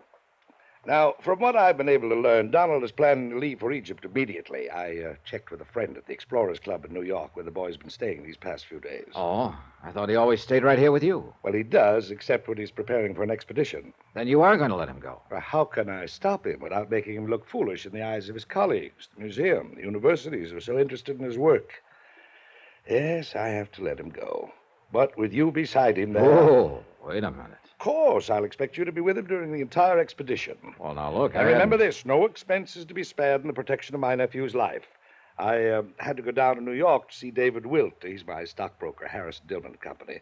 While I was there, I stopped at my bank and arranged to have some 5,000 in American Express traveler's checks ready for you. All you have to do is go down there and sign them and pick them up. If you need more, cable me. You don't waste any time, do you? I know Donald. He's very stubborn, determined, and willful. In his present frame of mind, he might pack up and take off at a moment's notice. I want to be sure you're at his side.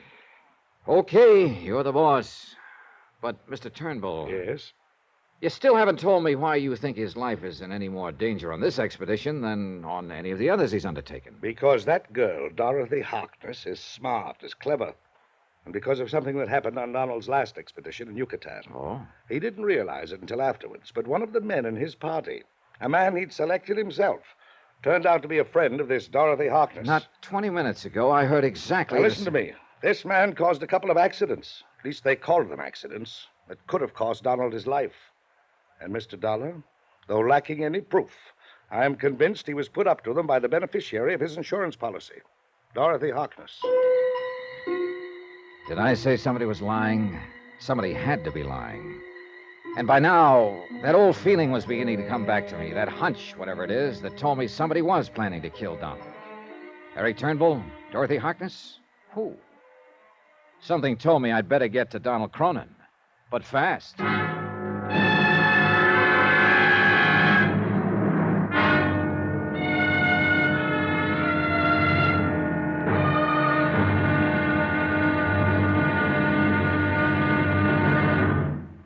Now, here's our star to tell you about tomorrow's episode of this week's story. Tomorrow, suddenly the reason for a carefully planned murder becomes crystal clear, and a race against death becomes a race for my own life.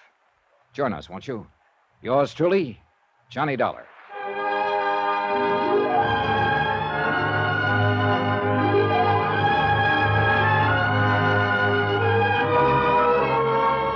Yours truly, Johnny Dollar, starring Bob Bailey, is transcribed in Hollywood.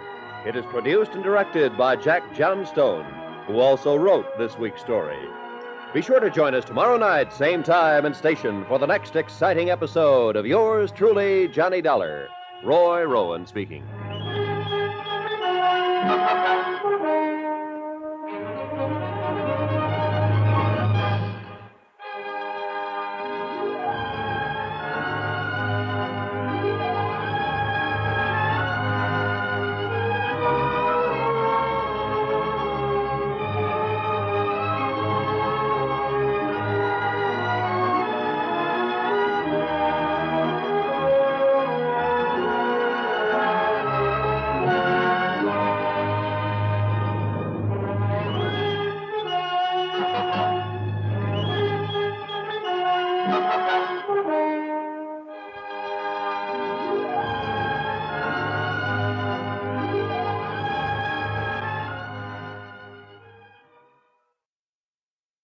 From Hollywood, it's time now for... Johnny Dollar. This is the operator at the Explorers Club. Oh, good. Have you been able Sorry, Mr. Dollar, but I haven't been able to reach Mr. Donald Cronin for you. Well, hasn't he been there at all? He was in and out all morning, but he refused to answer any calls then. Since you first telephoned, he hasn't been back. Well, do you know when he will be back? No, I don't, sir. All right, then leave a message. I'll meet him there at the club. Is it very important that you see him, Mr. Dollar? It's important that I keep him from being murdered.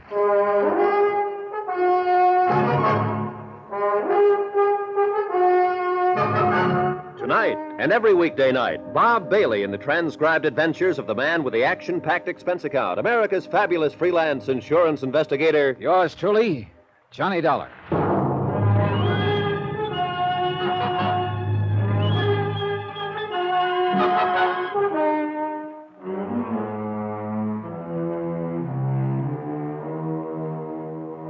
From Special Investigator Johnny Dollar to Inter-Allied Life Insurance Company, Crutchfield Square, Hartford, Connecticut. Assignment, The Curse of Kamashek Matter. Expense account continued.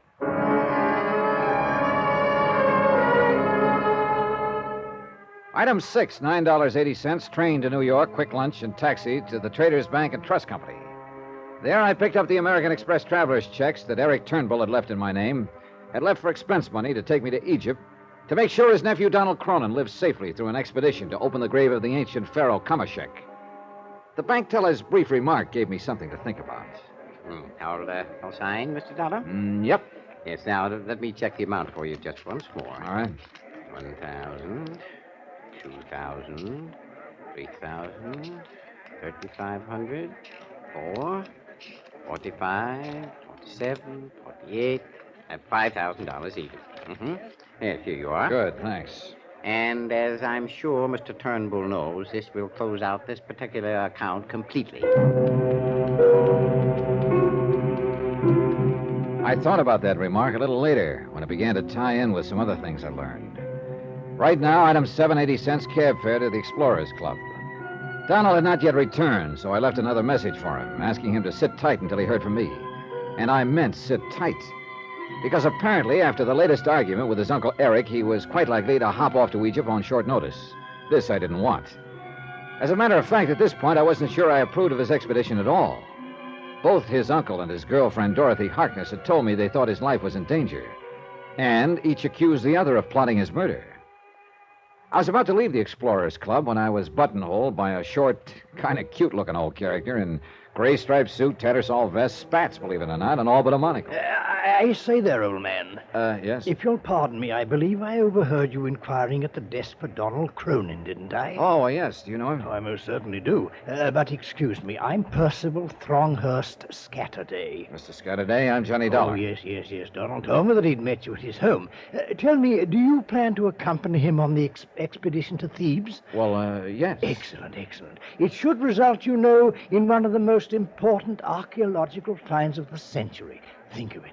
The tomb of Kamashek. Yes. Do you know where Donald is now? Treasures, artifacts, and that should put to shame the ones that were excavated from the tomb of Tutankhamun. Yes, I'm sure it will, but now... If history has told us the truth about Kamashek, 18th dynasty, I believe... Now, that I wouldn't know, but now, Mr. Scatterday, it's important that I reach Donald Cronin just as soon as... No. Now that I think of it, Kamashek was 12th dynasty. Mr. Scatterday, But he couldn't be, because that was the era... Oh, yes, I remember now. It was the 18th, the same period in which the great temple of Queen Hatshepsut was erected at Daya el-Bahari at Thebes, of course. You've seen that, of course. No, I haven't. Oh, magnificent, enthralling. Now, look here, sir. But now, Mr. Dollar... I've got to reach Donald Cronin, so if you'll excuse me... Mr. Dollar, please, you say you are going with Donald. You do know about the curse of Kamashek. Or do you? Yes, I've heard of it. Oh, then you'll certainly arrange not to be present at the opening of the sarcophagus.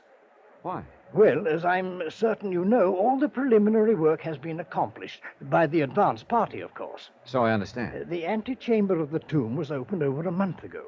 So? Well, it simply means that as soon as Donald arrives, they will penetrate to the sepulchral chamber and the sarcophagus itself. Well? Mr. Dollar, it was engraved on the stone slab, barring the way to the last chamber, Mantak Ko Fore El, and so on. Oh, what's that supposed to be? The warning, my boy, the warning that whosoever violate the tomb and desecrate the body of the noble pharaoh by contact therewith shall quickly die. You don't believe in those things, do you? Mr. Dollar. As I always understood it, those warnings were just put there to discourage thieves from robbing those old tombs. Mr. Dollar, I only ask that you remember what happened to those who violated the tomb of Tutankhamun. Oh, well, couldn't the deaths of the people who entered that tomb be due simply to coincidence? Or rather, things, circumstances quite apart from their having done so? Of course they could, but were they? Mr. Dollar, I assure you that if it were not for the warning of the curse of Kamashek, I would be the first to want to enter that tomb. Instead, I have refused to go on the expedition at all.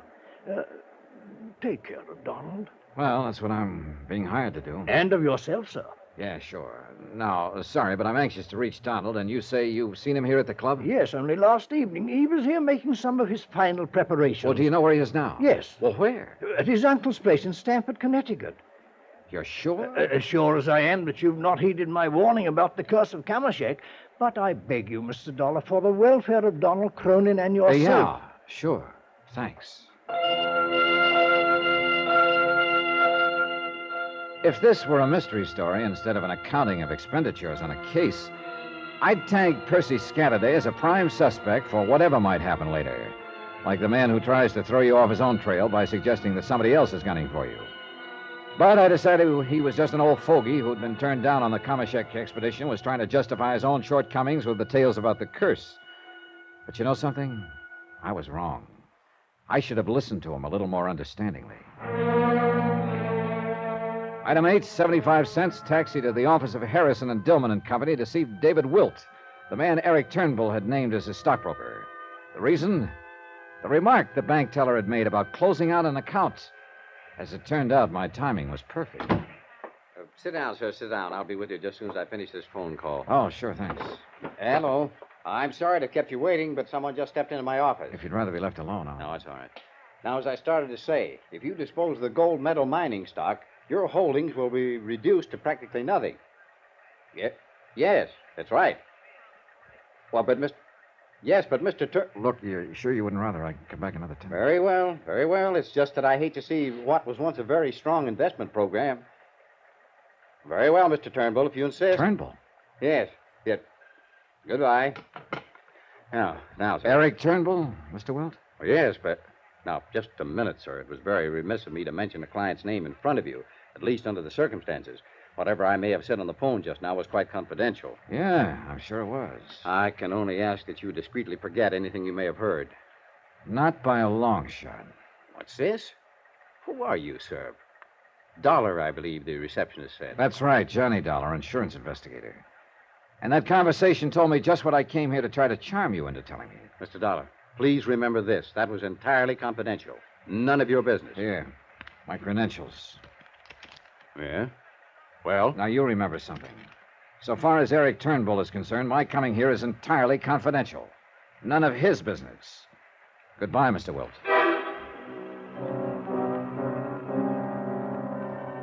So the wealthy Eric Turnbull wasn't so wealthy after all. Big investments in the stock market, he'd said. But they didn't look so big anymore. And the closing out of bank accounts. Item 9, 30 cents, phone call to Dorothy Harkness. Yes, Mr. Dollar? I just called to tell you, Dorothy, that if it'll be any satisfaction to you, I'm going to make the trip to Egypt. Oh, thank heaven. Then Donald will have some protection against the machinations of his uncle. Oh, gal, that sounds like a line out of an old melodrama. I know you don't believe me, Mr. Dollar, but I'm so sure that Eric Turnbull is plotting against Donald's life. You know something? I'm beginning to feel a little that way, too. Then you did believe me, in spite of the way you poo-pooed everything I said. Are you and Donald leaving together? I can't seem to find him. Do you know where he is? Have you tried the Explorer's No, Club? not there. Well, he'll surely call me before he leaves. Well, if he does, have him get in touch with me. Where, Mr. Dollar? Right now, I'm going out to Eric Turnbull's house. After that, I'll be back in Hartford. Item 10, $7 even, train fare back to Stamford and taxi to the Turnbull residence in the hope that there I would find Donald Cronin, the real principal in this case, and the one person I hadn't yet talked to. But it was Eric Turnbull who met me at the door. Mr. Dollar, I'm glad to see you. Come in. Have you seen my nephew, Donald? Well, no. Isn't he here? No, nor is he at the Explorers Club. I've called him several times. I'm worried about him in his present frame of mind. I'm worried about him, too, Mr. Turnbull, but not for the same reason. Because of that girl, Dorothy Harkness. Here, sit down. No, that isn't what I meant. In his present frame of mind, he's likely to jump off on his flight to Egypt without... Look here. I wonder if he's with her. No, that much I do know. Oh, I wish to heaven he would call if anything happens If anything happens to him, you'd love it, wouldn't you? What? What did you say? I've done a little checking up on you, Mr. Turnbull, since I last talked to you. What do you mean? In a case as involved as this, it's necessary to check all the angles, everything, everyone, even the man who hires you. Has that girl been poisoning your mind against me, too? Your banker, from whom I picked up the American Express checks, let it slip that your account is in pretty bad shape. Non-existent now, as a matter of fact. Go on, Mr. Dollar. And your stockbroker, quite inadvertently, made it all too plain that the big investments you told me about aren't so big after all. Mr. Dollar. All right, tie that in with the fact that if anything does happen to Donald, you'll come into his estate. You've said enough. But it's true, isn't it? You laid so much stress on Dorothy and the museum getting his $100,000 life insurance, but you're the one who would really benefit by his death. Dollar, you have talked with one banker, with one stockbroker. Why, in your snooping around, didn't you talk with the others who hold my accounts? Like who? That's none of your business. But if what you are implying were true, why in heaven's name would I ever ask you to come in and protect my nephew? As a cover-up? I should knock you down with my bare fists, and believe me, my boy, I could do it. Now listen to me. I'm listening. If I didn't have any money, how could I afford to give you the $5,000 in expense money, pay whatever other costs may be involved in your employment? And why do you suppose, in spite of this high-handed attitude of yours, I'm still begging you to stay on this case? See Donald, Mr. Dollar. Talk with him. You'll find that in spite of the angry scene between us, I'm concerned only with his welfare, that I want to protect him, that I want you to protect him. Wait, that's Donald. Now, let me take it. Well, now, just a minute. Johnny Dollar. Oh, Mr. Dollar, I was calling Mr. Turnbull. Mr. Scatterday? Yes, of the Explorers Club. Mr. Dollar, I've just talked to a couple of fellow members who saw him off. Saw him? Donald Cronin? Yes, last night. His plane has probably reached Cairo by now. Fooled all of us, didn't he? Yeah. Thanks. Well, thought you'd want to... Well? Donald left for Egypt last night. Oh, no. Oh, yes. Then please, I beg of you, go. In heaven's name, go to him. Stay with him. Protect him. For a long moment, Eric Turnbull simply stood there, sobbing, pleading with his tear-filled eyes. And suddenly, I don't know why, I found that I believed him. I wish now that he'd been lying. 2 lives might have been saved.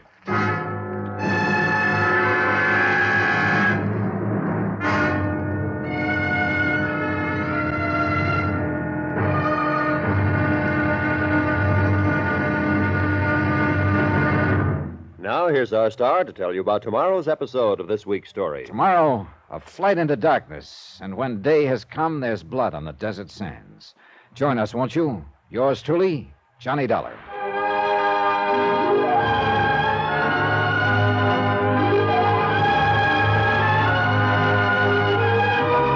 Yours truly, Johnny Dollar, starring Bob Bailey, is transcribed in Hollywood.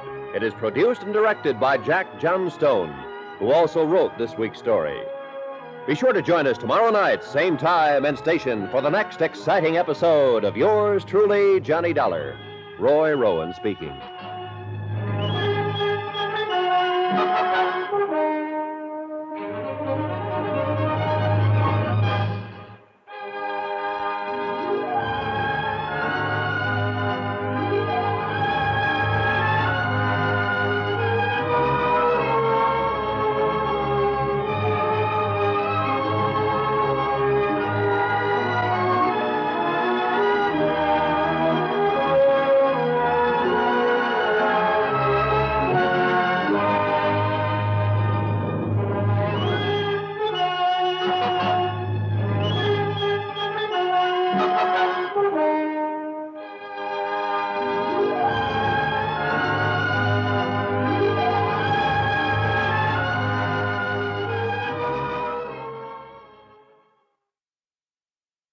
From Hollywood, it's time now for... Johnny Dollar. Have you found Donald yet, Mr. Dollar? Have you been... Oh, this is Dorothy Hartman. Yeah, I know. And no, I haven't found Donald Cronin. He wasn't at his uncle's place? Johnny, you must find him. Talk to him. Talk him out of making the trip to Egypt. Dorothy. If he does, he'll die. His uncle will see to it that he dies. Look, Dorothy. You must find him and stop him. I'm afraid it's a little late for that. What? He took off on a direct flight to Egypt early yesterday. Oh, no. Has at least a 36-hour start, at least. Johnny, you must go after him. On the first plane I can get to Cairo.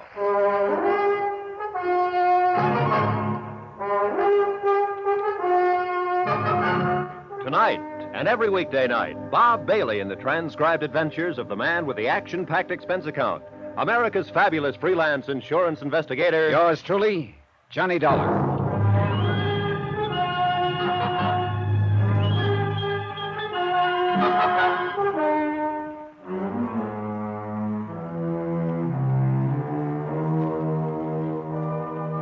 From Special Investigator Johnny Dollar to Inter-Allied Life Insurance Company, Crutchfield Square, Hartford, Connecticut. Assignment, The Curse of Kameshek Matter. Expense account continued.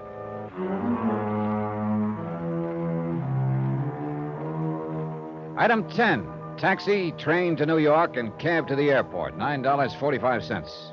Item 11, round-trip plane fare to Cairo, Egypt, $1,305.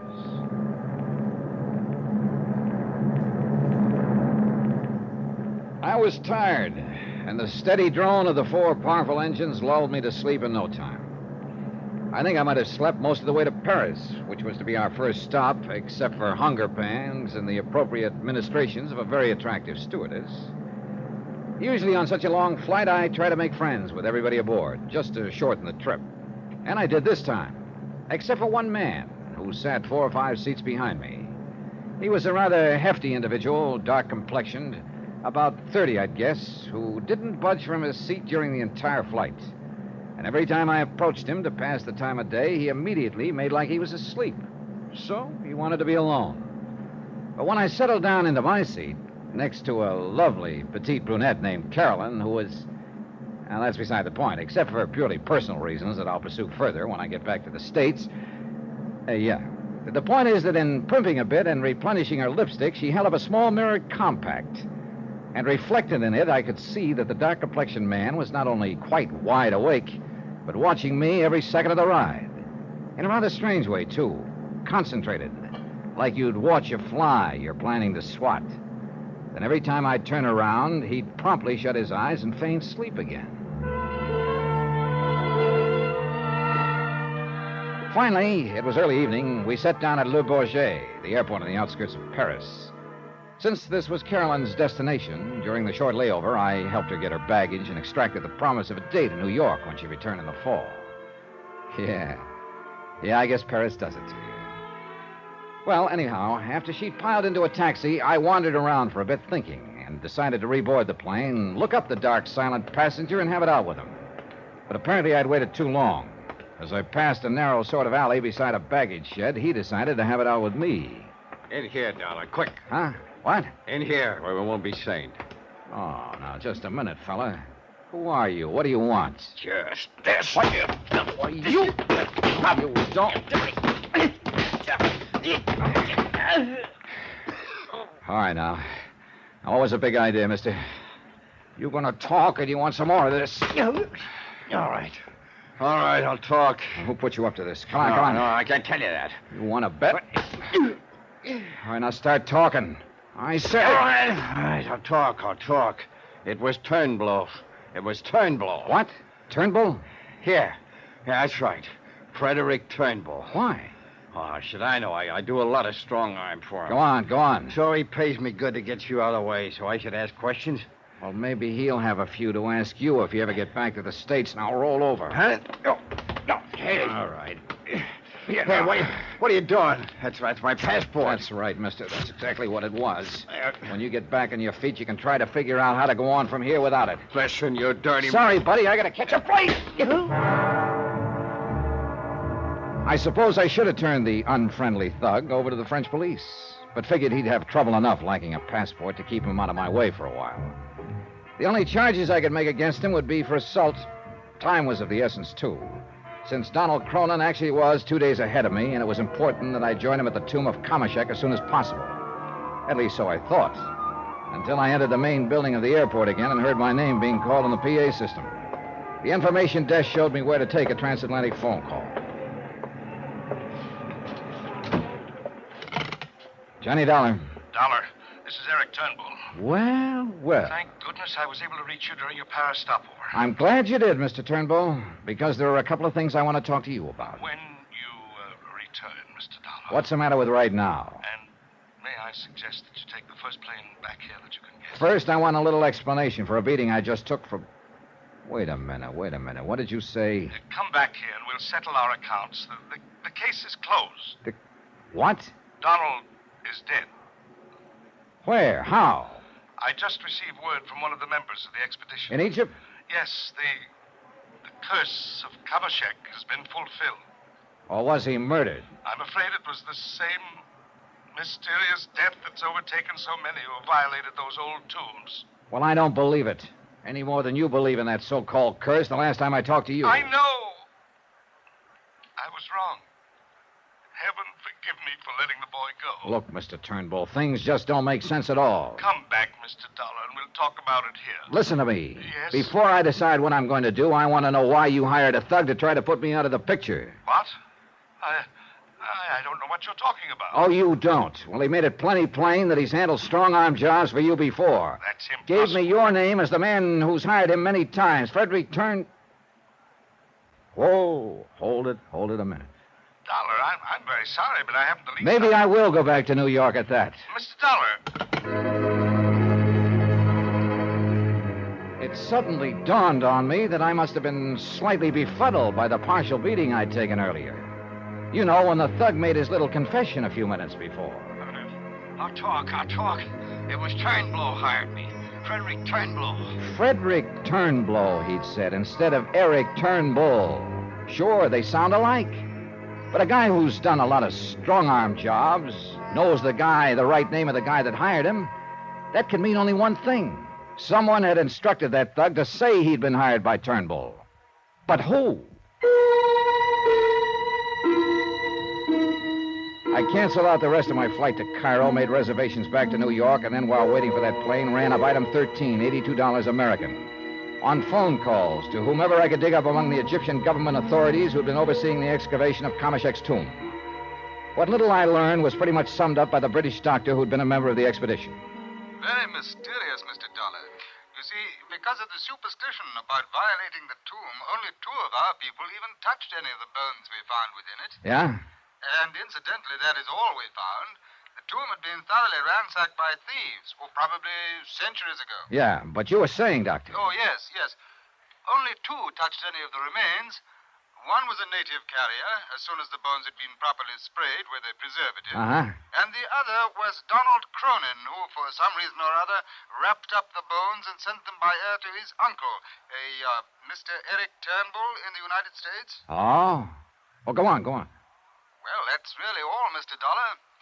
Except, of course, that both of them have died of some strange malady that the authorities have not been able to determine. And that's why the tomb has been officially closed again. Hey, listen, tell me something. Could the bones have been accessible to anyone before those 2 touched them? Yes, to anyone in the party. Well, now, don't tell me that you suspect... Oh, listen, mister, I don't know what I suspect. But I don't believe it was any curse of a long-dead pharaoh that killed those 2 men.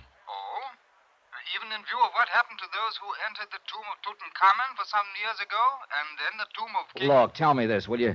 Have any of the expedition returned to America? Well, of course, the authorities have here no reason for holding them. You haven't answered my question. No. Well, only the 2 young men that Donald brought along with him. Who were they? Carl Fortina. Well, who's he? From New York. Like Donald himself, he's an archaeologist. And the other? One of his colleagues at the museum in, I believe it's in Stamford. What's his name? He's a young osteological expert, son of a curator at the museum, as I recall. What? His name is Walter Harkness. Well, I'll be. But surely you don't think... Doctor, you go right ahead and hang those 2 deaths on good old King Kamashek. Me? I'm going after a couple of live suspects.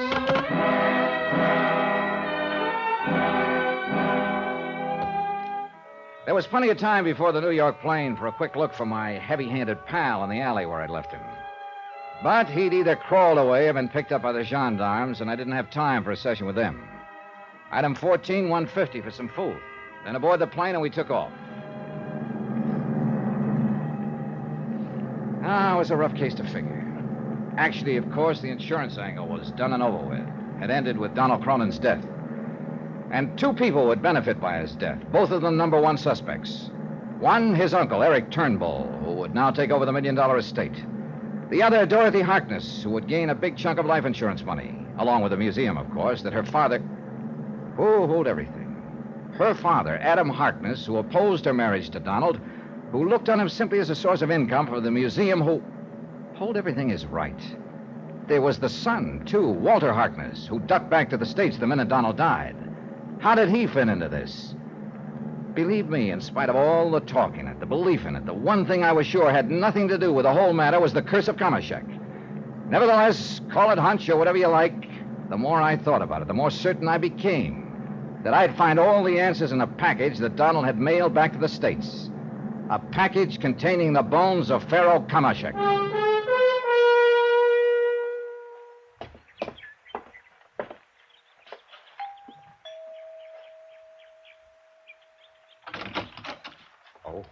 Mr. Dollar. Hello, Haskins. Mr. Turnbull, then? Yes, and I'm sure he wishes to see you. It's a frightful thing about Master Donald, isn't it, sir? How does Mr. Turnbull feel about it? Terribly broken up, sir. I'll bet. Oh, but please come in. He's in the library. Thanks. He just received a package the poor boy sent to him before he... Wait, Haskins. Has he opened it yet? He was examining the contents when the doorbell... Good heavens. Mr. Turnbull. He's fallen from his chair, Mr. Dollar. Mr. Dollar, he's... Oh, no. Yeah, Haskins. He's dead.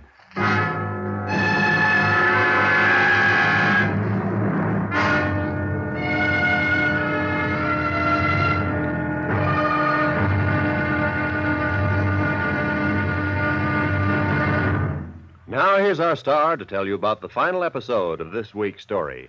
Before I do, please let me thank you for the letters you keep sending us about the program. So many come in every day that it's become quite a chore to answer them, but you know something? I love it.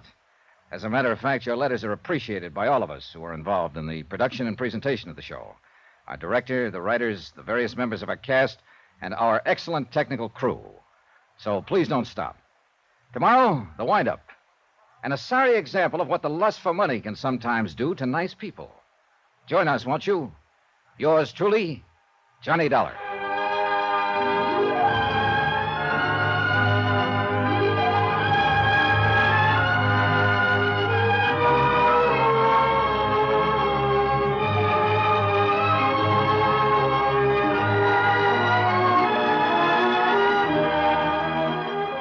Truly, Johnny Dollar, starring Bob Bailey, is transcribed in Hollywood.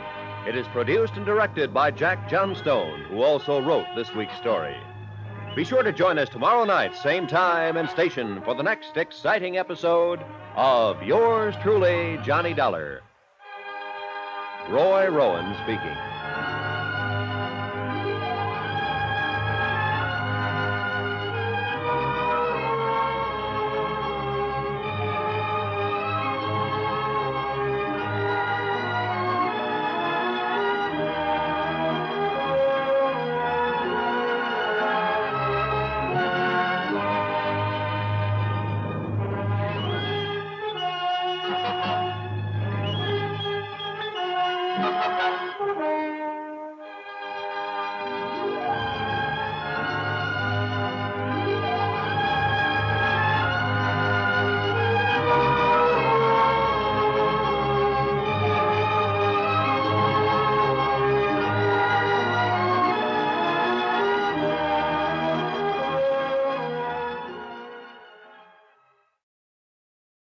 From Hollywood, it's time now for...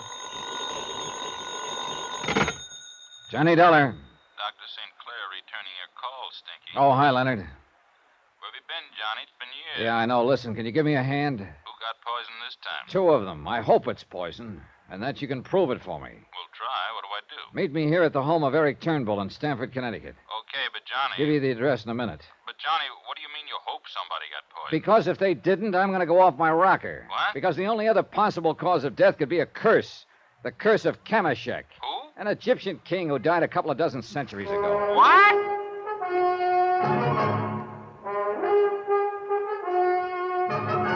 Tonight, and every weekday night, Bob Bailey in the transcribed adventures of the man with the action-packed expense account, America's fabulous freelance insurance investigator. Yours truly, Johnny Dollar.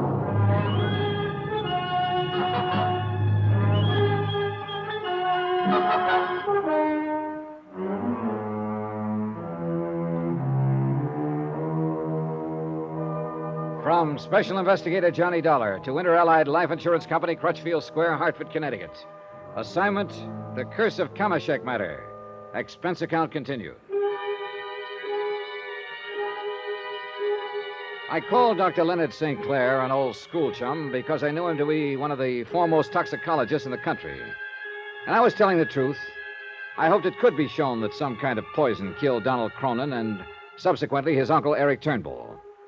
Both apparently had believed in the curse of the old Egyptian pharaoh, a curse that was to befall anyone who violated his ancient tomb on the banks of the Nile. Donald had done this in excavating the tomb. But his uncle here in Stamford had only touched the bones that Donald had airmailed to him. He was opening the package that Master Donald, God rest his soul, that Master Donald had sent him just before he died, there at the tomb in Egypt. I brought them in here to the library for him, sir. Go on, Haskins.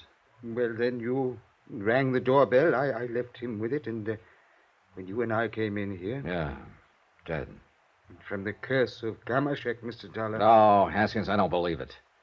A friend of mine, Dr. St. Clair, will be here shortly, and he'll be able to... Shouldn't we notify the police? No, sir? Later. But leave my poor employee's body just lying there? For the time being, yes. Until Dr. St. Clair examines it. Hey, as you wish, sir. That's what I wish. Haskins. One person in this confusing mess I hadn't given a second thought to. As it turned out, there wasn't time, for Len St. Clair arrived a few minutes later in a car equipped like a miniature laboratory. No doubt as a result of the police work he was frequently called on to do. First, of course, in his capacity as an MD, he made a thorough examination of Eric Turnbull's body for purposes of death certificate data. It was poison, all right, Johnny. I'm sure of it. At least as sure as I can be, short of making an autopsy. But what kind of poison, Len? And how administered? Well, at the risk of making it sound like a dime novel, I'd say it was an extremely rare, Well, what? Come on.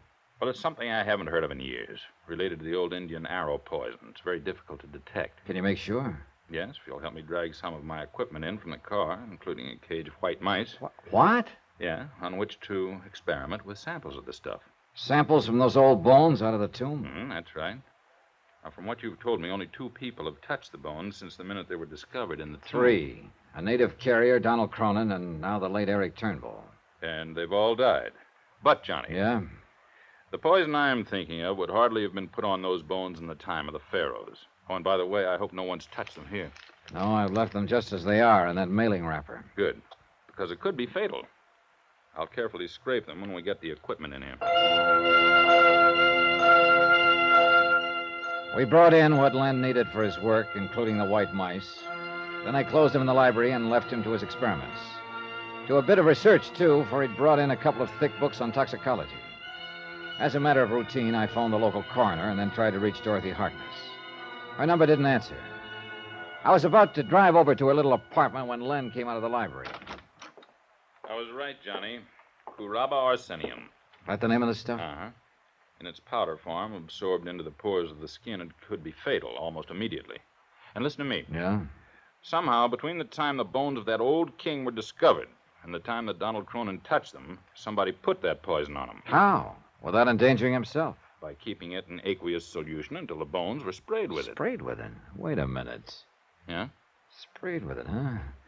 A doctor, an Englishman who was on the expedition, told me that the bones had been sprayed with some kind of preservative, even before the native carrier touched them. You thinking what I'm thinking? Yeah, right. Instead of preservative, it was the poison. Well, who sprayed them? I've got a wild idea, Len. But if it's right, it'll sew up this whole case. I wonder who that is. Well, while you're finding out, I'm going back and recheck these tests. But only as a matter of routine, because I'm sure I'm right. I beg your pardon, sir. Yeah, Haskins? Miss Dorothy Harkness is here, sir. Huh? And her young brother, Walter. Shall I ask them in, sir? By all means. It's a terrible thing that has happened.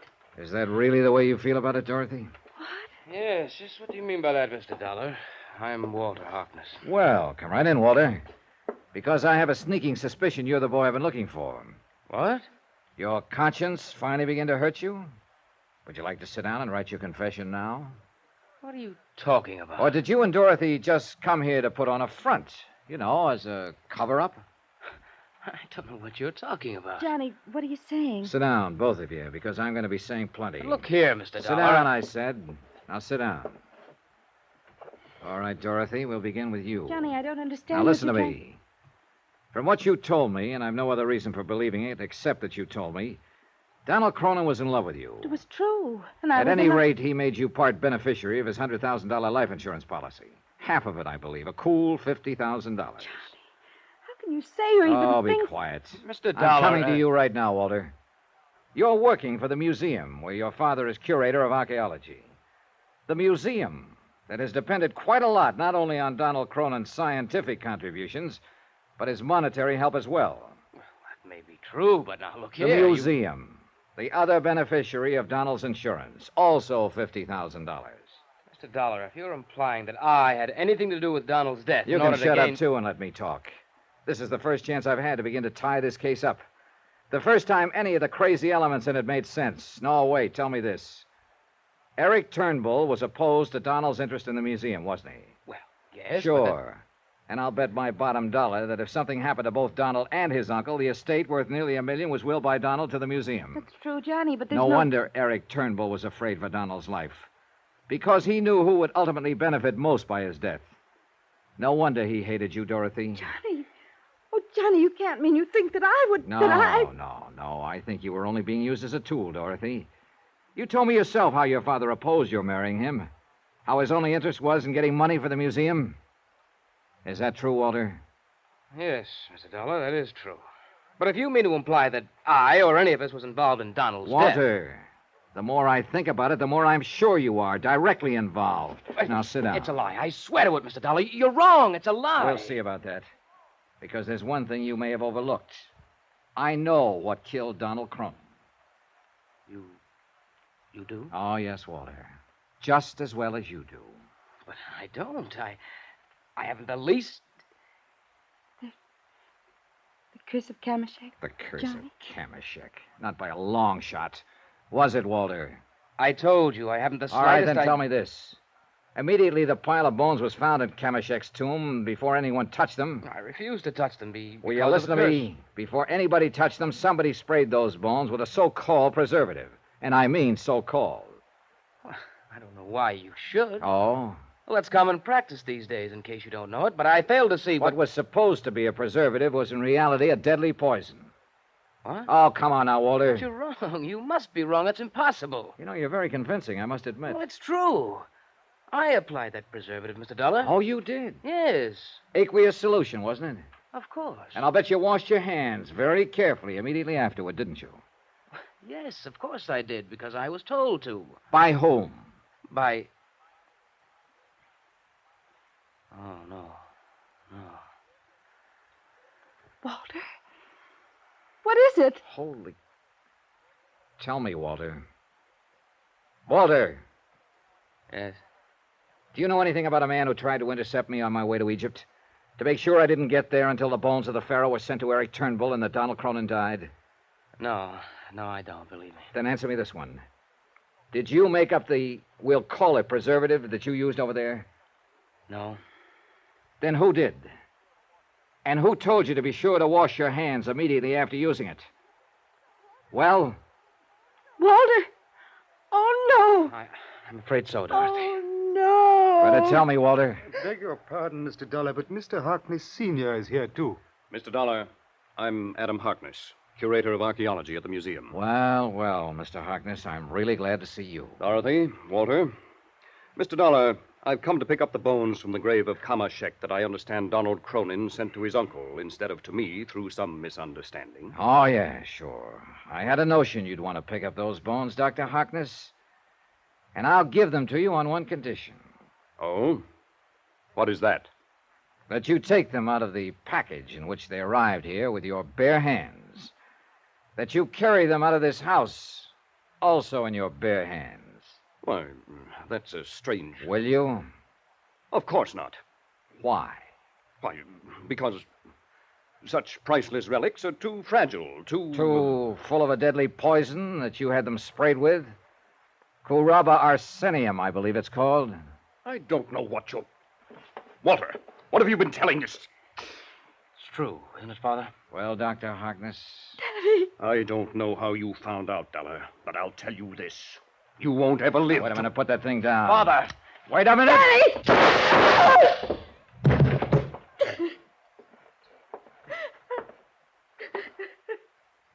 Johnny? You stopped him all right, Len. But I think he'll live. Good. I knew all the police work I've been doing would come in handy sometime. Thanks for barging in at the psychological moment. Well, I was only coming in to confirm the results of my tests. But I guess Dr. Harkness had already done it. Yeah.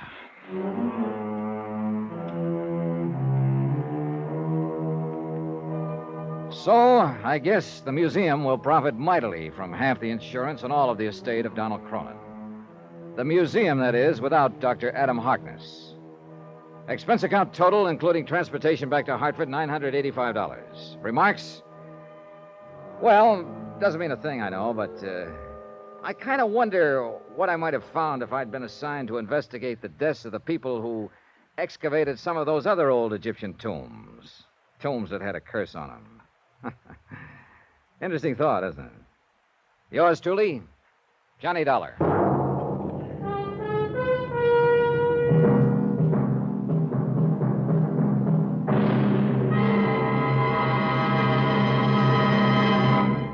Now, here's our star to tell you about next week's story. Next week, a search for $80,000 that was never there, and a body that was never there. Yet both of them had to be found. Join us, won't you? Yours truly, Johnny Dollar.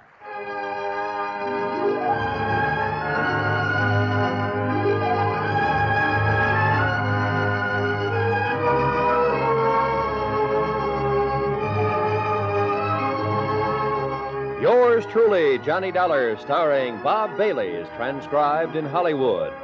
It is produced and directed by Jack Johnstone, who also wrote this week's story.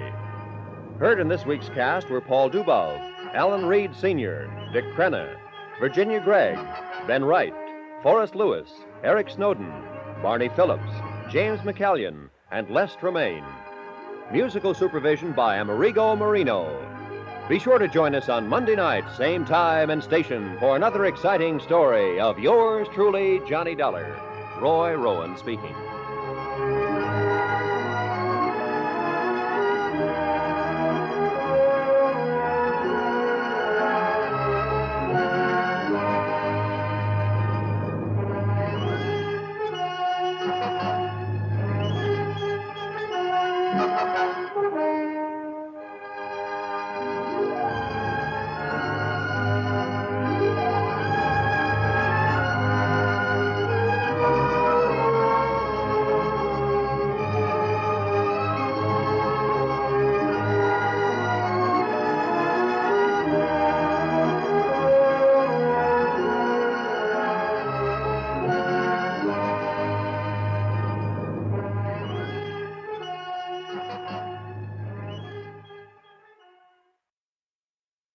From Hollywood, it's time now for...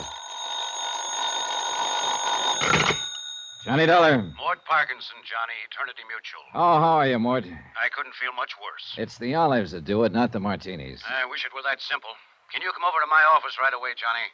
Well, I guess so, if... I don't often pull that confidential business, but I really would hesitate to go into this one on the phone. Pretty rough, huh? I'm afraid you're going to find it even worse than that. It's about Ed Morgan, Johnny. Ed Morgan. I'm sorry. I know he was a good friend of yours. He's one of the best I ever had. Ed was a great guy. It's too bad he had to die that way. Johnny, it's too bad he didn't die a year sooner. What? You'd better come on over at the office.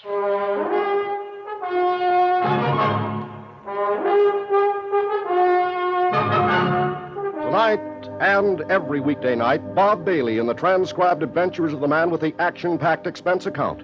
America's fabulous freelance insurance investigator. Yours truly, Johnny Dollar.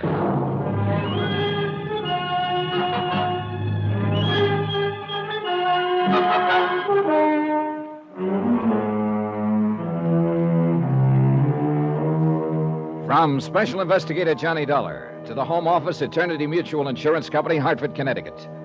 The following is an accounting of expenditures during my investigation of the confidential matter. Item 1, $2.85. Taxi from my apartment to the Eternity Building in the 7th floor office of Mort Parkinson, Vice President and General Manager. It was a room I well remembered, with its black walnut paneling and deep leather chairs. I'd worked on a lot of cases with Mort, and with the late Ed Morgan, too. And it sounded now as though Ed, my good friend from a long time back, was about to become a case himself. Come in, Johnny. Pull up a chair. Thanks, Mort.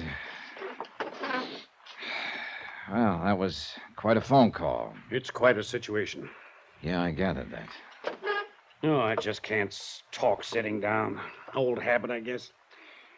Remember when we used to be over in the old Johnstone building before we built this new one? We had those old-fashioned stand-up desks. It was when old man Clement was still alive. And before I was. Oh, yes. I keep forgetting about you newcomers. Meaning everybody who's come into the game within the last 40 years. I suppose I am one of the original settlers. And set in my ways, too. Yeah, well, what about I sure hated to see those desks go. You could stand in front of them, lean an elbow on them, make out a report or a speech. Mort, you're trying too hard to avoid it. Avoid what? You didn't call me over here just to reminisce about the old days. In a way, maybe I did. You know, it's funny. I always thought you liked Ed Morgan. But I did. And why did you say it's too bad he didn't die a year sooner? Because I liked him. Except like is too weak a word, actually. I thought as much of Ed as I would have of my own son if I'd had one. Why, I'm the one who hired him in the first place. Remember, Johnny? Yeah, I remember. And I took a personal interest in his career. Watched him work his way up. Till finally he was appointed chief adjuster for the West Coast, head of our San Francisco claims office. That was darn good for a man as young as he was. And I was proud of him, Johnny. Yeah, I know you were. He was a hard worker, honest, dependable. And he had a good, sound future ahead of him. And then, just like that. Accidents are usually just like that. A foggy night, sharp curve, and he drove his car off a cliff into the Pacific Ocean. And that was that. Tragedy. Fini, the end. Only it apparently wasn't the end, or you wouldn't have called me over here. No, it wasn't, Johnny. I wish it had been. Meaning? You'd better brace yourself. Within 2 weeks after Ed Morgan's death, we started getting complaints from some of our clients out there. What do you mean, complaints? Oh, demands for adjustment on claims Ed had reported paid weeks before, requests for past due settlements, so on. Mort, I don't get it. Neither did I. So I sent a company accountant out to San Francisco on the QT and put him to work on the claims files. And we found out, Johnny. You found out what? That Ed's accounts had been doctored for some time. What? Johnny, in the months before he was killed, he'd embezzled nearly $80,000. Ed Morgan? Ed Morgan. I don't believe it. He did it. You might as well accept the fact. Anybody else, yes, anybody else. But not Ed. For one thing, money didn't mean that much to him. I know. We were always joshing him about living like an old hermit instead of a young bachelor. Well, then why would he do it, steal $80,000 after all these years of being honest? What would he want that would cost that much money? That's exactly what I wish you'd find out. Now, wait a second, Mort, wait a second. This is one I don't want any part of. Neither do I. But I'm afraid I'm stuck with it. And you are too, in a way. Why? Because Ed was your friend. Here's a flight ticket and reservation to San Francisco. Plane leaves in 2 hours. No. I'd rather pass it, Mort. Well, so would I. But we can't. Neither of us. There are too many questions left. And they've got to be answered. Not by me. $80,000 of the company's money is missing. I can't just write it off and forget it. It has to be accounted for. There are other investigators, Mort. And another thing that's just as important, to me at least, is to find out why he did it. It's a failure in human dynamics. A man like Ed, a man everybody respected and trusted, and he goes wrong. Why? Get somebody else to find out. I'd be pretty grateful if you'd do it, Johnny. Mort, I just don't want any part of it. I know how you feel. It's quite a shock to find out he was a crook. It's like somebody pulling the rug out from under you. So now you want to forget all about him. Leave him safely dead and buried. Dead, Mort, but not buried. If you remember, they recovered the car, but not his body. It's still somewhere beneath the Pacific. All right, then. Look at it from an efficiency standpoint, if nothing else. To any other investigator, Ed Morgan would be just a name, an unknown quantity. But you knew him.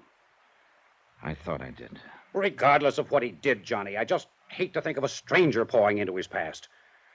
Maybe I still think back to the old times in the old country when the family buried their own dead. I know. And sometimes, Johnny, a friend has to go all the way. Even when the other person is goofed. Isn't that what the younger generation calls it? I'm not the younger generation, Mort. Right now, I'm older than Confucius. I'd sure appreciate it, Johnny. And after all, somebody's got to do it.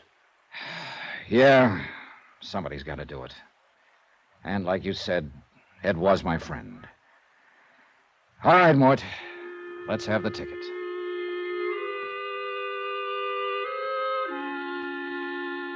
Item 2, $14.35. Tips, taxi, and incidentals in Hartford and same in San Francisco. Plane trip between points paid from expense account of company manager and not included herewith.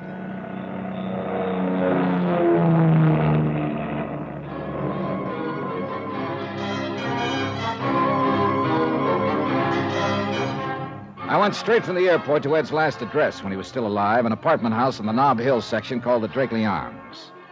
And there's where I got my first surprise.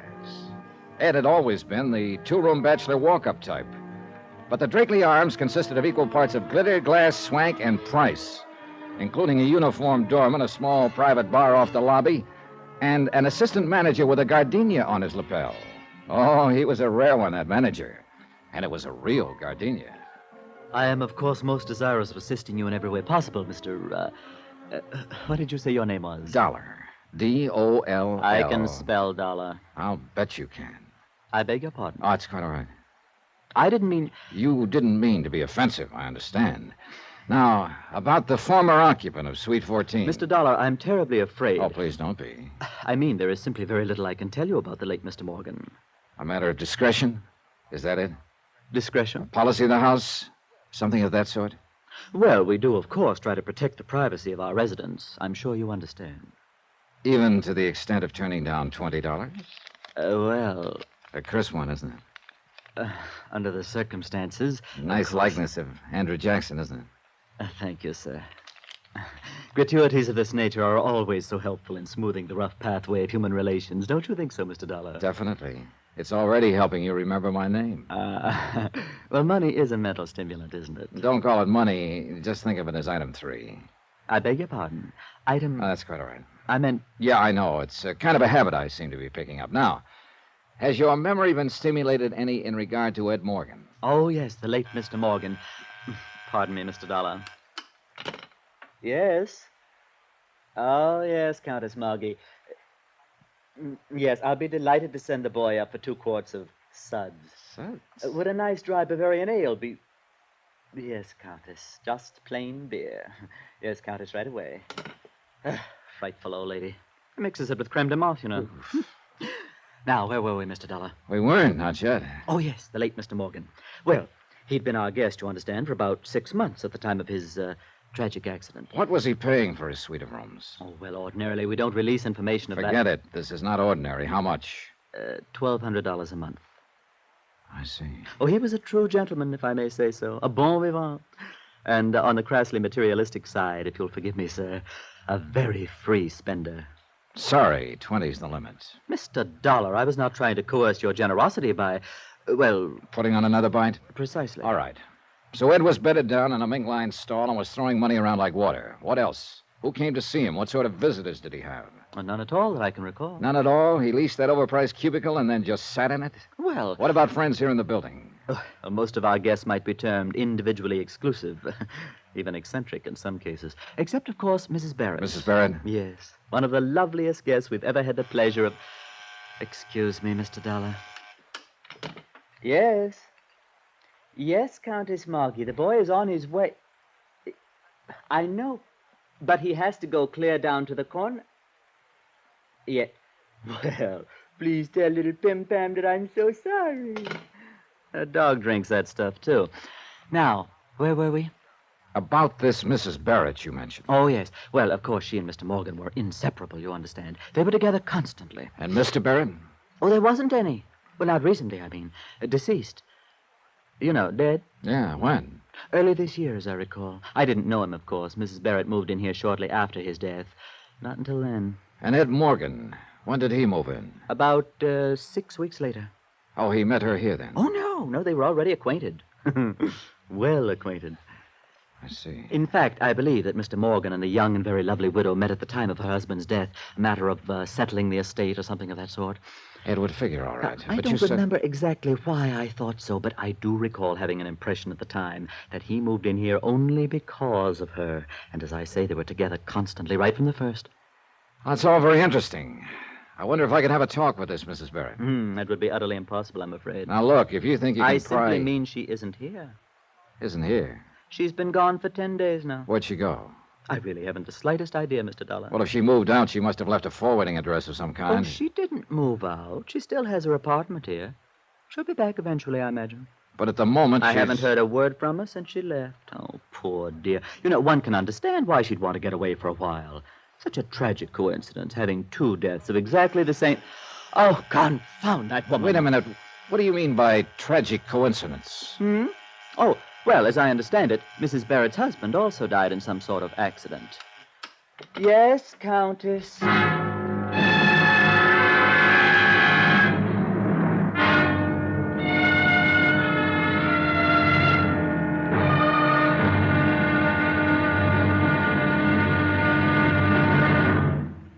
Now, here is our star to tell you about tomorrow's episode of this week's story. Tomorrow, the trail back into a man's past is a faint and twisting one. And at times it runs through quicksand. Join us, won't you? Yours truly, Johnny Dollar.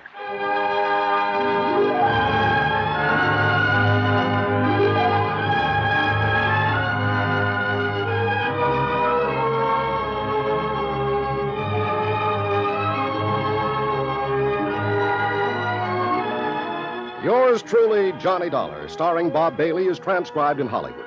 Written by Les Crutchfield, it is produced and directed by Jack Johnstone. Be sure to join us tomorrow night, same time and station, for the next exciting episode of Yours truly, Johnny Dollar.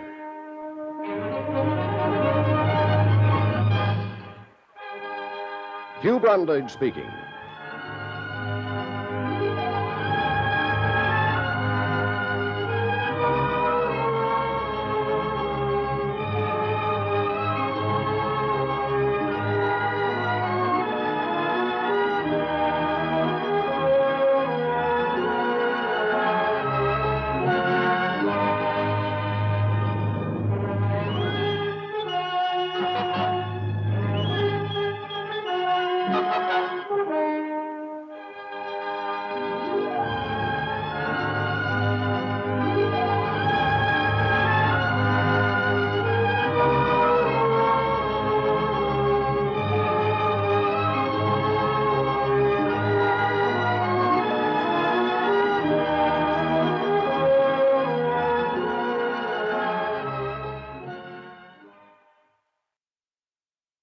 From Hollywood, it's time now for...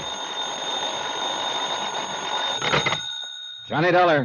Mac Woodson, Mr. Dollar. The girl from the claims office called and gave me this number. Oh, yes, Mr. Woodson. It seems we're working on the same case for the same company. Well, I've been working on Mr. Ed Morgan's files and records here for the past week now. I've turned up some... How much is missing? Well, about $80,000 so far. All of it was taken during the 4 months immediately preceding his death. I'll say one thing. In 20 years as an accountant, I've never seen a looting more cleverly carried out. Oh, Ed was a very bright lad. A man who'd go far, they all said. Did you know him, Mr. Dollar? I thought I did. He was one of my best friends. But it turns out I'm only beginning to know him. Could you meet me in his office around 10 o'clock, Mr. Woodson? Yes, that's where I am now. I've been working on these books day and night. Better be careful. That's what got Ed into trouble. How's that?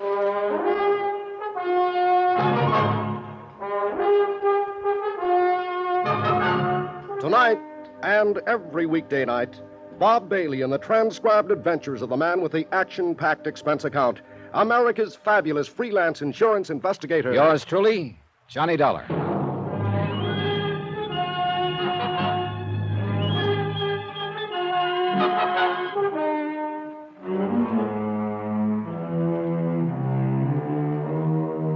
From Special Investigator Johnny Dollar to the Home Office, Eternity Mutual Insurance Company, Hartford, Connecticut.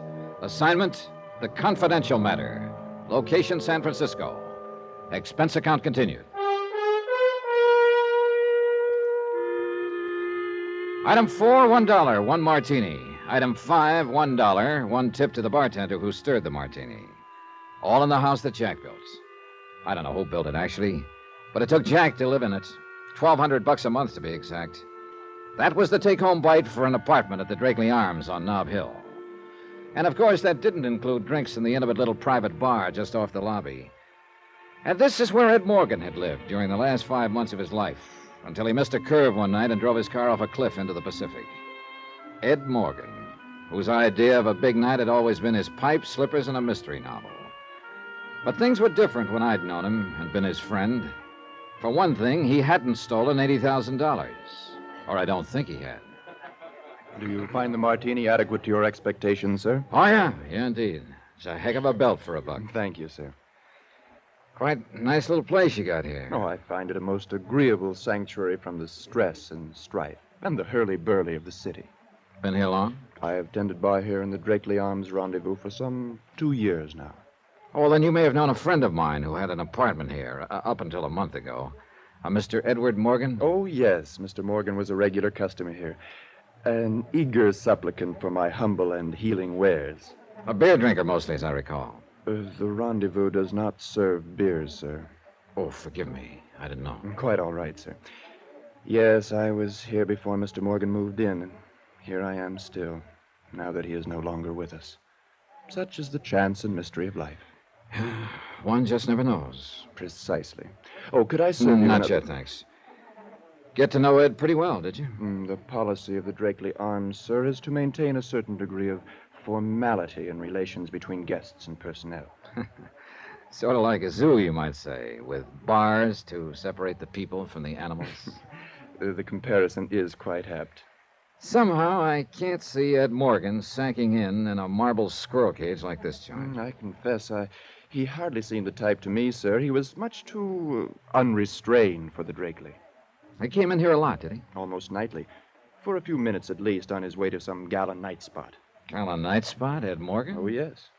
In all the years I knew Ed, I was only able to drag him into a gala night spot once.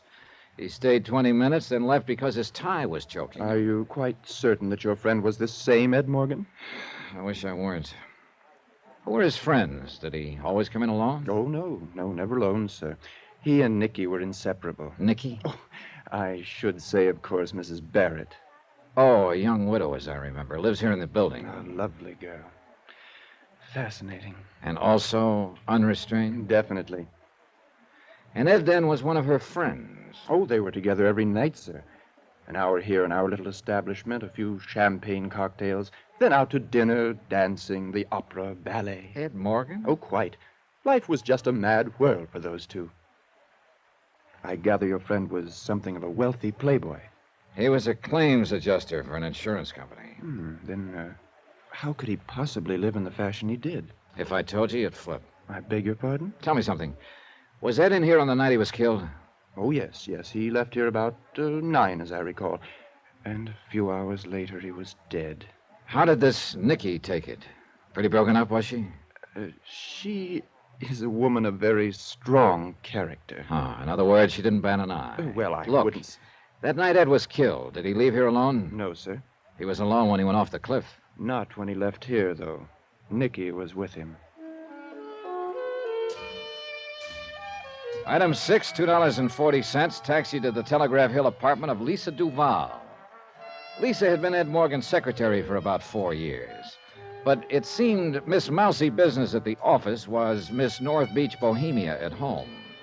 Italian slacks and halter, cushions on the floor, and naturally a view of the Bay Bridge from a corner window.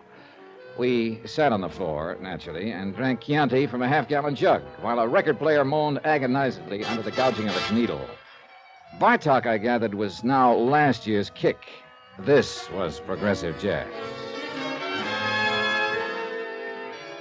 Maybe that seems a little affected to you, Mr. Dollar. The way I dress and live in private life, as you might say. Why so? Everybody's got a right to salt his own dish of porridge the way he likes it. Well, I've done this deliberately, I guess, as a sort of antidote for the insurance business. Has it been that bad? Not bad. Boring. Oh, not your end of it, of course. Investigation work must be exciting. Yeah, scream a minute, day and night. But just keeping records, filing papers week after week. I used to stare out of the office window at the ships in the harbor and think about stowing away on one. But of course, I didn't have the nerve. Too bad. The cruise would have been delirious. I thought of quitting several times. I guess I stayed because of Ed, Mr. Morgan. Oh? He was always so wonderful to work for, so lenient and understanding. Up until the last few months, at least.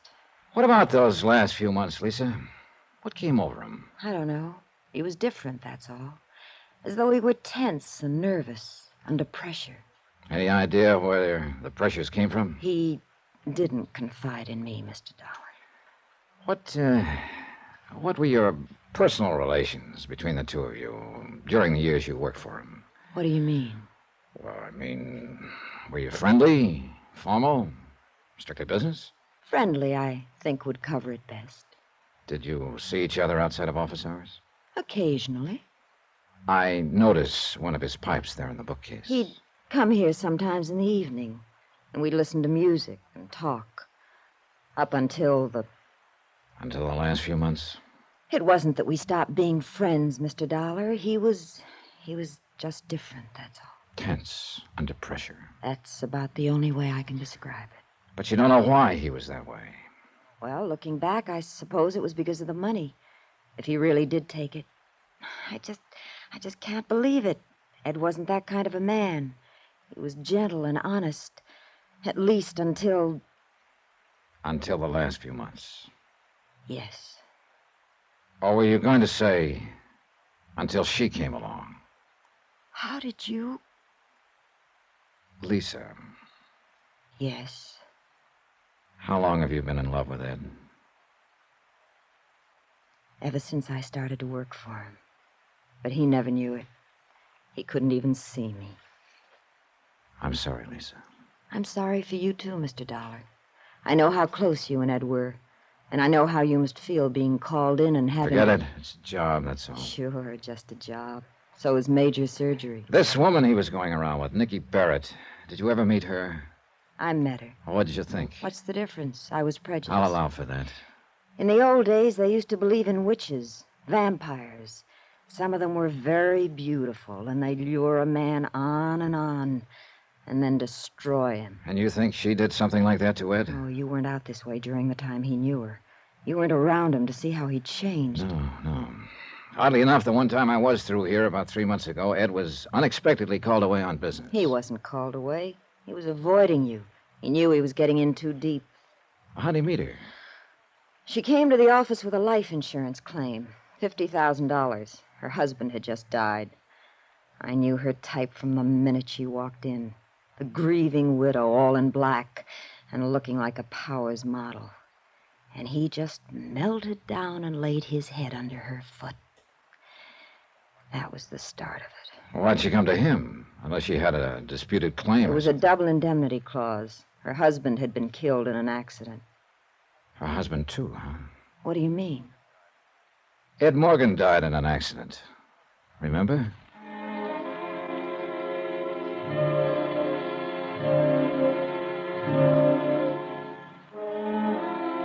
Item 7, $1.15, taxi from Lisa's apartment to the Deckman building on Montgomery Street. It was after 10 and the financial district was nearly deserted. The canyons between the tall buildings were hollow and empty. A cold wind was blowing off the bay. Or maybe it was blowing out of the past. An old past, dead and far away. The pattern was beginning to look familiar.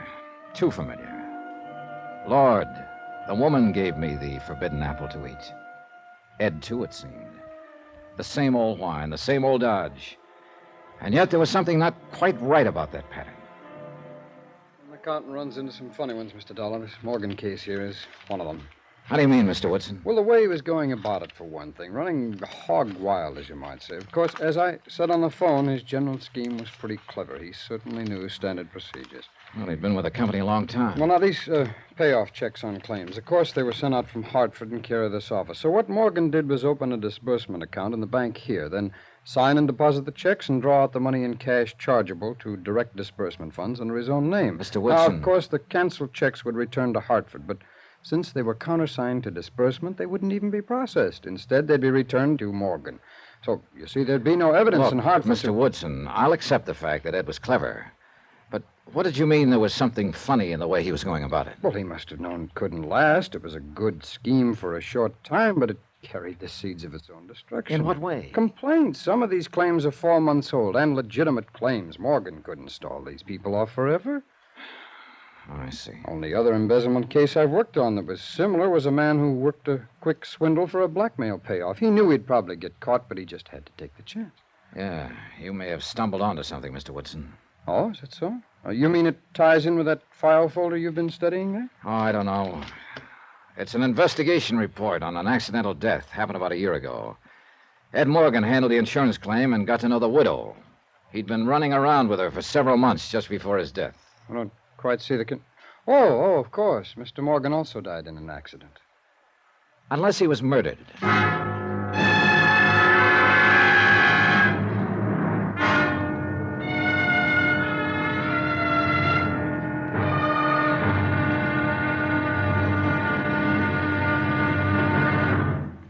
Now, here is our star to tell you about tomorrow's episode of this week's story. Tomorrow, $80,000 and a beautiful girl, both missing.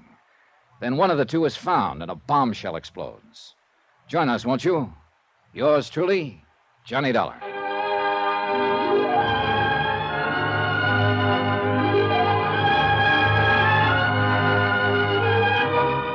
Yours truly, Johnny Dollar, starring Bob Bailey, is transcribed in Hollywood. Written by Les Crutchfield, it is produced and directed by Jack Johnstone.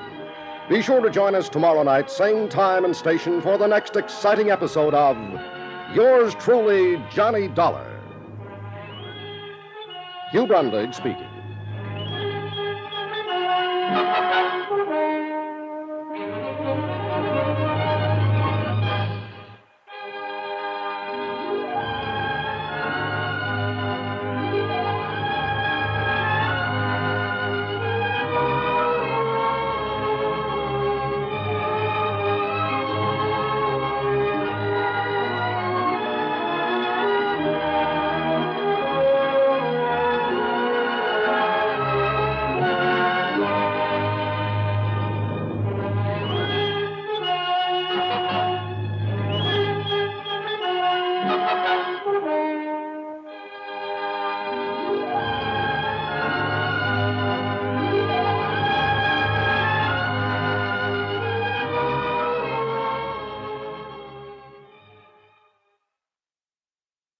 From Hollywood, it's time now for... Johnny Dollar. This is Hector, Mr. Dollar. Hector? Hector Nerkley, at the Drakeley Arms Apartments. You were here night before last inquiring about the late Mr. Morgan. Oh, yes, I remember. What can I do for you, Mr. Nerkley? Oh, it's really quite the other way around. All right, what can you do for me? Well, I can give you some very interesting information, if you care to come over here. Why can't you give it to me on the phone? I'll tell you exactly why, Mr. Dollar, when you come over. Oh, for the love of Pete. Temper. And why not? A month ago, the best friend I had in the world drove his car off a cliff into the Pacific. And his body's still out there in the ocean somewhere. It's never been recovered. Mr. Dollar? Then it turns out he was $80,000 short in his accounts. I can't find the money, the woman he was running around with before his death. I can't find out anything. And now if I want some... All right, I'll be there in 30 minutes.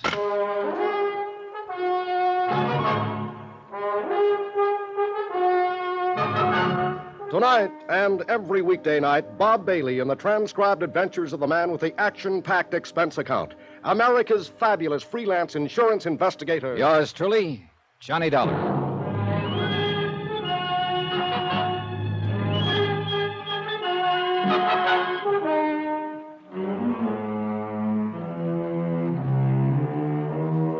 From Special Investigator Johnny Dollar, location San Francisco. To the Home Office, Eternity Mutual Insurance Company, Hartford, Connecticut. Assignment, the confidential matter. Expense account continued.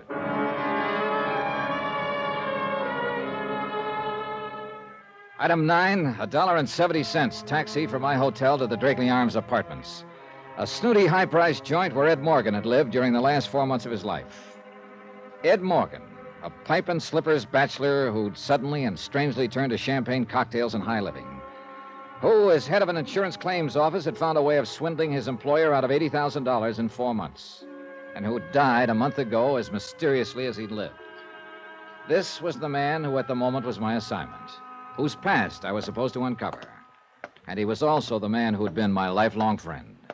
Good evening, Mr. Dollar. My, you did make excellent time. Now, look, if this turns out to be a runaround, so help me, Temper? All right. You said you had some very important information that couldn't be discussed over the phone. Well, it could have been discussed, of course, but, well, this information has to do with one of our guests, Mr. Dollar. A certain lovely young widow whom you seemed most concerned about the last time. Nicky Barrett. Quite. Has she come back? Is she here? I'm afraid not. Then what is it? First, I must ask you what your intentions are toward Mrs. Barrett. Well, I'm not going to marry her. Please, I hardly thought you were. All right, then what's the point? Simply this. I happen to be in a position to put you in touch with Mrs. Barrett. You know where she's hiding out? Hiding out? All right, I'll drop the implication. Do you know where she is? I do. Well, then let's have it. Why do you wish to find her? Because she's the only lead I've got on the Morgan case. She and Ed were thicker than thieves during the 4 months before his death. And she was with him the night he was killed. Earlier in the evening, at least. Are you going to have her arrested? No. I just want to ask her some questions. I've got no case against her. Not yet, at least. Mr. Dollar, can I depend upon you in one very important respect? What's that? Under no circumstances must you let Mrs. Barrett know that I told you where she is. What's the matter? Afraid the board of directors would bust you to bellhop and strip off your gardenia? That is not amusing.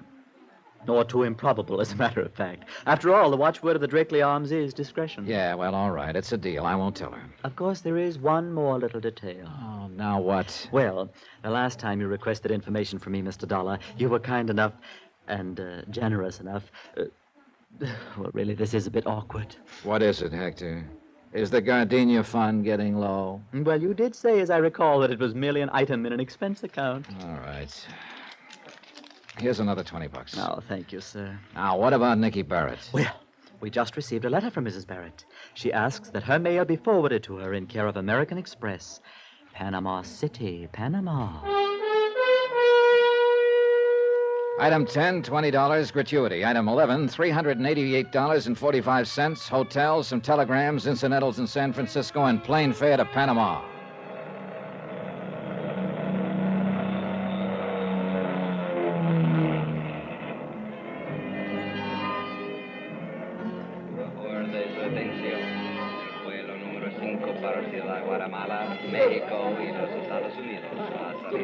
I'd sent wires ahead before I left the States. It wasn't until after I'd cleared customs and was heading for the American Express office that I was certain the messages had produced any results. Dispénsame, por favor. Yeah? You are Senor Johnny Dollar from the Estados, no? That's right. Capitan Garcia Ramullo of the Panama Federal Police, a sus órdenes, senor. Oh, glad to know you, Captain. I am honored, senor. We have received your telegram, and I have been instructed to cooperate with you very intensive. Well, it may take just that. Now, about the woman I described in the telegram. The Senora Barrett. Oh, Santa Madre, what a beautiful woman. So I've heard. You have not had the pleasure of acquainting her? Not yet. The best of your life is before you in that case. Then I'll speed up and get to it. So you've already located her, huh? Oh, but of course, senor. She has not changed her name, as you think, perhaps. So it was most simple. Good. Glad it didn't cause you too much trouble. Trouble? Senor, merely to gaze upon such a one is worth a lifetime of trouble. Which is exactly what it cost a couple of guys I know. Such eyes, such hair, such lips, Yeah. such... Well, what do you say we... Forgive me, senor. I am carried away with it. Well, where is this living little doll staked out at the moment? She is registered at the Hotel Primeso, room 17. Hotel Primeso? This is something most unusual, I'm thinking. What do you mean? The Primeso is one hotel very small, which is located on the waterfront. It's most for sailors, fishermen. I see.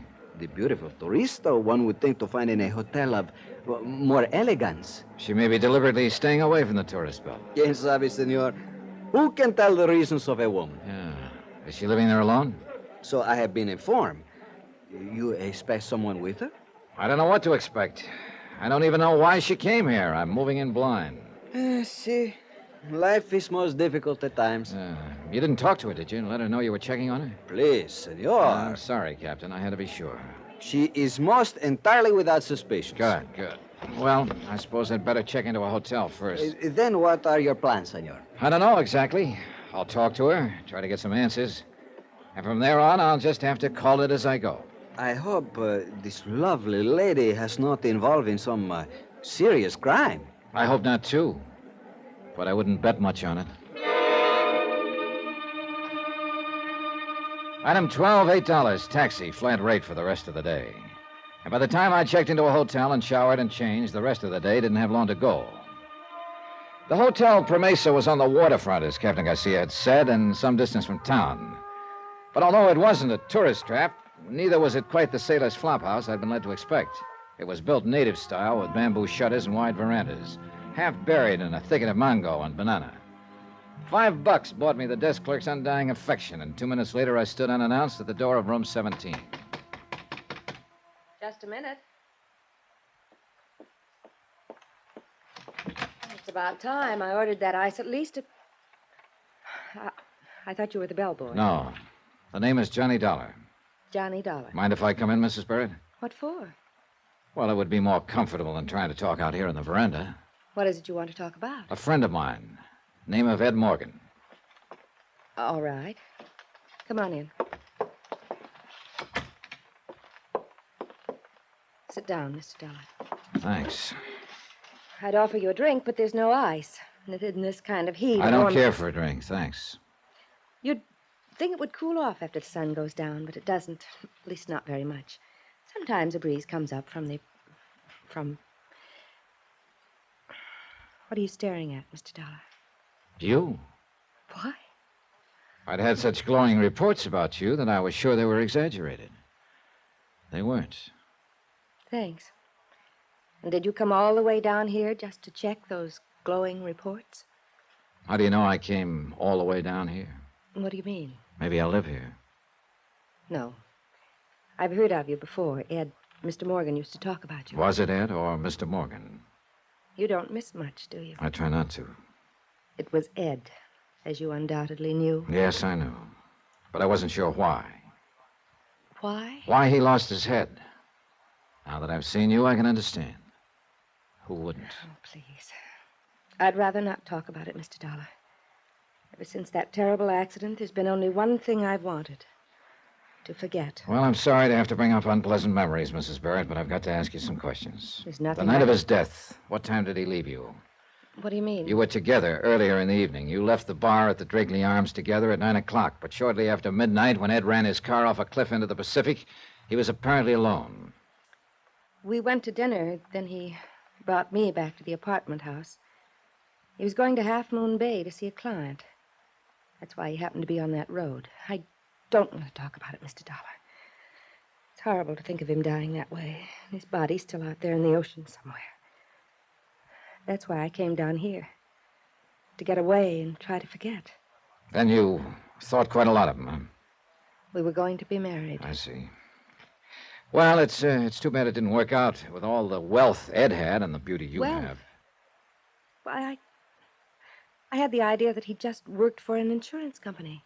And lived the way he did? Oh, come now, Mrs. Barrett. Well, actually, I didn't really consider it. My husband had left me quite well off. How long were you married before he died? Only 10 months. Oh, you do have bad luck, don't you? I don't think this attitude of yours... Relax. Here, have a cigarette. I don't smoke. Oh? Do you mind if I do? No, of course not. Thanks. Do you have a suite here, Mrs. Barrett, or just this one room? Just this room. Why?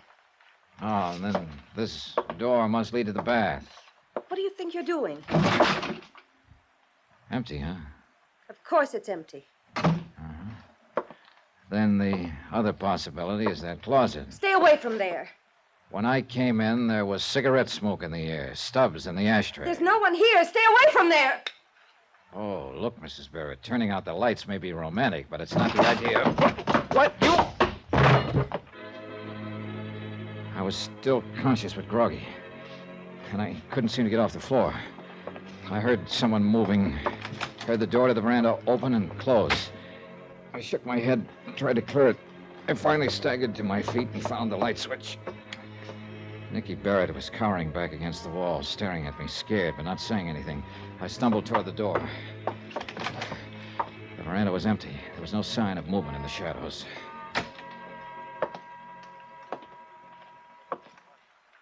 So there was somebody hiding in that closet. No. There wasn't anybody here. I'm the one who hit you. You'd have to have a fist 3 times your size. It's true. Forget it. I know the game now. I should have known it a lot sooner. You're wrong. There's only one person in this world who tears cigarettes apart and shreds the paper that way. No! The 2 of you, in on it together. They didn't find his body because there wasn't anybody to find. He's still alive. He was right here in this room. That was Ed Morgan.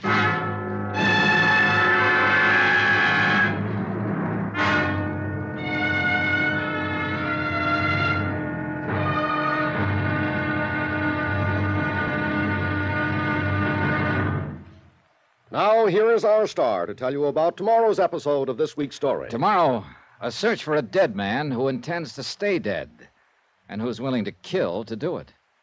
Join us, won't you? Yours truly, Johnny Dollar.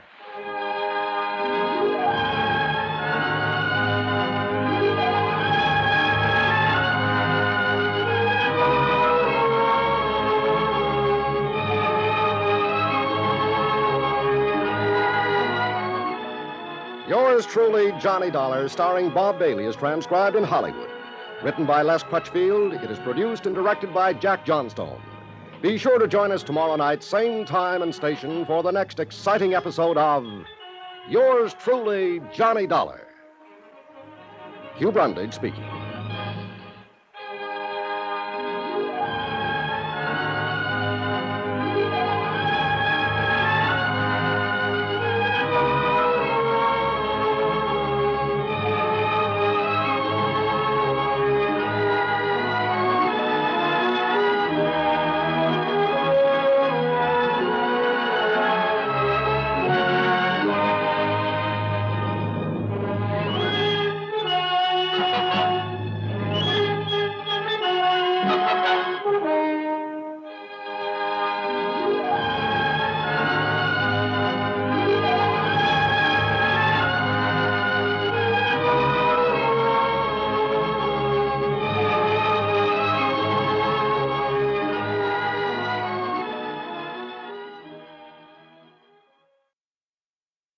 From Hollywood, it's time now for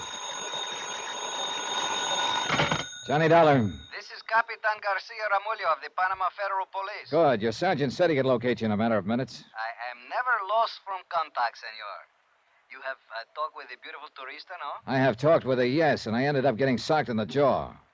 These Americano women are so very much athletics. No, she didn't hit me. It was a guy who was hiding out in a closet.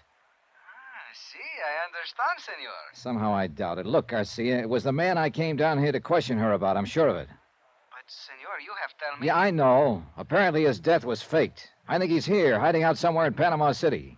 Do you think you can find him? When my men make the search, senor, even a little dog could not escape. Then go to it. His name is Ed Morgan, but he may be using another one. The charge is embezzlement. You know his description, senor? I ought to. He's been one of my best friends for years.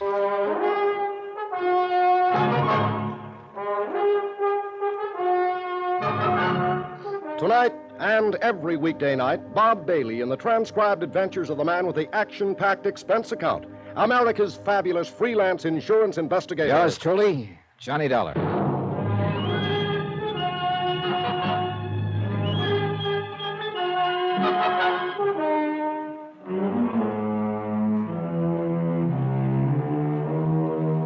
From Special Investigator Johnny Dollar, location Panama. To the Home Office, Eternity Mutual Insurance Company, Hartford, Connecticut. Assignment, the confidential matter. Expense account continued. Item 14, $12.85. Telegram to Hartford, advising them that the case had turned in a completely new direction. I'd taken the case with the idea of digging up a man's past, a man who had been one of my best friends, of finding out why, after a life of complete honesty and loyalty to his company, he had suddenly gone wrong and embezzled $80,000. I'd found out that part of the why was probably a lovely young widow named Nicky Barrett. But I'd found out more. The man we thought dead, who'd supposedly drowned when his car went off a cliff into the Pacific Ocean, was still alive. So now it was a matter of filing charges, requesting extradition from Panama, and, of course, capturing the fugitive. That I left to Captain Garcia for the moment and went to bed.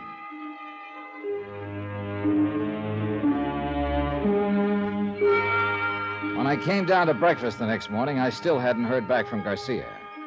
But I did get a return engagement from my little playmate of the night before. Good morning, Johnny. Hmm? Oh, well. Good morning, Mrs. Barrett. I came into town early especially to see you. Why? A deep concern as to whether I survived that sock in the jaw? No. No concern, really. I imagine you have a pretty tough jaw.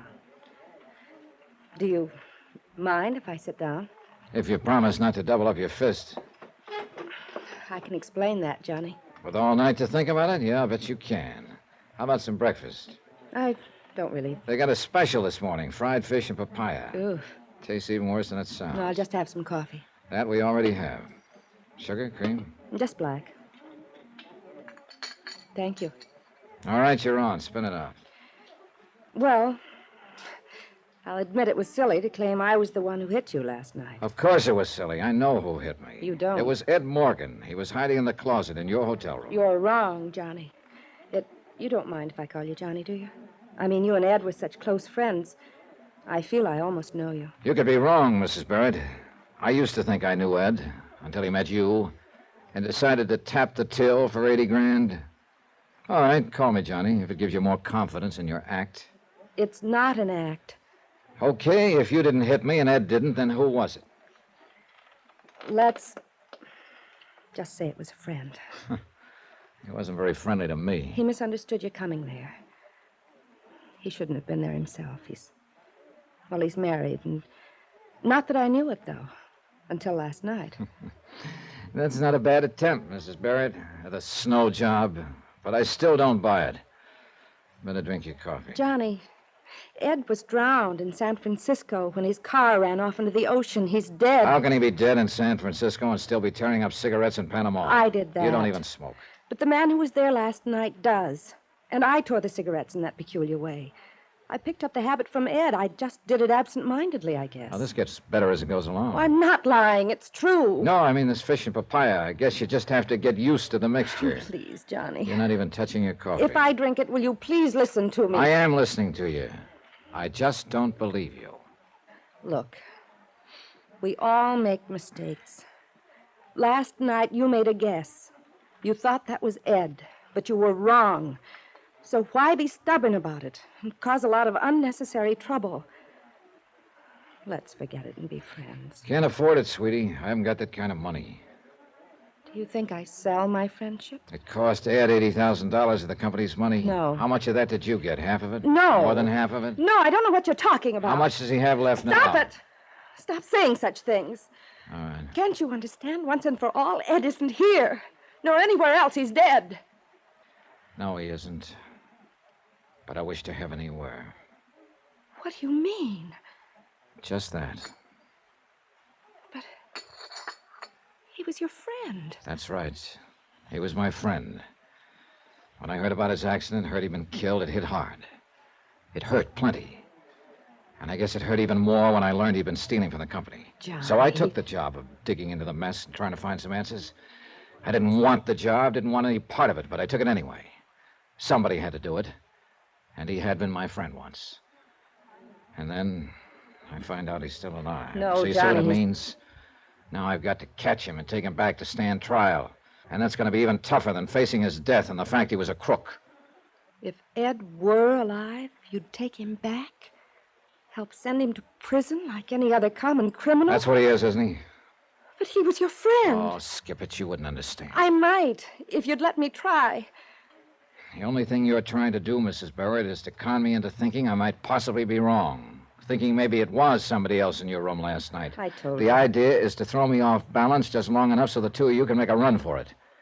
Nice try, only it won't work, so knock it off. Ed and I were going to be married, Johnny. And the shock of his death... I said skip it. Ed used to talk about you. He told me you were this way. Hard and cold and ruthless. Then he has no excuse. He knew what to expect. But I didn't believe it. I didn't think anyone could be Buenos dias, senor. Oh, good morning. I don't believe you've met my companion. I have not been so fortunate, senor. This is Captain Garcia of the Panama Police, Mrs. Barrett. Hello. Greatly honored, senora. Might be a good idea to take a careful look at her, Garcia. You will probably be arresting her in the next day or so as an accomplice to fraud. Let us hope such regrettable necessity is not happen. Thank you, Captain. I'm sure it won't. Mr. Dollar has a rather boorish sense of humor. I comprehend, senora. Mr. Dollar, it is possible perhaps that I speak a little with you? Yeah, sure. I imagine Mrs. Barrett will be happy to excuse me at this point. Hasta la vista, senora. Remember, Johnny, he was your friend.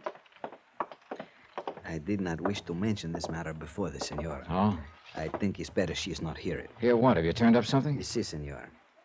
I have tell you, not even the little dog can hide from Garcia. So? We have located this man, Ed Morgan.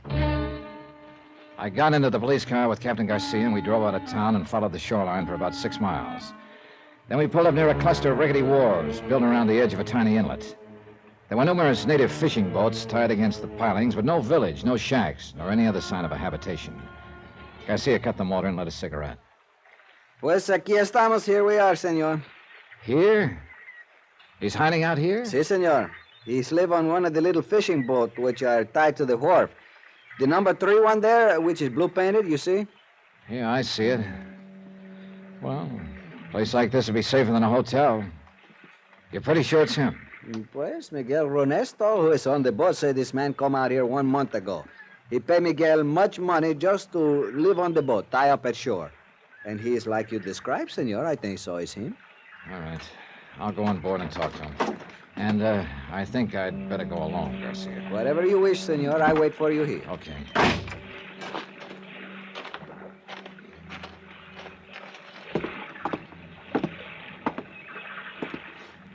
Ed?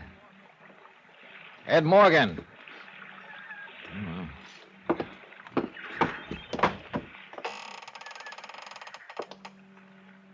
Ed?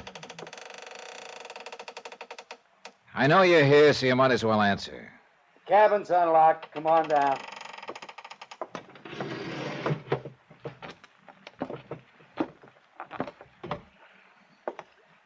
Been a long time, Ed. Yeah, it has. Sorry the place is so littered up. Temporary quarters, you understand. Sit down. Thanks. Johnny, why did it have to be you? It had to be somebody, Ed, sooner or later. You should have known that. But not you. How'd you get onto me? I traced Mrs. Barrett down here. I thought you were dead until last night. She wasn't supposed to show here for 6 months. And last week, here she was. Couldn't wait. Why did you do it, Ed?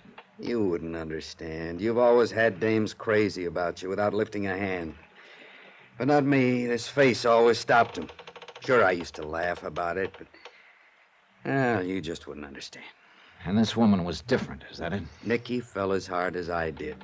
I didn't know women like her even existed. She's for me all the way. Is she worth the price tag? $80,000? Cut it, Johnny. It's not that way. It's just that Nicky had always lived well, and I had to live that way, too, in order to be around her. I got in further and further, and finally I was in too deep to pull out. Did she know you were stealing from the company? Not at first. The blame's all mine, Johnny, not hers. You picked your own apple, is that it? Call it that. And I didn't spend all that money. We decided to get out of the country, start a new life together. I figured I'd need that much. And Nicky agreed to that plan? Sure. That's why she's here. She sold out and came on down. Only she didn't, Ed. She still has her apartment in San Francisco. You're wrong, Johnny. She sold her furniture, her clothes, everything. The stuff is all there, Ed. I saw it. You're lying, Johnny. She pulled stakes. She told me. Okay, she told you. I guess you know why I'm here. I know why you think you're here. Hold it, Johnny. Don't move. I've had this gun on you since you came on board. I know you have. But I wonder if you'd really use it. Don't try to find out. And don't tell me I'm in a spot. I know that. But I'm going on as far as I can. And if I have to kill to do it, then I'll kill. Maybe I could have stopped him. Maybe he wouldn't have fired, I don't know. And for one reason or another, I didn't feel much like finding out. I let him go. He backed out of the cabin hatch and bolted it on the outside. I heard him cross the deck and run along the wharf. And I waited for Garcia to call out to challenge him. The only sound was a car motor starting up and speeding away. Then I heard somebody come running down the wharf. Senor Dollar! Get the door open, Garcia. Where is he? What happened? He take the car, senor. It's me to blame. I am not alert. Before I know it, Never mind. Where's the nearest telephone? 2 miles, senor. 2 miles? How do we get there? But how else, senor? We walk?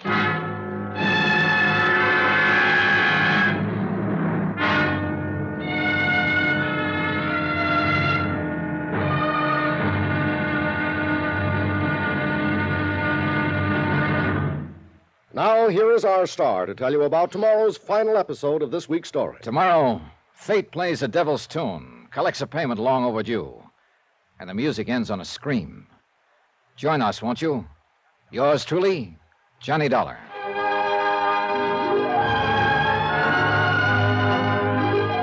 Yours truly, Johnny Dollar, starring Bob Bailey, is transcribed in Hollywood. Written by Les Crutchfield, it is produced and directed by Jack Johnstone. Be sure to join us tomorrow night, same time and station, for the next exciting episode of Yours truly, Johnny Dollar. Hugh Brundage speaking.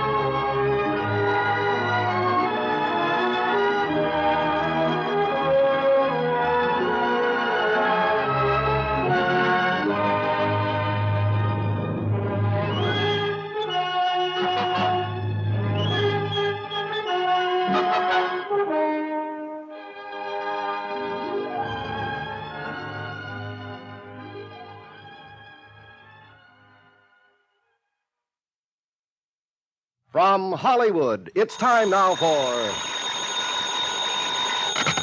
Johnny Dollar. Capitan Garcia Ramullo, senor. Oh, Garcia. Of the Panama Federal Police. Tell me, have you... Senor, the most intensive troubles are being extended in this matter.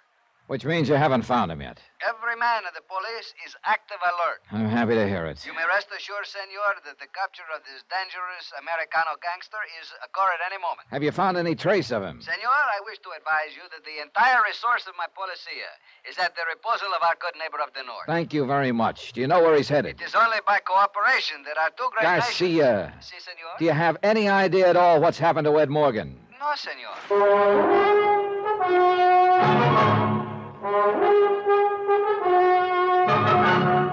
Tonight and every weekday night, Bob Bailey in the transcribed adventures of the man with the action-packed expense account. America's fabulous freelance insurance investigator. Yours truly, Johnny Dollar.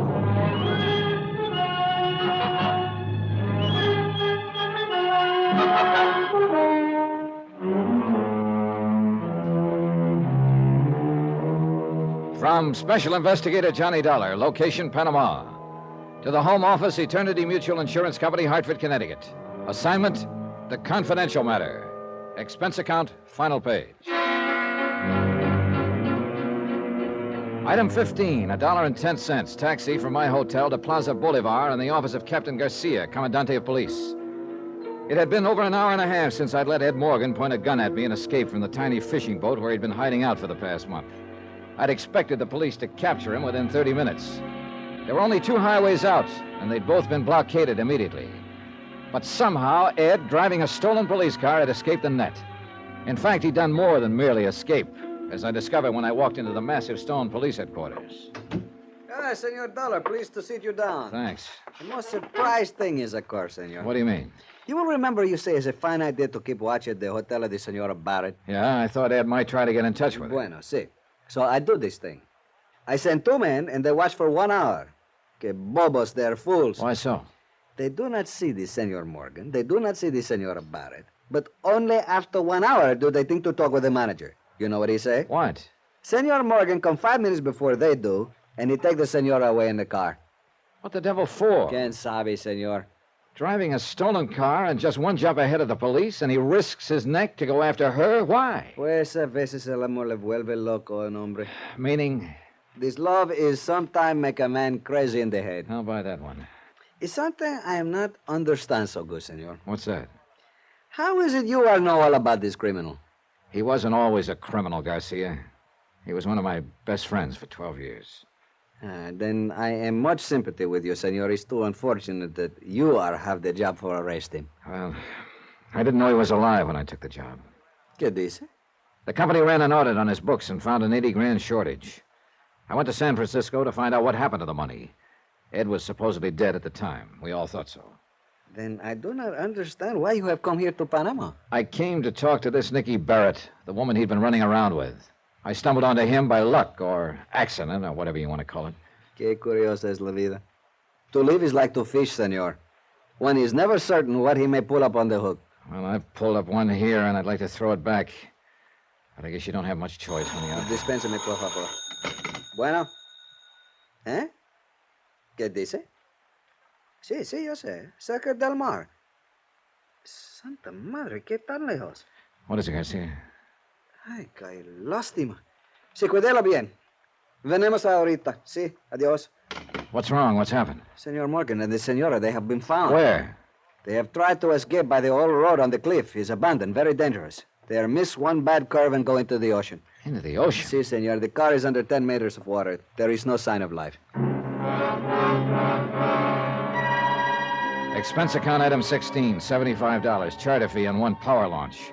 This included the services of a diver and line tender.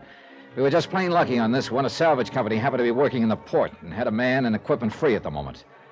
We took off along the coastline, and in less than an hour, we dropped anchor over the wreck. The diver had been lowered beneath the surface. The sea was calm against the rocks, but the water wasn't clear enough to see more than just the outline of the car lying over 30 feet down on the bottom. While we waited for the diver to come back up, I glanced toward the high cliff towering above us.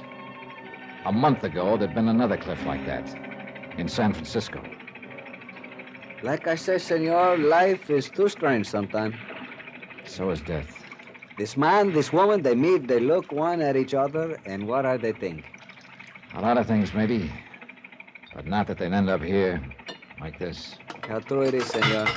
Who can ever know if one day he will come Wait a second. The diver's coming up. See. It's too bad he doesn't have the system of telephone. In this case, we can talk from the water. We didn't have time to rig it up. Well, we'll soon know, I guess. I am most sorry for you, Senor Dollar, that your friend has to die like this. I faced the idea of his death a month ago and accepted it. Then I had to face some other things about him. Another shark now doesn't seem to have much meaning. It's just a matter of... Hey, there's the diver. He's up at the rail. Hey, let me give you a hand with that faceplate. I'll work on this side. It's very complicated, this diving business. Yeah. Well, this is kind of an old-fashioned rig. They got suits now with self-contained oxygen, independent control. Stuff the frogmen developed during and after the war. No me diga, qué fantástico. Yeah, it is. All right. There we go. All right, now, what'd you find? Oh, let me get a breath of raw air first.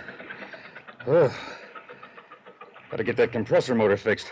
Throws down more CO than oxygen. Come on. How'd it look? Dollar, it's a mess. That car must have rolled over a dozen times coming down that cliff. All cracked up. Yeah, but what about... One door's half off and flattened back. All the glass is slivered. Looks like it had been bombed instead of just wrecked. Senor, is the... Yeah, the body of the woman is inside, but there's no chance of getting it out without dropping a grappler and seeing if we can roll the car over. And the man? Is he... Nope. Just the woman. That's the only one down there. Again, the same pattern. A car plunging off a cliff into the ocean, and a body missing from it. But this time I was sure it wasn't faked.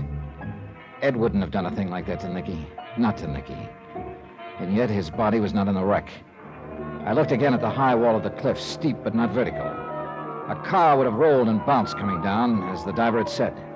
And one door was torn half off. The glass was smashed out. It was a possibility. As far as I could see, the only possibility. I had the captain run the launch in close. Then I jumped onto the rocks and started to climb. The slope was gentler than it had looked from the water, and the surface was broken by ravines. Clumps and thickets of tropical plants clung to the shelves, and the going was rough, a long ways from impossible. I'd made it halfway to the top when I found him, jammed in the trough of a gully. Broken, badly hurt, but still alive. Barely alive. That you, Johnny? Yeah. Easy now, Ed. Let me get a foothold here. We didn't make it, Johnny. You didn't have a chance, Ed. You should have realized. I know. Maybe I knew all along. Better not try to talk. It's kind of funny when you think about it. I mean, what happened here, just like we did it in San Francisco. Only this time it's real. Lost control. Yeah, this time it's real. Now, you lie still there. There are police on the road up above. We'll get some ropes down, have you out of here before you know it. Forget it, Johnny. It's no use. I'm all smashed inside. I can't even move. All right, maybe you got a broken bone or two, but that's no reason to... Don't lie to me, Johnny. I'm dying. We both know it. Am I right or not? Yeah, I'm afraid you're right. Doesn't matter anymore. Oh, Ed. Tell me, is Nikki... She's dead. No. You're right about her, Johnny. Forget it, will you? Forget it. I made her come with me in the car. Held a gun on her. She got mad. Scared. She spilled the whole story. Ed, it doesn't make any difference now. It's funny. I thought she came down here before she was supposed to, because she just couldn't wait to join me. But she only came to get the rest of the money. She wasn't planning to stay. Listen to me, Ed, this kind of talk She didn't love me. Never did. She admitted it right before we went off the cliff. But I thought she did, Johnny, for a while. And nobody else ever let me even think it. Please, Ed, why don't you try to forget about it? You know something, Johnny? What? If I was to go back, I think I'd do the same thing again. Nikki, the way she could be when she wanted to, it gets you. Got me, anyway. It's crazy. Maybe there's just no answer for a guy like me. Except this. I don't know, Ed. I'm not a judge. Kind of figures, you know. Nikki dying, too. I bought her and paid for her. I at least ought to be able to take her with me. After all, Easy now. The money. What's left of it, it's inside my coat. Give it to Mort. Tell him I'm sorry. Make him understand. He will, Ed. You too, Johnny. I'm sorry. I guess I don't know what else to say. Oh, forget it. But I still think I'd do it all over again. Crazy, eh? There are times we all go a little crazy. I got no right to ask, but if you would, I'd sure appreciate it. I mean, if you just shake hands with me. Oh, sure, Ed. Here you go. It's funny, I can't find your hand. It's dark. I can't see where... Right here, Ed. Right here. Oh. All right, shake, you ugly old son of a gun. Thanks, Johnny. Thanks for not... For nothing. So long, Ed.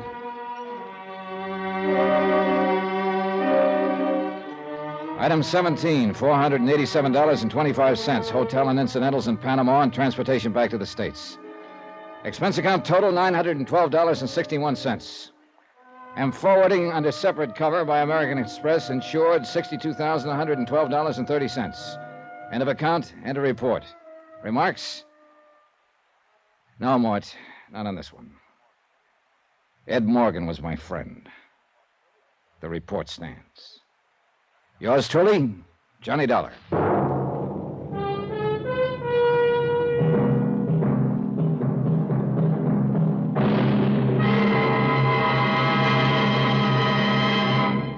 Now now, here is our star to tell you about next week's story. Next week, the imperfect alibi matter. A real weirdie, where a big lie turns out to be the one real truth in the case.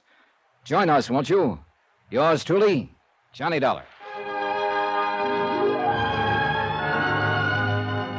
Yours truly, Johnny Dollar, starring Bob Bailey, is transcribed in Hollywood. Written by Les Crutchfield. It is produced and directed by Jack Johnstone. Heard in our cast were Virginia Gregg, Jack Edwards, Russell Thorson, Thurley Mitchell, Stacey Harris, Bob Miller, Harry Bartell, Victor Perrin, and Frank Gerstle.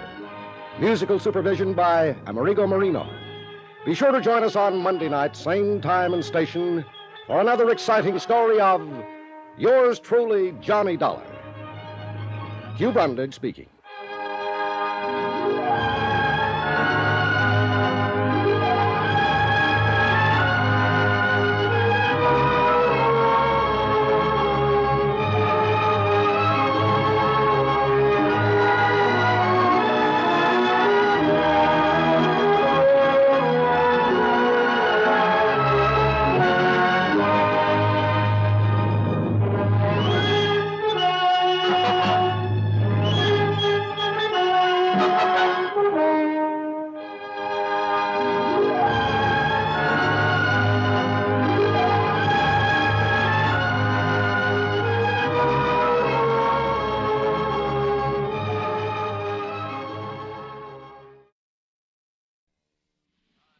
From Hollywood, it's time now for Johnny Dollar. This is Joe McNabb, Northeast Indemnity. Hi, Joe. Good to hear your voice. It's not mutual, Johnny. And I always thought you cared. Whenever I hear your voice, it's because I'm in trouble. Oh, what is it this time? Ever hear of Harvey Stone? Sure, the Stone Corporation. And Stone Enterprises and the Stone Foundation. Sounds like he's a foundation himself. Practically. Late 30s, bachelor. Took over the management from his father, E.J., when the old boy got crippled up with arthritis last year. So? So the total amount of insurance we're carrying on him is over $100,000. So? He lives in New York, Westchester County. Last night he was driving along a road in the country. A small object hit his windshield. Oh, look, Joe, don't tell me you want me to investigate a claim for a broken windshield. I sure do, Johnny. That small object was a bullet.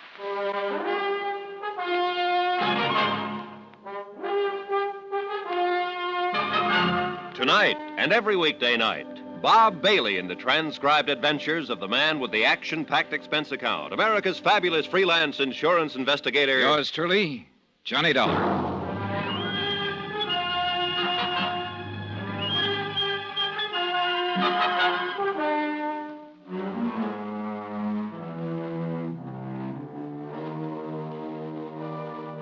Expense account submitted by Special Investigator Johnny Dollar to Northeast Indemnity Associates, Hartford, Connecticut. Following is an account of expenditures during my investigation of the imperfect alibi matter. Expense account item 1, $1 even, taxi to the office of Northeast Indemnity where Joe McNabb was waiting for me. It's kind of a complicated situation, Johnny. Yeah, well, it usually is when people get shot at, Joe. Now, mind, we're not sure the bullet was meant for Harvey Stone. He's inclined to brush the whole thing off. Thinks somebody might have been doing a little target practice in the woods. Stray shot, huh? Oh, could be. Yes. But with the kind of insurance we're carrying on Yeah, him... better give me a rundown on him. Harvey's father, E.J., built up the business. A widower. 2 years ago, he remarried. Last year, he had to retire. He's in a wheelchair now. I see. Well, now Harvey is running things. Lives with his father and stepmother in a big place in Westchester County, but he also keeps a small apartment on East 57th in Manhattan. Uh-huh. Any trouble in the family? Anything like that? Harvey's been running around lately with a supper club singer named Helen Barrett. I gather he's thinking of marrying her. I also gather his family is bitterly opposed to the idea. How about Harvey's business affairs? Could he have made any enemies there? One, at least. Who? Dutch Krieger. Know him? Yeah, I sure do. A gambler with a lot of dough behind him and a couple of gunsels in front. That's the one. How come he get mixed up with a character like Krieger? He didn't. He refused to. Come again. Krieger's put on a big act about going legitimate. Young Stone was negotiating a sizable real estate transaction recently. Found out that Krieger was one of the associates in the deal. He threatened to call it all off, made the other associates kick Krieger out. Oh, Dutch wouldn't forget a thing like that. No, he wouldn't. Who's the beneficiary on Stone's insurance policy? His father and stepmother jointly. Johnny, I smell trouble. I want you to go down there and nose around, see what you can turn up. And do me a slight favor. Sure. What is it? Keep Harvey Stone alive, will you?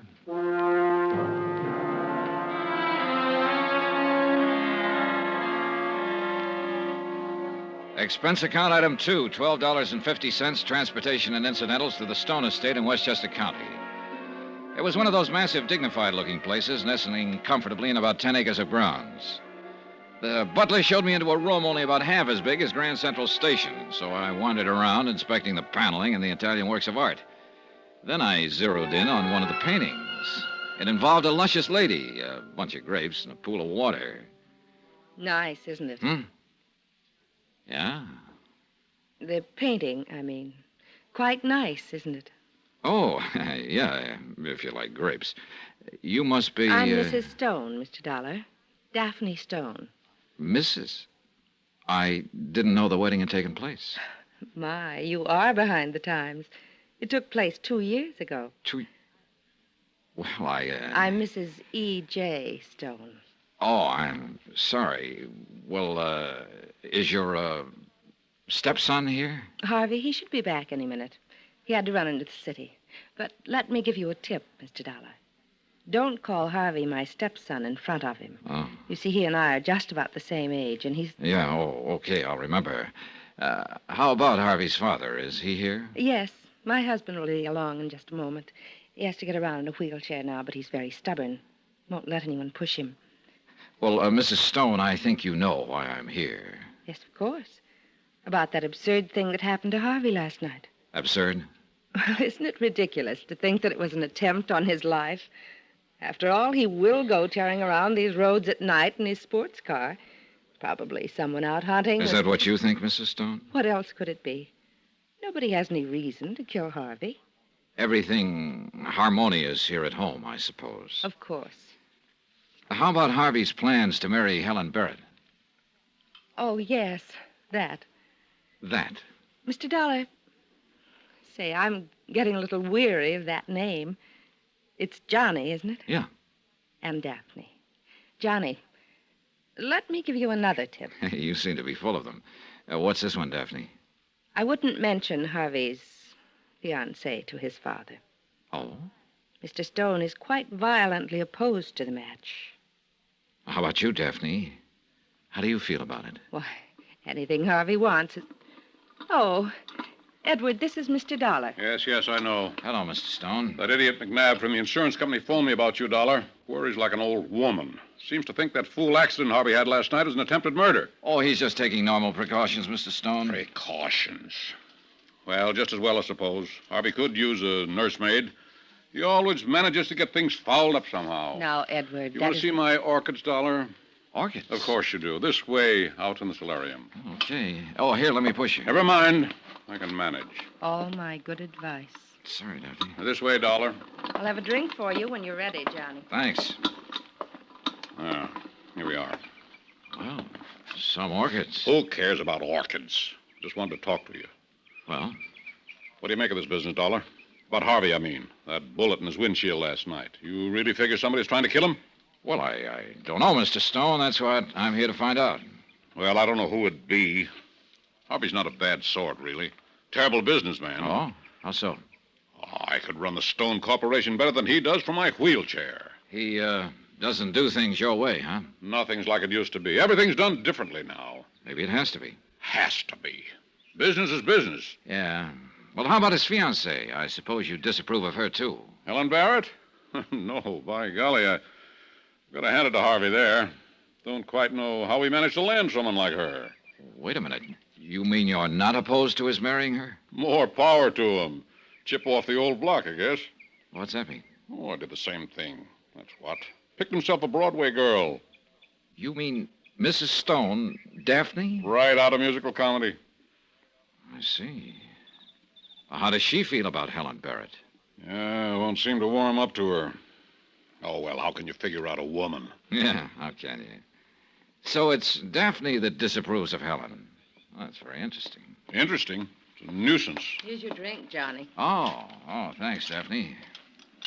Mr. Stone, you're not having any? No, that fool doctor of mine says no. Edward, you look tired. Perhaps you'd better rest. Tired? Who's tired? Well, then just one more question, Mr. Stone. What is it? Do you know of anyone who might want to kill Harvey? Once in a while, I sure would. Edward.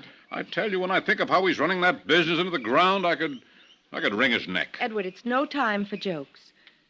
Johnny, this whole thing is ridiculous. Harvey hasn't an enemy in the world. Well, have you gotten me nicely taken apart by now, people? Oh, Harvey, dear. Hello, Daphne. Father? This is Dollar, Harvey. Jimmy, isn't it? Johnny. Yes, I heard Mr. Dollar was coming. And why? How are you? You look tired, Harvey. Let me fix you a drink. Thanks, darling. Thanks, darling. You know, Dollar, sometimes I wonder which one of us is married to Daphne.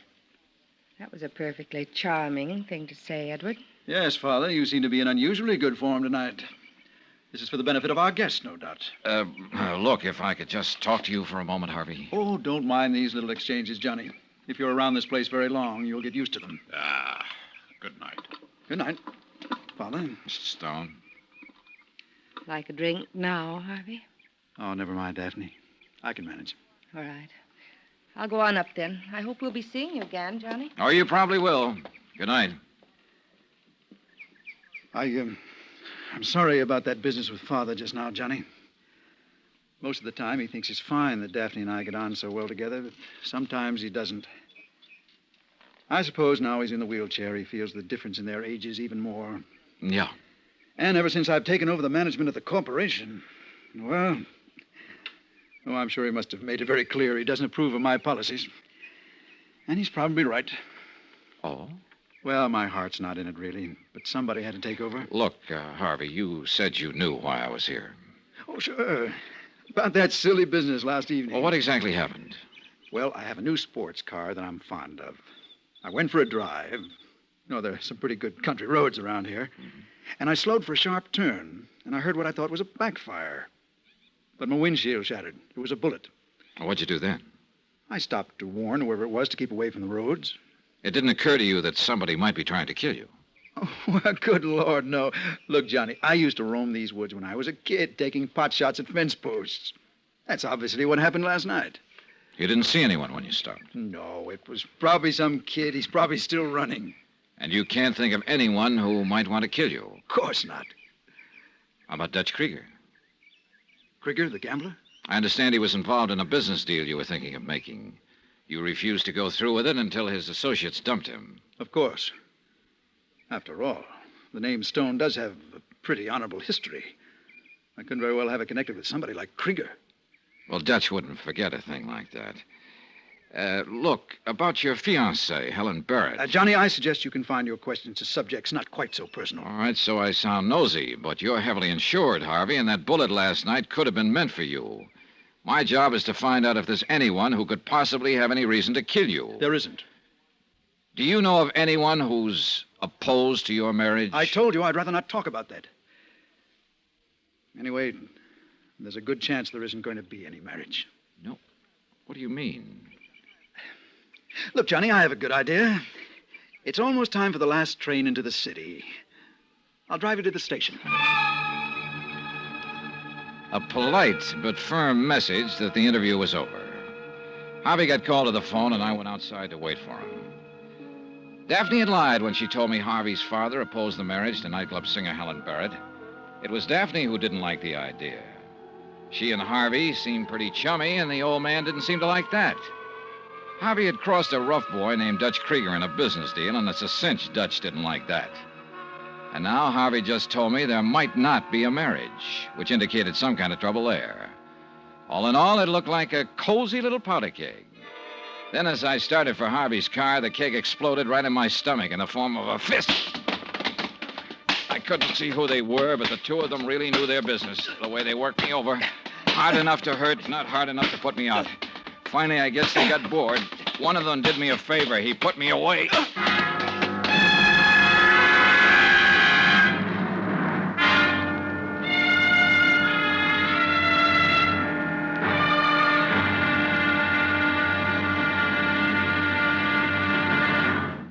Now, here's our star to tell you about tomorrow's episode of this week's story. Tomorrow, Well, look, you should never get in a card game with a professional gambler. He can deal you any card he wants, even the ace of spades.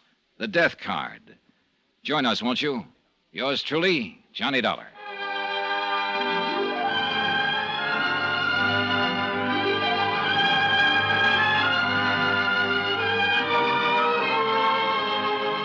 Yours truly, Johnny Dollar, starring Bob Bailey, is transcribed in Hollywood. Written by Robert Reif, it is produced and directed by Jack Johnstone. Be sure to join us tomorrow night, same time and station, for the next exciting episode of Yours truly, Johnny Dollar. Roy Rowan speaking.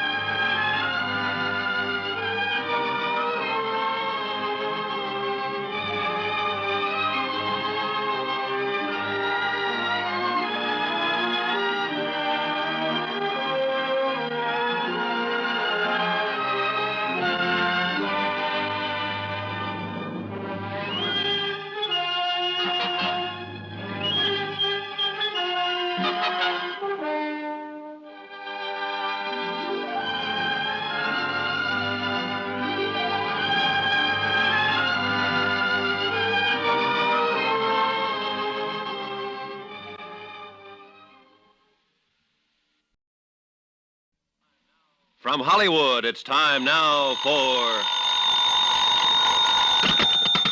Johnny Dollar. Joe Restelli at Homicide, Johnny. I was out when you called. Anything new on the Harvey Stone killing, Joe? Not a thing, but maybe we've already got all we need. Meaning Helen Barrett? We're still holding her. Joe, I don't think she did it. No? Oh, I know it all adds up to her, but... Well, just call it a hunch. Hunches are fine, Johnny, but facts are better. You want to hear some facts? I'll be right over.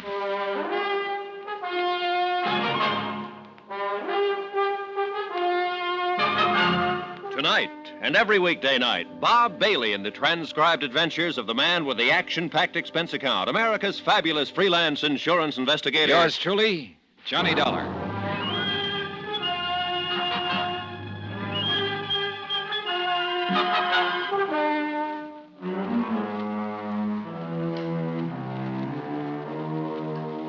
Expense account submitted by Special Investigator Johnny Dollar. To the Home Office, Northeast Indemnity Associates, Hartford, Connecticut. Assignment, the imperfect alibi matter, location, New York City. Expense account continued. Item 8, $1.40, cab fare to police headquarters from my hotel to talk to Lieutenant Joe Restelli. Sit down, Johnny. Thanks. Facts, you said. Facts. Number 1. Harvey Stone was shot in the left side of the forehead at close range with a .38 caliber Smith & Wesson. The gun was near the body. Any prints on it? No, it was clean. But Helen Barrett had gloves with her. Helen says she left Harvey's apartment and went to her own to pack up. They were going to elope. When she got back to his apartment, he was dead. So she told me, Johnny. I'd like to believe her, too. She seems like a pretty nice kid, but... But what? Not enough facts in her favor. Who saw her leave Stone's apartment? We can't find anyone who did. What time did she leave? She can't remember. Did anyone see her return? What time? That's a lot of questions not to be able to answer, Johnny. Yeah, I know. What was the time of death? Medical examiner figures it's somewhere between 11:30 and midnight. Well, Helen told me she thought it was about 11 when she left Harvey's apartment and about midnight when she returned. Yeah, about. Even if she did leave, she only lives a few blocks away. There's a lot of time unaccounted for, Johnny. Yeah. Better fill me in on what you know. Well, as I get it, Harvey Stone took over the management of his father's corporation when old E.J. took to a wheelchair about a year ago. Yeah, I know.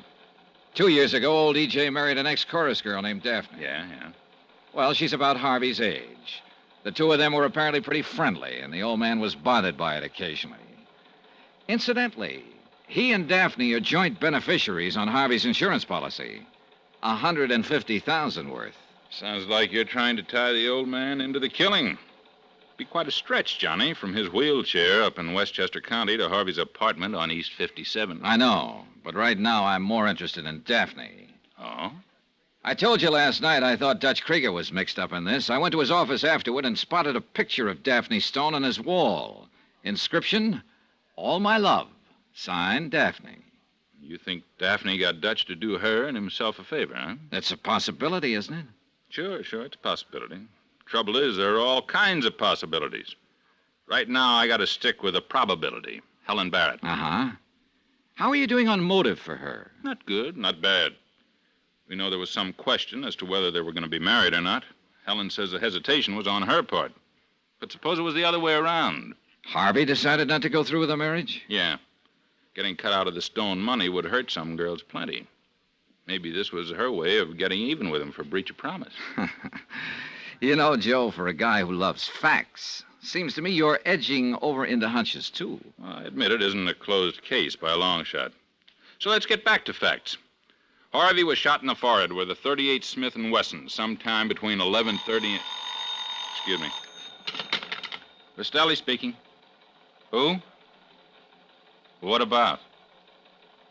Oh, well, send him in. Somebody wants to see me about the killing. Oh? You Lieutenant Rastelli? That's right. You're handling the Stone killing? Trying to. I want to talk to you about it. Sit down. Thank you. What's your name? Gentry. Alvin Gentry. So what about the Stone killing? I killed Harvey Stone. What? Let's have that again. I said, I killed Stone. I want to make a statement. Why did you kill him? He was making a play for my girl. I didn't like it. Your girl? You mean Helen Barrett? Who? Helen Barrett, Harvey Stone's fiancée. No, I don't know her. I mean my girl, Doris, a hat check girl at Barney's. Well, go on. Well, Stone was on the make for her. Every time he came in Barney's, he'd make a play for her. I told him to lay off, and he wouldn't. He asked her to go away with him. I went to his apartment, I killed him. How'd you kill him? I shot him. Where? I told you, in his apartment. I mean, where did the bullet hit him? Oh, in the chest. What kind of gun did you use? 45 Colt. What'd you do with the gun? I threw it in the river. Okay, Gentry, get out. What? I said get out. But I told you... Yeah, you told me all right. Now I'm telling you, get out. Look, I don't understand. I'll tell you what you do. You just go on out of here and think it over. When you come back with a few facts straight... Facts? Yeah, like the caliber of the gun and where Stone was shot and the location of the gun. You get the facts straight, and I'll be glad to listen to you. Now get out. Okay. Confessing Sam #1. Yeah, there's always a string of them. That's one reason we don't usually release the caliber of the gun to the papers, to help weed out these confessing Sams. Wonder why they do it. A psychiatrist was explaining it to me once. Something to do with repressed feelings of guilt, I think he said. Next one will probably say he stabbed Harvey Stone with a letter opener. Yeah. Well, I'm going to run out and have a talk with Daphne. Rastelli speaking. What? Now, look, Mike, you take the statement, huh? Thanks. Well, I was wrong about the letter opener, Johnny. Oh? We got a guy now who claims he used a razor on Harvey. Slit his throat from ear to ear.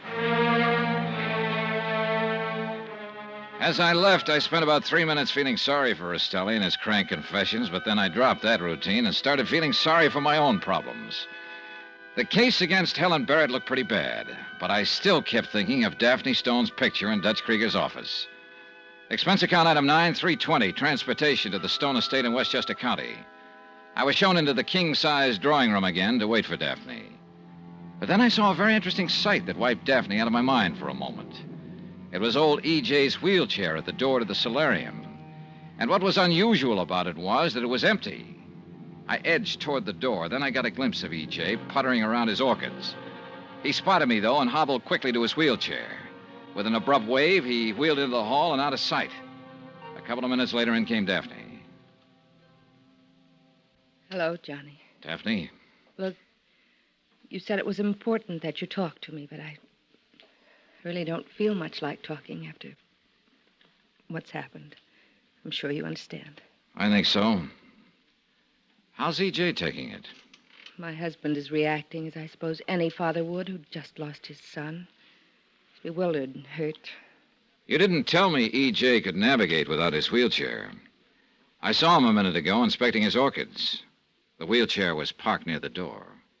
I didn't think it was important, Johnny. It's true he can be out of his chair for short periods, but it's rather uncomfortable for him. Out of his chair for how long? Not long enough to get into New York and back, if that's what you're wondering. Thanks. You told me it was E.J. who was opposed to Harvey's plans to marry Helen Barrett. But I found out that you were the one who was fighting it. I suppose it was foolish of me to pretend otherwise. I guess I just didn't want you to get any wrong ideas. About what? About the reason I opposed it. What's the right idea? The name of Stone means something, Johnny. Dignity, tradition, breeding. I doubt if someone like Helen Barrett, an entertainer, nice as she is, could keep that tradition alive. Are you kidding? I'm completely serious. Something like this happened once before with Harvey's secretary, Martha Winters. And you stopped it just like you were trying to stop him from marrying Helen. I don't like the way you put that. I merely persuaded him to think of the family name. You know, you kill me, Daphne. What do you mean by that? This dose of blue blood you've picked up, aren't you a Daphne come lately yourself? How dare you? Save it. E.J. told me he lifted you out of a chorus line when he married you. Now, how about it?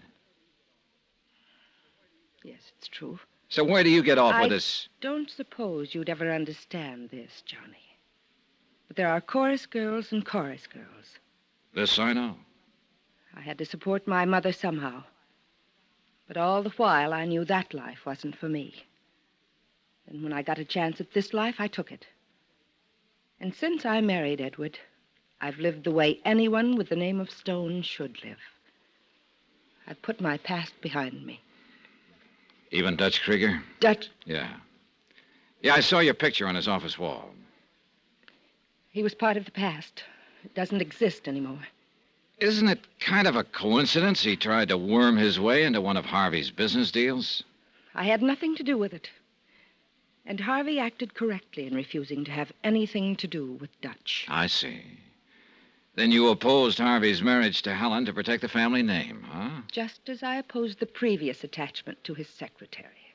Sure it wasn't because you didn't like the idea of competition? It's a pretty low thing to say under the circumstances. Well, just what are the circumstances? It's very simple. I've lost someone who was very dear to me. Even though I was Harvey's stepmother, we were practically the same age. Sure. I know people talked about it, made crude jokes about it. But I didn't care. Because I found in Harvey something I'd never had in my life before. Oh? What was that? A friend, Johnny. A real friend.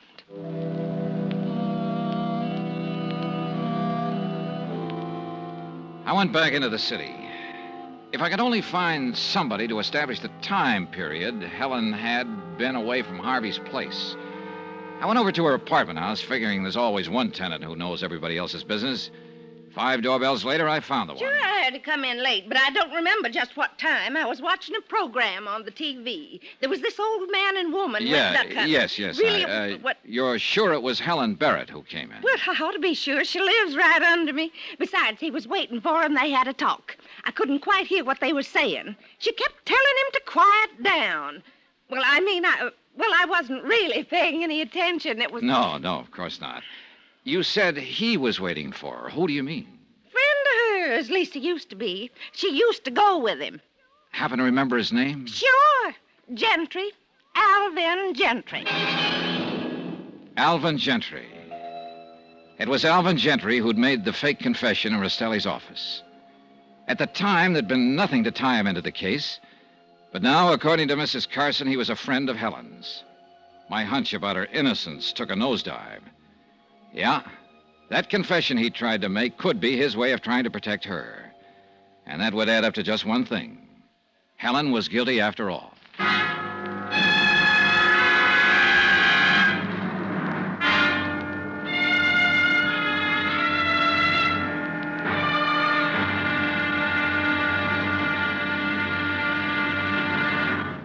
Now, here's our star to tell you about tomorrow's episode of this week's story. Tomorrow, up pops an eyewitness and drives the final nail into the wrong coffin. Join us, won't you? Yours truly, Johnny Dollar.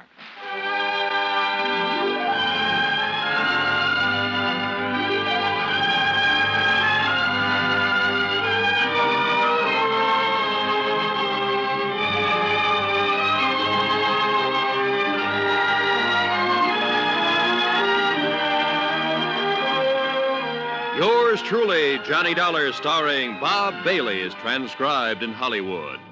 Written by Robert Reif, it is produced and directed by Jack Johnstone.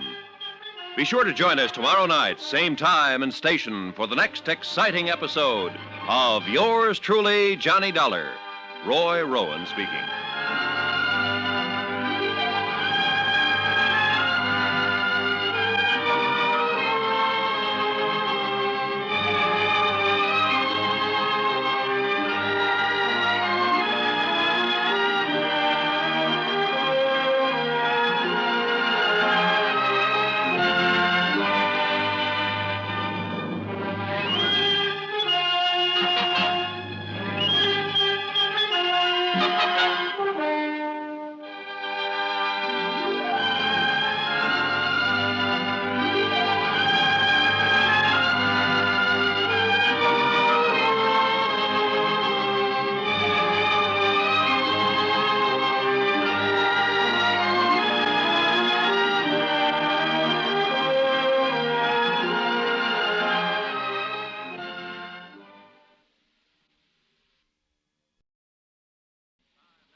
From Hollywood, it's time now for...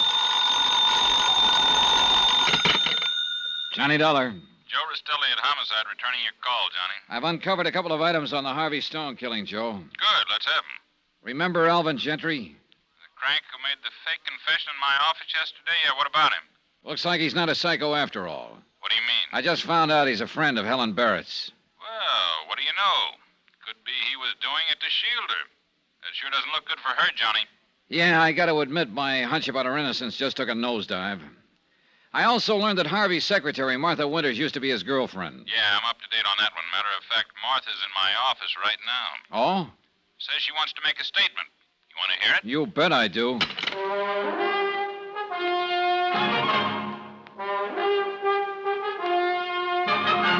Tonight and every weekday night, Bob Bailey in the transcribed adventures of the man with the action-packed expense account, America's fabulous freelance insurance investigator. Yours truly, Johnny Dollar.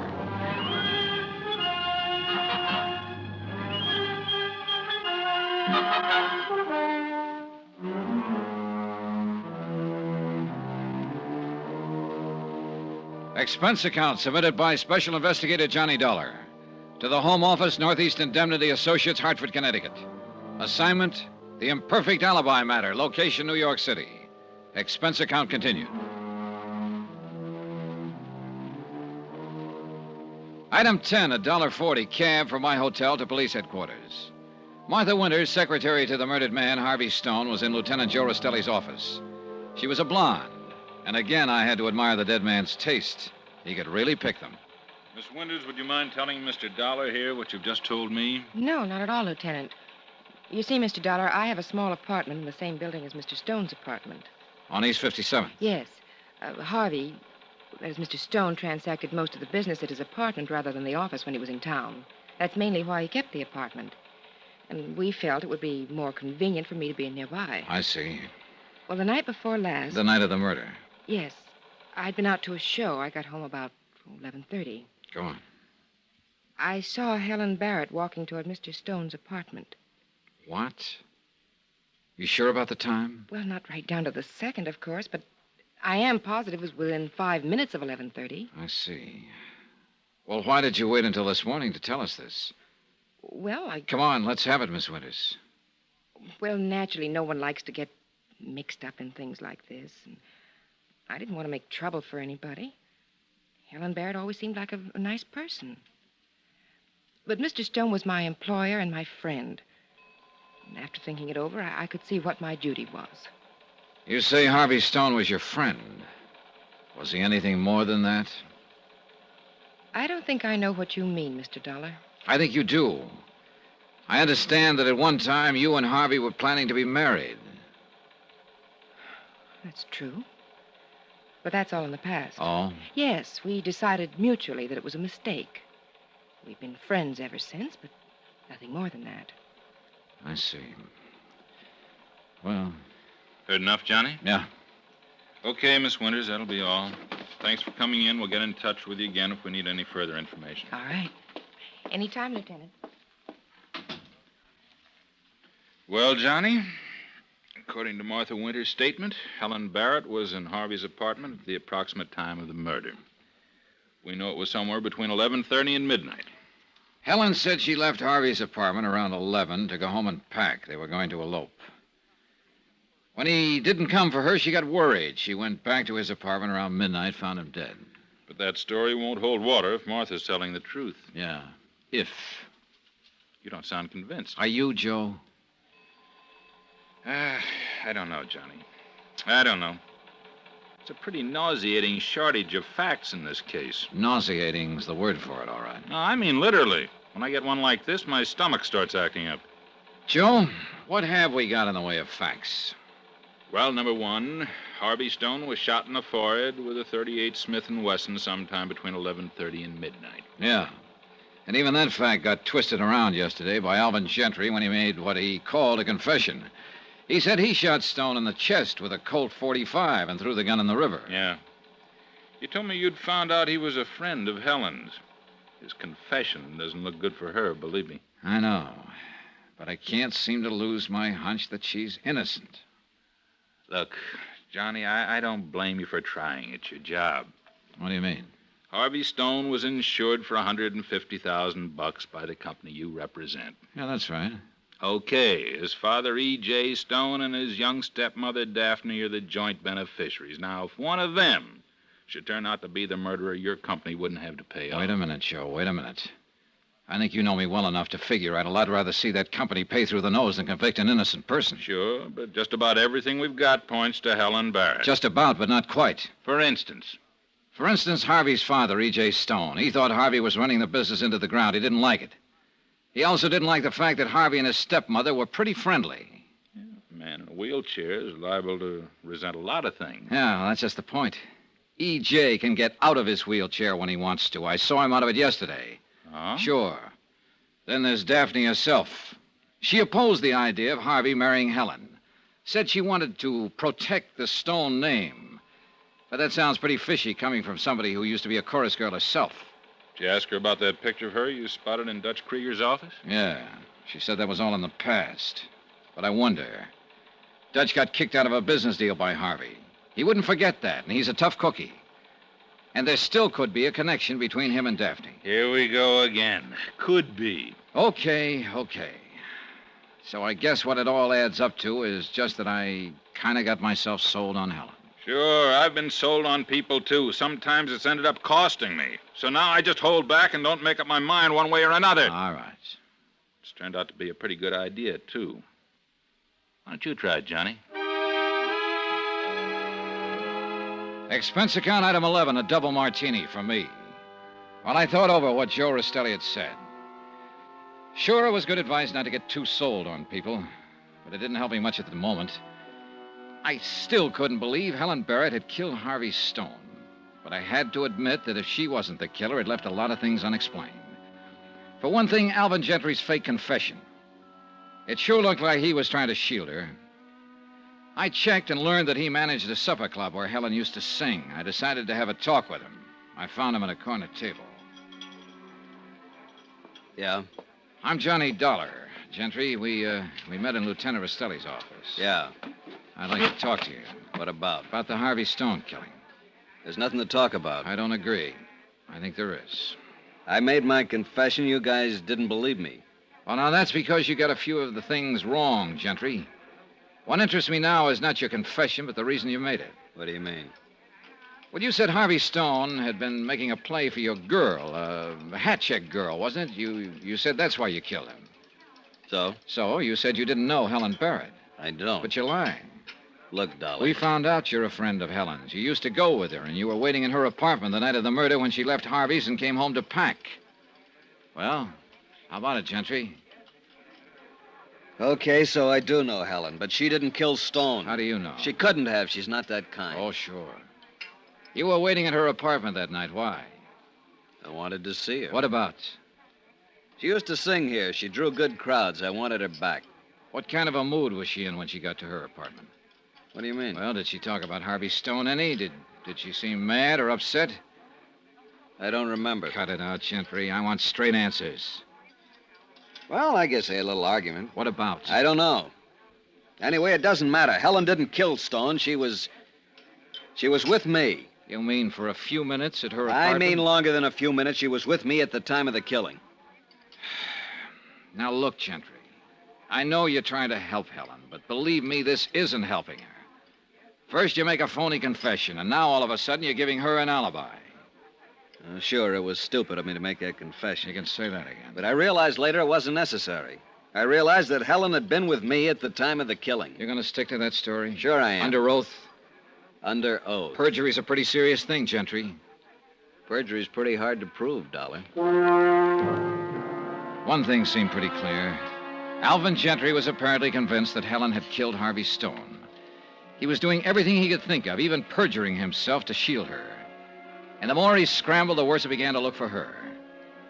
Then, too, there was the statement of Martha Winters, Harvey's secretary, that she'd seen Helen returning to his apartment at 11:30.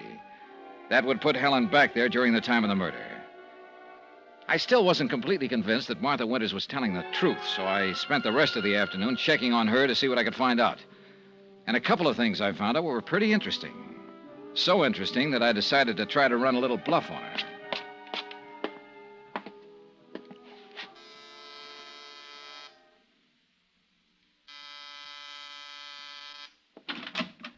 Oh, Mr. Dollar. Hello, Martha. I'd like to talk to you. Well, I was just on my way out. Well, this won't take long. All right. Please come in. Thanks. Well? It's about that statement you made to Lieutenant Rastelli this morning. Oh? Well, I really haven't anything more to add to it, Mr. Dollar. Look, I'm sorry, but I have an engagement now. Yeah. You told us this morning that you and Harvey Stone used to go together. But you called it off and were just friends after that. Yes, that's right.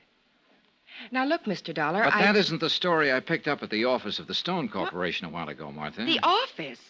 Now, what right have you to go snooping around that Sorry, office? Martha, but snooping's my business. And you know, you pick up a lot of interesting information that way. Well, if you're going to listen to office For instance, gossip... I found out it was Harvey who called off the deal with you. No. And you've been carrying a torch for him ever since. There've been a couple of nasty scenes about it. That's a lie. Matter of fact, once or twice he'd almost made up his mind to can you, but each time he decided not to. Lies, lies, all of it. Okay. We'll let that go for a minute. Now, about your statement this morning. Mr. Dollar, I haven't time to stand here and repeat what I've already said. That's where you're wrong, Martha. You've got time to hear this. You'll take time. Well, what is it? You said you saw Helen heading for Harvey's apartment at 11:30. Yes, I did. Where were you at the time? Why, here? In your apartment here? But your apartment's around the corner of the hall from Harvey's. Well, How could you have seen her from here? Well, I didn't mean I was in my apartment. I was at the entrance, just coming in. The front entrance, huh? Yes. But Helen came in the side entrance. You couldn't have seen her from the front. But she's lying. Anyway, I hadn't reached the front entrance yet. I was outside. Sorry, Martha. The doorman and the cop on the beat both would have seen Helen. I tell you you- lied, didn't you? No. You didn't see her at all. Well, it had to be Helen. She's the one who killed him. I know she did. You lied, didn't you, Martha? If it hadn't been for her... If it weren't for her, maybe you'd be Mrs. Harvey Stone, huh? I didn't mean that. I meant Harvey'd still be alive. I just didn't want her to get away with You it. lied, Martha. You didn't see Helen at all. Yes, I lied, Mr. Dollar. I lied.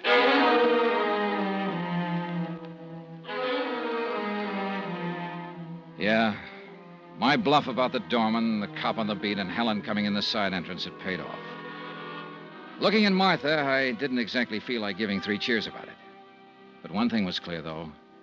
The Harvey Stone murder case had just busted wide open again.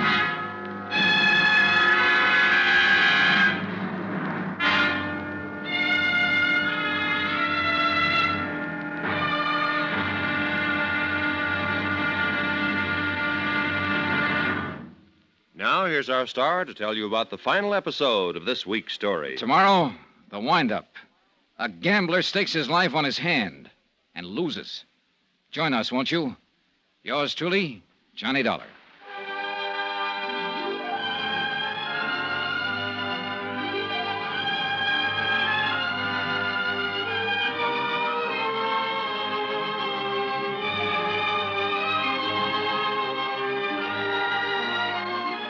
Yours truly, Johnny Dollar, starring Bob Bailey, is transcribed in Hollywood. Written by Robert Reif, it is produced and directed by Jack Johnstone. Be sure to join us tomorrow night, same time and station, for the next exciting episode of Yours truly, Johnny Dollar. Roy Rowan speaking.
From Hollywood, it's time now for... Johnny Dollar. Joe Rastelli at Homicide, Johnny. Glad you called, Joe. Got something new for you on the Harvey Stone murder case. Well, let's have it. Yesterday, Harvey's secretary, Martha Winters, told us she'd seen Helen Barrett approaching his apartment at just about the time he was murdered. Yeah? She just admitted to me that she lied. Oh? She wasn't in position to have seen anyone approaching the apartment at the time. Well, that maybe opens things up a little again. Yeah. I've got an item along that line, too, Johnny. What is it? Harvey's young stepmother, Daphne, up in Westchester County. Oh? What about her? I just found out she was here in the city the night of Harvey's murder. What? Yeah.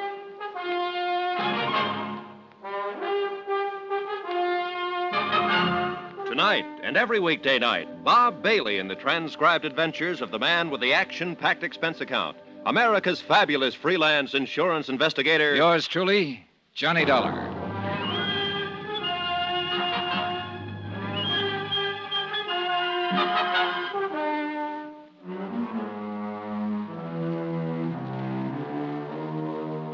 Expense account submitted by Special Investigator Johnny Dollar to the Home Office, Northeast Indemnity Associates, Hartford, Connecticut. Assignment, the imperfect alibi matter, location, New York City. Expense account concluded. Item 13320, transportation to the Stone estate in Westchester County to question Harvey's young stepmother, Daphne Stone. As a suspect in Harvey's killing, Daphne was very much alive again. Sit down, Johnny. Thanks. Nice out here. Mm-hmm. Drink? No, thanks. How's the investigation going? Well, that's what I came to talk about, Daphne. It hasn't been going too well. Oh? I was under the impression that an arrest had been made. Helen Barrett's being held. Well, then. Helen Barrett could be the killer. A lot of things point in her direction. But there are a few that don't. What do you mean? Right from the start, you've been giving me incomplete answers or false answers.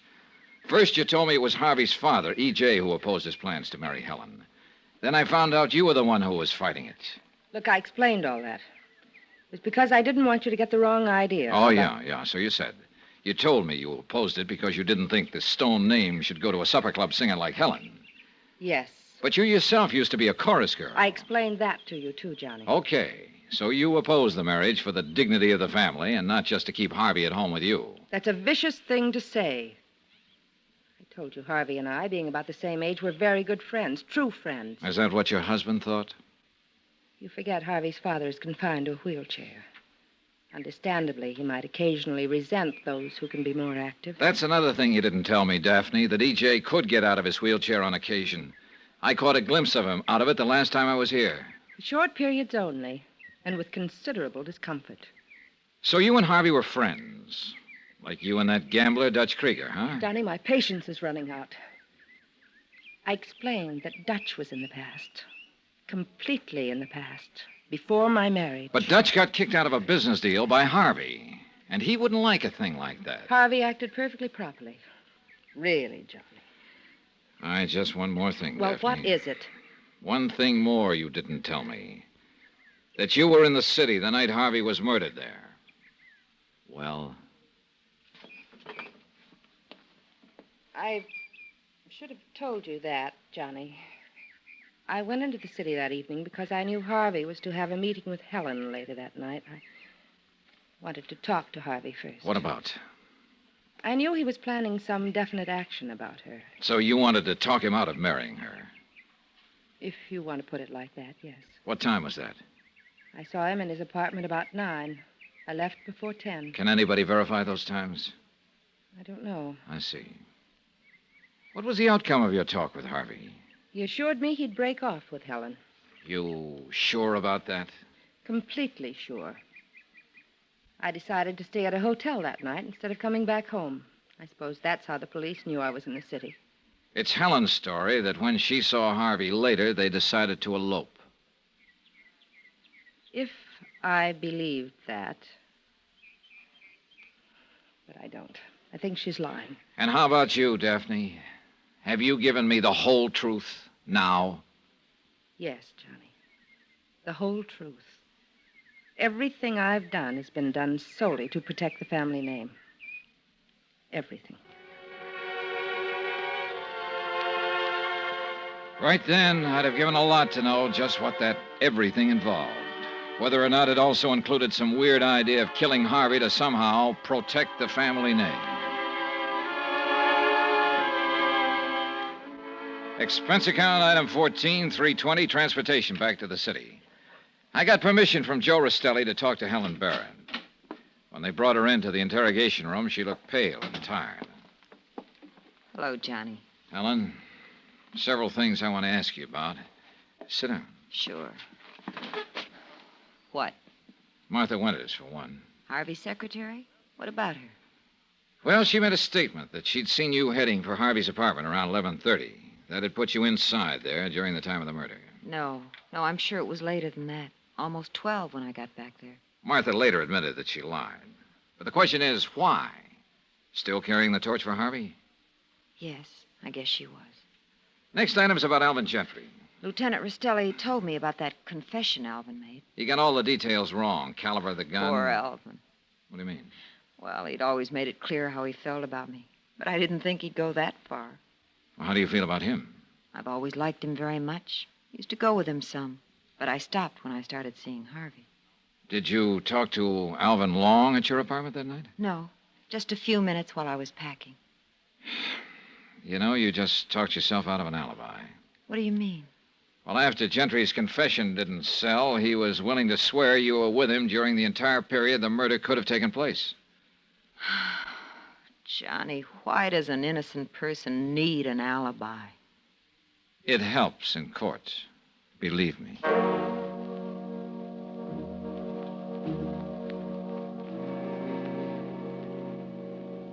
Well, how'd you make out with Daphne and Helen, Johnny?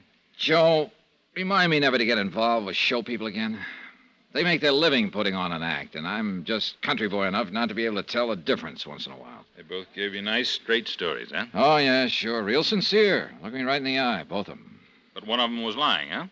Daphne said Harvey told her he'd break off with Helen. But Helen says the two of them were planning to elope. Of course, Harvey might have changed his mind after talking to Daphne. Yeah, but that's something we're not going to be able to confirm now. No. Johnny, it's a cinch Alvin Gentry's convinced that Helen's guilty. I think he's holding back something. Guy doesn't stick his neck out that far without a reason. I know, but I still don't dig her motive. Well, suppose Daphne's telling the truth that Harvey broke up with Helen. Maybe she couldn't stand getting the brush off. Yeah, could be, all right. People can do some strange things under the name of love, Johnny, particularly when it turns to hate. And that can happen awful fast. Expenses, items 15 and 16, $1.40 cab to my hotel, and $1 even for a pot of coffee in my room.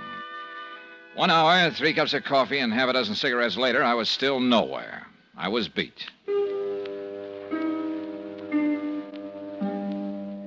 And then a weird little idea began pecking away at me. A couple of things Rastelli had said suddenly started adding up to a pretty fantastic answer. Maybe it wouldn't stand the light of day, but it was night now, and it was the only idea I could come up with. I decided to try it on for size. I went to the club Alvin Gentry managed. Oh, hello, Dollar. I was sort of hoping you'd be around again. Oh? Yeah, I want to talk to you, but not now. It's almost closing time. Stick around, will you? I waited at the bar while the customers left. 20 minutes later, Gentry and I were alone. He slid onto a stool beside me. Drink? No, thanks. What's on your mind, Gentry? Well, I've been thinking about what you said the last time we talked about perjury. Oh? I decided you were right, Dollar. They make it pretty tough on you for perjury. Yeah, they do. I'm withdrawing my statement that Helen was with me at the time of the murder. Well, that's probably the smart thing to do, Gentry. Sure, what's the use? I'm getting tired of being a sucker in this deal, a fall guy. Oh? That goofed-up confession I made was bad enough. Then I had to stick my neck out still further with that fake alibi for her, and for what? So you're withdrawing the statement, huh? Yeah. That's probably what you came to see me about, huh? No, that isn't why I came to see you at all, Gentry. Hmm? And I wouldn't exactly call you a sucker. I think you're one of the smartest guys I've ever seen, in a sort of weird and twisted kind of way. What are you talking about? You played this whole deal real cagey right from the start. Everything you did was supposed to look like a cover for Helen. But instead of that, you were really trying to put a noose around her neck. You're out of your mind, Dollar. And that confession you made, Gentry, that's why I came to see you. To tell you it wasn't goofed up at all. You did kill Harvey Stone. You know, you got a real weird sense of humor. Have I? A couple of things Lieutenant Rastelli said added up in my mind a few minutes ago. Love can turn to hate fast. And you'd have to have a good reason to do what you did. You wanted Helen bad. When she told you that night she was going to marry Harvey Stone, you couldn't stand the idea. If you couldn't have her, nobody could. You're talking crazy. You went to Harvey's apartment and killed him. Then you made that fake confession to look like you were shielding her. Actually, you were framing her. No. You knew we wouldn't believe you, and we wouldn't believe that alibi you offered for her. It all made her look more guilty by the moment. Dollar, you're forcing me to say something I didn't want to. Oh, what is it? Helen was mad at Harvey that night. I was worried. I followed her back to his apartment. When I got there, she was standing over the body with a gun in her hand. She said, "Why did I do it?" She kept saying it over and over. That's why I made the fake confession to protect her. Sorry, Gentry. It's a little too late for that story now. I keep telling you that confession you made was legitimate. Are you crazy? I didn't even get the caliber of the gun right. Yes, you did. What are you talking about? We made a mistake. Harvey was killed with a .45 Colt, just like you said. You're crazy. It was a .38 Smith. Yeah, a .38 Smith & Wesson. I know that. So do the police. So does the killer. But nobody else. It was in the papers. No, Gentry. It wasn't in the papers. You're dead wrong, Dollar. Dead wrong. He kicked a bar stool at me, and I dove behind the end of the bar. The lights went off. I had my gun out now, but I couldn't see anything in the dark. He couldn't get past me to the front door, but he could get out of the back. I had to locate him fast. Then my hand touched an ashtray at the end of the bar. I picked it up and tossed it toward the center of the room. I spotted the flash of his gun. Now I had him pegged. I found a lamp on one of the tables. Gentry was slumped in a corner. My shoulder. Help me. Don't worry, Gentry. You're not going to conk out. There's plenty left of you to stand trial.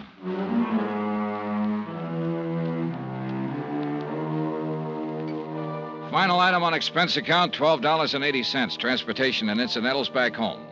Total expenses, $192.40. Rastelli arrived in response to my call and had Gentry carted away. Helen Barrett was released from custody. Remarks? Here I thought Dutch Krieger was the gambler in the case. But the little game of winner-take-all that Gentry'd been playing was just about the weirdest I'd ever heard of. I thought about him up there in the death house at Sing Sing and realized that the big trouble with that kind of gamble that he was taking is that the loser's seat can get awfully hot. Yours truly, Johnny Dollar.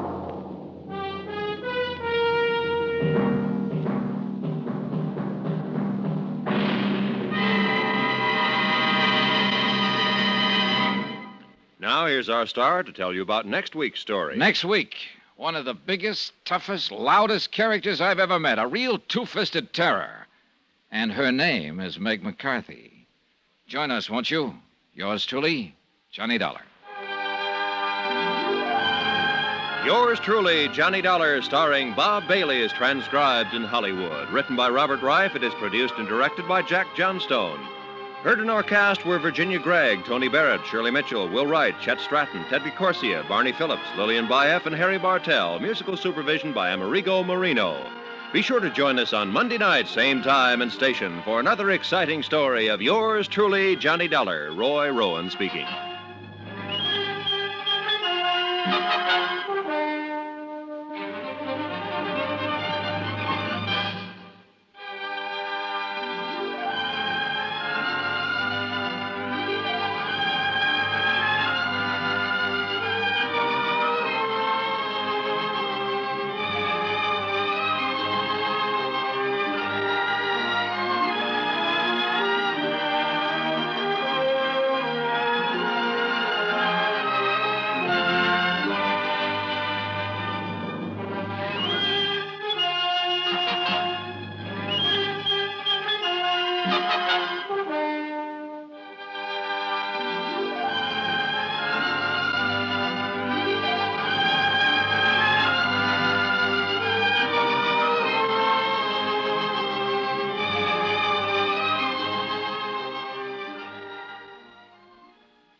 From Hollywood, it's time now for...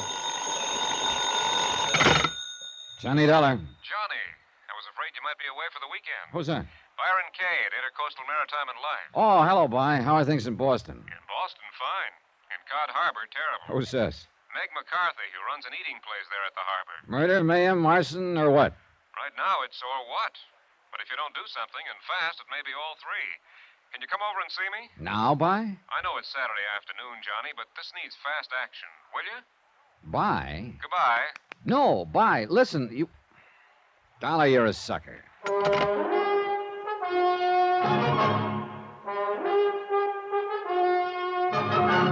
Tonight, and every weekday night, Bob Bailey in the transcribed adventures of the man with the action-packed expense account, America's fabulous freelance insurance investigator. Yours truly, Johnny Dollar.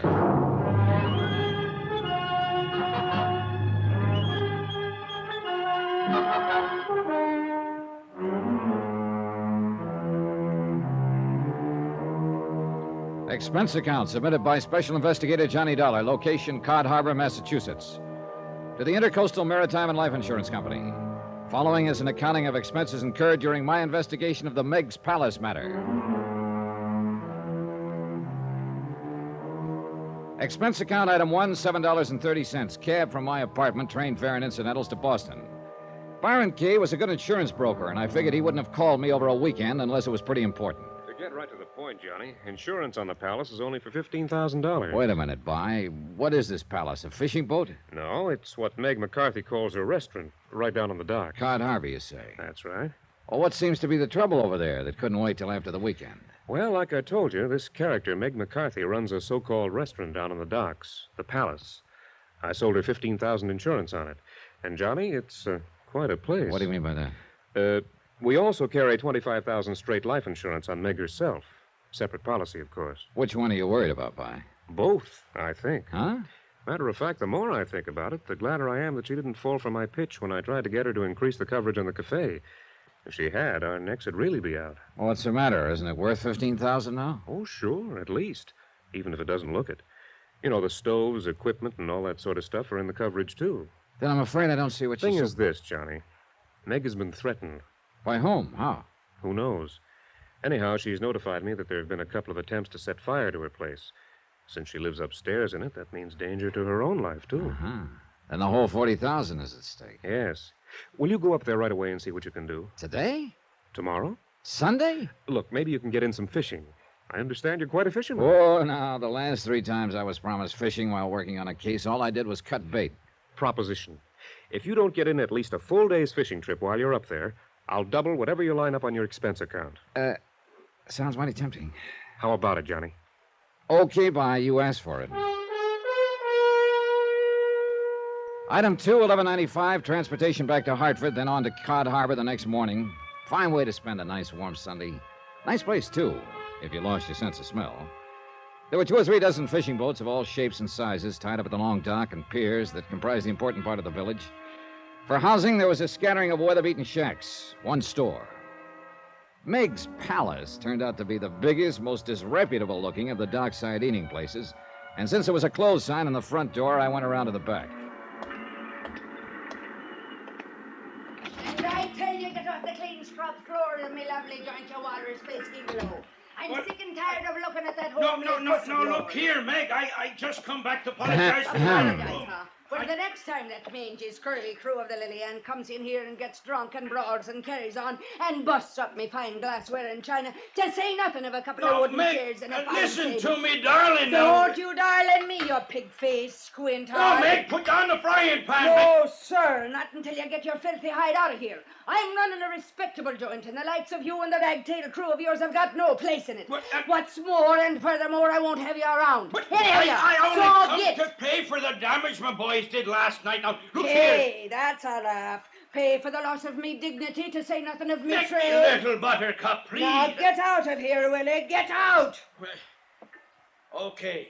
Hey, here's your money, Meg. Who wants your dirty, offensible money? Get! Meg, put down the frying pan. I'll put it down, Willie boy, if you don't get out of here. I'll Meg, cover your Meg, head. oh, no! Get now before I don't sit down. Get out of here, Willie. I'll clean how you step in. Go on, Willie.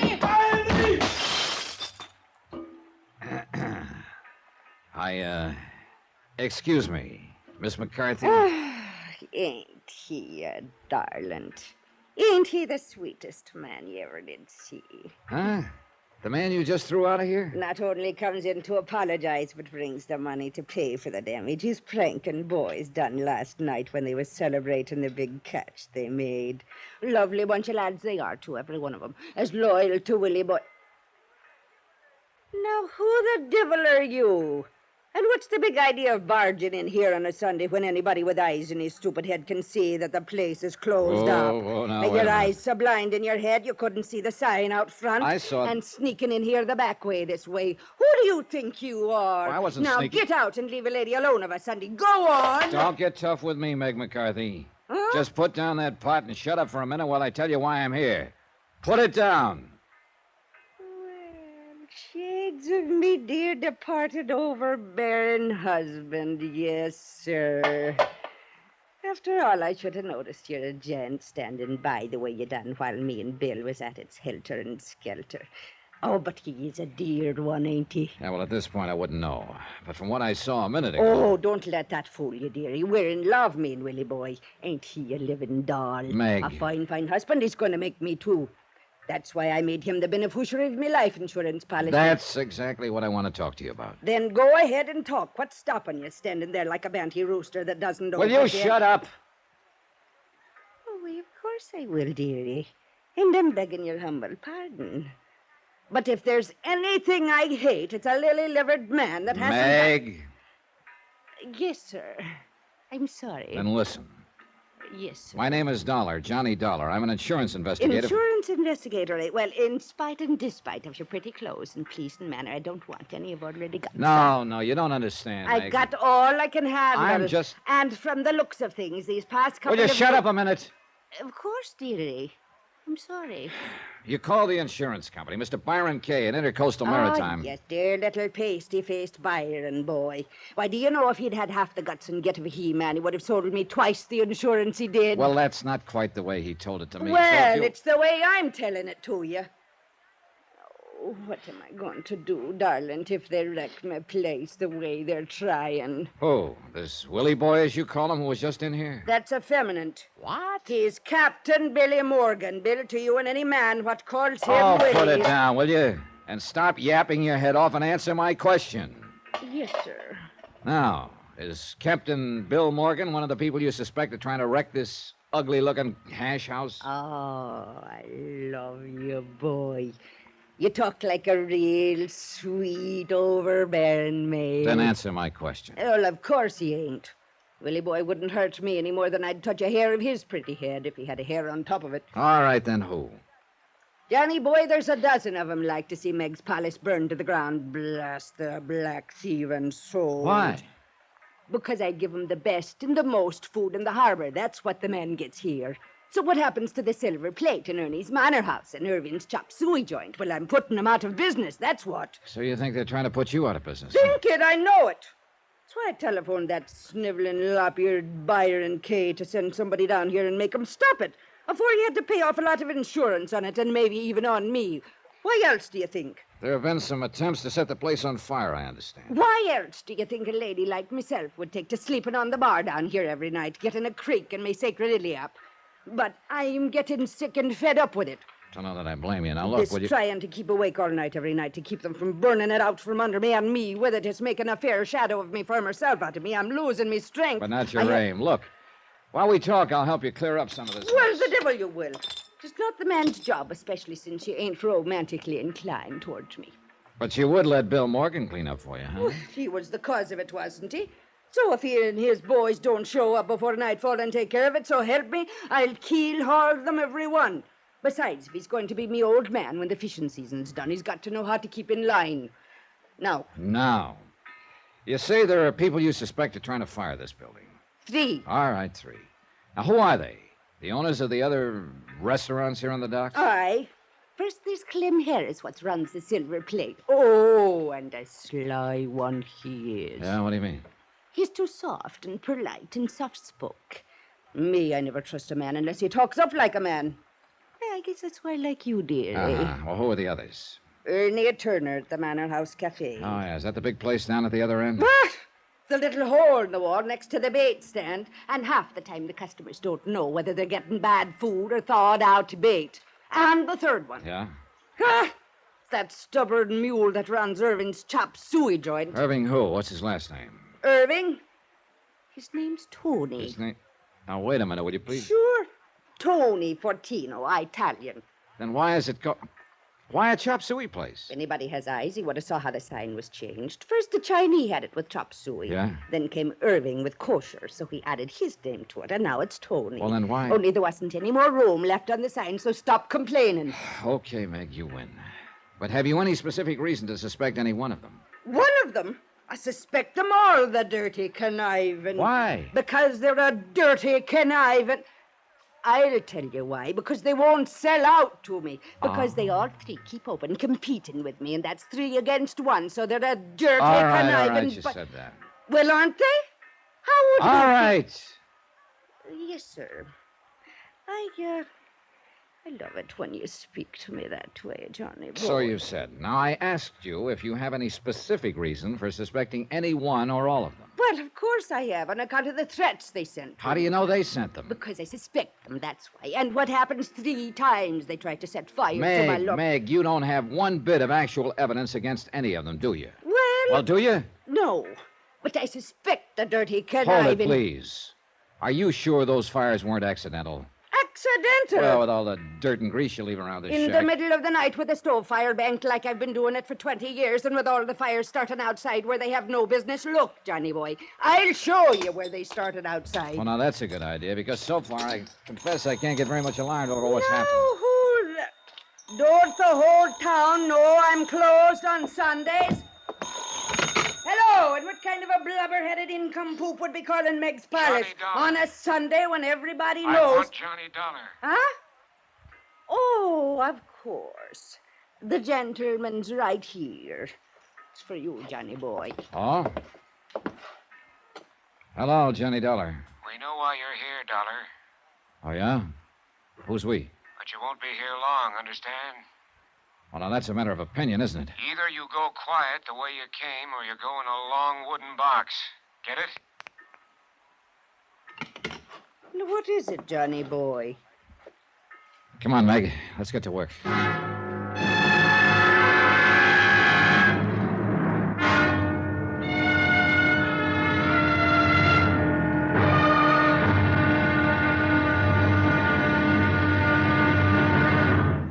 Now, here's our star to tell you about tomorrow's episode of this week's story. Tomorrow, well, they say that darkness can cover a multitude of sins.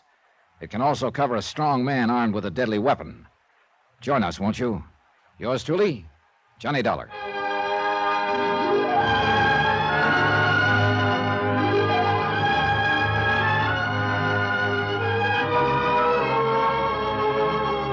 Yours truly, Johnny Dollar, starring Bob Bailey, is transcribed in Hollywood. It is produced and directed by Jack Johnstone, who also wrote tonight's story. Be sure to join us tomorrow night, same time and station, for the next exciting episode of Yours Truly, Johnny Dollar. Roy Rowan speaking.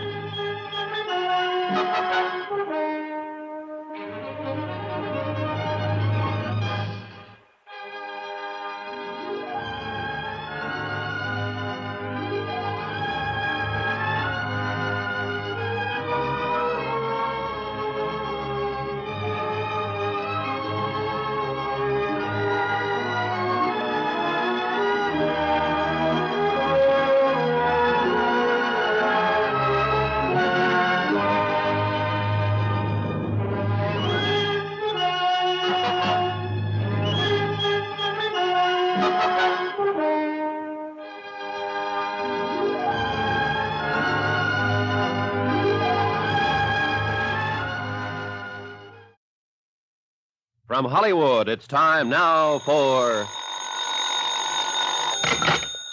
Johnny Dollar. Byron Kay in Boston, Johnny. Hi. The operator had quite a time locating you. I don't see why I'm in the only available room for rent here in Cod Harbor. Huh? Well, she said she was ringing Meg's Palace Restaurant. That's where I am. Room's right above the place. Well, tell me, have you found out whether it's true somebody's trying to burn up that joint and put Meg out of business? Not only that, By, but whoever's behind the attempts to get her out of the way has threatened to get me. Hey, you want some help? Yeah, I want you to send me something by truck soon as possible. Huh? And I want to be sure it arrives here quietly at night so that nobody in this little fishing village knows it arrives. Holy smoke, what? Listen carefully, By, and I'll tell you. I want you to send me 6 large... Tonight and every weekday night, Bob Bailey in the transcribed adventures of the man with the action-packed expense account, America's fabulous freelance insurance investigator. Yours truly, Johnny Dollar.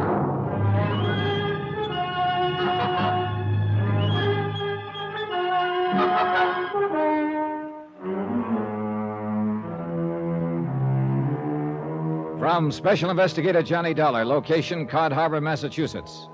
To the Intercoastal Maritime and Life Insurance Company, Boston. Assignment, the Meg's Palace matter. Expense account continued. Expense account item... Well, since you're paying for and sending that batch of fire extinguishers, Byron, I can hardly charge them to my expense account, can I? But I have a sneaking suspicion they might be mighty important. A cursory inspection of this tiny fishing community has revealed no sign of a firehouse. Nothing, in fact, but some hose connections for cleaning off the docks. And after the threats Meg McCarthy has received, plus a couple of attempts to fire up this disreputable-looking establishment of hers, well, I guess I still have some Boy Scout blood in my veins. In view of the threat to me, I figured it might be a good idea to consult the local authorities. I learned a long time ago that it's a good plan to enlist their cooperation when working in a strange, small community. Inquiries from some of the fishermen mending their nets spread out on the long wharf led me to a small, shabby, unmarked frame shack that stood about a block away from the waterfront. Come in, come in. Mr. Beasley? That's right. Oh, what's your name? Johnny Dollar. Dollar, Okay, what do you want? Well, you're the chief of police, I understand. Acting chief of police? Oh. Acting mayor, too, an acting judge, acting town clerk, acting just about anything else you could want. I don't get it. Well, I don't know why not. Officially, I guess Cod Harbor's just a part of Barnesboro, a couple of miles inland. We're so small, and we're not incorporated like most towns, so we just have to be kind of self-sufficient unto ourselves. You see what I mean? And you know something? It works out pretty good. Yeah, well, I guess it's as as acting chief of police that I've come to see you. Yeah, what about? The Meg's Palace Cafe. Yeah, and you take any stock in Meg's talk about somebody threatening to burn up that cockroach-loaded dump she calls a restaurant? I'm representing the insurance company that holds $15,000 insurance on it. Never come to your mind, Mr. Dollar, that Meg her own self might have set the fires to collect that insurance? A call for help as a cover-up? Yeah, the thought has entered my mind. Just crazy enough to do a thing like that, too. Hasn't she been to you for help? She told me. Oh, what sort of evidence? One way or another have you turned up? Dollar, I haven't looked for any. Yeah, what? The less I meddle in their affairs, the less trouble I'll have with the folks here in Cod Harbor. Oh, hey, now, wait a minute. For a mayor and police chief and so on, you don't seem to be very concerned about these people of yours. True, maybe I'm not. What's the difference? Well, look here, if you... Yeah, you know, unless something serious happened, like a murder Or a fire that destroyed Meg's palace and maybe half the docks. Don't you think that sort of thing is serious? Well, yeah, if it happens. Then I'd probably have to call in the regular appointed authorities over to Barnesboro. But there hasn't been any fire yet. Not any real one. So why get your dander up? Well, I'll be. Look, with so little concern about the place, how did you ever get all those jobs? Easy. Lost my schooner out on the banks last fall. So for want of something better, I just took it. I took them all. Why not? The town feeds and bores me, and I like it. So... Real soft, lazy, good-for-nothing life, huh? Sure. Now, why don't you be a good boy, Dollar, and leave things be around here? Stop wasting my time. Well, just let me take enough of your valuable time to ask a couple of questions. Sure. Go ahead. No harm in asking. I want to know about some of the people here in Cod Harbor. Like who? Clem Harris, for one. Careful, boy. That's my cousin. Oh. Who else? Ernie Turner and Tony Fortino. Oh. On account of them's the three that run the other dirty bites along the docks, huh? Yeah. I'd like a rundown on all three of them. Easy. Yeah? Yeah. Go talk to them. Oh, now, wait a minute. Easiest way I know of for you to find out all about them. Oh, you're a lot of help. Dollar, like I said, we're kind of self-sufficient unto ourselves around here. We like it that way. And that's just another way of saying we don't like strangers coming here and messing around in our affairs. Well, that was pretty definitely that. It was getting quite late, and I decided I'd better postpone any interviews with Meg's business rivals until the following morning. Besides, as I walked along the wharf, I noticed that they were closed. Then I remembered somebody else I wanted to talk to, the beneficiary of Meg McCarthy's life insurance policy, the master of the fishing boat, Lily Ann, Captain Billy Morgan. But the Lily Ann, tied up at her berth, was dark and empty. Well, if anyone knew where Captain Billy was, it'd be Meg herself. So I walked the boards back to Meg's palace. What greeted me as I opened the back door of the place was truly a sight to behold. Over there with that hose, you scum of a land-loving. Over there in the corner, can't you see? What's the matter with your blinking eyeball? Standing in the center of the floor, brandishing a moth-eaten feather duster as if it were a club, stood Captain Billy Morgan, shouting orders to three men who were cleaning up the mess of pots and pans and broken crockery left over from Meg McCarthy's temper tantrum of a short while earlier, when she belabored this same Captain Billy for a little celebration he and his crew had in their place the night before. Belabored? It looked like she must have thrown one of everything in the joint at him. Bill! Hey, Captain Billy! Hey! Oh, it's you, huh? I seen you here earlier today when Meg throwed me out. Well, looks to me like you weren't all she threw. Yes, sir. Oh, she's a living doll. Hey, say, ain't you the insurance man? She telephoned to help her find out who's trying to burn her out of here. Name's Johnny Dollar, ain't it? Yeah, that's right. And, Captain, I'd like to ask you a favor. Charlie, you yellow-bellied, bug-eyed bandy-wasted. Don't throw that trash in the corner. What's the matter with you? Sorry, Mr. Dollar, but I guess the boys don't like working at night when they got to be up and aboard Lily Ann and headed out for the fishing banks by 3 a.m. in the morning. Don't blame them. We couldn't leave Meg's place in a mess like this, now could we? After all, she's going to have to serve us coffee and sinkers before we go. Where is she? Upstairs. Has been for the last hour. In her room? In that room she's renting out to you. Figured like maybe you could stand some cleaning up and debugging, I guess. You know something? She figured right. Avast there with the mop, old ear. I'll wring it around your bloody neck. And swab off them tables while you're at it. Can't you see the mess you left on them? Now, what can I do for you, Mr. Dollar? Well, look, why don't you and I go into the kitchen, Captain, where we can hear ourselves think? Well, sure, why not? All right, now you keep at it, you sow-bellied lunkheads. And if the joint ain't clean and tidy when I come back, I'll plaster you all over the lee scuppers. Real fine bunch of boys I got there, ain't they? I'll bite, are they? You bet your sweet living life they are. Finest crew on any boat in the harbor. Charlie, Oley, and Montgomery. Now, what was it you wanted, Mr. Dollar? You found out anything about who's causing all the worries to my lover girl? Not very much yet. Well, I hope you do. Do you? Huh? I don't get you. I'm going to be honest with you. Lay all the cards right on the table. Well, that's the only way, I always say. All right. I'm just as concerned about Meg herself as I am about this cafe. Sure you are. Me too. Now, whether you like it or not, I have to consider the fact that you are the beneficiary of Meg's $25,000 life insurance policy. If anything were to happen to her... Why, sure, I see what you mean. You bet your life I see what you mean. Why, you blasted land-loving son of a dirty yellow now sculpin. take it easy, Captain. Take it easy. You Pipe trying to down. say I hurt one single hair, make me cut? Dollar, you make cracks like that, I'll swab the decks with that ornery hide of yours and feed you. Put him up! Put him up, Dollar! You want to talk to me like that, you said put him pipe up! down, Captain. Let's talk sense a minute. Talk sense, yeah, but don't you go implicating that I didn't imply a thing yet. Well, I warn you, you Just don't. a minute there, Huh? Captain Billy Oh, Morgan, just Meg, a I- minute. Who do you think you're talking to like that, the guest of me humble Well, establishment? I'm sorry, Meg, darling, but he And was why talking ain't like you in there helping those poor boys of yours with the cleaning up? Well, but they're almost finished up, Meg, me darling. Besides, unless you ought to get out of here and get your sleep, you'll not be worth your salt on the boat tomorrow. Meg, I'd like to talk to Captain Billy. Tomorrow. Go out in the boat with him in the morning, and you'll all have plenty of time to talk. Well, I want to talk to Willie him now. boy, get out with them. Go on. Well, yes, my dear. And I'll see you at the dock at 3 in the morning. Well, now, wait a minute. Get! Yeah,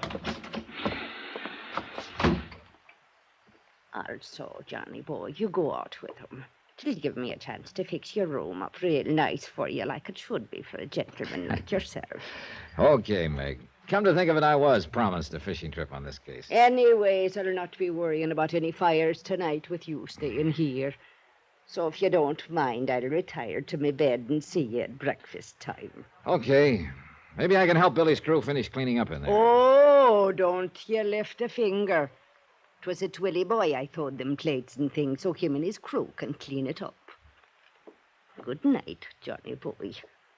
There's food in the icebox and your bed's all made when you're ready to retire.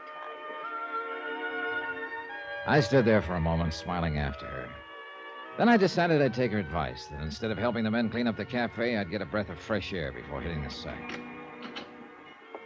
The moon was just a thin sliver in the eastern sky, and the stars twinkled merrily in the broad, clear expanse overhead. The cottages of the peaceful little fishing village were dark. Along the docks at the waterfront, the fishing boats playfully nudged each other as they slowly and quietly swung and rolled on the gently heaving water. Their masts and rigging formed an intricate, ever-changing pattern against the occasional beam from the lighthouse and the point as it lazily swept across the night. Somewhere, far out on the landward breeze, an occasional seabird called. It was all so peaceful and serene that I couldn't help wondering how trouble could ever come to a... Then I saw it. A slight movement at the front corner of the old building. A silhouette hunched over, tensely watching the front door, waiting. But waiting for whom? Slowly, as quietly as possible, I crept up on whoever it was, hoping in the dim light to recognize him or her before I was discovered. Softly, I passed the side door. I could still hear the members of the crew inside at their work. But in my concentration on the person out front, I was too slow in my reaction when that side door suddenly opened behind me. Huh? What? Who are you? Oh, no, you... Oh! And very suddenly, it got very dark.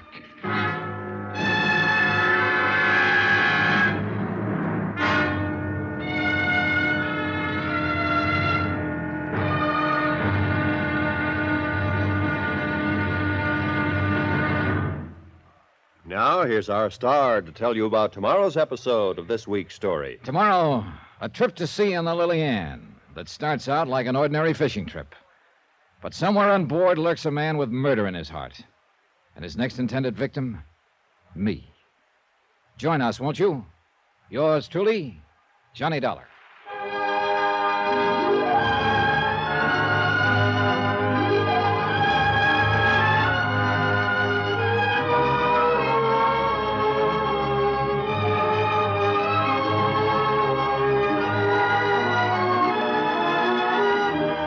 Yours truly, Johnny Dollar, starring Bob Bailey, is transcribed in Hollywood. It is produced and directed by Jack Johnstone, who also wrote this week's story.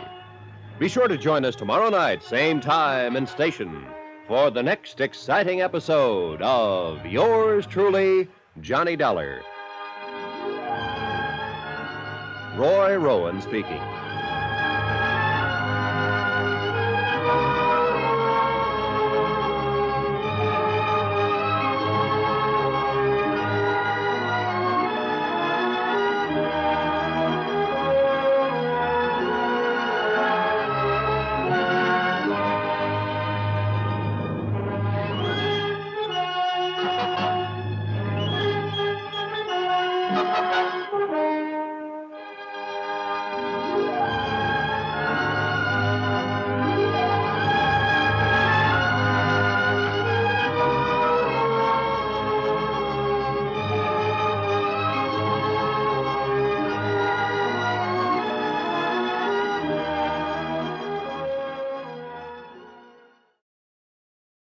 From Hollywood, it's time now for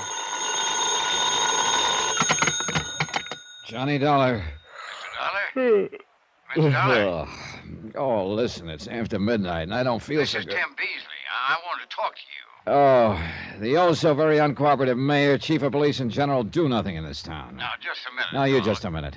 I asked you for help this afternoon in finding out who's threatening to put Meg McCarthy in a restaurant out of business. Dollar. What do I get?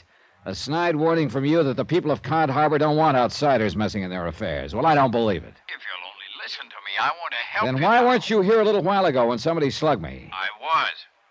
What? Who do you think picked you up in that alley and put you to bed at Meg's place? You? You want to come over here and talk to me now? I know it's late. Okay, Beasley. If my head stops spinning long enough, I'll be right over.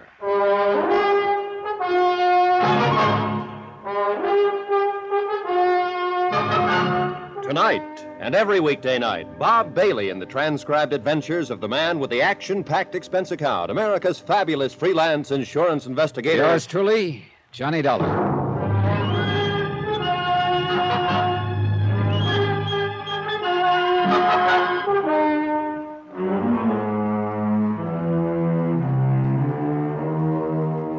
From Special Investigator Johnny Dollar, location, Cod Harbor, Massachusetts.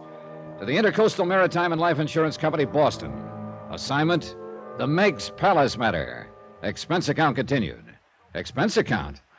Well, so far here in Cod Harbor, there's been little need for it. Meg McCarthy had given me a small room above a restaurant and provided all the food I could eat.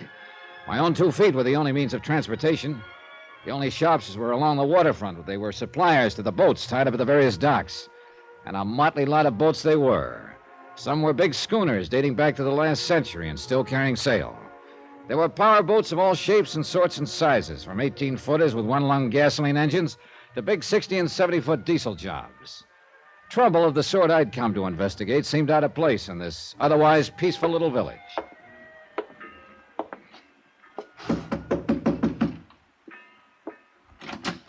Come in, Mr. Dollar. So, you've suffered a change of heart, huh, Beasley? And you've decided to go up. Yeah, that's about the best way to put it, I guess. See, it's Now, this wait, way. before we go any further. What was this bit about picking me up after I got socked on the head a while ago? Listen, Mr. Dollar, after you left here this afternoon, I got to thinking. Maybe I was wrong in giving you the back of my hand, and maybe you was right in walking out mad like you did. Well, how would you feel? The insurance company back in Hartford gets word from Meg McCarthy that somebody's threatening to burn up that joint on the waterfront she calls a restaurant. It's insured for $15,000, and she's insured for $25,000. I know. Well, you see, it's this way. And when I get here, I learn that somebody has already tried a couple of times to set fire to the place. All right. I learned a long time ago that in a case like this, it's smart to enlist the help of the local authorities. Here in Cod Harbor, those authorities all seem to boil down to you. Why, I will never know. Yeah, like I told you. But now listen. And what do I get from you? The cold shoulder, the back of your hand, as you put it. I got to explain to you, Mr. Dollar. Well, then go ahead and explain. And believe me, brother, it better be good. Well, there probably ain't another village like this in the whole country, see? Technically, we're supposed to be part of Barnesboro, a few miles inland. But we've always left them alone, and they've always left us alone. Any trouble happens, we settle it amongst ourselves. And because we're such a small place, it's get along with everybody or get out, see? So we just don't have no trouble. Not of any account, that is. Unless it's somebody comes in from outside and makes it for us. You understand, Mr. Dollar? Are you forgetting it was one of your own townspeople who asked me to come here, and for her own protection? That's what I got to thinking about after you left. So I decided maybe I better talk to you. And, well, that's how I happened to go over to Meg's place tonight.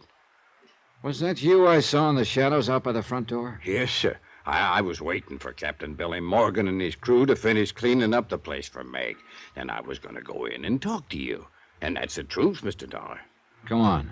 Well, I just got there when I heard a noise out at the side of the cafe like a fight. Of course, it was dark. There was no fight. Somebody came out the side door from behind me and knocked me on the head. Yeah. So I took you up and put you on your bed and gave you time to get your senses back and then telephoned to you. Uh-huh. You sure it was you out at the front of the cafe? Oh, no, Mr. Dollar. You trying to implicate maybe it was me that give you a belaying pin over the head? Was that what hit me, Beasley? A belaying pin? Well, something hit you, and I just... Okay. I'll take your word it wasn't you, for the time being. I swear, Mr. Dollar, by all... All right, then, listen. Yeah? I heard that side door open just before I started seeing stars. Huh? Yeah? That means whoever struck me must have come from inside the cafe. Say. Yeah, that's right. The only people inside were Captain Morgan and the crew of his fishing boat. You sure? I'm sure, because I was in there myself just a minute before. Just Billy Morgan and his 3 men. Where was Meg? She'd gone up to bed. I just stepped outside for a breath of air. Ole? Huh?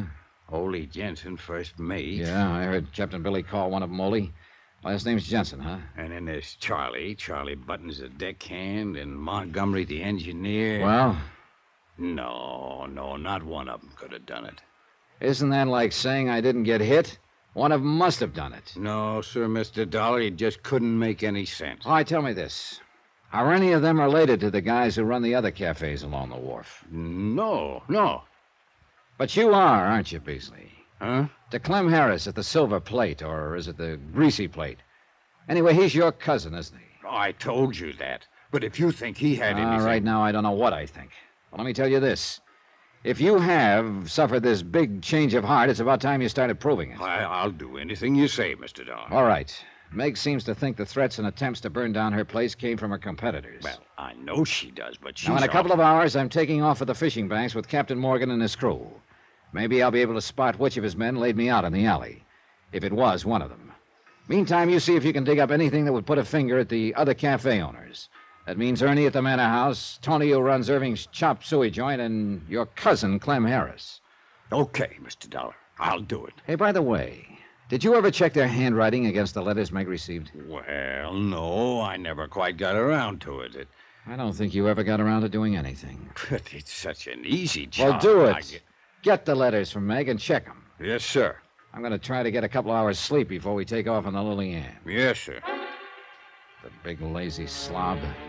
The first time I met him, he'd actually boasted about his soft job. About how nicely he could live in the town without having to lift a finger. Oh, sure, the sudden change of heart may have been genuine, but I wouldn't have bet on it. And I still had no proof it wasn't he who slugged me. And one of Meg's rival eateries was run by his cousin. But then everything indicated that whoever struck me had come from inside her own cafe. So I decided it was more important than ever that I go on the next day's fishing trip. Back at my room on the second floor of Meg's palace, I fell asleep the minute my head hit the pillow. And I could have sworn it was only a second later that... Oh, yeah. Oh, who is it? What is it? Time to get up and out. What do you think it is? Huh? Who else? You're going out with the boys. Just get them lazy bones of yours up out of that bed. Oh, but it's still pitch dark. Are you decent? Well, whether you are or whether you ain't, it's time you was up. Here's the light for you. Oh, turn that thing off. Now, here's some coffee. Take a saucer or two. It'll choke you. It's that strong, but it'll wake... Johnny boy, what happened to you? Oh, just what it looks like. But your head... Somebody just got real friendly with a belaying pin right after you went to bed. They come up here and attacked you? No, it was outside, out by the side door. I'll kill whoever done that to you, Johnny boy. So help me, I'll find out who done that. I'm sure you want to get up and go out to the banks. Maybe you'd... No, I'll be all right. And I think it's pretty important I go out with Captain Billy and his boys. Because I have a sneaking suspicion one of them may have done this. Why, them dirty, conniving... Oh, no, Johnny, you must be wrong. Oh? Why, don't you know, darling, that's the finest crew of men in all of Cod Harbor. I'm not so sure. But then you mean you think one of them could also be behind trying to burn me down? And maybe me with it? You can be mighty sure I'm going to try to find out. Oh, Johnny boy, I pray that you're thinking wrong. Anyhow, if you're going with them, well, up and out with you. By the time you're in your clothes, I'll have some grits on the table for you. Eggs and pork chops and donuts and jam and hot cakes. I met the crew of the Lily Ann at that breakfast. Breakfast? Considering the amount of food set before them and the way they piled into it, you'd think those 4 men hadn't eaten for a month. And I must confess, there was nothing about them that looked like cause for suspicion. First was Charlie, a tall, brown-eyed, husky young fella, alert and pleasant, with a sense of humor, and he was obviously liked by the others. I don't know, Mr. Dollar. I think you just got to dreaming about some nice, pretty gal, and when you reached out and tried to grab her, you fell out of bed, and that's the way you got banged up, huh? Montgomery, a bit older, the man who was responsible for the engines on the boat. Gray-haired, lean, wiry, with gnarled fingers that looked clumsy and somehow never made a clumsy move. Whose blue eyes looked straight at you when he spoke. Don't you believe it? And you can blow me down, Mr. Dollar, if that ain't the most dastardly thing I ever heard of here in Cod Harbor. Now, you best stick close to us that's your friends whilst you're here. I say, friends of Meg McCarthy be friends of us. Then Ollie Jensen, first mate, the oldest member of the crew. Quiet, calm, and efficient. The soft-spoken one. It's not for me to inquire why you're here. What business you're about, Mr. Dollar, and I don't. But I'm certain it's for the good. And any help that we can give you, you're welcome, sir. And I say the devil with all this chitter and chatter when there's fish at sea for you to catch, you lazy lunkers. Get up from that table and get to work. By the time the sun's up, the fish will all be out of your reach.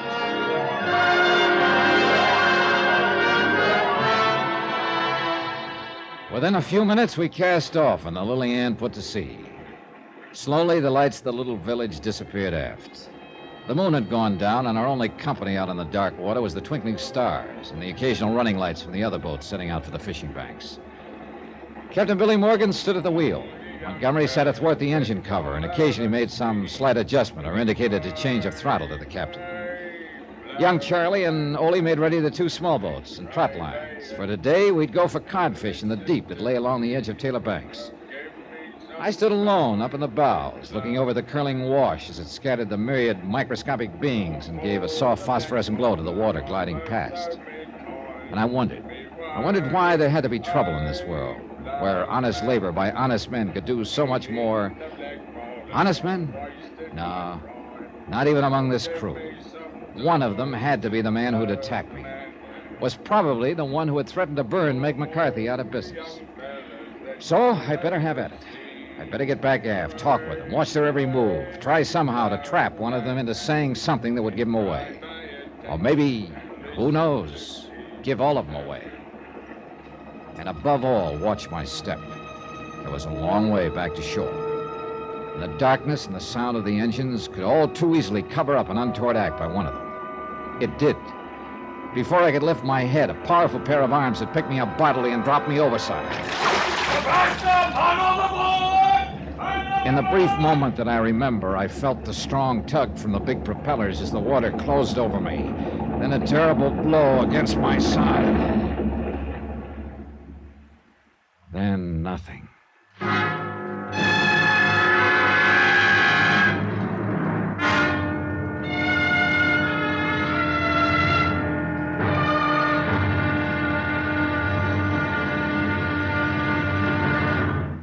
Now, here's our star to tell you about tomorrow's episode of this week's story. Tomorrow, the motives for arson and murder begin to take definite shape in the form of a confession. Join us, won't you? Yours truly, Johnny Dollar.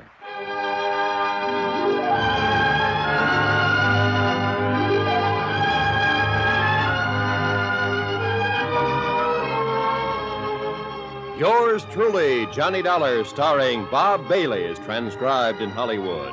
It is produced and directed by Jack Johnstone, who also wrote this week's story. Be sure to join us tomorrow night, same time and station, for the next exciting episode of Yours truly, Johnny Dollar. Roy Rowan speaking.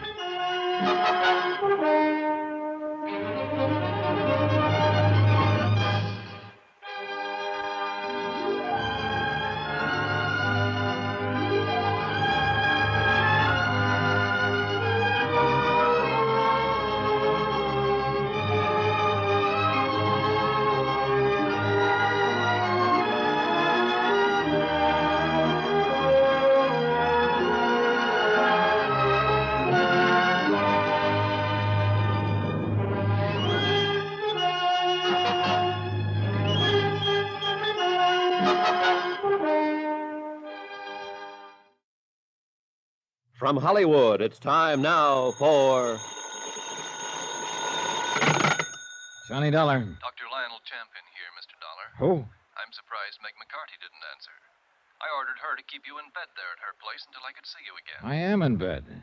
And I take it you're the doctor who bandaged me up this way, put on this splint. That's right. After I tangled with the propeller of Captain Morgan's fishing boat this morning. Yes, only it was yesterday. Huh? You were unconscious when the captain and his men brought you in. After treating you, I gave you sedation. Oh. Rest was the most important thing. How did you ever happen to fall off that boat? Fall? Doctor, I was pushed.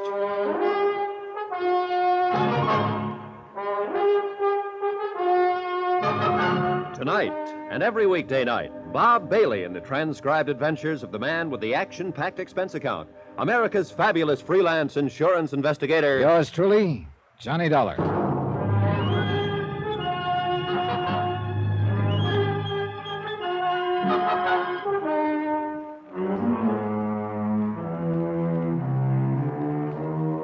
From Special Investigator Johnny Dollar, location Cod Harbor, Massachusetts, to the Intercoastal Maritime and Life Insurance Company, Boston. Assignment, the Meg's Palace matter. Report and expense account continued. As soon as I hung up on Dr. Champion, I again checked the splint on my right leg and confirmed the suspicion that I couldn't possibly walk on it. Then, a few minutes later, Meg McCarthy came into my room. She carried a tray filled with enough food to choke a horse. And while I piled into it, she brought me up to date. It's in Barnesboro that Dr. Champion has his office. And lucky it was for you he happened to be here in Cod Harbor on his weekly visit. Oh, you were a sorry-looking mess when the men brought you in. Yesterday, the doctor said. You've been out as cold as a codfish ever since. But I can tell by the looks that the rest has done a lot for you. How do you feel? Well, matter of fact, Meg, I feel pretty good. There, you see, you've got to take it easy, like the doctor said. Just lay there and rest and sleep and eat all the good food I bring you. Yeah, except and unless I get up and going on this case. You try that and I'll lash you to the bedpost. Doctor's orders is doctor's orders, so don't you try nothing different. Yes, ma'am. Oh, it's a miracle, praise be, that propeller on the Lily Ann didn't cut you to ribbons. Captain Billy and his crew brought me back here, huh? Who else? Where are they now? Fishing out on the banks, of course. What did you expect? Don't you know they have to earn a living the same as me and you? And what about keeping up the payments on that seagoing bathtub? Precious little time they had for fishing yesterday after that fool trick you pulled falling off of her. Is that what they told you happened? Of course, what else? Meg, which of the men told you I'd fallen off the boat? Well, all of them. Only the first mate, young Charlie Montgomery, the engineer, and, of course, my Willie by himself, Captain Morgan to you. And they all told it the same way? What? Why not? Should they be after making up fairy tales? How did they tell it? You're sure that screw didn't hit you on the head, too? You lost your memory? How did they tell it, Meg? It's important. Well, whilst they went about their chores, you were standing alone up in the bows. Then they heard you yell. Yeah? Despite of the darkness, they seen you splash in the phosphorescent wake. And there you were, being sucked under by the prop. That's all. And they all told it the same? Exactly the same. Even young Charlie Buttons kept saying it over and over. I saw it all. Oh? Well, you know, like he was still struck with the fear of what might have happened to you. I wonder. Well, stop wondering and get yourself some more sleep, or the doctor will have me head. And if he does, I'll take it out on you. And believe me, Johnny boy, that will be a lot worse than the fool accident of yours ever was. Meg, listen to me. It was no accident. What? I was thrown overboard. Oh, Johnny boy, you're raving delirious out of your head. I was leaning over the rail, watching the water, and a powerful pair of arms belonging to somebody aboard that boat picked me up and tossed me over. Saints... Who? Ole Jensen, young Charlie Buttons, Montgomery, or Captain Billy himself. You start raving, Johnny. You must have got hit on the head. And I'll bet my last buck that whoever did it is the same one who slugged me in the alley, the same one who's threatened to burn you out of this place of yours. Oh, no. And the minute I get up out of this bed, Tell me something. Yes? Tim Beasley, your police chief and mayor and so on. Yes? Has he been up here to see you? That good-for-nothing blatherskite, no. And what's more, if he shows his ugly face in my establishment, I'll toss him out on his beam ends. But why do you ask? Because I told him to get the threatening notes from you. Check them against the handwriting of several people here in Cod Harbor. Who? Like that sniveling cousin of his, Clem Harris, that runs the Silver Plate Cafe? Yeah, among others. Well, he ain't been here, and I won't have him here. I take it you and he don't get along. Of course we don't. Why? Because ever since his cousin Clem has been in business, Tim has threatened to close me up. For what reason? For breaking town ordinances on restaurants. The kind he enforces over to Barnesboro. Well, have you been breaking them? No more than no less than dear cousin Clem or Tony 14 or Ernie Turner does after their harsh joints. But me, he always is picking on, and why? Because I get most of the business from the fishermen. So you want a suspect in this case, Johnny boy? You've named them for me, Meg. The other cafe owners. All right, so I'll give you one. Tim Beasley and Clem Harris working in cahoots.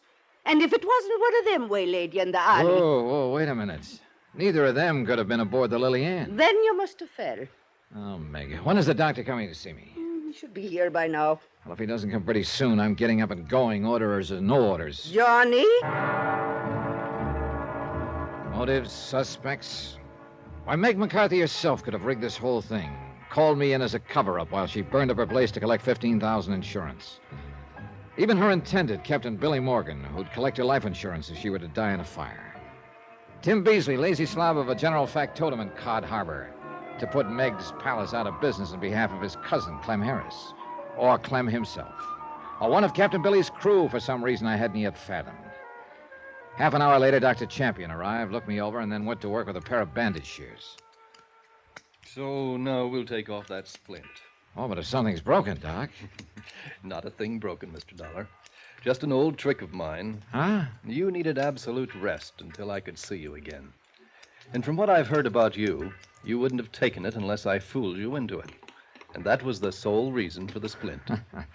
Doc, you're a wonder. There we are. And in view of your surprisingly good condition, I'd say you may be up and around as soon as you honestly feel able. Say, even tomorrow, perhaps. Item 8, $10 for medical services. All the Dr. Champion would accept. Needless to say, as soon as he left, I planned to get up and get to work. But as he walked out the door, Meg brought Captain Billy in to visit and sympathize. So, in hope of keeping him off guard, I played real sick. Then Ole and Montgomery came in, too. But I needed to get these men alone, and I must admit, be feeling better than I did. And then I realized that young Charlie hadn't come. I asked about him. To Barnesboro, Johnny. He said as long as the doctor was keeping you in bed 2 or 3 days, he could see you when he gets back. But wait a minute. He went to pick up some supplies for Meg here like he always does. Gives him a chance to drop in on his sister where he keeps his Sunday clothes and things. He wasn't out on the boat with you today? Meg spoils a lad that way, always has him going in for supplies when I need him the most. Look here now, Willie boy. You talk like I was the one picked today. Well, of course you did. Of You always course I do. didn't, and don't you tell me. He said it was you. You're off your course, Miss I McCarthy. am. You know blasted well that you don't are. you shake your finger at me, you blue You nose pipe down, woman. Do you want Pipe Mr. down, Dollar to have a Well, relapse? just you. Oh, Johnny boy. I'm sorry. Shut up, Bill. It's okay, Meg. And But Willie tell me boy. that- I'm sorry if I seem to be raising my voice at you. Oh, bless you, Meg. It's that fiery spirit that keeps me loving you. Yeah, but now, why don't we leave the poor man alone to recover, huh? Come on, boys. Yes, come on, all of you. Out you go. After you, Meg. Oh, After my, you. how polite we are. Montgomery, wait. Oh, Mr. Dollar, something I can do for you to ease your bed of pain? A little drink or something? I've a bottle aboard the Lily Ann. No, thanks. I want to talk to you about Charlie. A real fine lad he is. Now, I'm sure he'll be wanting to see you when he gets back from his visit in town. No, wait. Captain Morgan said he has a sister in Barnesboro. Do you know the address? Oh, that I do. Many's a fine meal we've had from her on our time off. Well, I want to see her. You know, just a little personal thing. Oh, then here, I'll write down the address for you. She lives in a pretty little house on the corner of Road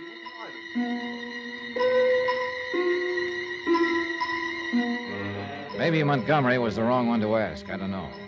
But I had to gamble somewhere along the line. And if my suspicions about Charlie Buttons was right, I hoped I wouldn't be too late. When Montgomery had left, I sneaked out the back door to avoid Meg and hurried over to Tim Beasley's office in the shack that functioned as Cod Harbor City Hall. He wasn't there. A woman who lived next door informed me he'd taken off in a hurry to Barnesboro. So Beasley had gone to town after Charlie. Or had he? For $25, that's item 9, I rented a creaky old truck and headed for Barnesboro. Charlie's sister's house was on a gravel road out on the edge of town. There was no other car there, so I stopped in front of the place. got out, and walked up to the front door.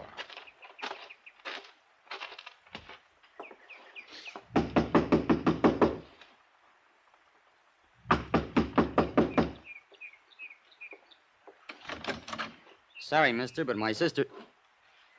Mr. Dollar. Hello, Charlie. Yeah, I meant to say, why didn't you come in? Sure glad to see you're all right, Mr. Dollar. Are you? That sure was awful. You're falling off the boat that way. What's the matter, Charlie? Aren't you feeling good? Yeah, sure. Sure I am. You look a little pale. And say... Well... Packing up to leave, huh? Yeah, Well, I'm tired of the fishing business, Mr. Dollar. Gonna give it up. Go somewhere else to earn a living. Tired of it, yeah. Why did you do it, Charlie? Huh? I don't know what you mean. It took somebody who knew that boat pretty well to sneak up on me in the dark and push me overboard. Took a strong, young pair of arms to do it, too. Yours, weren't they? Well? I didn't want to do it, Mr. Dollar. So help me, I didn't want to. But he made me. Yeah? Who made you? He found out. He found out about me, about my record. What record? That I'd killed a man once, accidentally, when I was just a kid. That I'd run out and escaped from the reformatory. Look, now I'm grown. If they ever catch me, they'll hang me or the electric chair up for life, and he knew that. Charlie. If I didn't do anything he said, like slugging you or trying to start the fires or anything, he'd give me away. So I had to, don't you see? I couldn't help myself. He made me do everything. Charlie, who, Charlie, who? It's all right. You don't need to rough me up, Dollar. I knew I'd get caught up with someday. I'll go quiet with you. And maybe you'll help to try and get things easy for me. Charlie, who made you try to kill me? Yeah, I'll tell you. It was so he could get you out of the way and burn up Meg's palace and her with it. I'll tell you, Mr. Dollar, it was...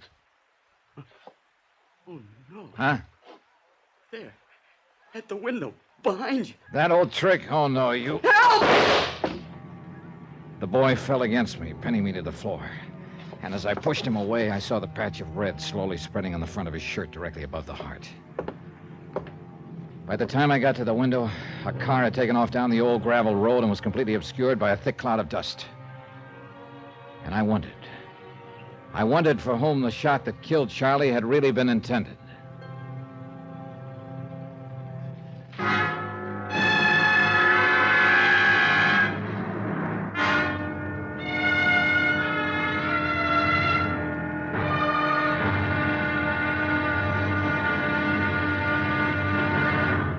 Now, here's our star to tell you about the final episode of this week's story. Tomorrow, a killer strikes again. But one of his victims rises from the grave to strike back. Join us, won't you? Yours truly, Johnny Dollar.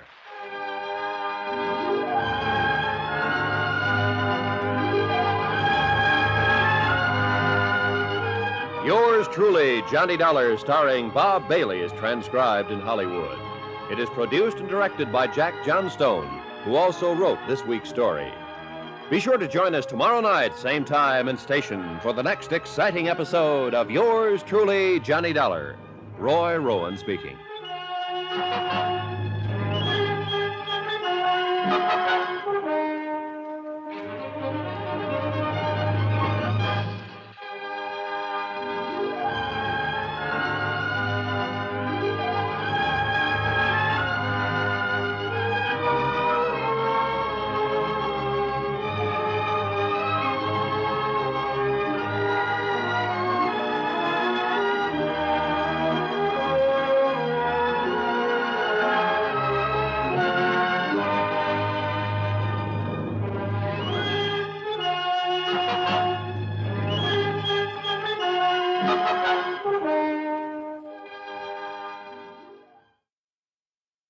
From Hollywood, it's time now for...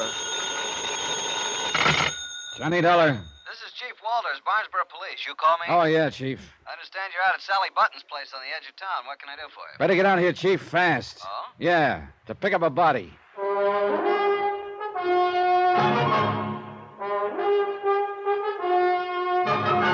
Tonight, And every weekday night, Bob Bailey in the transcribed adventures of the man with the action-packed expense account, America's fabulous freelance insurance investigator. Yours truly, Johnny Dollar.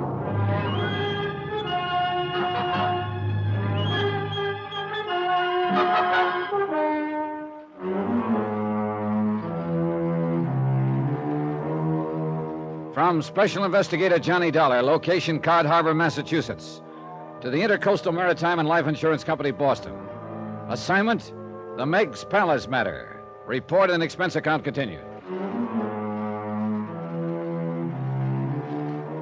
Whoever shot young Charlie Buttons there at his sister's home in Barnesboro had disappeared down the gravel road in a cloud of dust, hence the call to the police. Chief Walters was in his late 30s and definitely on the ball. He made a quick call to the coroner, and then in his car we took off for Cod Harbor. We pretty much left him alone over there in Cod Harbor, Mr. Dollar, and so far they've always managed to keep the peace. This time... Yeah. Now listen, Chief, and I'll give it to you fast. Yes, do that. Meg McCarthy got some threats to burn her place down, notified the insurance company. They sent me out. Understandable. First night there, I spotted a prowler around the cafe. But before I could get to him, somebody slugged me from behind. You didn't know who? Not then, but the prowler turned out to be Tim Beasley, your deputy over there, I guess you call him. Sort of, self-appointed. Lazy lout. But didn't he know who slugged you? He said not. Was Meg herself there? She has a powerful right, Dollar. Yeah, I thought of that, too, but let me go on now. The next morning, I went out on the Lily Ann and got tossed overboard. And believe me, Chief, the propeller on one of those boats isn't much fun to tangle with. Yes, Dr. Champion told me he'd had to go over to fix you up. Yeah. Anyhow, I was sure that whoever was after me was a member of that crew. Had to be. I see. When I came to back at Meg's, I had visitors. The crew, loaded with sympathy. The crew, that is, except for Charlie Buttons. And that's why you traced him to his sister's house? Uh-huh. And, Chief, he confessed. Then I don't understand. But he said he was forced to do those things by somebody who knew of his criminal record and was holding it over his head. Criminal record? Charlie Buttons? Yeah, it seems he killed a man once when he was just a kid. The point is, this other person threatened to expose Charlie unless Charlie did his bidding. So Charlie, not being very bright, didn't think he had a chance. You find out who this other person is? No. That's when somebody shoved a gun through the window and back of me, shot him, then took off in the proverbial cloud of dust. How are you doing on suspects? Oh, brother, too many. Meg, of course, named her rivals in the cafe business right from the beginning. Well, I wouldn't count them very good suspects. Then there's Captain Billy Morgan, her intended husband. What a pair. And if I know Captain Billy, he was just scrounging a lot of free meals. Say, incidentally, I saw him in Barnesboro just before you called. Yeah? Well, Captain Billy is beneficiary of Meg's life policy. And he still owes a lot of dough on the Lily Ann, I understand. Who else? Tim Beasley. What? Yeah. Look, Dollar, I know he's a good-for-nothing bum who's taken that job of acting mayor, acting police chief, acting everything else so he can live off the fat of the land over there. Did you also know that Clem Harris, who runs the other big cafe, is his cousin? His cousin, huh? Oh, and Beasley never kept his promise to dig up the threatening notes Meg received and compare them with the handwriting of the others. Doesn't look good, does it? What do you think, Chief? I'm beginning to wonder if Tim Beasley will be there when we get to Cod Harbor.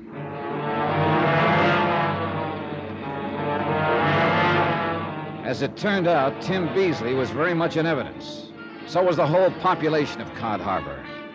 For as the lights of the little fishing village slowly hove into view, I saw another light down by the waterfront, a big reddish glow.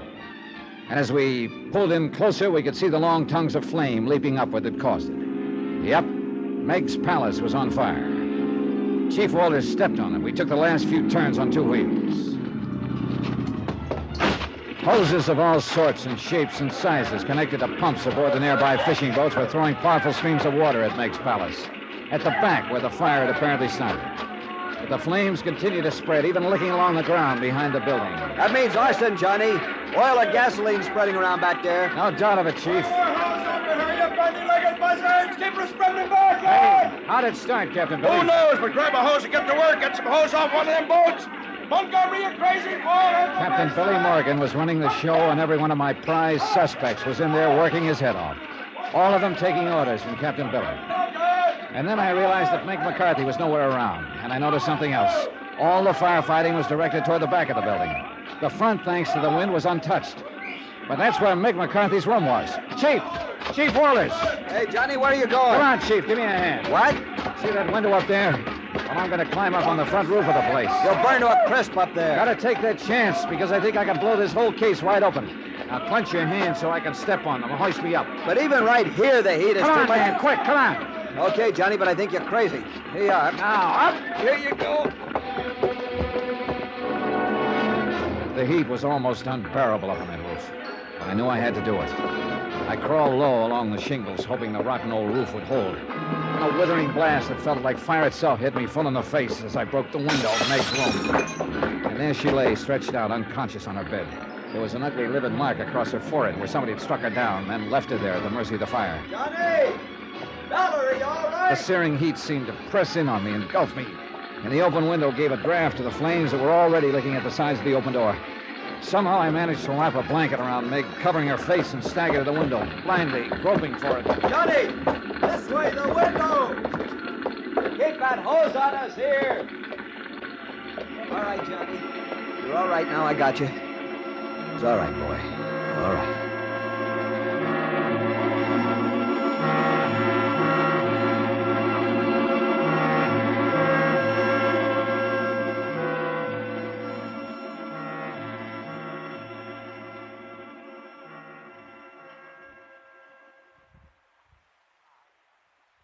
It's all right, Johnny boy. Outside of having your hair singed and losing a suit of clothes, you're all okay. Well, thank goodness you are, Meg. But tell me... Oh, now take it easy. You got a bad burn on that left arm, and you got to lie still. Yeah, And would you Meg. believe it? It was Clem Harris, the one I always thought was such a no-good blatherskite that gave us each a place to stay here at his house. I wondered where I was when I came to a few minutes ago. I guess I misjudged the man. But how about you, Meg? Oh, bless you, darling. You saved me life, and I'll never forget it. May the good Lord strike me down. If it hadn't have been for you... Oh, think of it, Johnny boy. I'd be laying still in that pile of ashes out there that was once my nice cafe. I love you, Johnny boy, and I'm humble and I'm grateful. Meg, that mark on your head. Ha!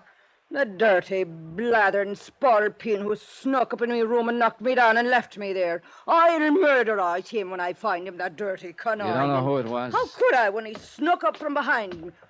Oh, Chief Walters, come in, sir, come in. Well, I must say, you two look pretty good, considering.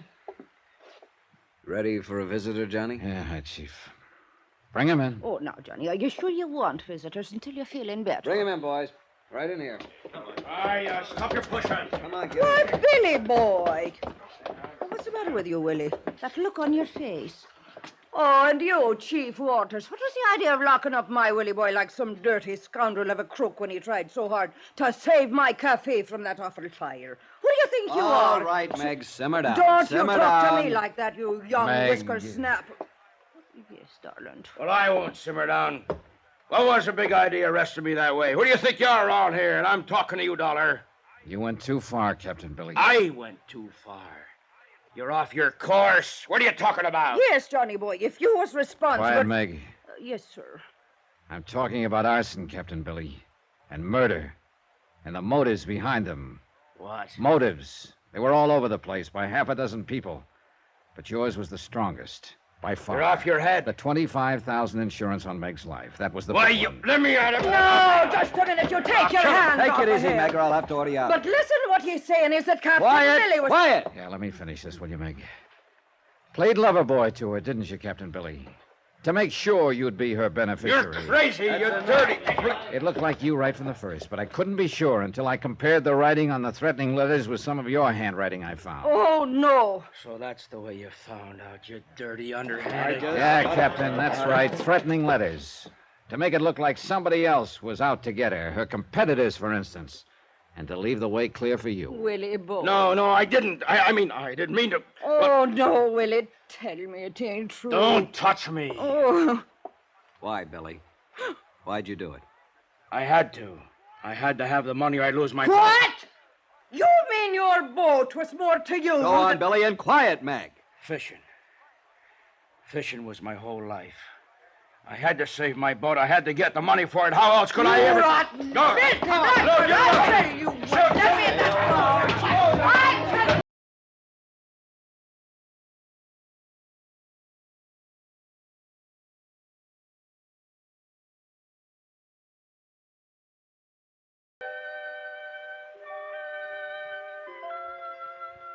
I don't know, Johnny boy.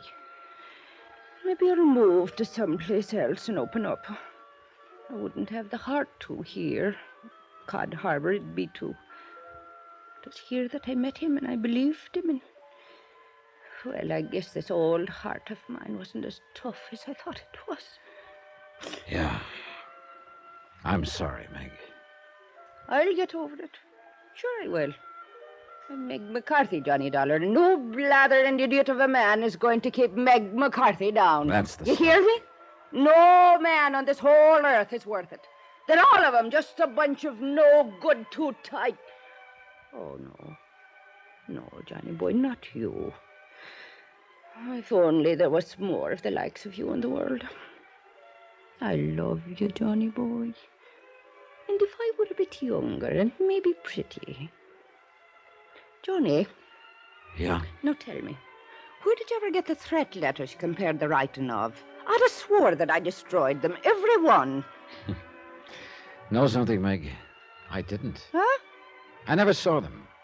Never saw a sample of Captain Billy Morgan's writing either. You mean you... Oh, no.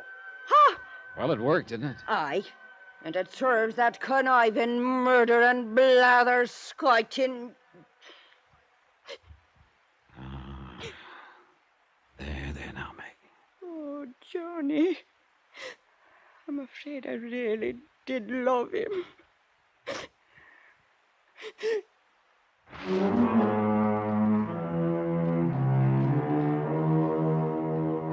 Yeah, it had been a long shot, and thank goodness it had paid off. The courts will take care of Captain Billy.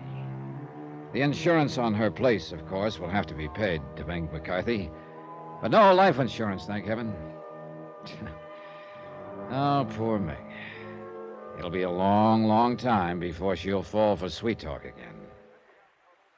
Expense account totaled, including fare and incidentals, back to Hartford, $221.60. Yours truly, Johnny Dollar.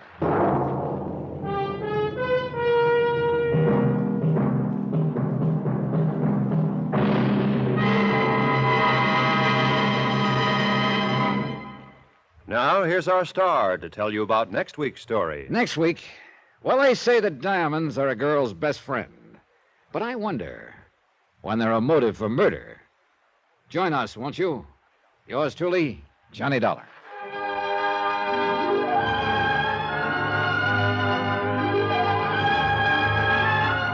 Yours truly, Johnny Dollar, starring Bob Bailey, is transcribed in Hollywood. It is produced and directed by Jack Johnstone, who also wrote this week's story.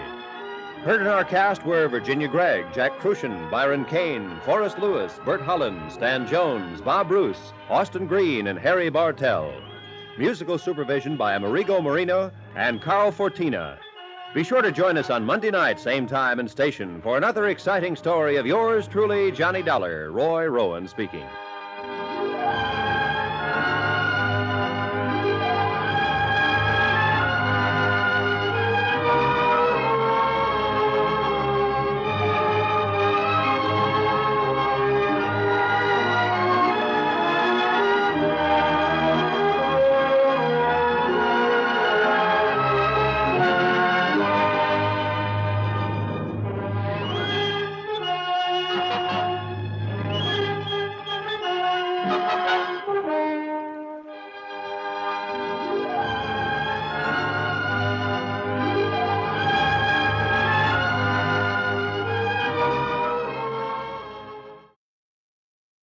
From Hollywood, it's time now for... Johnny Dollar. Tom Wilkins at Global Casualty, Johnny. Oh, hi, Tom. How you doing? Lousy. Right now I've got one big headache, $100,000 headache. Try an ice bag and go back to bed. A bag of ice would cure me, all right, but not the kind of ice you're thinking of. Hmm? $100,000 worth of uncut diamonds, Johnny. They've been stolen, and we wrote the policy on them. 100,000. That's a fat lot of rocks, Tom. And a fat fee if you can recover them for us. You interested? Oh, that's the understatement of the week.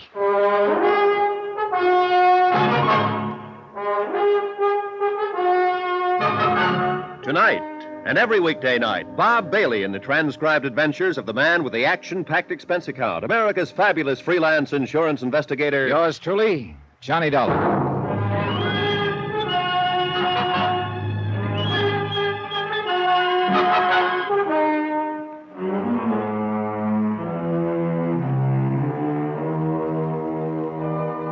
Expense account submitted by Special Investigator Johnny Dollar to the Home Office, Global Casualty, Hartford, Connecticut. Following is an account of expenditures during my investigation of the picture postcard matter.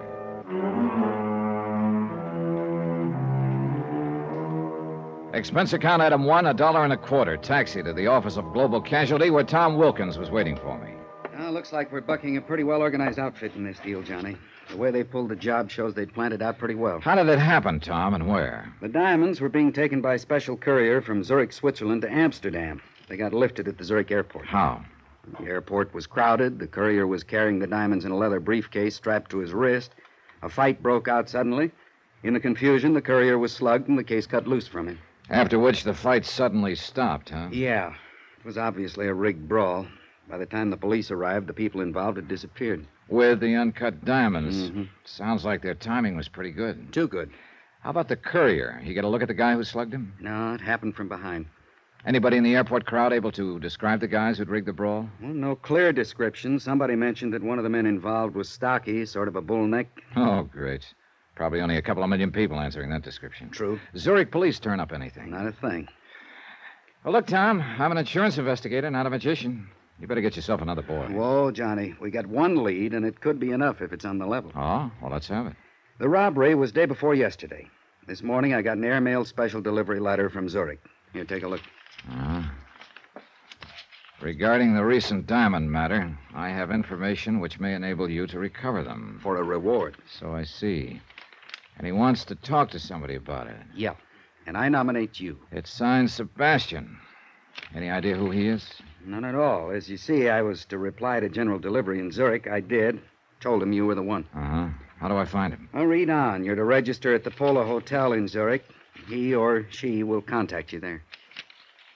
You think it's on the level? I don't know. Could be a phony. Somebody trying to ace in and promote a fast buck. It's happened before. Sure, and this could be another one. But right now, it's the only lead we've got. We got to take a chance and go along with it. I can't say I care for the postscript here. Extreme caution necessary. Leads me to think there's one thing you'd better be real sure about, Johnny. What's that? That you don't get contacted by the wrong guy. And so, with the sun sinking slowly in the west and my morale slowly following suit, I said goodbye to my cheerful friend and set sail for distant shores. Item 2, $622 plane fare and incidentals to Zurich, Switzerland. It was a quiet, uneventful flight, and I had a lot of time to think. But I didn't much like what I was thinking. Whoever had lifted the uncut stones wouldn't exactly like the idea of an informant spilling the beans to me, and I had a slight hunch I'd be lucky if beans were the only thing that got spilled.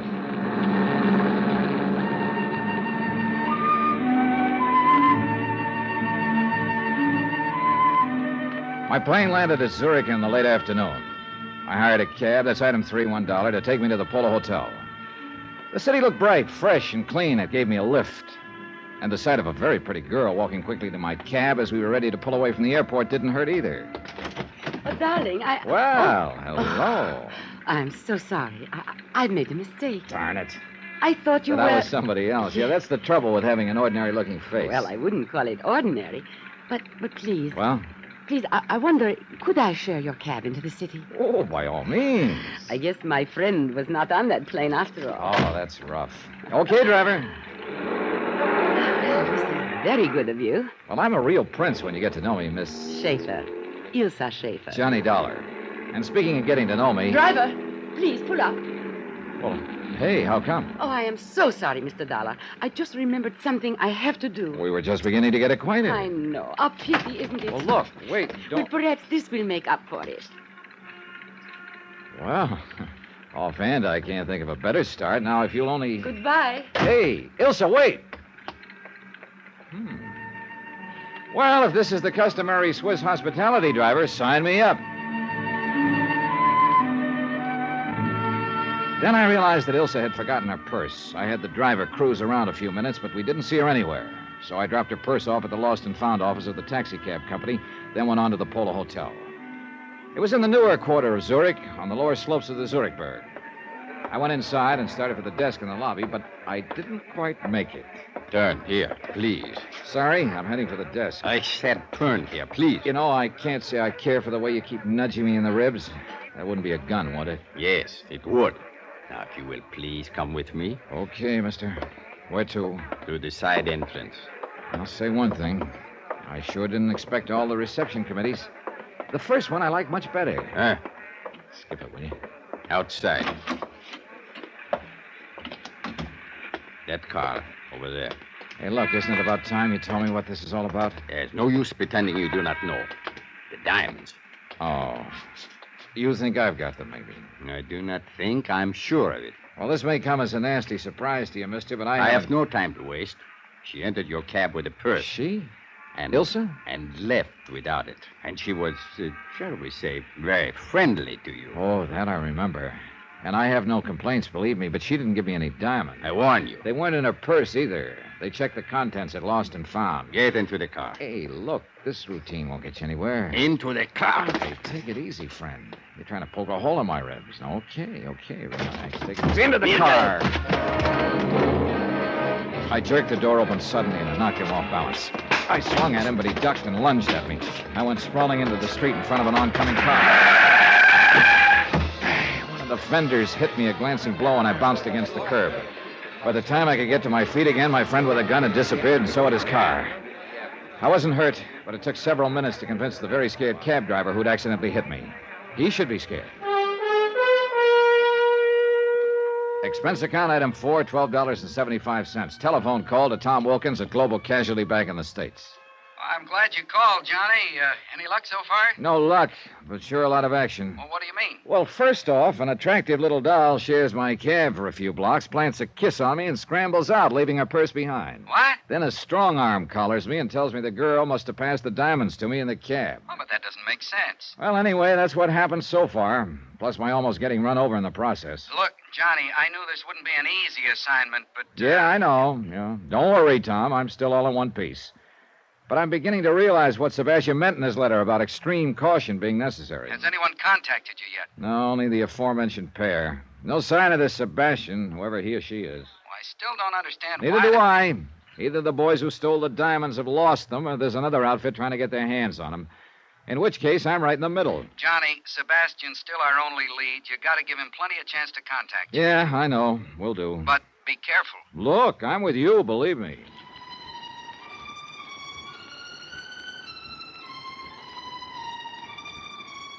I went up to my room and stretched out on the bed to wait. 2 hours went by. Nothing happened. Finally, I went down to the lobby. Expense account item 5, 30 cents, 2 English language newspapers. I settled down on the most conspicuous chair I could find and waited some more. Still nothing. I worked my way through the newspapers slowly. Then, finally, somebody came over to the chair that was back to back with mine. I took a quick look. He was well-dressed, dark wavy hair, medium height. But he paid no attention to me and started reading his newspaper. Looked like a wrong guess. Maybe I'd have to wait until tomorrow. So I started to get up. Mr. Dollar. What? Please, put your newspaper in front of your face and do not turn around. Okay. Who are you? Sebastian, who wrote the letter to your company in the United States. Oh? It must not appear we are talking to each other. Somebody watching us? I would not doubt it. So you want to talk about the robbery of those uncut diamonds? How do I know you have any real information? I will give you proof presently. But first, let us talk about the reward. What is the amount? Depends on how good the information is, Sebastian. I am talking about the diamonds. Oh? Suppose I were to tell you that I was in a position to guarantee their return. Go on. For $25,000 and no further investigation, I will arrange for the return of the diamonds. I'd have to have proof that you know what you're talking about. Of course. Let me see. My back is to you. Is it your right hand which is closest to the wall and shielded from the lobby? Yeah. Put it down beside your chair. Do not take the newspaper away from your face. Okay. Here. A picture postcard. Yes. Addressed to me, as you see. The writing's in German. What does it mean? It is the equivalent of your American expression, having wonderful time, wish you were here. Signed by F. Gruner. Who's he or she? A friend. Look at the picture on the other side. The Climax Inn? Yes. An inn in the town of Climax in the Alps, several hours from here. Hey, wait a minute. Are the diamonds at the Climax Inn? No. But this postcard is part of the key to their location. Part of the... Oh, now, look, Sebastian, this just isn't good enough. I can't... Shh. Someone is coming. I cannot talk further with you here. It is not safe. Well, look, Do not worry. I will furnish all the proof you need. When? Tonight. Now listen carefully. I am going. I will leave my newspaper on the floor beside my chair. Wait a few minutes, then get up. Drop your paper, and when you pick it up, pick up mine also. Then what? On an inner page of my paper, I have written my address. Come there in 2 hours. If I am not there, wait for me. Now, just a minute. How can I... Please. There is no time for further questions. 2 hours, Mr. Dollar. In my room.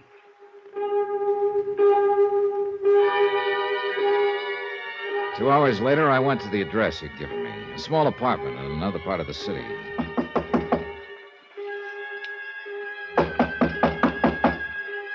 No answer. He hadn't arrived yet. I went inside and waited. 15 minutes went by. No sign of Sebastian. And then something started pecking away at my brain, a faint sound. I finally pegged it, a dripping faucet. It came from the bathroom.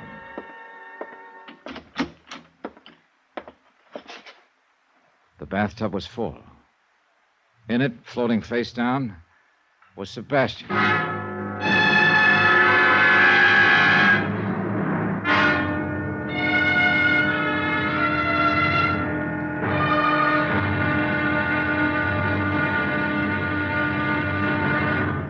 Now, here's our star to tell you about tomorrow's episode of this week's story. Tomorrow, a perfect stranger wants to get acquainted, and a beautiful girl asks me to go skiing.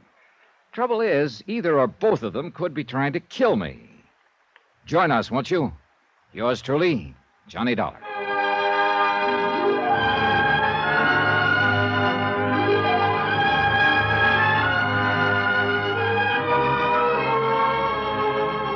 Yours truly, Johnny Dollar, starring Bob Bailey, is transcribed in Hollywood. Written by Robert Reif, it is produced and directed by Jack Johnstone.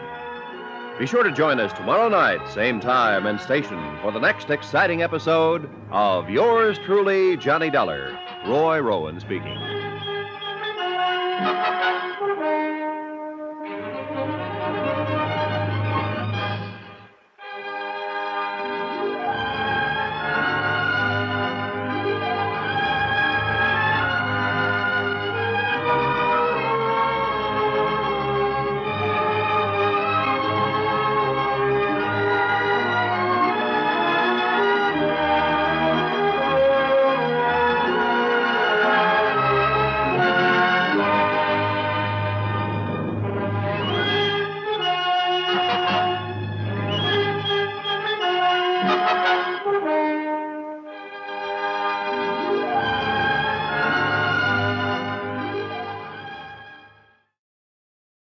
From Hollywood, it's time now for... Johnny Dollar. Inspector Herniger of the Zurich Police, Herr Dollar. Oh, yeah, Inspector. I talked to one of your men last night. Yeah, when you report the murder of this man called Sebastian. Yeah, any line on this killer? Not as yet. We are somewhat at a loss as to motive. That I think I can supply. So? Sebastian apparently had information about the robbery of some uncut diamonds here in Zurich. So? Yeah, and he was willing to sell his information. But somebody called off the sale permanently. So find the man who lifted the stones, and we'll have Sebastian's killer. Perhaps. You don't sound convinced. It appears quite possible, Herr Dollar, that Sebastian was killed by a woman.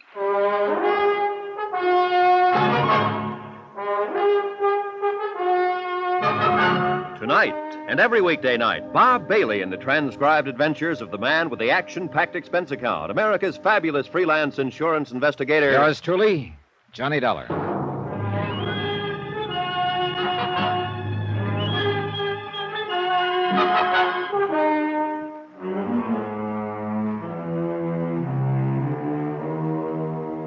Expense account submitted by Special Investigator Johnny Dollar to the Home Office, Global Casualty, Hartford, Connecticut. Assignment, the picture postcard matter. Location, Zurich, Switzerland. Expense account continued.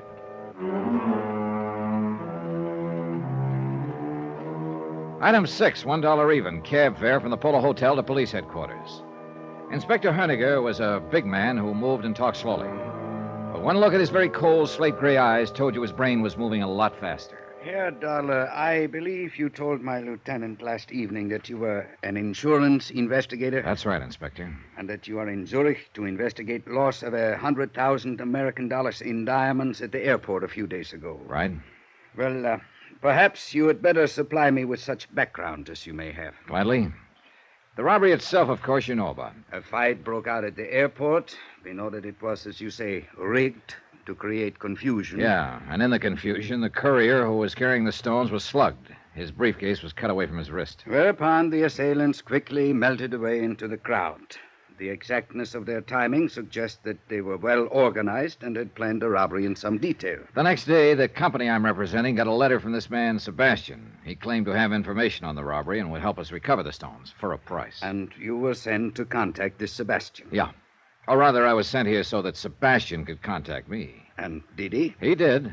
But as it turned out, he practically had to stand in line. I am afraid I do not follow you. Well, first off, a very attractive young lady popped into my cab as I was leaving the airport for the hotel, asked to share the cab. Oh? 2 blocks later, she had the driver stop, planted a kiss on me, and jumped out. Indeed. You Americans seem to work fast, Herr Dollar. Yeah, I'm afraid I can't chalk up the incident to my personal charm, Inspector. She left her purse in the cab, and I gather the idea was to make somebody else think she'd passed the diamonds to me. And who would this somebody else be? A guy who jumped me in the lobby of the Polo Hotel. He was pretty convinced I had the stones. And how would the dead man Sebastian fit in? Well, it's my hunch. Sebastian was a member of the outfit who stole them in the first place. He could have been trying to play both ends against the middle. How do you arrive at that conclusion? Well, look, we know there were several members of the group. Okay, so they're bound to take a big loss when they fence the diamonds. They'd be lucky to get half the value, which would be $50,000. True. Split 3 or 4 ways, that would cut the shares down considerably.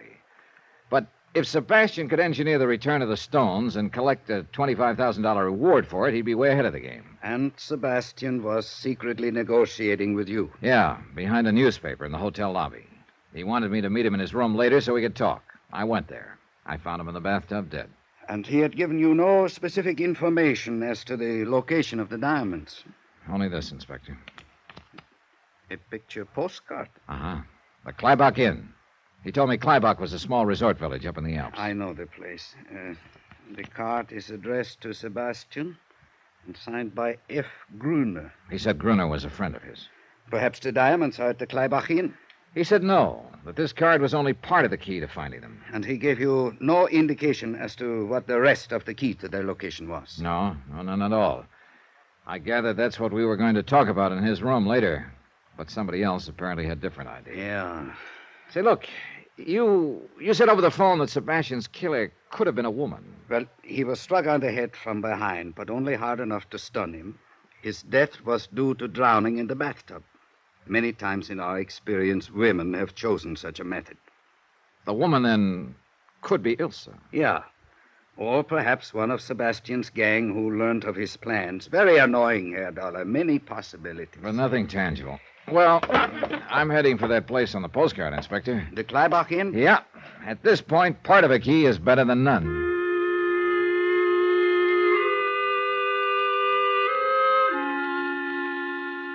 Expense account item 7, $16.20 American. Transportation and incidentals to the Climax Inn. The postcard didn't do justice to the place. The village nestled in a little meadow below some towering peaks. Oh, above it was the inn, a chalet-type building that looked out over the valley. And it was a peaceful scene. A few cows in the meadow with jangling bells. A lot of snow on the peaks. A sky of startlingly clear blue and a few wisps of clouds nudging the peaks. Inside, the inn looked spacious and comfortable, with a friendly fire crackling in the huge fireplace, and a friendly-looking fellow behind the desk. Welcome to the Climax Inn. Well, thanks. Please sign here. Okay. Thank you, Herr Dollar, is it? Yeah. You the manager? Yeah, I am Otto Friedrich, your host. Well, maybe you could help me, Otto. I am at your service. All right. Take a look at this postcard. Oh, what's the matter? That is not the good picture of the inn. I had some new ones made. You see, the lighting is wrong in this picture. The entire north wing is in the shadows. Now, in the good picture... Yeah. Well, what I want to know is, do you sell these cards here? Not those cards, no. I have the new cards. See, here's one. Now, see how much better... Well, how about in the village? Do they sell the old cards there? Yeah, I'm afraid so, in one or two shops. I have told them 100 times I will give them the new ones if only they will... You see, it's... Yes, it's the lighting. You ever hear the name Sebastian around here? Sebastian. No need to memorize it. Just tell me if you've heard it, please. Is it a first name or a last name? There you've got me. Sebastian. No, I do not remember hearing that name. I'll be glad to check my register for you. How about F. Gruner? He's the one who sent the card to Sebastian. Gruner. Perhaps I heard the name in the village somewhere. Or I will see what I can find out. Okay, thanks. In the meantime, I hope you'll be comfortable here and enjoy your visit. Ski equipment is at your disposal. Thanks. But I'll enjoy my visit a lot more if I can find F. Gruner.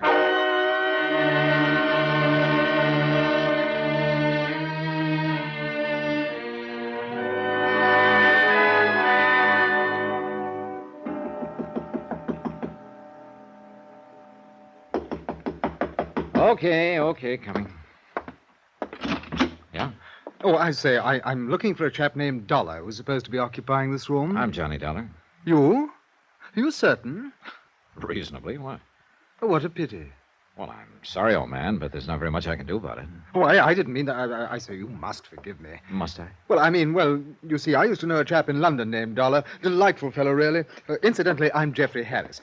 We had ripping times together. How jolly for you. And when I heard that a chap named Dollar had registered here at the inn, well, naturally, I thought it must be old Bunny. Bunny? Yes, old Bunny Dollar. Oh, Bunny was just a nickname, you see. Well, that's reassuring, Harris. You know, there is a bit of a resemblance. You wouldn't mind a chance be his brother or cousin, would you? No. Well, after all, Dollar's a bit of an odd name, and I thought... No, I'm sorry. If you'll excuse me, I'm on my way downstairs. Oh, splendid. Well, so am I. Oh? It's quite a coincidence, Is it? Well, running to you in this way, you're absolutely sure that you don't know Bunny Dollar? This I can guarantee. Oh, what a pity. He's really worlds of fun. Oh, yes, I could imagine. But what do you know? What's that? Oh, nothing. I just spotted an old friend over at the bar. See you later, Harris. Oh, I see. So I can see your point, old man.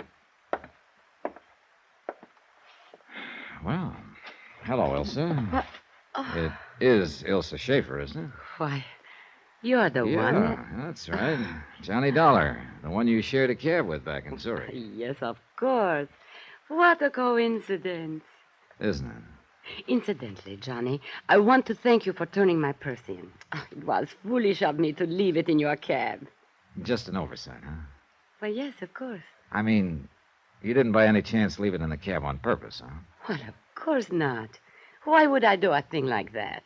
Oh, maybe so somebody else would think you passed something along to me in that cab, besides a kiss. That kiss. I suppose I shouldn't have been so impulsive. Oh, I didn't object to that. But I did object to a muzzle man jumping me and acting like you had given me something. Oh? What was I supposed to have given you? You don't have any idea? No, honestly, I don't. Okay, we'll let that ride for the time being. Mind if I ask what you're doing here at the Climax Inn? Oh, this is a favorite spot of mine. I like to ski. Oh? You don't seem convinced. I really am quite a good skier, Johnny. Are you? As a matter of fact, I plan to go skiing in the morning. Would you like to come with me?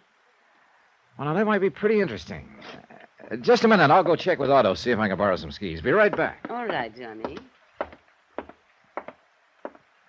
Ah, Herr Dollar. And how are you enjoying your stay so far? Just fine, Otto, fine. Look, about that girl over at the bar.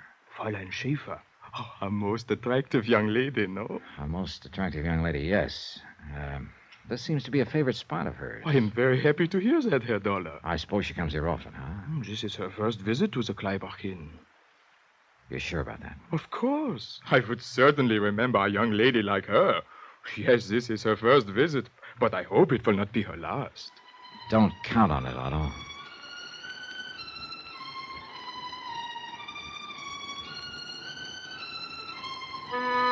So Elsa was lying about coming here often. That could mean she'd lied about a few other things, too, like leaving her purse in my cab accidentally. She might have been trying to make it look like she'd passed the stolen diamonds on to me and thus take the heat off herself and whoever she was working with. I remembered what Inspector Honegger had told me, that Sebastian's killer could be a woman. I went back to the bar. Did you arrange for the skis? Yeah, I guess I'm all set. Good. Tomorrow morning, then. All right, where? Well, I had in mind the North Slope, but perhaps you would not like that. Why not? Some people consider it too dangerous. Oh, I don't think I should worry about the danger, do you? After all, Elsa, I'll be in the best of hands. Thank you. I'm sure you'll take good care of me. I will certainly try to, Johnny.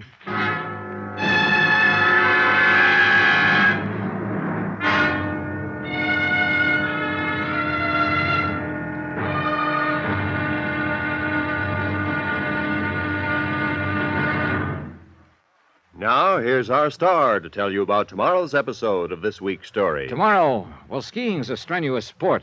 So is hunting. Put them together, and it's liable to kill you. Join us, won't you? Yours truly, Johnny Dollar.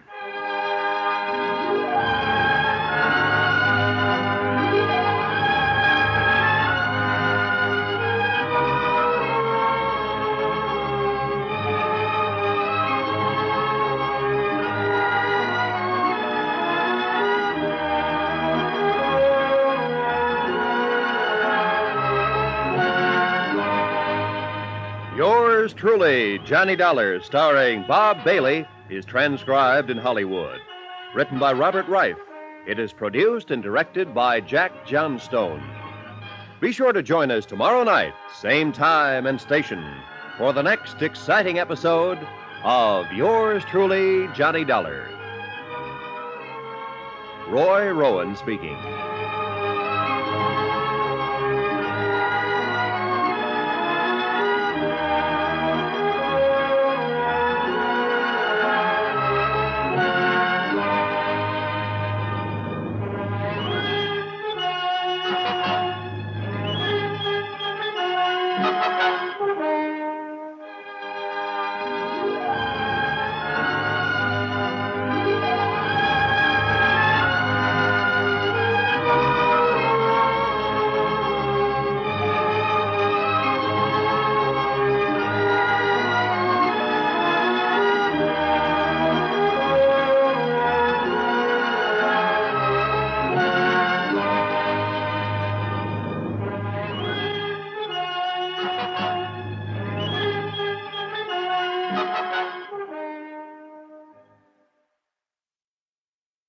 From Hollywood, it's time now for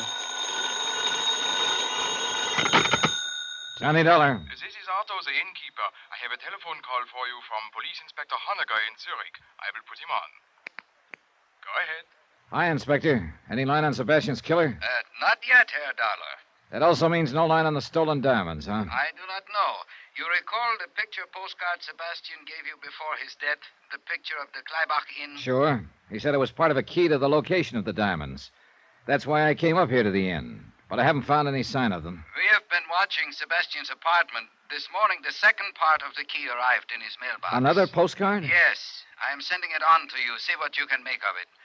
Looks like we're in the middle of a game of some kind. Have you been able to locate the missing murder suspect, Ilse Schaefer? I've not only located her, in 5 minutes I'm going skiing with her. What? Herr Dollar, do you think that is wise for you? It's one way of finding out if she ties in. I just hope it doesn't turn out to be the hard way.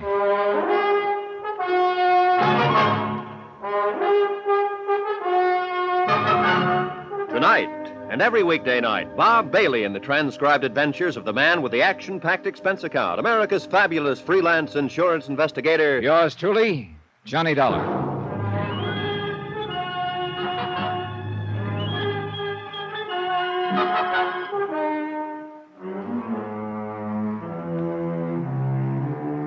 Expense account submitted by Special Investigator Johnny Dollar to the Home Office Global Casualty in Hartford, Connecticut.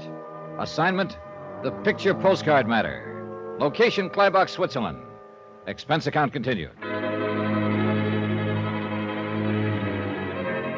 Item 7, $3 American, rental on ski equipment. Ilsa Schaefer told me she'd come to Kleinbach to go skiing, and I wanted to make sure that was her reason. There'd been too many coincidences about her to suit me. First, the way she'd popped into my cab in Zurich, then popped out 2 blocks later, leaving her purse behind. Right after that, I'd been jumped by a strong arm who was sure Ilsa had passed the stolen diamonds to me. And now she turns up suddenly at the Kleinbach Inn. I spotted her waiting for me at the ski lift. Come on, Johnny. You're late. In her skiing outfit, she could have passed for Miss Switzerland. But one nasty little thought kept coming into my brain, kept marring the picture. She could also be Sebastian's killer. We rode the lift up to the top, then took off along the ridges. She skied like she was born to it, easy, smooth, and gracefully. It had been 4 years since I'd last been on skis, and as I struggled to keep up with her, I must have looked like a rusty snowplow. We worked our way out on the crest of one of the ridges. Let's stop here a moment. Well, that suits me fine. Whew. You winded? This is not exactly sea level. You'll get used to it. You see, I really can ski, Johnny. Oh, that's an understatement. Do you have a cigarette? Yeah, sure. Here.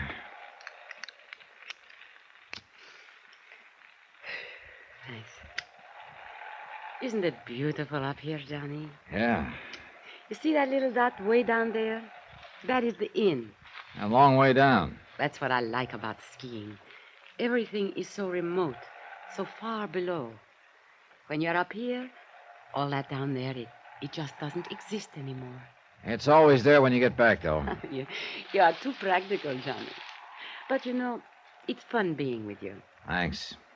I still can't get over it. What? Well, the coincidence that I should share your cab in Zurich and then run into you again at the Kleinbach Inn. But I am glad. Aren't you? Can't say that I...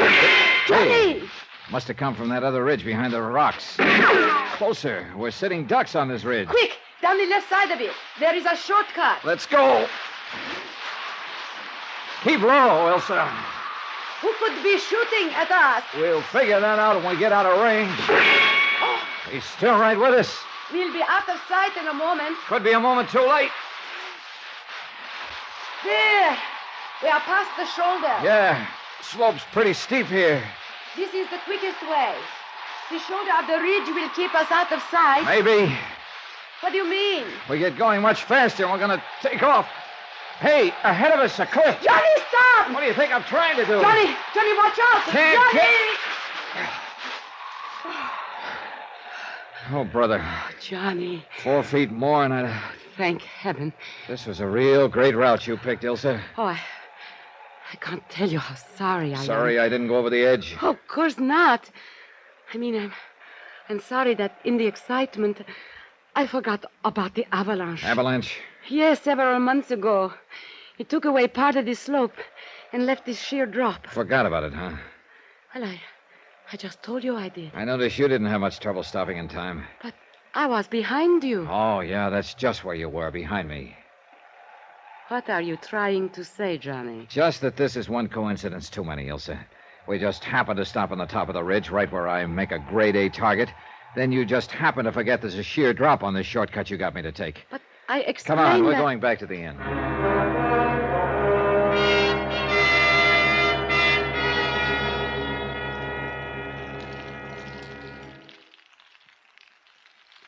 The fire feels good, doesn't it?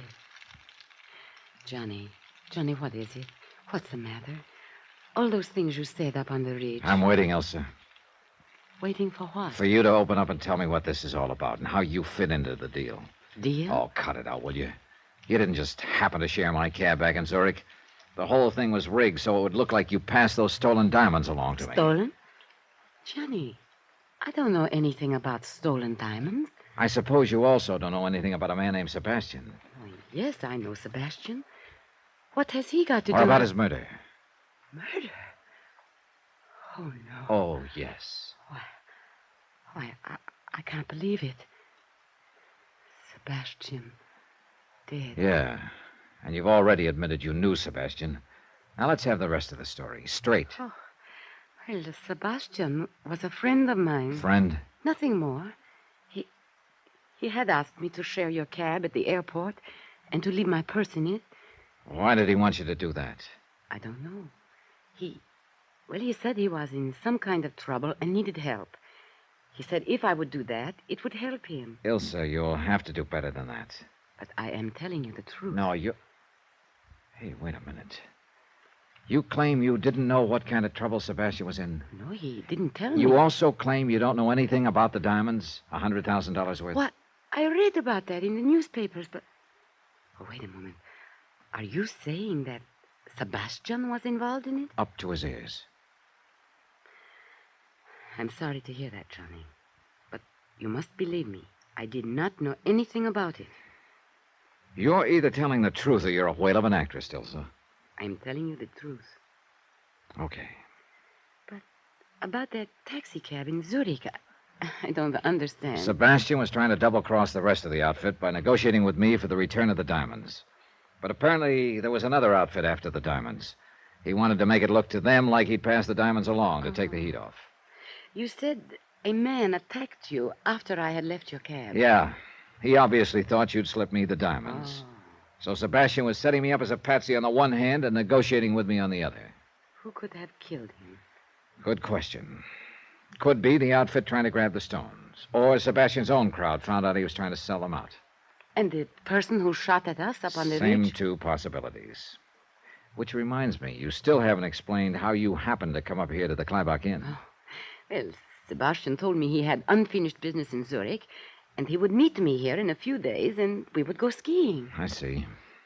Tell me, did you know any of Sebastian's friends? One or two, slightly. Was one of them big and powerful, thick features, almost bald? No. Why? Well, he's the one who jumped me in the hotel lobby after my cab ride with you. Oh, no. I am certain I would remember him the way you describe him. Oh, there was a man Sebastian spent a great deal of time with, but he was short and stocky with very thick neck. Well, that fits the description of one of the men in the robbery at the Zurich airport. Do you know his name? Why, Brunner, I think it was. Could it have been Gruner? Yes, Gruner. The man who sent the postcard to Sebastian. Yeah, that ties in all right. Postcard? Oh, well, skip that.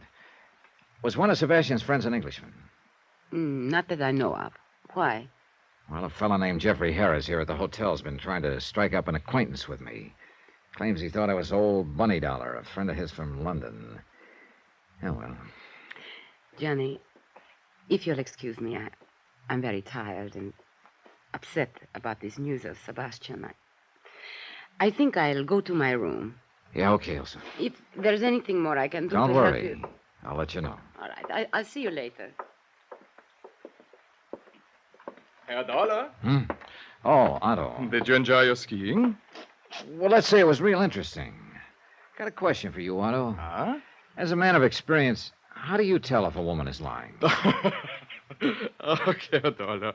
As an innkeeper, I learned long ago that one listens to a woman, agrees with her, smiles politely, keeps his eyes open, and believes what he wishes about her.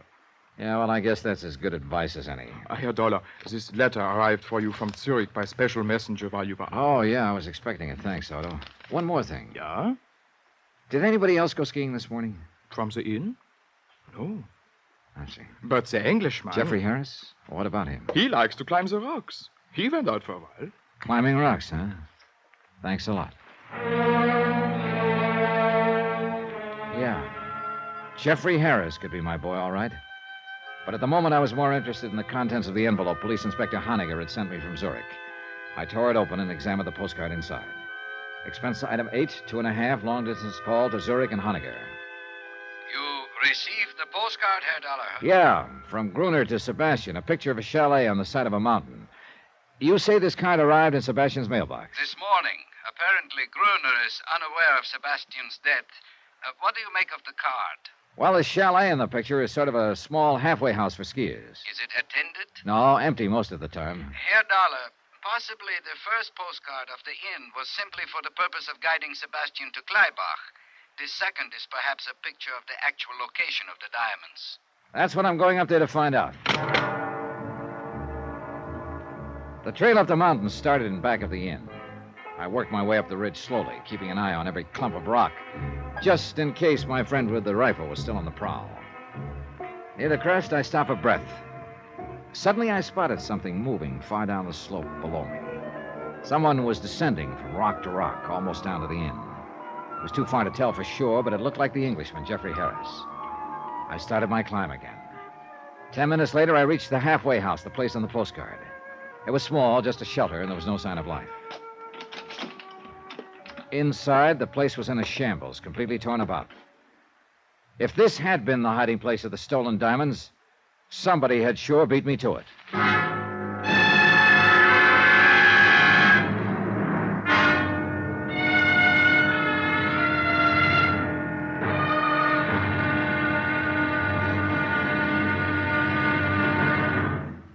Now, here's our star to tell you about tomorrow's episode of this week's story. Tomorrow, a third part of the key turns up in the form of a corpse. Join us, won't you? Yours truly, Johnny Dollar.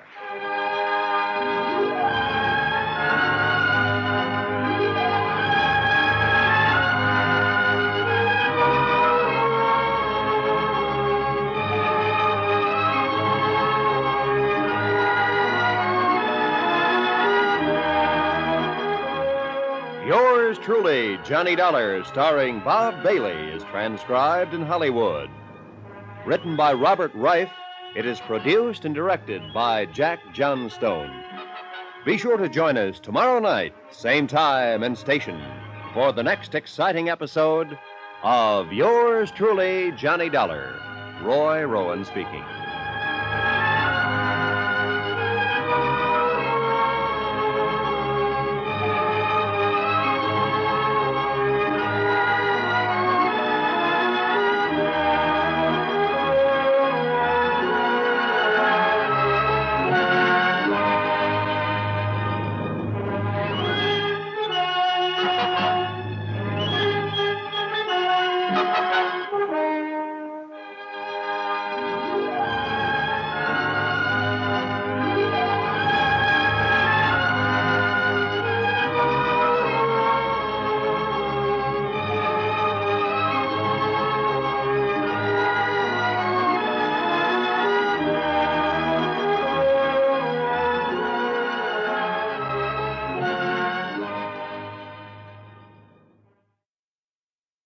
From Hollywood, it's time now for Johnny Dollar. Inspector Hardiger of the Zurich Police, Herr Dollar. Hi, Inspector. Where are you? Downstairs in the lobby of the inn. I came up from Zurich to see if that picture postcard I sent you was of help in locating the stolen diamonds. Afraid not, Inspector. I located the chalet on the postcard, all right. It's sort of a shelter for skiers up on a ridge. Well? Well, when I got there, the place had been turned upside down. If the diamonds were hidden there, somebody sure beat me to it. I see. So it looks like we're at a dead end. Perhaps not. What do you mean? You recall that in Zurich, a large man attacked you thinking that you had the diamonds? Recall it. I've still got the lumps to prove it. What about him? A man answering that description bought a railroad ticket here to Climax last night. Oh? We have reason to believe that he is somewhere here in the village now. That could mean that the diamonds that he and you are looking for are here after all. I'll be right down, Inspector.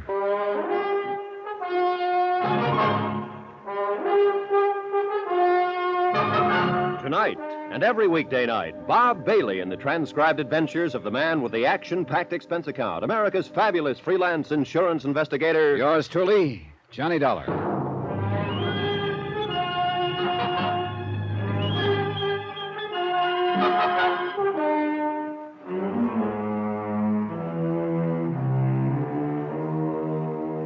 Expense account submitted by Special Investigator Johnny Dollar.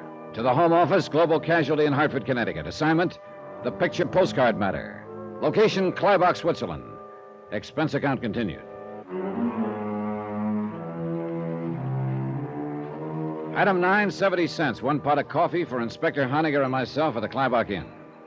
Ah, most perplexing case, Herr Dollar. A skillfully timed robbery of the uncut diamonds at the Zurich airport last week, and then these puzzling postcards supposedly giving the location of the diamonds. Yeah, they've got to be the key, Inspector. If we can only figure them out. Look, We know now that Sebastian was in on the robbery and was trying to negotiate secretly for the return of the stones. Yeah, and he told you before he was murdered that the postcard he gave you was a part of the key to the location of the diamonds. That's right. It was signed by a man named Gruner. And according to Ilse Schaefer, Gruner was a friend of Sebastian's.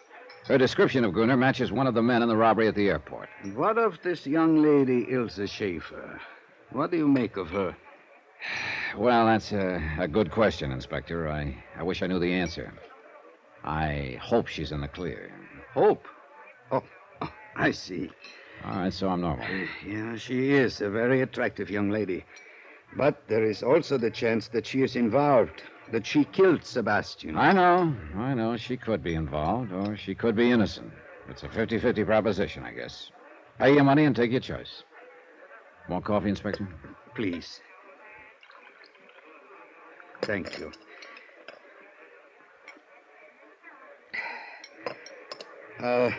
What is her story? Well, I finally got her to admit she didn't share my cab in Zurich and leave her purse in it just by coincidence. It was Sebastian's idea to make it look like she'd passed something along to me. But why would Sebastian wish to make it appear that you had the diamonds if he was trying to negotiate with you for their return? That does not make sense. Actually, I think it does, Inspector. It could go together this way. After the robbery, the gang split up. Gruner was to hide the diamonds, then get word to Sebastian as to their location. Of this much, we are fairly certain. Okay. But now, Sebastian gets the bright idea of double-crossing his buddies. He gets in touch with the insurance company I represent, and they send me to Zurich to negotiate with him. I still do not... In the meantime, though, another outfit has moved into the picture and is trying to grab the stones from Sebastian and his boys. Yeah, that would explain many things. Sure it would. That's why he rigged that deal with Ilse in my taxicab, to make it look to the other outfit like I had the stones. That would take them off his neck for a while. Yeah, he was playing me for a patsy. But I've got to admit it was a pretty fair scheme. Then later, Sebastian contacts you and gives you the first postcard. Mm-hmm. He tells you it is part of the key to the location of the diamonds. That's right. But Sebastian didn't move fast enough, so he wound up dead. But his Confederate Gruner sent him a second card. Probably mailed before Sebastian was killed. It is possible.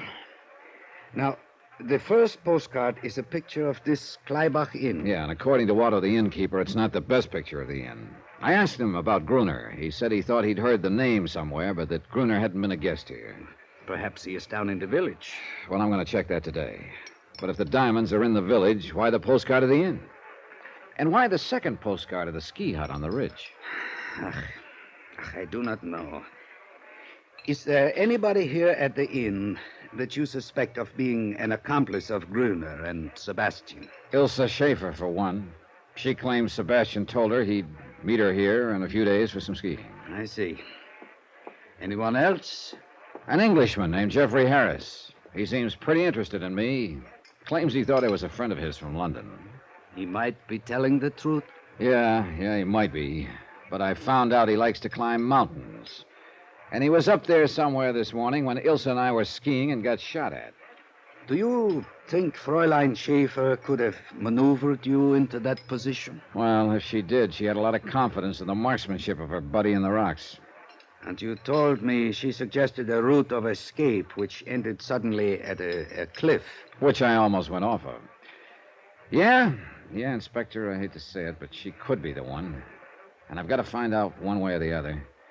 Which means I'm going to stick pretty close to her for the time being. I gather that prospect is not entirely unpleasant to you. But be careful, Herr Dollar. She could be dangerous. So could Jeffrey Harris.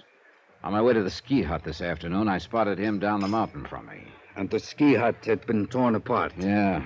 If the diamonds were there, they're gone now. And Harris could be the boy who beat me to them. If he or anybody attempts to leave Kleibach, one of my men at the railroad station will report it. Well, I must be getting back to Zurich, Herr Dollar. Who knows? Perhaps these postcards are just decoys. And the stones are still in Zurich? No, I'd bet my bottom dollar they're here in Kleibach somewhere. If I could only figure out the meaning of those postcards. Yeah. Otherwise, why would the man who attacked you in Zurich have come here? He must be hiding out in the village somewhere.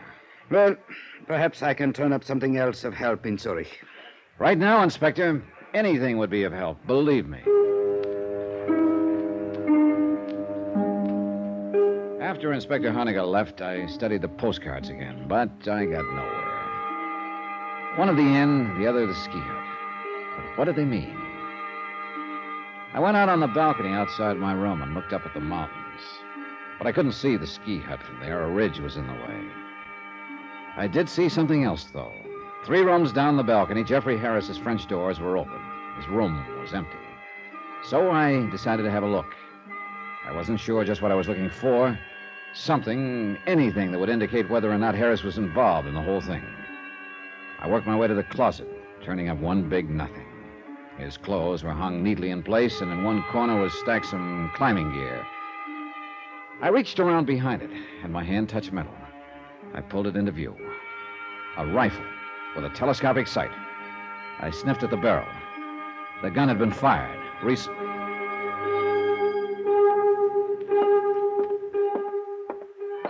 Good evening, Herr Dollar. Hello, Otto. Look, have you seen Jeffrey Harris lately? The Englishman? Not since late afternoon. All day long he was out climbing the mountain. Yeah, I know. He no sooner got back than he went out again. Before dinner. And it was a good dinner tonight, too. Any idea where he went? None. Could be in the village. Look, tell me something. When he arrived here at your inn, did he have a gun case in his luggage? He had a lot of climbing equipment, but I did not notice a gun case. Well, he could have taken it apart and packed it in his suitcase. Why do you ask, Herr Dollar? Oh, skip it. I'll see you later, Otto. Johnny, Oh, hello, Elsa. I've been looking for you. Yeah? Have you been able to find out who was shooting at us up on the ridge this morning? I'm not sure yet. You still do not trust me, do you? I don't know, Elsa.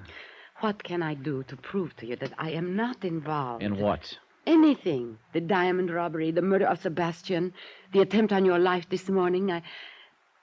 I like you, Johnny. I don't want you thinking such things about me. Look, let's talk about it later on. Why not now? I have to go into the village. Well, perhaps I could go with you, Johnny. Do you mind? No. Matter of fact, that might be a good idea.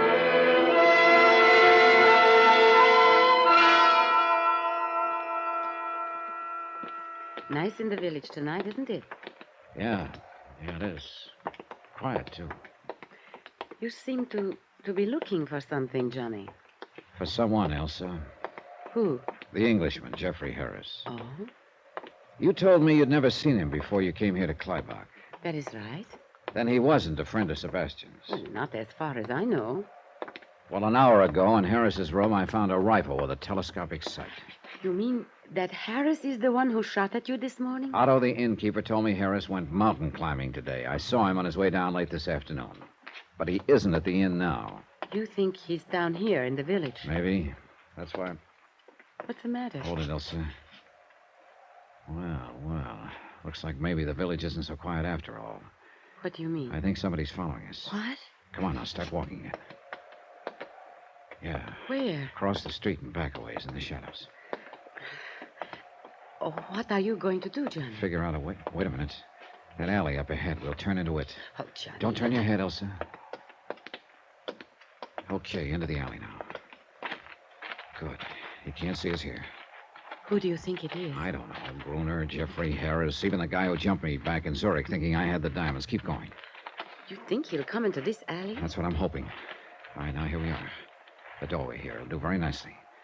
Look, Elsa, you keep going down the alley, cut across to the next street, and go back to the inn. But what are you going to do? Wait for him. Go on now, go on. No, Johnny. Look, you do as I want to stay with you. Don't be silly. It could get a little rough around here all of a sudden. There's Johnny. nothing you can do here, Elsa, so do what I tell you. Now get moving. Now. She looked at me a moment, then went down the alley and out of sight. A couple of minutes went by. Nothing. Then I heard steps. He was approaching the alley, whoever he was. Now he was at the entrance.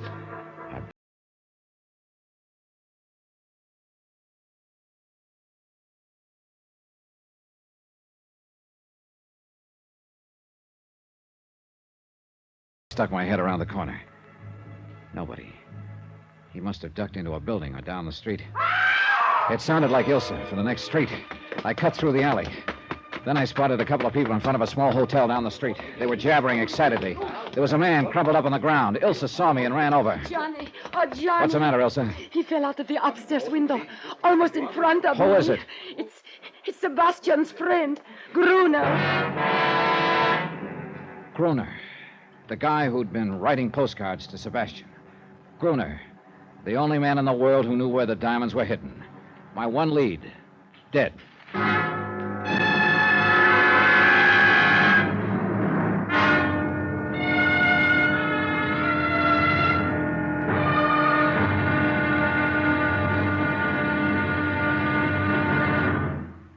Now, here's our star to tell you about the final episode of this week's story. Tomorrow, the wind-up. I find out some people will not hesitate to kill anyone who gets in their way. And that's not so good when the man in the way is me. Join us, won't you? Yours truly, Johnny Dollar.